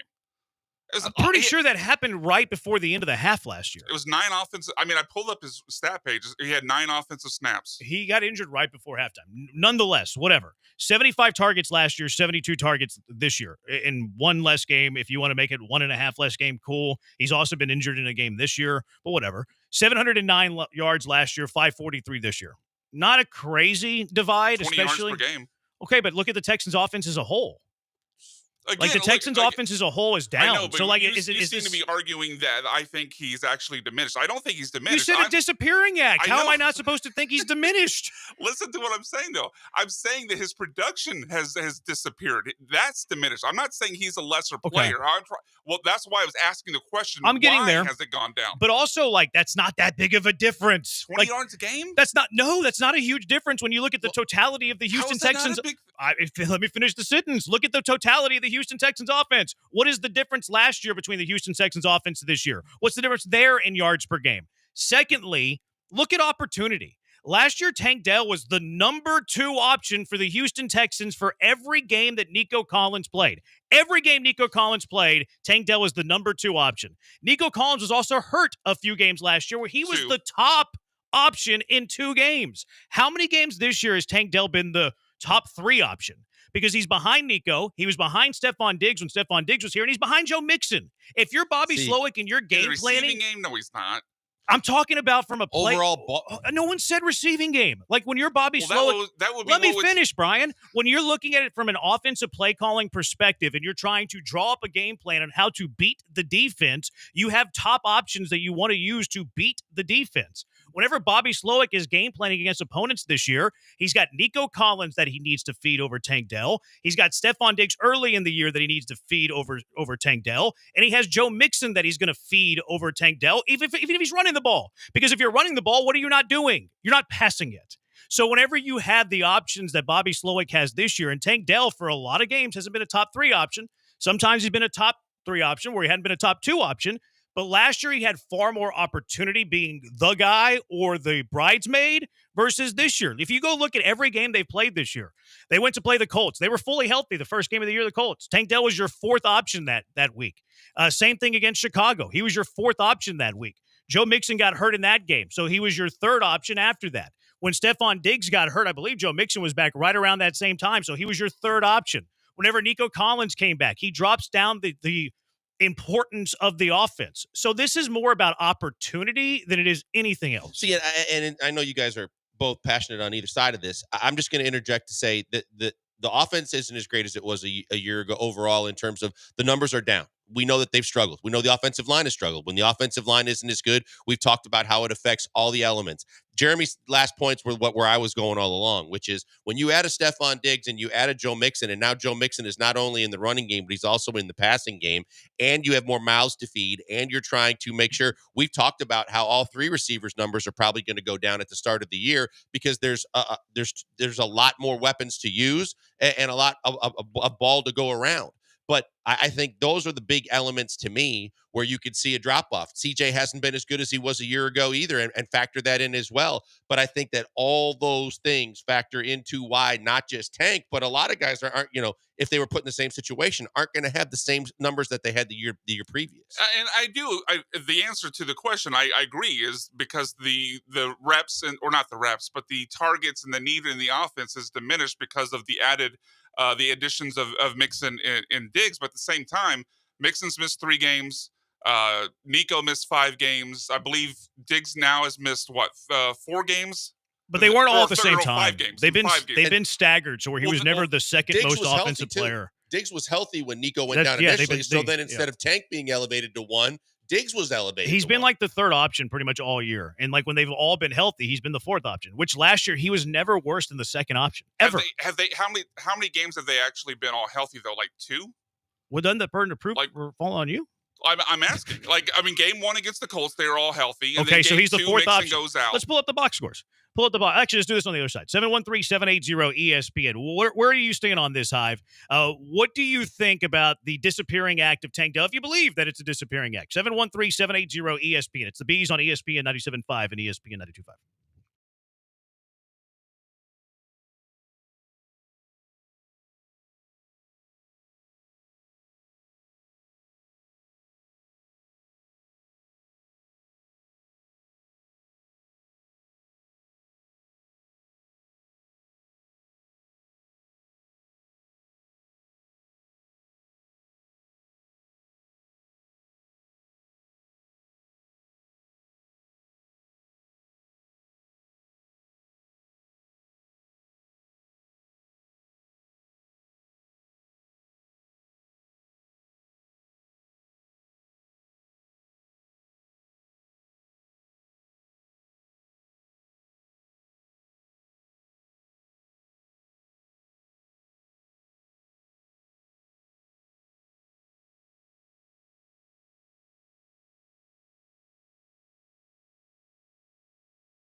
Broadcasting live from the Veritex Community Bank Studios, it's the Killer Bees with Joel Blank and Jeremy Branham. On ESPN 97.5 and 92.5.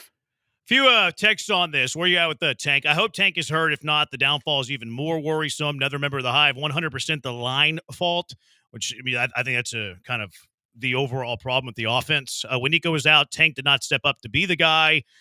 C.J. Stroud has been worse this year, period. He's missed several big throws to Dell this year. Other text on this. Could the offense be diminished because of Tank's play? Just last game, a Tank was open for a long touchdown, but the ball was underthrown. I'm not going to put that one on Stroud. That was a 70-yard throw in the air, but yes, he got open. That's also the other part of it. And Brian's not saying this. Like, you put on the film, Tank Dell's there. Tank Dell's getting open. There's been 2 or 3 times where Tank Dell has been wide open on deep balls that last year they were cashing in on, and this year they aren't. I think those plays are generally pretty volatile. I think wasn't there a game? Was it the Colts the very first Colts game of the year where he broke open like deep? There's been several. Yeah, but there was a play where it just grazed off his fingertips and Stroud missed him. And like the difference in the yards that you're talking about, like however many targets per game it is, was it like 2 or 3 different targets, 20 yards per game? Like, you're 2 or 3 big plays away from that's basically even. And they've been there. They just haven't been completed. And I think that those things are pretty random and pretty volatile. A couple of another reason why, or several reasons why I don't think Tank Dell is like disappeared per se. You mentioned 20 less yards per game. Yeah. C.J. Stroud's is over 30 yards per game less than he was last year. The delta between Stroud this year and last year is 33 yards per game. So, like, that's baked into the Tank Dell lack of yards per game this year versus last year, that the overall passing game has been down for the Houston Texans. And if the overall passing game for a team is going to be down, the receivers are going to be down. That's why I brought CJ up at the end. Yeah. Because, I mean, if everybody's being critical of the fact that his numbers are down, he's not the same quarterback from year 1 to year 2, that's going to have a trickle-down effect on everybody that's trying to get the football. And last year, was there ever an option, or was there ever a game where Tank Dell wasn't at least a top 2 option? Ever. Last year, no. Ever. No.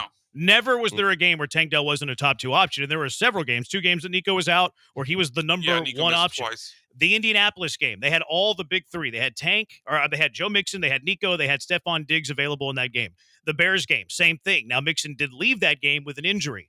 The Minnesota game, where they got hammered, they had Nico, they had Steph, so Tank Dell was the 3rd option.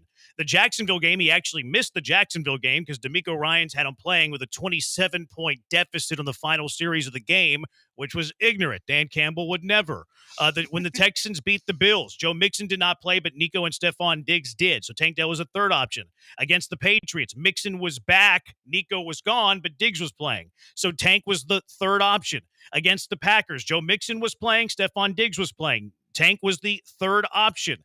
Against the Colts, Mixon, Diggs both played. Tank Dell was the 3rd option. Against the Jets, only Mixon played. No Stephon Diggs, no Nico. So 1 Tank Dell game where he was a top 2 option. Against Detroit, Mixon played. Nico did not. Stephon Diggs was gone. So the second game where Tank Dell was the number 2 option. And then for Dallas, Nico was back, still had Joe Mixon, and against the Titans, Nico was back, still had Joe Mixon. Same thing with Jacksonville. So Tank Dell last year was never less than a top 2 option. This year, he's only been a top 2 option twice. And we know with stats and numbers and football, I mean, you play fantasy, you know this. Adam Ronis tells us this all the time. Fantasy is about opportunity. Tank Dell doesn't have the opportunity of being a top 2 option in this offense like he did a year ago.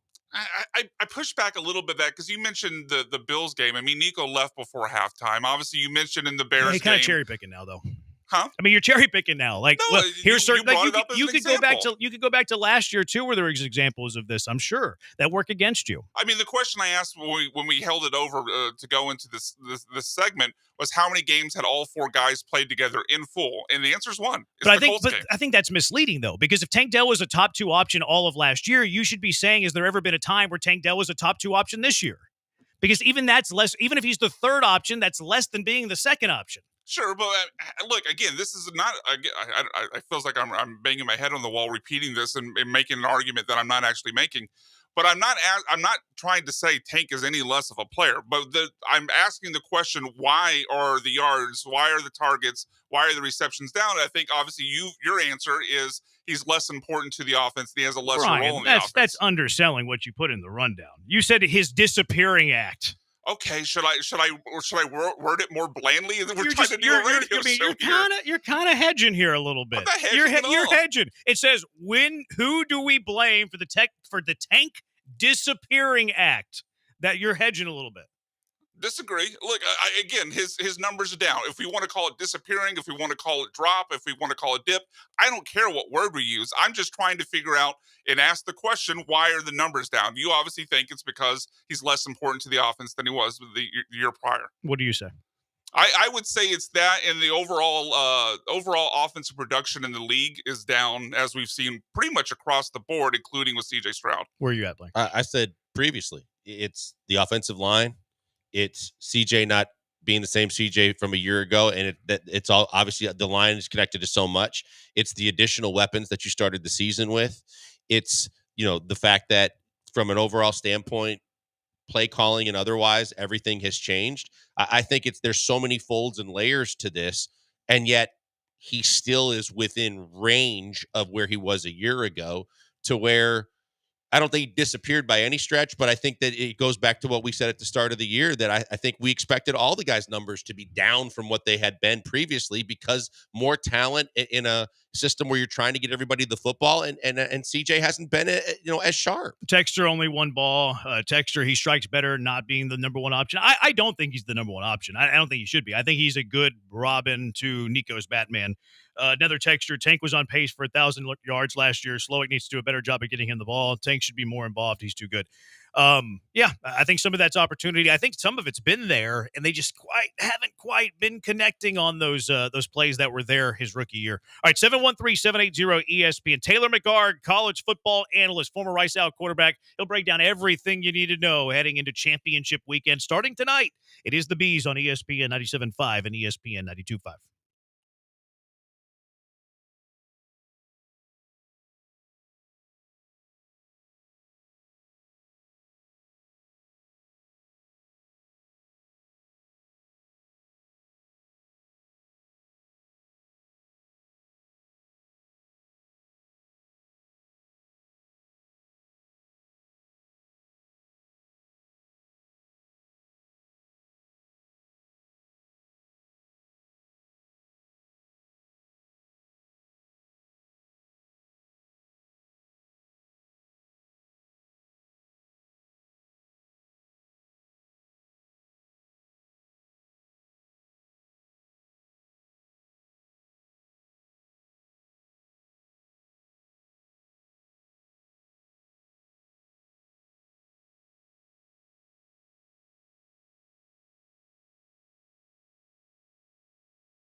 Coming to you live from the Veritex Community Bank Studios, it's the Killer Bees. On ESPN 97.5 and 92.5. Here's Joel Blank and Jeremy Branham. Let's go straight out to the HR&P guest line, being joined by Taylor McHargue, covers college football for CBS Sports, former Rice Owl quarterback. Taylor, thanks for taking a few minutes hanging out with the Killer Bees. College championship weekend begins tonight. Which of these championship games has the most of your attention? Oh, man. Gosh, that's such a good question. Thank you. I probably, honestly, in a lot of ways, the Big 12, and I know that's that may not be the answer that a lot of people, Texas and Georgia, I think they're obviously both in. Oregon, Penn State, they're both in. I'm more interested in, these matchups where it is win and you're in situations, I think is going to be really compelling. And Iowa State, Arizona State, I think it's like a point spread right now, basically a pick 'em. Last I saw, Arizona State was a slight favorite, but that to me, I think is going to be a really compelling game. And then the other one, I'm a cover a lot of the Group of Five, had mostly Mountain West action for CBS this year, and so I got my eyes on UNLV and Boise State because I think that's another. The way that these teams are ranked right now, I think it doesn't really matter. Even if Army were to win, I think the winner of UNLV and Boise State gets a playoff spot. And again, as a Group of Five guy, like you mentioned, I played at Rice. I love that there is a Group of Five spot for these teams. So those two, and then obviously we'll have eyes on and be following the other Power Four conference matchups. But those, to me, just less impactful because those teams, Georgia, Texas, Penn State, Oregon, they're all in no matter what. I'm curious, could there have been a better season-long storyline and scenario to play out than the one that played out this year to promote the fact that this was the year to expand and that the expansion is perfect? And there's almost a discussion to be had about could they go even further now because of the fact that it's so wide open and so many teams have a shot? No, I think this, in a lot of ways, is exactly what you would have hoped for with regards to the year that they expand the playoff. You don't have real dominant teams, right? You don't have 3 or 4 that are at the top, and then there's a clear separation with everybody else. I think you've seen, one of the best examples of the year, Michigan and Ohio State last week. I think everybody assumed Ohio State playing at home, they were going to win by multiple scores. I think a game like that, I think Alabama losing at Vanderbilt. There's been so many throughout this season of games where you say, really, I think anybody that gets into this field, for the most part, I think really has a shot to win at least a first-round game. And it wouldn't surprise me at all to see in the first round an upset or two, even for teams that are obviously going to be at home. But no, I think it's a great example of why it's been fantastic to see the expanded college football playoff. I think it's also been awesome to see look how many fan bases we have that are still engaged in the end of November and December. The fact that we've got Arizona State and SMU and UNLV. These fan bases that are still really engaged in the sport at the end of the year. I think that's healthy for the sport. I think it gets away from just having the top 6 or 8 teams every year. It's kind of this self-fulfilling prophecy where it's just those teams every single time. I also think NIL has helped that in some respects also. I think there's a little bit of sharing of the wealth, so to speak, of there are other fan bases that are able to pay up, and you're seeing kids and talent go to different parts of the country than just the Georgias and Texas and USCs of the world. Yeah, and it's interesting, too, because that was the fear initially from the NIL, right? That all of the blue bloods would be able to stack all of the talent, and there would never be the trickle-down effect, which we are seeing. I think another beauty of the college football playoff is while there's still great debate, that's never going to go away. We're always looking for reasons to debate. But it's lessened the importance of those debates. Like, to me, there's only 2 real debates heading into the final week before we find out what the bracket's going to look like. The one that comes to mind is SMU, Alabama. If SMU were to lose to Clemson, they are not the at-large in the ACC. SMU or Alabama for that final at-large. Where do you stand on that, Taylor? Yeah, I think the committee this year, and it feels like it's selective data every year, but the committee has really hammered home the value of top 25 wins, the value of critical, important wins, and that's been the data point for Alabama that's been so important to them, which I understand, and that's obviously huge. But SMU has some quality wins against ranked teams as well, and they didn't go lose at Vanderbilt. And I feel like with Alabama, that's been something that's sort of been lost. And I know Vanderbilt's it's a bowl team out of the SEC, so it's not the bottom of the SEC. But sitting there with 3 losses, I think SMU, if they lose to Miami, there's already an argument being made that these championship games are to the detriment of the teams that are playing in them. 50% of them will come away with a loss, and either your seeding gets worse, or in the case of an SMU, you potentially lose out on the playoff. And I think you'll see in the future teams say, well, then we're just not going to play in the championship game then. So I'm hopeful that the committee, especially if it's close, I think worst case scenario, obviously, for SMU is if they get their doors blown off by Miami, then there is a case to be made, even in that scenario, that a 3-loss Alabama deserves to go in over them. But where I sit right now, I would have SMU getting in, and really none of those 3-loss teams, the Ole Misses, Alabama, South Carolina, I would have all of them on the outside looking in. On the top side of this discussion, Taylor, I'm curious because of the fact that Oregon's been sitting on top, but the Big Ten has been very much a water. I'm a Big Ten guy, and I just haven't been impressed with anybody other than the top 2 teams in the conference. And with that said, Ohio State has obviously shown its flaws, but as you get into this as we get closer to the playoff, is Oregon the clear-cut best team going in? Texas is picking up steam. Georgia's getting ETN back. How do you see the top teams as being, and who do you think is your favorite to win it all right now? Yeah, it's interesting that Ohio State, you talked about their flaws. Once they faced a dominant front, and make no mistake about it, I mean, Michigan's front 7, and especially that defensive line, is still one of the best in the country. And they got exposed, meaning Ohio State, when they played Michigan and could not run the football. I think that's going to be the recipe. Teams are going to sell out to make Will Howard throw the football and beat them on the perimeter because they couldn't do it against Michigan. I think Oregon, you talked about, they've been at the top the entire year. It was a close game when they played Ohio State earlier in the year. But I think it's certainly Ohio State, still dangerous. I think it's Oregon. Texas and Georgia, to me, are really going to come down to quarterback play because we've seen when their quarterbacks are taking care of the football, both of those defenses, when they're clicking, I think they're still 2 of the best teams, obviously, in the country. But turnover issues with Carson Beck and Quinn Ewers have been problems all season. I mean, Quinn Ewers almost really kind of single-handedly let A&M stay in that game a couple weeks ago. And that, to me, I guess that was last week, that, to me, is the biggest concern that I have for Georgia and Texas. But on the flip side of that, I was in the building when Georgia came and beat the brakes off of Texas in Austin at Texas. If that version of Georgia comes to play and Carson Beck really just doesn't turn the football over, it wouldn't stun me at all if Georgia runs the table the rest of the way and ends up being your national champion because they still have that level of talent. Taylor McHart joining us, covers college football for CBS Sports, played his college ball here locally at Rice. To me, the second debate questions the Group of 5 champion, probably Boise State. UNLV certainly capable of beating them tonight. And then the Big 12 champion, the battle for that 4th seed, which, of course, the 4th seed, massive because you get a first-round bye. Do you think it should go to the G5 if it is Boise State, or do you think it should go to the Big 12 champion? Yeah, it is a good argument. And if you're Brett Yormark, that's exactly what you should be saying on behalf of the Big 12, is pounding the table saying, in no scenario should a Group of 5 champion be ahead of us. And from a quality standpoint, top down, there's no question. The Big 12 is the deeper, more competitive conference than the Mountain West.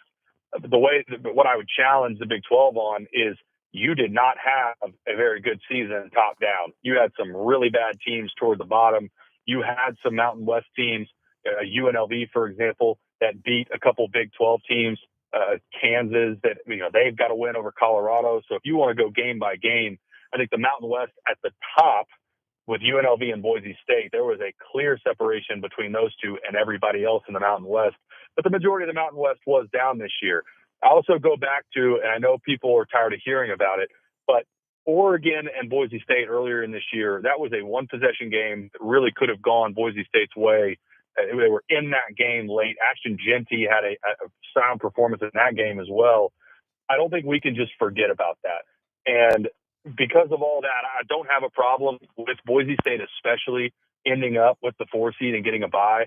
But I can also, I completely understand Big 12 fans saying with the depth top down in their conference, despite even if you have a 3-loss champion, I can understand saying, okay, what are we doing here? How are we possibly behind a Group of 5 representative? Taylor, I'm curious because of the fact that it's easy to do the top 4 teams in the country as you rattled them off and we all look at them. But Notre Dame was a team that I wasn't very impressed with early in the season. You didn't bring up Notre Dame, but it seems like they're starting to play their best football. How much of a chance do you give them to make some waves and have a chance to compete for this whole thing? Yeah, my concern is it's sort of similar to what we just saw Michigan do to Ohio State. At some point, you're going to get a defense that's going to test Riley Leonard and make Notre Dame beat them throwing the football. And if you see the times where Riley Leonard has struggled some this year, I think it's been against man defense. I think it's been against tight windows and taking away his ability to run the football.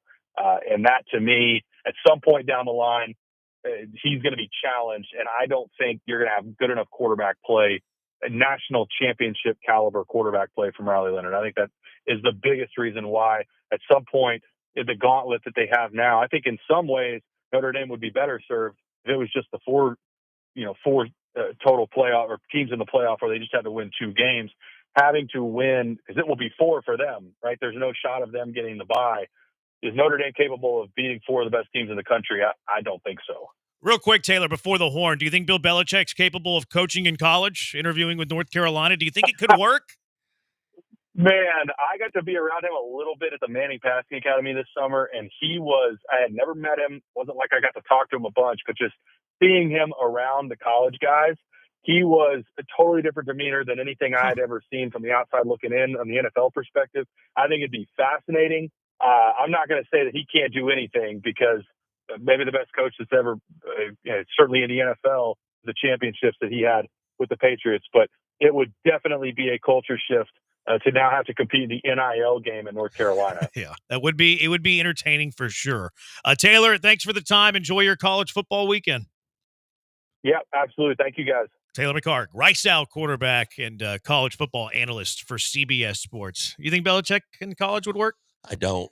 I just don't think that he has the time and the patience to get into the NIL game and the transfers. And, he coaches guys a certain way, and I'm not sure that's going to fly in the college game with how guys can leave as quickly as they want with no ramifications. I think Saban might even be a guy that tries to talk him out of it if it would get down to that. I don't think Saban would talk him out of it. I think Saban would give him a very honest answer of what the landscape is like, but I don't think Saban's going to be like, hey, Bill, don't do it. For my personal intrigue and like what I want to see in sports, I want Belichick to coach in the NFL. Mm-hmm. I want him to chase Schuler's record. Second, though, would be coaching in college football. I'd rather see him coach a college football team than be on TV. I enjoy him on TV because you see a personality that you didn't think really existed for the hard, tough-nosed, short-answered guy that we saw for all those years. I just think, I don't think anybody talks Bill Belichick out of a decision, but even Saban today was on with McAfee, and it seems like that's part of the main reason why he got out of it, to where I'm sure they'll have a conversation because they did coach together. But I want to see Bill Belichick in the NFL, and I think he'll have an opportunity if that's where he desires to be, he will have another opportunity in the NFL. Blankers has a question about the golden era. If the Astros window, what it is next, it is the Bees on ESPN 97.5 and ESPN 92.5.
You're locked in with the Killer Bees on ESPN 97.5 and 92.5. Live from the Veritex Community Bank Studios, here's Joel Blank and Jeremy Branham. Astros golden era, the window. We always talk about this window. Nick Caserio would never. We talk about the window all the time with the Astros. Nick Caserio, meanwhile, doesn't know what windows are. But what's your question about this, the window for the Astros? My question is because I've heard several people, and this come up, especially as we get closer to the winter meetings, that if you trade away, if you're the Astros this offseason, you trade away Fromber and or Tucker, and you can throw Presley into it too, but Presley at a very lesser degree compared to those two guys with their contracts coming up, that the golden era is coming to an end, that it's closing if you trade one or both of those guys. I've had friends of mine have that discussion. I've seen it on social media. To me, I'm a bit perplexed by that thought process, simply because of the fact that we've talked about how many guys are still on this roster, but we know that, there's tough decisions to be made, Bregman right now, but also financials to come into play. But that even if Fromber goes away, your pitching staff has plenty of starting pitching. If Tucker goes away, which we both have said, we don't think that the Astros are going to sign him long term. So before he walks out the door for nothing, if you do trade him, but you get a really good haul of prospects back, that to me, I think that it could actually help keep the window open, because you can continue to win regardless of, at what level. I think they could win. They could get into the playoffs. And in a few years' time, depending on what you get back from one, if not both of those guys, you could actually be in a better situation, both financially and talent-wise. Yeah, I would make the argument where it actually keeps the window open longer if you were to trade Fromber and Tucker, because I'm with you. What's the likelihood Kyle Tucker re-signs after next season? 25%. So there's a very high chance Kyle Tucker's final year as an Astro is next year, unless they trade him. Fromber Valdez, chances that they re-sign him after the 2025 season. Probably about the same. So very unlikely that either guy is back after 2025. So if those guys leave for nothing, how does the window not slam shut or close to as shut as possible after the 2025 season? If you were to trade them away, it does lessen who you would be next year. The Astros' chances of winning the World Series, should you trade Kyle Tucker and Fromber Valdez, would go down in 2025. There's no argument there. But in terms of beyond 2025, would you rather have a bundle of prospects for those guys that you would trade away, or would you rather have nothing at all? And we talk about player turnover with the Astros. You know how many guys are still with the organization that were around for the first championship in 2017? Two. There's two that are under contract. One of them is Lance McCullers, who doesn't even play anymore. Jose Altuve is the only dude that plays on a regular basis that is still around from the 2017 championship team. Now, Bregman was on that team, but he's not currently employed by the Astros. Verlander was on that team, but he's not currently employed by the Astros. So you can make a case that Jose Altuve is the real only player currently on this payroll that was still around in 2017.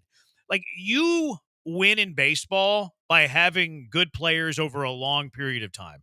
So I'm all for the idea of trading whatever is left of Kyle Tucker 1 year, the 1 year that is left of Fromber Valdez, in an effort to actually extend the window. I actually get triggered when people are like, oh, well, the window's closing whenever those two are gone. No, why would that be the case?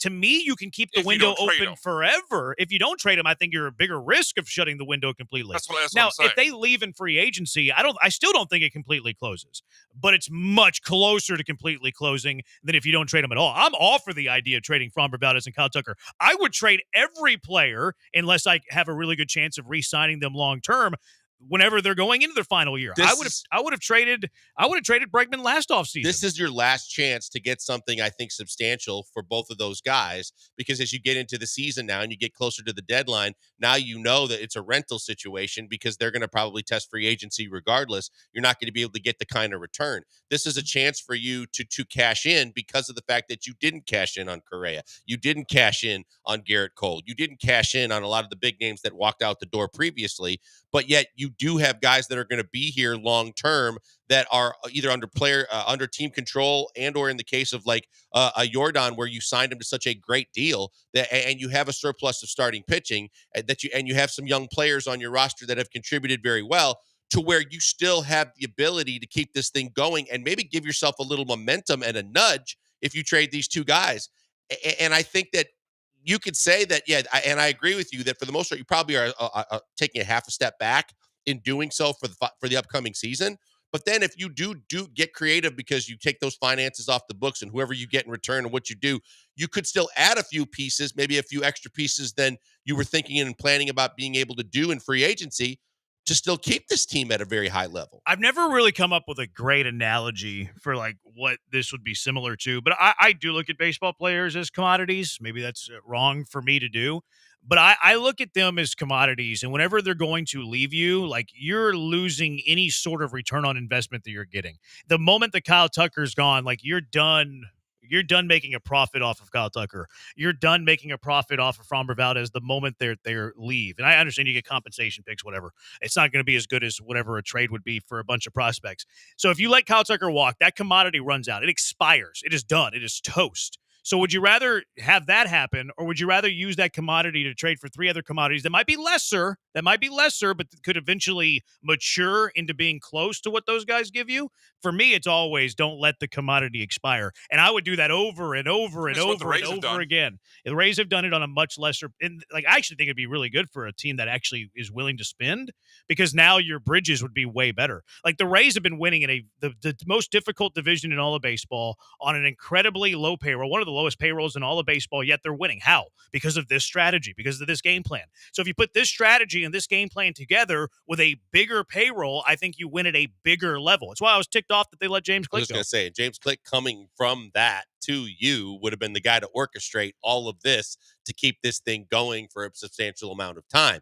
It's obviously still a possibility. I think that the argument that I've gotten from some of my buddies is, yeah, well then but if you trade those 2 guys, then you really have no shot of winning it next year. If you keep them, even if they walk out of the door for nothing and the commodity ends at the end of the season, you still give your chance the best chance to win one more World Series this upcoming season, assuming that those guys are healthy. Yeah, see, I agree with that not all the way. Like you do lessen who you are as a team in 2025, but it's also baseball where it's a bigger crapshoot sport than like football. So football, it makes sense to have like the stars versus trading them for a bunch of commodities and things like that. Baseball is about the complete roster, blah, blah, blah, blah, blah. Now, if you were to trade him, let's just assume you don't get any major league talent in return, which might be a reach. You probably get some major league talent in return. You still have a pretty solid rotation. Oh, yeah. Even without Framber Valdez, you're still going to roll out there Hunter Brown. Renel Blanco was really good. Spencer Arrighetti, does he take a step up in year 2? Now, you would probably sign another starting pitcher to throw into the mix as well. Luis Garcia is coming back, all of that.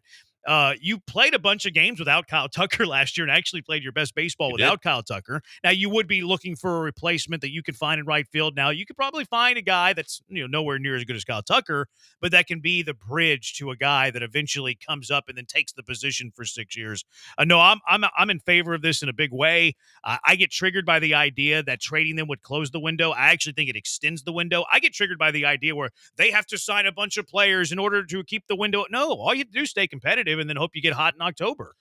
They have enough to That's do where I that. stand. Because like you said, I mean, we don't know when you're getting Javier back, but you've got guys that are coming back. I forgot about Javier. Yeah, Javier Garcia is coming back. You've got guys that are possibly in the mix as well as the guys that you already know should be right there in the mix, like the guys you mentioned from a pitching perspective. You've got one of the best closers in baseball. You've got Brian Abreu right there next to him, who is dominant. You have a bunch of guys and a bunch of pieces offensively that with a lot of youth that have a lot of ability to where you're not that far away. So I think that rather than watch 2 more guys walk out the door and get absolutely nothing for them, I think that it's the move to make because you can still get better for this year if that's your desire and you want to go spend some of the money or extra money in free agency. But regardless, the talent you get back, whether you end up packaging some of that talent or that talent ends up being contributors in the next couple of years, however it may go down, I'm sure you're going to get a package worthy of players that are going to contribute to this franchise for the next 5 to 6 years. You want 1 year of Kyle Tucker or 6 controllable years of 3 different solid prospects? It's a no-brainer to me. I think you so go too. with the prospects. And then you can do it twice because you can do it with Fromber too. Texter Bo, if you trade them, does it matter if you send them to an NL team or an AL team? I never really care about the trade partner. I'm always trying to find the best trade regardless of who the team is.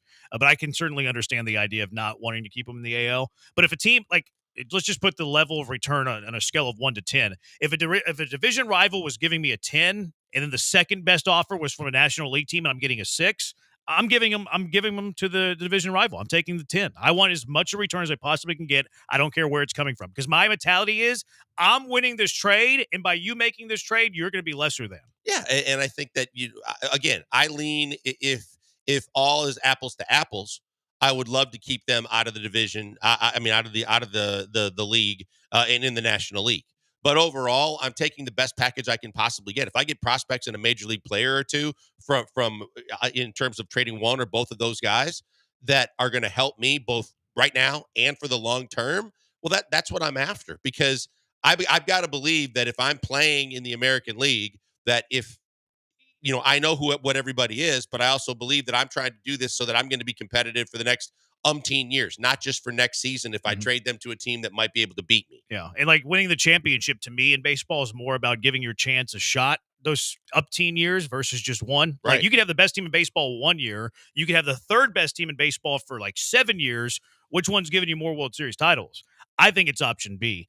Texture, we're too focused on players and need a spotter to take a progressive leap too. I think that's fair. I don't know. A spot is kind of mid to me. I don't dislike him, but I don't think he's like winning a Look, bunch I of think games from where either. he came from to what this team was able to do, and he deserves credit for that. I think that it was a learning experience for him, and you want to believe that through those experiences, he's going to be better next season. But yeah, I think that do I think he's one of the best managers in the game? No, but do I think he gets it? And he was good for this team as they turned the whole thing around. I do. Yep. 713-780-ESPN HRP listener line. Who said it? Who's going to win this week? Brian's going to read to us quotes said by ESPN 97.5 personalities. We guess who said it. It is the Beast on ESPN 97.5 and ESPN 92.5.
All right, who said it?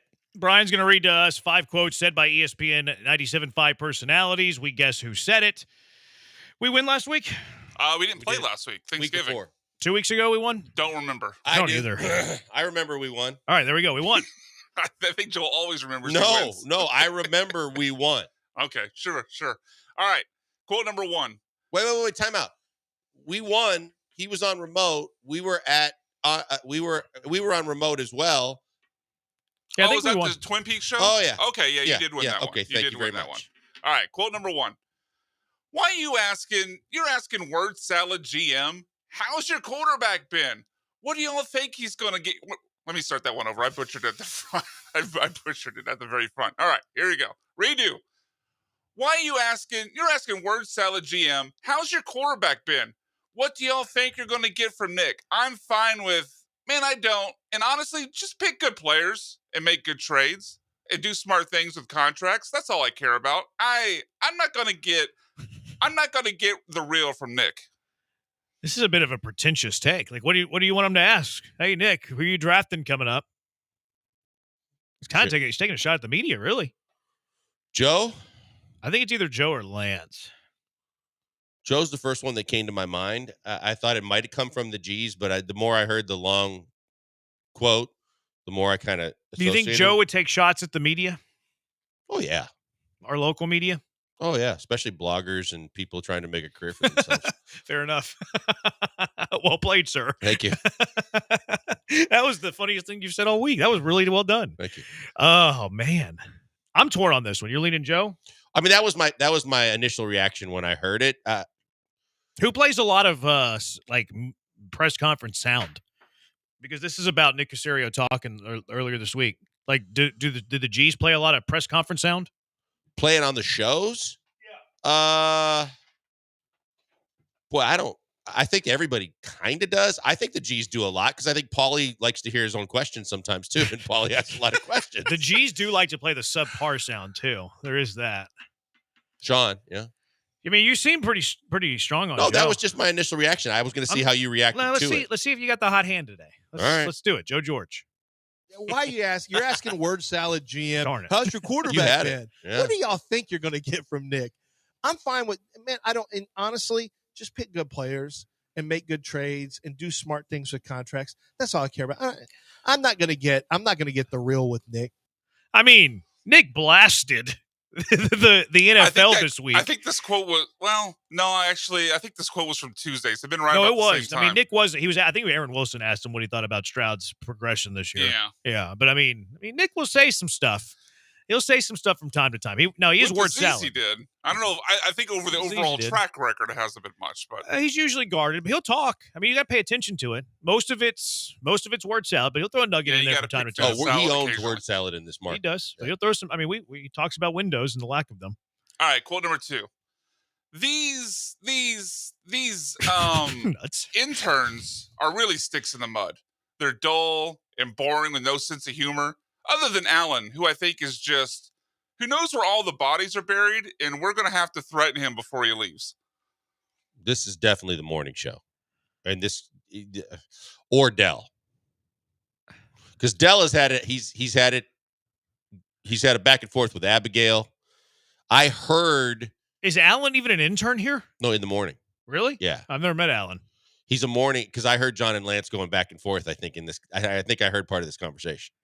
Well, I think the timing. Well, I don't think that the G's are going to blast interns because Joe kind of hires them. Right. I've never met Allen. Well, it's not going to be us anyways. No. So you think it's from the morning? I think it's from the morning. I believe I heard this discussion. That's a lot of these. Say it again, Brian. Look how many of these there are. There's 3 these. Yeah, there's 3 these. These interns are really sticks in the mud. They're dull and boring with no sense of humor other than Allen, who I think is just who knows where all the bodies are buried, and we're going to have to threaten him before he leaves. I think it's either Dell or Lance. You think it's Lance? Yeah, let's do it, Lance. These interns are really sticks in the mud. Yep. They're dull and boring with no sense of humor other than Allen, who I think is just who knows where all the bodies are buried, and we're going to have to threaten him before he leaves. I feel bad for Alina out there finding out she's a stick in the mud for Lance just now. Does Alina ever work in the mornings though? They might not even know who she is. Yeah, that's true. Like, They might not know who she is. Whenever you said intern Alan, I thought they were talking about a TV show. Yeah, I've never met Alan either. When they were talking about him, I had no idea who he was. Yeah. All right. 1-1. Quote number 3. He has a Scandinavian look to him. We've all seen Andrew. If I was going to put something on him, I'd go, if you told me you're from Norway, I'd believe it. Well, I know you're from here, the great state of Texas, I think. 23andMe, Andrew Carlson. What in the world? Why are they talking about Andrew? Yeah, and who? Yeah, why are you talking about Andrew Carlson, and how does that come up? I don't know. I can't give you the context. You can't? No. Like, can you later? Sure. Okay, I didn't know if you knew it. You know, I knew it. I think it might give it away. Okay, fair enough. I don't think it'd be in the morning. Maybe Dell or Paul? Can I hear it one more time, please? He has a Scandinavian look to him. We've all seen Andrew. If I was going to put something on him, I'd go, if you told me you're from Norway, I'd believe it. Well, I know you're from here, the great state of Texas, I think. 23andMe, Andrew Carlson. My lean's Dell. I was going to say Dell, except for he referred to it as the great state of Texas. I just don't think that Dell thinks Texas is great. Yeah, I feel like those are just kind of like word fodder. I don't think he like actually put a whole lot of thought into it. Like, because that entire take isn't really about, the greatest states. It's more about Andrew's look. Right. I mean, I'll let you call it. You okay with it? Yeah, I mean, I was thinking Dell. I heard everything in it. It's either Dell or Paul. I'm good with Dell. Let's do Dell. He has a Scandinavian look to him. We've all seen. So why are they talking about? If I was going they were talking about if you told me you're from Norway, I believe it. They were talking about that Raiders kicker who's also named Carlson. Carlson, yeah. They were he and Sean were joking if they're related, if Andrew deserves any blame for him missing 3 field goals. That's funny. Yeah. Aren't there 2 Carlsons? Yeah, they're brothers. The Green Bay cut one, then San Francisco cut him, and the other one's been the Raiders kicker. Yeah. I mean, if it was going to be Paul would have been talking about Tucker Carlson. Yeah. Quote number 4. Well, here we go. Well, there's an investigation. There is an investigation going on right now, but you know what? I'm glad they did it. You guys are going to act like idiots. Guess what? You get pepper sprayed. This is in regards to Ohio College State, football. Michigan. Yeah. Say it again. Well, there's an investigation. There is an investigation going on right now, but you know what? I'm glad they did it. You guys are going to act like idiots. Guess what? You get pepper sprayed. They're glad they pepper sprayed Joe George. That's what I was thinking. It just sounds like Joe George. Yeah. All right, Joe George. Well, there's an investigation. Oh, yeah. no. There's an investigation going on right now. But you know what? I'm glad they did it. You guys are going to act like idiots. I can see the lack of compassion in a Granado statement, no doubt. I'm glad they did it. Man, he's calling me contrarian, and he says that? Yeah. Granado called me contrarian this week, and he's glad that they pepper sprayed a couple of college football players. You know, you could tell Granado. They just throw this crap out here for clicks. Granado's just throwing that crap out there for clicks. Just throw this crap out there to get clicks. He called me contrarian, and he's talking about pepper spraying the players is okay. Like 18 I and am 19-year-olds. insulted. I'm insulted. I'm the contrarian, and he's talking about pepper spraying the players is fine. That's insulting, Granado. Granado is the father of an ex-college athlete. You think he'd have been okay if JT got pepper sprayed? No, I don't think he would have. No. How does he have that take and call me contrarian? I don't know. When you're Godfather, you get away with stuff. My goodness. All right, quote 5, 2-2. Here we go. Ime Amanantari is the law firm that gave this team the energy and the dog they needed. I mean, Jalen and Alperin are wildly talented players, but the dog comes from the head coach and those 2 guys off the bench. That's where the dog lives. I have 2 in mind, but I want to hear yours first. I think Joe is one of them. I think Dell is the other one because Dell watches a lot of NBA. My 2 are Dell or Lance. Lance does also watch NBA. Can I have it one more time, Brian? Ime Amanantari is the law firm that gave this team the energy and dog they needed. I mean, Jalen and Alperin are wildly talented players, but the dog comes from the head coach and those 2 guys off the bench. That's where the dog lives. I hear Lance a lot. I think it's either Dell or Lance. I kind of heard more Dell, to be honest. So now we're torn. Do you think he would use Lance 3 times? I think nothing's out of the realm of possibilities with Group. I think it's Dell. I'll let you call it. Dell. Ime, Darn. Amen, and Tari. That's why I don't take is the final law shot. Firm I choke. That gave this. I'm like team Jalen Green in crunch energy time. and dog they I could have sworn that was Dell. Jalen and Alperin are wildly talented players. I'm sorry, but the dog comes from the head coach and those two guys off the bench. The law That's where firm the dog mentioned, lives. and there was a couple in there that I've heard Lance use the expression before, but I just kind of had a feeling. I'm gonna Tim Tebow this moment. I'm gonna learn from this, and we're gonna be better next week. We're gonna learn from this and never lose a game the rest of the month of December. That was my fault. Calling me Ole Miss? That was my fault. Yeah, you're Ole Miss. More like Old Maid. We have to change our conditioned behavior to college sports. Everybody's so up in arms about things that are happening in college. We just have to change our behavior. I'll tell you what I mean next. It's the Bees, ESPN 97.5 and ESPN 92.5.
You're back with the Killer Bees on ESPN 97.5 and 92.5. Live from the Veritex Community Bank Studios, here's Joel Blank and Jeremy Branham. I think we have to recondition how we take in college athletics. Gone are the days where, like, student athletes, gamers, work hard, students first, all of these things. A lot of people are talking about this LSU recruit who was originally committed to Florida State, then I guess reopened his recruitment, eventually ended up at LSU, and he just sounds over the moon that he's at LSU. Here was it Solomon Thomas, I think his name is. He was talking about eventually signing with LSU, and a lot of people kind of didn't love the way that the soundbite sounded. I had a conversation with the offensive line coach. He's a great guy on and off the field, and that was the kind of same vibe that I was getting from the offensive line coach from Florida State before. I think I made the final decision truly, and I was really at peace with it, was maybe yesterday when I was truly like, okay, this is more than just a commitment. Like, this is going to be my life. I was waiting on the phone call today on, some determining factors that, could probably lead me, to different schools. But I'm glad it's over, honestly. I was ready to get it over with. Again, just, really disappointed I couldn't go to Florida State.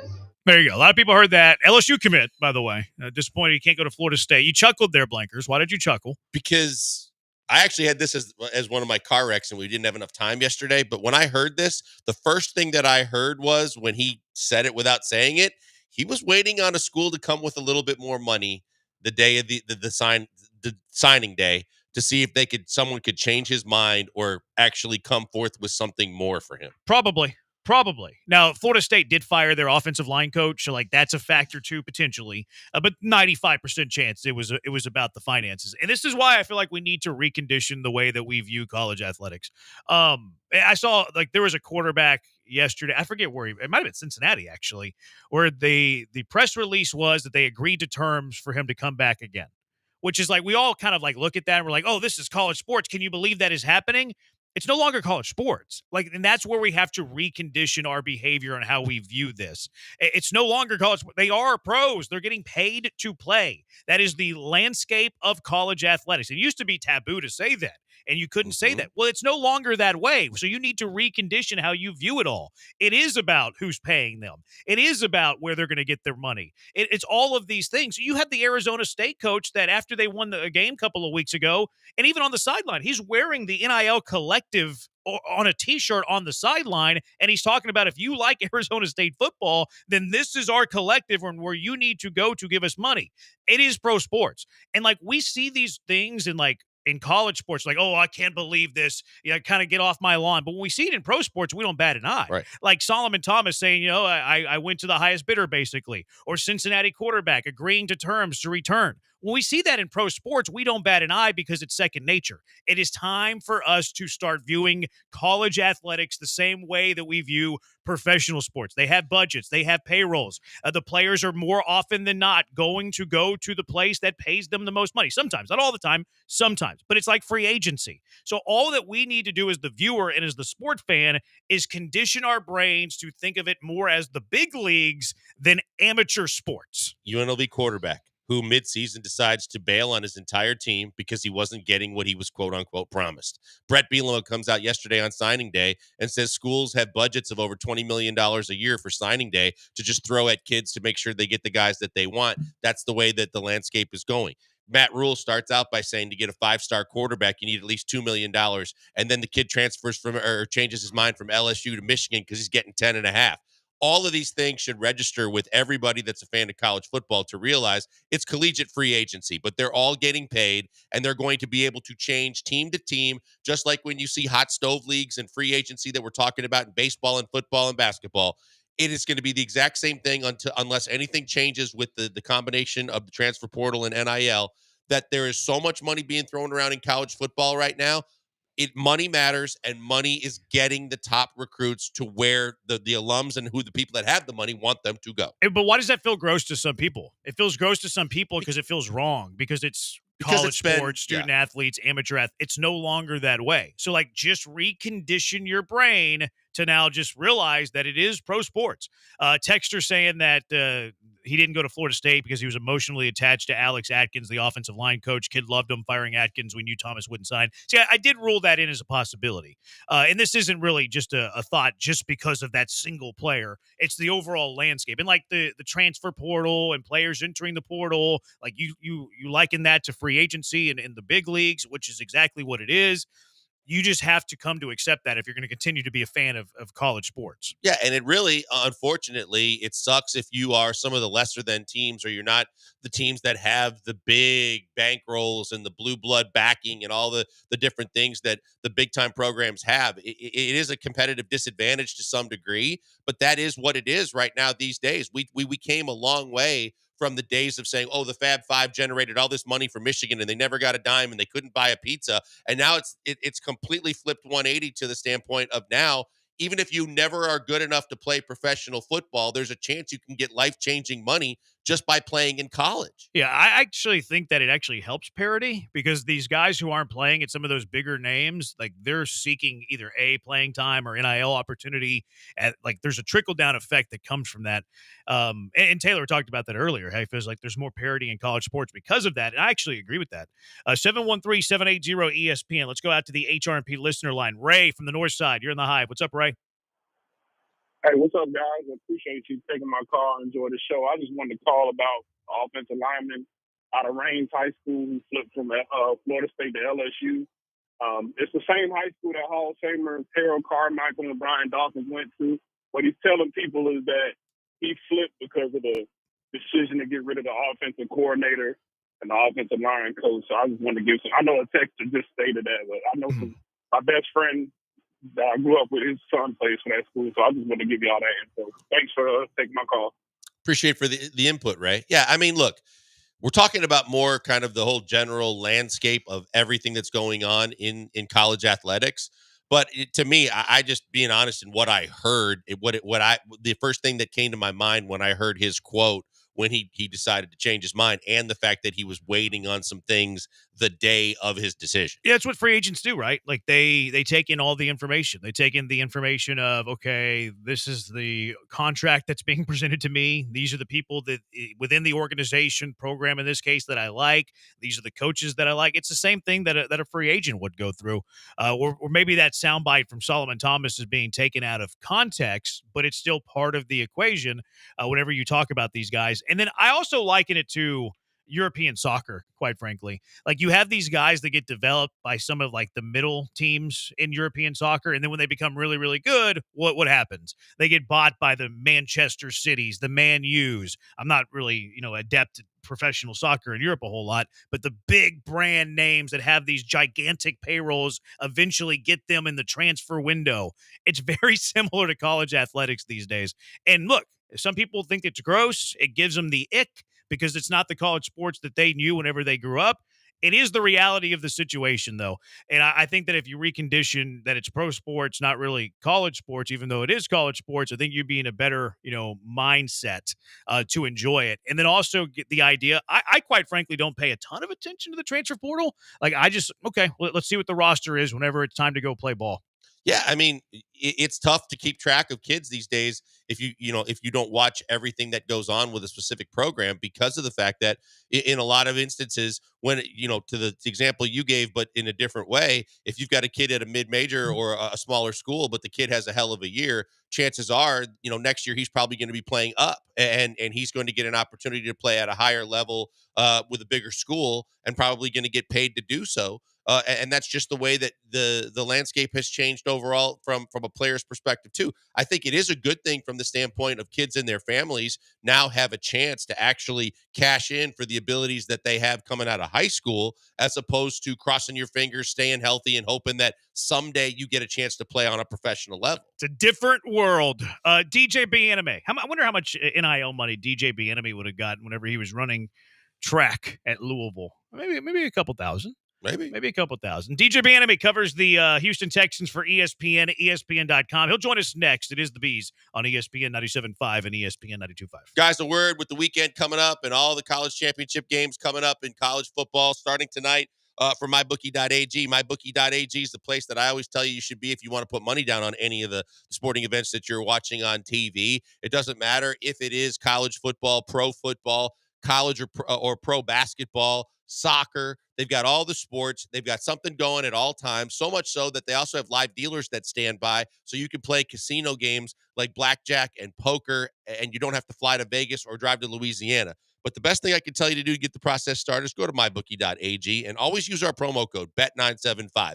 When you sign up for the very first time or you're reloading your account, they're always going to ask you, do you have a promo code? When you put in BET975, you're going to cash in, especially right now because their sign-up bonus is going on yet again up to $1,000. If you sign up and put that promo code in as you're putting money into your account, whatever you put in up to $1,000, they're going to put in too, and that's going to be almost instantly. More money in your account means more games you can bet on and more chances you can win, and it's all with a company that's always got you in mind to take care of first and foremost. They've been in business for over a decade. You want to pay with Bitcoin? You go right ahead. You can pay to get in with your credit card with Bitcoin. They're going to actually work with you. But once you're in and you use our promo code, it's going to take you places. I just told you about the bonuses. They also have bonuses if you sign up friends. They also have bonuses if you reload your account. And then they also have a rewards program now called MyBookie Plus, where when you use the promo code, it charts every bet that you make. The more you bet, the more you move up the tiers within the loyalty rewards program, and the better deals and the better offers that you are going to receive. They take care of you because they want you to only bet with them. That's why I always encourage you to check them out. Go to mybookie.ag right now, where you can bet anything, anytime, anywhere, with the only place I tell you to do it. It's mybookie.ag, and use our promo code BET975.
DJ's big leaguing us. He heard us talk about his lack of NIL, and he decided he didn't want to talk to the Killer Bees. When would you have gotten NIL back in your day when you're playing JUCO in Wisconsin? I don't know. You guys said I played JUCO. It's a lower level. It was it was D2. Mm-hmm. Yeah, D2. Yeah. I mean, look, I don't. people that call out stats, and I had a hell of a time. I had a great time. I had plenty of opportunities. I got looks.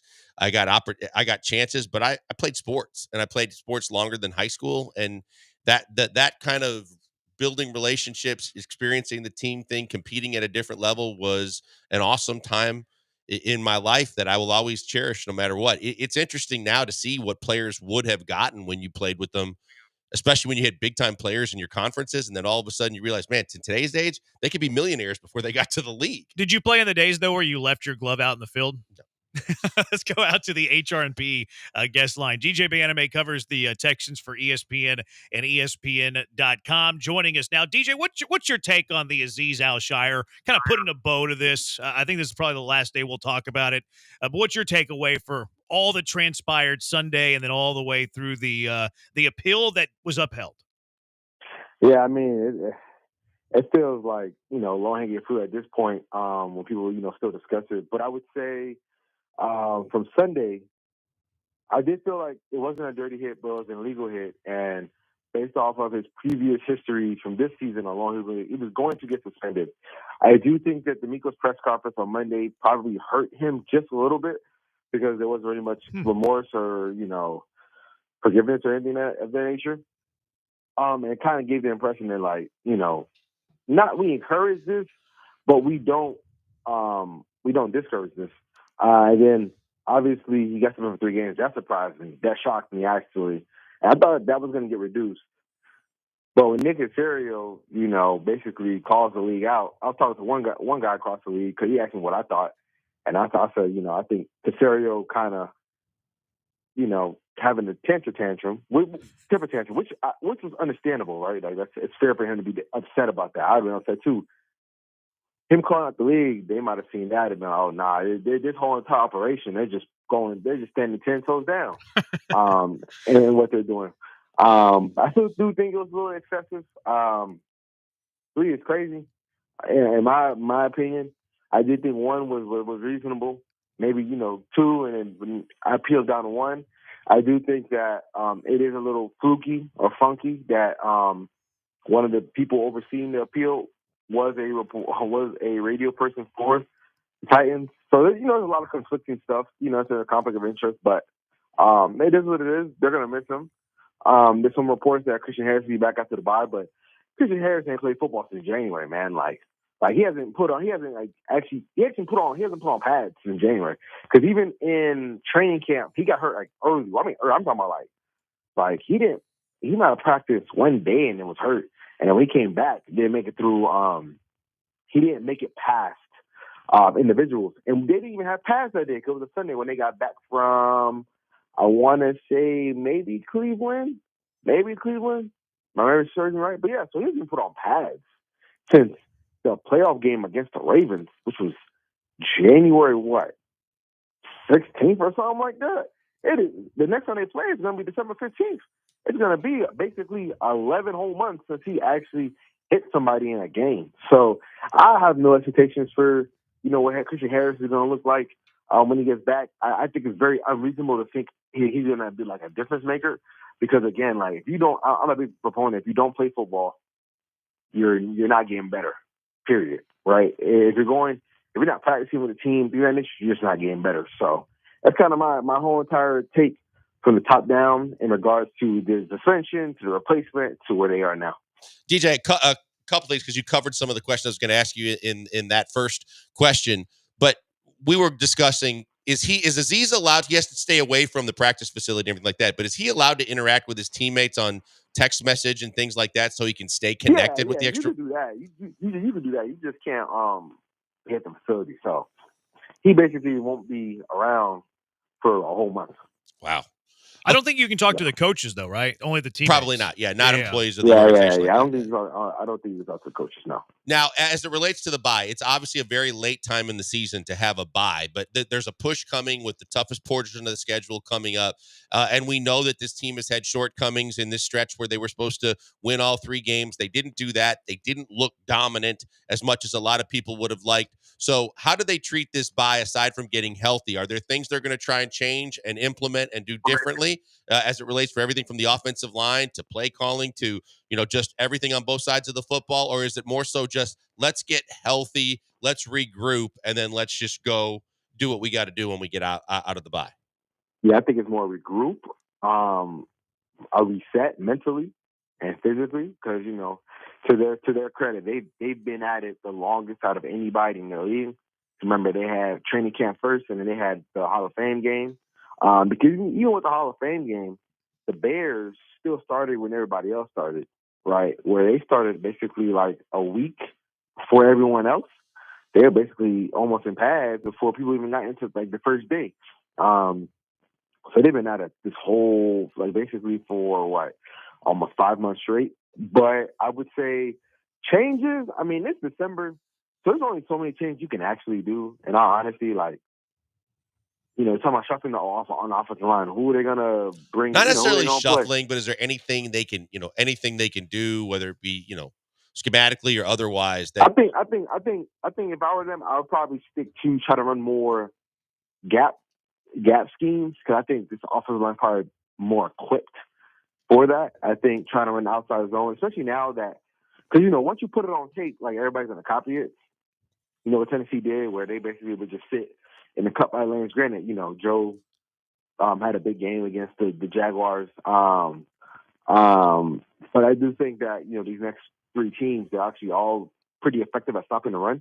I believe they're probably all in the top 12 in stopping the run. I know Miami gave up 125 on Thanksgiving, but Josh Jacobs, like most of it was basically like a couple jet motions, a couple jet sweeps.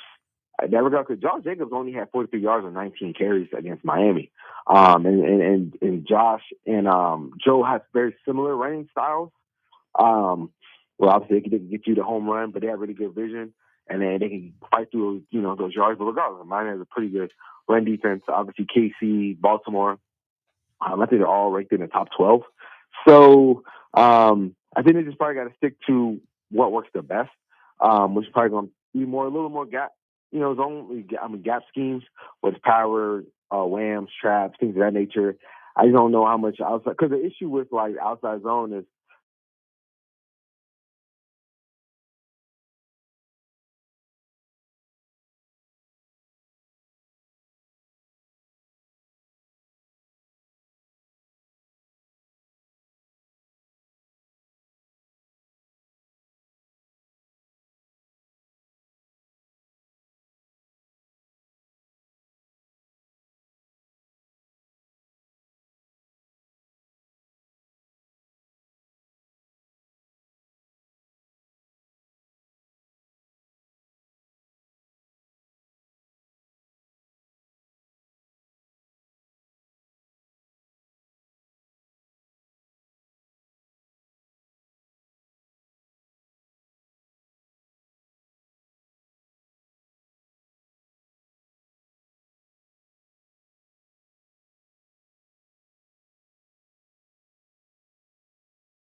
someday with C.J. Stroud as the quarterback, with C.J. Stroud as the quarterback for the Texans, can they win a Super Bowl? Do you believe they will? 713-780-ESPN HRP listener line, 713-780-3776. It's the Bees on ESPN 97.5 and ESPN 92.5.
You found the Killer Bees, live from the Veritex Community Bank Studios. Here's Joel Blank and Jeremy Branham. It's the Bees, ESPN 97.5, ESPN 92.5. I think we went off the radio for a little bit. DJ had a hot take. That was too hot. Sent the internet flying. All right, 713-780-ESPN. Do you believe the Texans can win the Super Bowl someday with C.J. Stroud as the quarterback? Kind of a continuing of the conversation yesterday about the narrative on Stroud, preseason top 5 quarterback, which is probably too high. Narrative now, huge regression, sophomore slump. You have dumb people on the internet asking if you'd rather have Bryce Young than C.J. Stroud right now. I think some people would have him outside of the top 10, which is probably too far. He's probably somewhere 6th through 10th in the NFL as the quarterback. But the bigger question is, do you believe he's that franchise type of quarterback that you can build around and win a Super Bowl? So do you still believe the Texans can win the Super Bowl someday? Not this year. Maybe you do think it's this year, but someday with Stroud as the quarterback. 713-780-3776. Where do you land on this? Oh, Lakers? I absolutely do. I absolutely do. And you guys know that as hard as I've been on Jordan Love, if there's a choice between the two guys, regardless of how good the rest of the team is, I believe C.J. Stroud is better than Jordan Love. And I believe that CJ Stroud then, to me, is capable of leading his team to the Super Bowl before Jordan Love is capable of leading his. And that's not judging the talent around them. I just think that CJ is already doing things that Jordan Love is still working to try and be able to do, which is to be able to hold back on throws instead of trying to throw into double coverage. And the way that CJ is handling and getting like hands-on experience in handling just the intensity of the rush that he's experienced all season long, I think it's going to help him in the long haul, where Jordan Love has a tough time handling blitzes. And I don't know how you spun this into a Jordan Love conversation. But I'm just saying about Jordan Love than CJ. because I'm saying that you just said Jordan Love's the top 10 quarterback. And I did earlier in the show that today. was about an hour ago. Yeah, but I'm ago. just saying so that it's, and they both came in. They're both younger quarterbacks in the league. So for me, it's like, and obviously you guys know that I have a lot of friends and a lot of experience and watch a lot of Packers games. In my mind, it's never even been close that Jordan Love, that CJ's above Jordan Love. I still believe CJ is one of the top 6-7 quarterbacks in this league, regardless of injuries and situation. And I believe that he can lead this team in this city to a Super Bowl. I'm sorry, the Jordan Love thing's cracking me up. I don't even know if I could take that as a compliment for CJ because of how low I know your opinion of Jordan Love is. Like, just that he's better than Jordan Love doesn't necessarily mean a whole lot. But that's not what I said either, because I think he's I'm having fun with it. Yeah, I just say I think Jordan Love gets a pass a lot as opposed to how critical people have been of CJ this season. And I think that just because of the offensive line struggles, because of the fact that he's lost key players on top of that, and the fact that everybody's looking at a sophomore slump, I just firmly believe he has everything you need in a franchise quarterback that can lead a team to the Super Bowl. Yeah, I think Love has some like built-in advantages. Like I would rather be coached by LaFleur than Bobby Slowick. Sure. So like that, I think that's probably like thrown into the pro for Love. The answer for me is yes. I believe that CJ Stroud capable of leading the Houston Texans someday to a Super Bowl. There are things that need to improve, right? Like he needs to get better and continue his progression. Now he's still only a second-year quarterback. Let's keep that in mind. So his progression will play a factor into this. I do think they need to protect him better, and then also like the collateral damage of like continually getting hit over and over and over again. I think that can have an impact negatively on a young quarterback. So that's an area that they need to clean up quickly and immediately.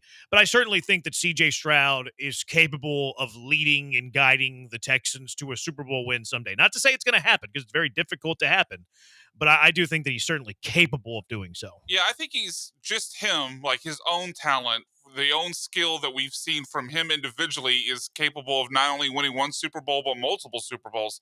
My concern and hesitation comes from, they kind of went all in this year with the trade for Mixon, the trade for Diggs. They spent a lot of salary cap space, obviously, on Daniil Hunter and some of the defensive free agents.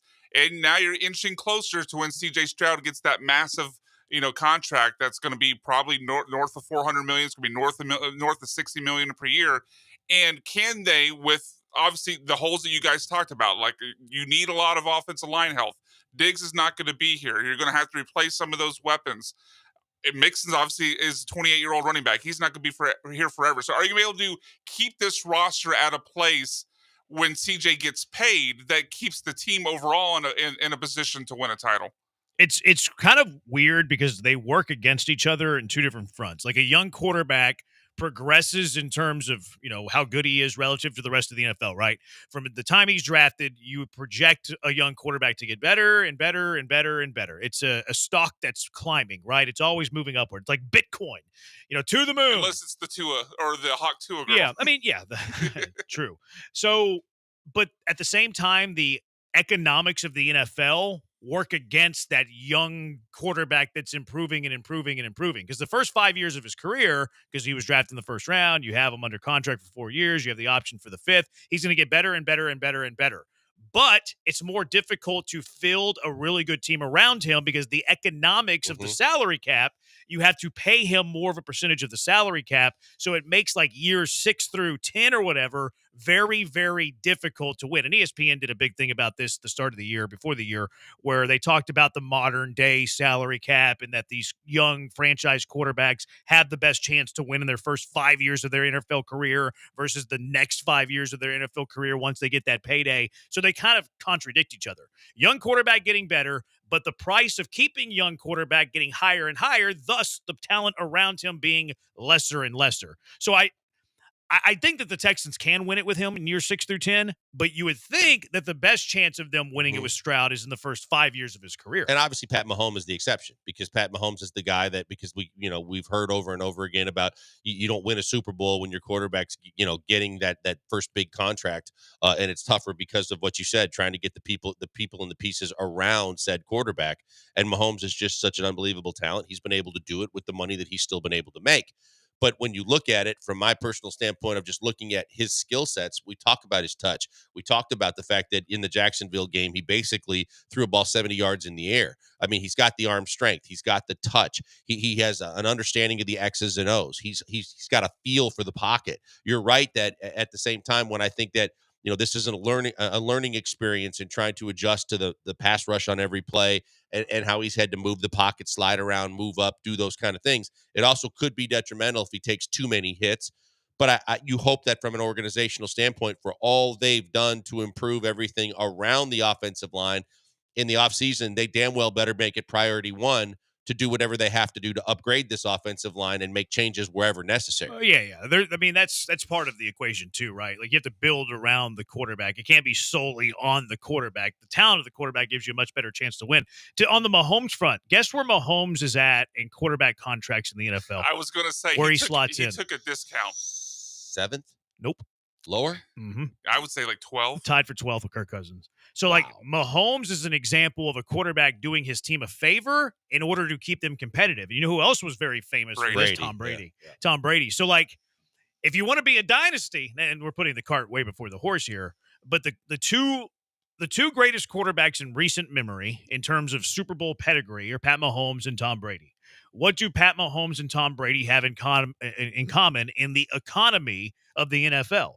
They were constantly, Mahomes only did it once, but they took team-friendly deals to build up the rest of the team around them. It'll be very interesting to see what Stroud does. And you also have to have an organization that's savvy enough to, because if you remember on the Mahomes deal, it wasn't structured to just have, start at a certain level and then go up and up. It actually went up and then down and up again based on other contracts that they had on the books for certain years, to where it would help them depending on the years and what they were committed to salary-wise for key players from said years. So it goes up and down and up and down to kind of. It is kind of sporadic, but it's pretty stagnant. Then it goes way up for like 3 years and then down a little bit and then up again. So it is, I guess you're right.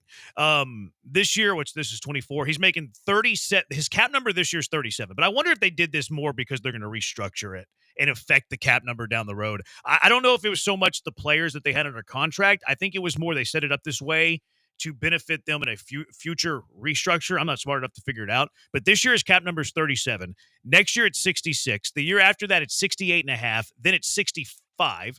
Then it drops to 32.5, 35, then up to 48, and then up to 48 and 31, 45 and 48. So weird. I actually think they did that in terms. I think that is having the foresight with a contract restructure.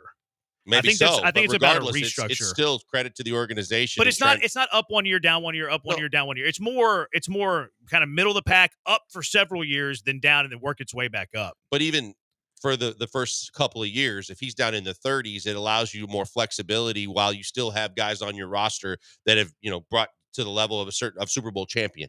But regardless, I mean, you can get creative in a multitude of ways. The flip side of guys that weren't willing to do that are the guys that are paying the price now, because you're looking at the cap hit of guys like Rodgers with the Jets, and Rodgers with the Packers was a guy that always wanted every single penny.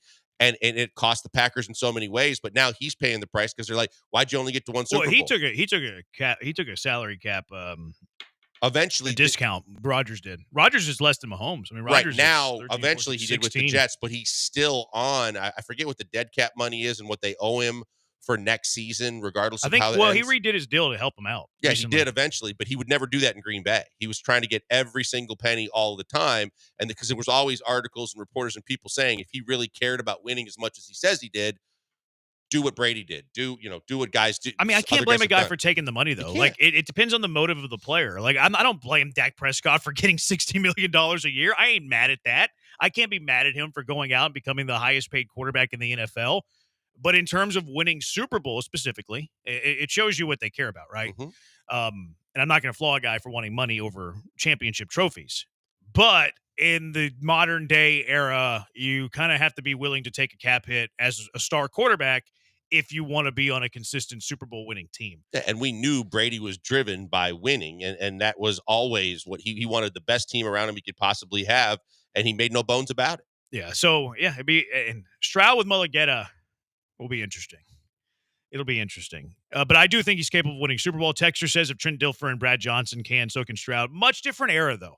Like, that was a long time ago when Trent Dilfer and Brad Johnson won Super Bowls. Oh, no doubt. Would you put Nick Foles, though, in that conversation? Kinda, but is he...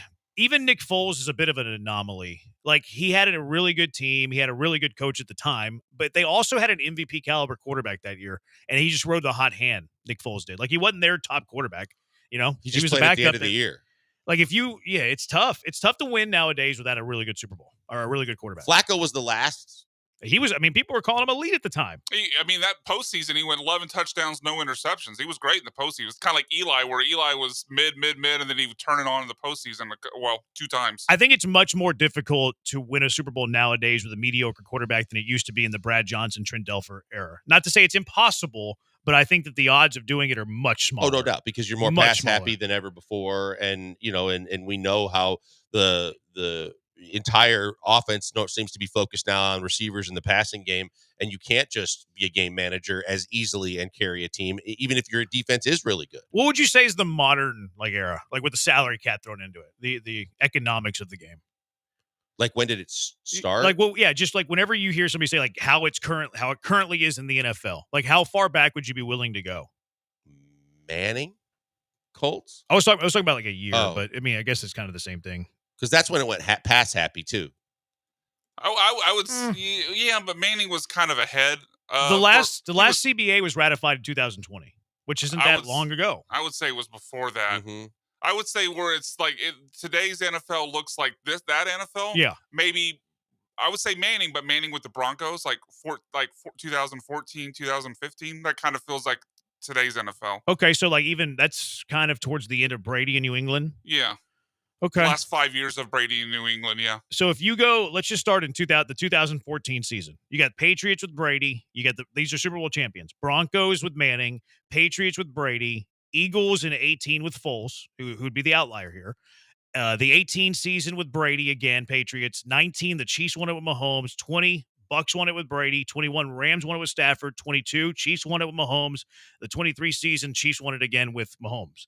So, like, Foles is the only guy who you wouldn't count. Now Manning, whenever he won it with the Broncos, was a shell of himself. Was a shell of himself. But they won that with defense. Those are all pretty dang good quarterbacks that have won the Super Bowl in the modern era of the NFL. You're talking about 2 examples out of the last 11 seasons where a quarterback was less than and won a Super Bowl. So it's tough. You don't have like that Super Bowl caliber quarterback.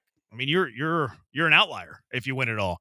So that's why it's so important to have the quarterback that you think is capable of winning it all. Question. So like we sit here and we talk about Stroud. Is he top 5? Is he top 2? Who cares about where he's at in terms of 1, 2, 3, 4, 5, 6, 7, 8, 9, 10? Can you win a Super Bowl with him? Yes or no? To me, it's binary. It's not this, where's he at on the top 10? No. Can you win a Super Bowl with him? Yes. Can you win with a Super Bowl with him? No. To me, that's the only question that matters. That's why I think San Francisco is such an interesting case study this offseason.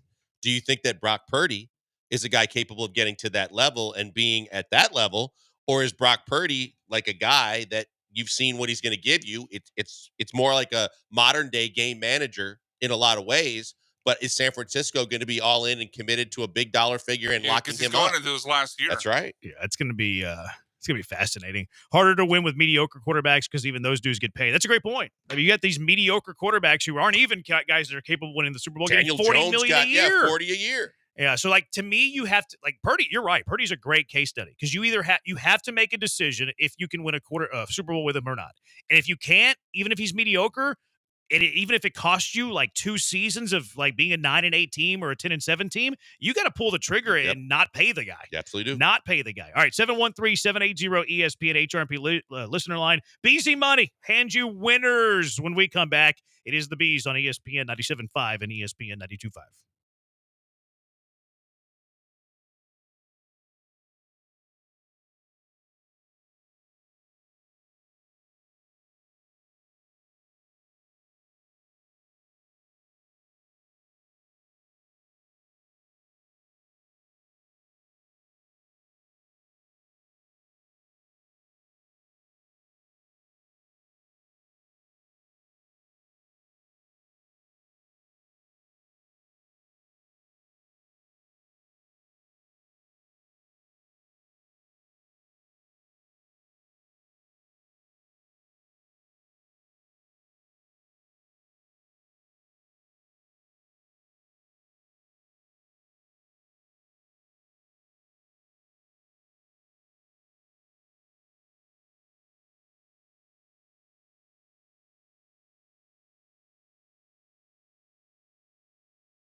All right, time to give you winners. We've been killing it on BZ Money. We were 4-1 2 weeks ago. We didn't do this last week. $80 profit 2 weeks ago. A profit of the year, $135. Started off with a bankroll of $1,000. We're up north of $1,100. Blankers in first place at 14-7-1. Anybody can get first place, though. It's who comes in second that you really have to give a lot of respect to. That's me at 12-10. That's some elite spin there. Brian's way back in the cellar at 9-13. He's the only loser in BZ Money, only one with a losing record. It's true. No, I'm agreeing with you. It's pathetic. I started off the year 6-2. Do the math. It hasn't gone well since then. Yeah, it's 3-11. Yeah, it's a good band, not a good record. 3-11's a good band? Yeah. It's debatable. All right, Blankers, what you got? What's the first game you're selling to us this week? I'm selling Saints at the Giants. I think the Giants are in complete embrace the suck and tank mode. They're going to go with Drew Lock. They don't have a whole lot around him regardless. New Orleans still has Carr at quarterback. They still have a decent defense. They still have, even a Marquez Valdez-Scantling who has been catching deep balls and putting touchdowns on the board, even with the injuries they've had at wide receiver. I think New Orleans looks more like a football team at this point in the season than the Giants. It's a 5.5 point spread. I think the Saints win by a touchdown. Yeah, this is one I personally didn't play. I do think the Giants have a lot of quit in them, though. There's also thoughts of Malik Neighbors not playing in this game, their best offensive player. Now, the Saints did lose their second best offensive player, Taysom Hill, who 2 or 3 weeks a year is the best tight end in football, and then he's hurt for about 10 of those weeks. I personally didn't play it. I think it's going to be an ugly, tight game that nobody's going to want to watch. I stayed away. Yeah, that's my lean too. The Giants are awful. I just don't. I think New Orleans is so mid. Now Taysom Hill's out for the year. Probably their second best weapon behind Kamara. I just don't think they're capable of winning a game by more than 6 points unless it's the Panthers or something at home. Yeah, I know. I stayed away, but Blankers has been hot. I know. So should we throw a little bit at it just because it gives me pause? It gives me pause because he has been. I mean, he's first place. He's obviously way hotter than I am. So you want to go a little bit? That's fine with $20 bet. Yeah, why just not? To see if he continues to stay hot. Like I feel like we shouldn't fade the guy in first. I'm with that strategy. All right, let's go with it. $20 on the New Orleans Saints. All right, first game I'm going to sell to you guys. In the division, there's one team that's getting good quarterback play in the AFC South. That team is the Tennessee Titans. Jacksonville doesn't care. They put Trevor Lawrence on IR for a shoulder, not a concussion. They're in the Travis Hunter sweepstakes. The Jags have entered embrace the suck territory. The Titans still want to play some good football. Will Levis still wants to play some good football. He's trying to win a job for next year. Titans are at home where they're a much different team. They're much better in division too. They get up for their division games. Titans win this game by at least a touchdown. They're only given 3.5. Give me Mrs. Amy to win this game for the Titans. I like Tennessee at home because I think their defense is better than Jacksonville's defense. I think that as much as their offense has been up and down, their defense has been very steady, and I think that they're not going to have any problem in the very immobile world of Mac Jones of getting to the quarterback and doing some damage. And like you said, they're at home. I like Tennessee as well, and I think they'll cover the 3.5. Yeah, I'm going to take the Titans side as well. Yes. This is one that I considered before I ended up making different choices. But, yeah, like you said, they're at home. They've got the better weapons. They have the motivation. They're playing a backup quarterback. I would bet the Titans to win by at least 6. 100. Well, I don't want to get crazy. I don't want to go crazy. It's late in the year. I go 50. I don't want to go to 100. Blankers. If you guys want to go 50, I was going to suggest 40. All right, let's go 40. I don't want to bet that much on Will Levis. You kidding me? All right, what's the first game you're selling, Brian? Miami at home, a 6-point favorite against the Jets. I don't trust the Jets right now. We saw them lose at home to Seattle. I believe that was last weekend. They're a team that's just completely fallen apart. I know their overall defensive ranking still looks good, but you look over the last few weeks, that too has gone down as well as their offense. Miami's at home. They're still faintly in the playoff race, but they obviously have to have games like this at home against the Jets. I think they hammer the Jets and win by, 9-10 points. I like them at home because it's not cold out. I like the fact that they have plenty to play for, whereas the Jets really don't, except for if you want to believe that Rodgers has to play for a job somewhere next year. And no Breece Hall, no Garrett Wilson. They're sitting a whole bunch of guys with injuries with the Jets. I like Miami. Are those official? I believe they are. I saw that with Hall. I didn't see that with Wilson. I believe that I believe I saw before the show that both of them are not going to play on Sunday. I knew it was trending that way for Breece. I didn't know that with Wilson. Breece had played the last 2 weeks, I believe, right? And then I think they were sitting Garrett Wilson too. But regardless, I think Miami's got a lot to play for, and they're trying to do whatever they can to stay in the playoff hunt. The 6 scares me a little bit, but I'll take the Dolphins. I got some Garrett Wilson stock. I can't. If Breece and Garrett are out, 6 doesn't scare me at all. This is where money's won at this time of year. I can't have Garrett Wilson missing this week. That'd be terrible. No, I like the Miami side of this too. I think they win by double figures, and the fact that you're getting this at less than 7, I'm a fan of. And look, the Dolphins are also desperate. Like, they don't have enough wiggle room to really lose any more games if they want to be a playoff team.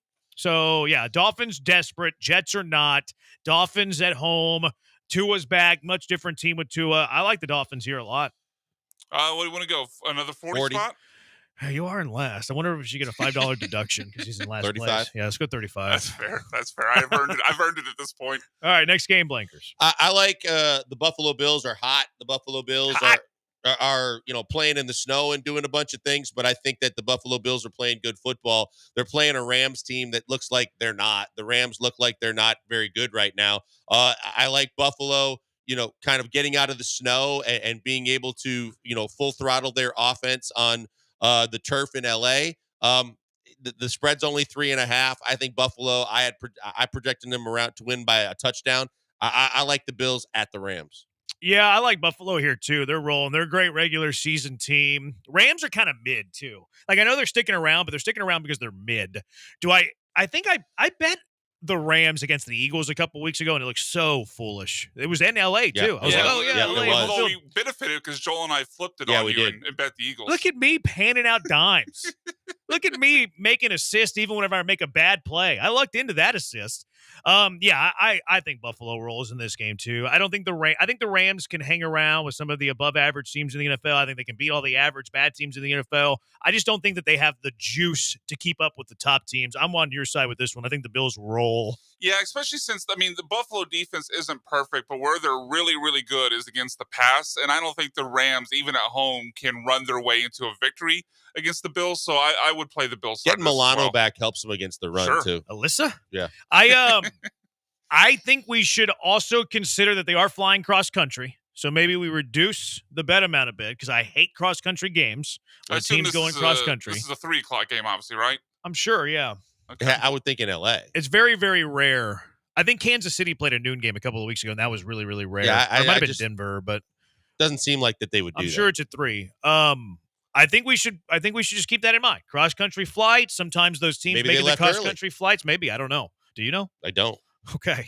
But I'm saying a lot of times teams combat that by leaving early, and especially if they're going from cold weather to get used to the warm weather. But we also have to account that Blankers has been hot. Mm-hmm. So I feel like the cross country, Blankers hotness, that Blankers so hot right now, I feel like they cancel each other out. So just throwing that out there as we try to determine the dollar figure here. I'm fine doing 30, whatever you guys want to do. I was at 40. He's at 30. You want to do 35? Split the difference? Yes. Great All idea. right. That's teamwork right there. All right. Next game I'm going to sell to you guys. Cincinnati going to the Big A in Arlington. Cincinnati, they're the better team than Dallas. I know Dallas played some inspired football the other day. But Cincinnati, desperate. They can't afford another loss this year. They might have already had too much damage.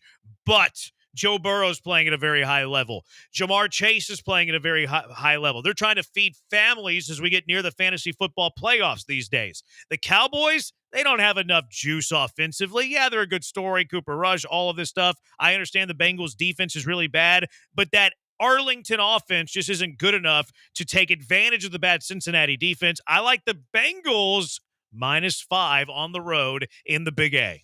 I like Cincinnati in this game as well. I like Cincinnati to score points. There's no doubt. And everything that you said about their offense rolling, and especially Burrow and Chase, is spot on. I just wonder if Dallas has completely folded up the tents and they realize that it's all but over and they're going to start planning vacations. They're at home. They finally won a home game, but I don't even think that matters. I like the Bengals as well. I like the Bengals to win, and it seems like I'm outvoted, but I don't love the number. The Bengals defense is just awful, and the Cowboys, while obviously they got trashed by the Texans, especially in the second half. I mean, they went on the road 2 weeks ago and won against a Washington team that's got 8 wins and then firmly in a playoff spot. So it feels like, for whatever reason, despite their season being on more than just life support, are playing some inspired football. And as bad as the Bengals defense is, I think they keep it inside the number. Okay, so 20? Sure, 20. 20 on the Bengals. Did y'all watch the Hard Knocks in season yet? Not yet. It just debuted this week, right? Yeah, Tuesday. I watched the whole, which was just genius production and editing. The way they went from coach to coach, and then each positional coach in the Bengals Steelers game was awesome stuff. And then to see how it played out on the field. But yeah, I thought it was really well done. I turned it on and lasted 5 minutes before I fell asleep. But I do want to watch it. I am going to watch it. It seems I watch all the Hard Knocks, even though they're not as good as they used to be. Tomlin, I know he hates that crap. Well, he didn't seem like it. No, I was going to say, but from the way he comes across on camera, people are going to love Mike Tomlin even more. Though I fell asleep right after the Steelers scene. But Tomlin in that scene is meeting with the coaches, and he's sitting in his chair, reclining back, eating some chili cheese Fritos. Yeah. The diets of coaches. It's Harbig at one point, because they're going back and forth and saying, hey, your matchup is here. You got to take advantage of this. And he says, to the linebacker Harbig. You got to take advantage of Brown on the offensive line, and then in the game, Harbig gets a strip sack for a touchdown, and Tomlin loses his mind. Brian's giving us the move along as a producer. He's saying you guys got to shut up. We're really up against it. All right, Brian. You know what? No soup for you. No second game for you, Brian. You want to give us the little wrap it up, guys? No second game for Brian. Car wreck of the day. What's yours? 713-780-ESPN. Comes up next. It's the Bees on ESPN 97.5 and ESPN 92.5. I got to tell you the greatness that is Pro Dunk Hoops, though. They make the highest quality basketball goals you'll ever find. Don't get the goals from the big box stores. This also makes for a great Christmas gift. Get a goal from Pro Dunk. Your kids want it. Your wife wants it. If you're a woman listening, your husband wants it. They make the highest quality basketball goals you will ever see. Tempered glass backboard, breakaway rim, stainless steel hardware, height adjustable as well, anywhere from 5 feet to 10 feet. And with their new goal, Thor, you can raise and lower the goals with a drill. Lightning adjust feature, 5 to 10 feet in a matter of seconds. Their accessories, next level. LED light kits for night play, backstop nets, pole pad lettering, and lots more. You can order all of that, including professional installation, online at produnk.com. The pros at ProDunk will professionally install your goals, so you don't have to. Perfect height, perfectly straight. You don't do a thing. Let the pros at ProDunk do all of the work for you. Give them a call at 281-351-9822 and visit produnk.com. That's produnk.com. I'm Chad Robinson with Your Money Now. Meta shares powered through an extended rally today, rising 2.4% and closing at a record after a federal appeals court upheld a law requiring China's ByteDance to sell TikTok or face a U.S. ban. The Facebook parent has climbed 77% this year after almost tripling last year, pushing Meta's market cap close to $1.6 trillion. Job creation rebounded in November. The Bureau of Labor Statistics reports that non-farm payrolls increased by 227,000 compared to the Dow Jones consensus estimate of 214,000. Stocks rose today on the backs of that data. The tech-heavy NASDAQ and the S&P 500 set fresh record highs. The Dow dropped 123, while the S&P gained 15, and the NASDAQ was up more than 150. U.S. crude oil futures are above 67 a barrel. That's Your Money Now.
All right, what are you nominating for your car wreck of the day? 713-780-3776. Blank Man, what you got? Not sure you guys caught this or not, but last night, pre-national anthem, there was a guy in a Lions jersey that was a fan off the street that was just supposed to hold one of the flags, and he took it upon himself to go to the Packers sideline and start talking mess and pointing at Matt LaFleur. LaFleur got ticked off, started cussing at him, and went back at him 2 separate times, wanting him thrown out.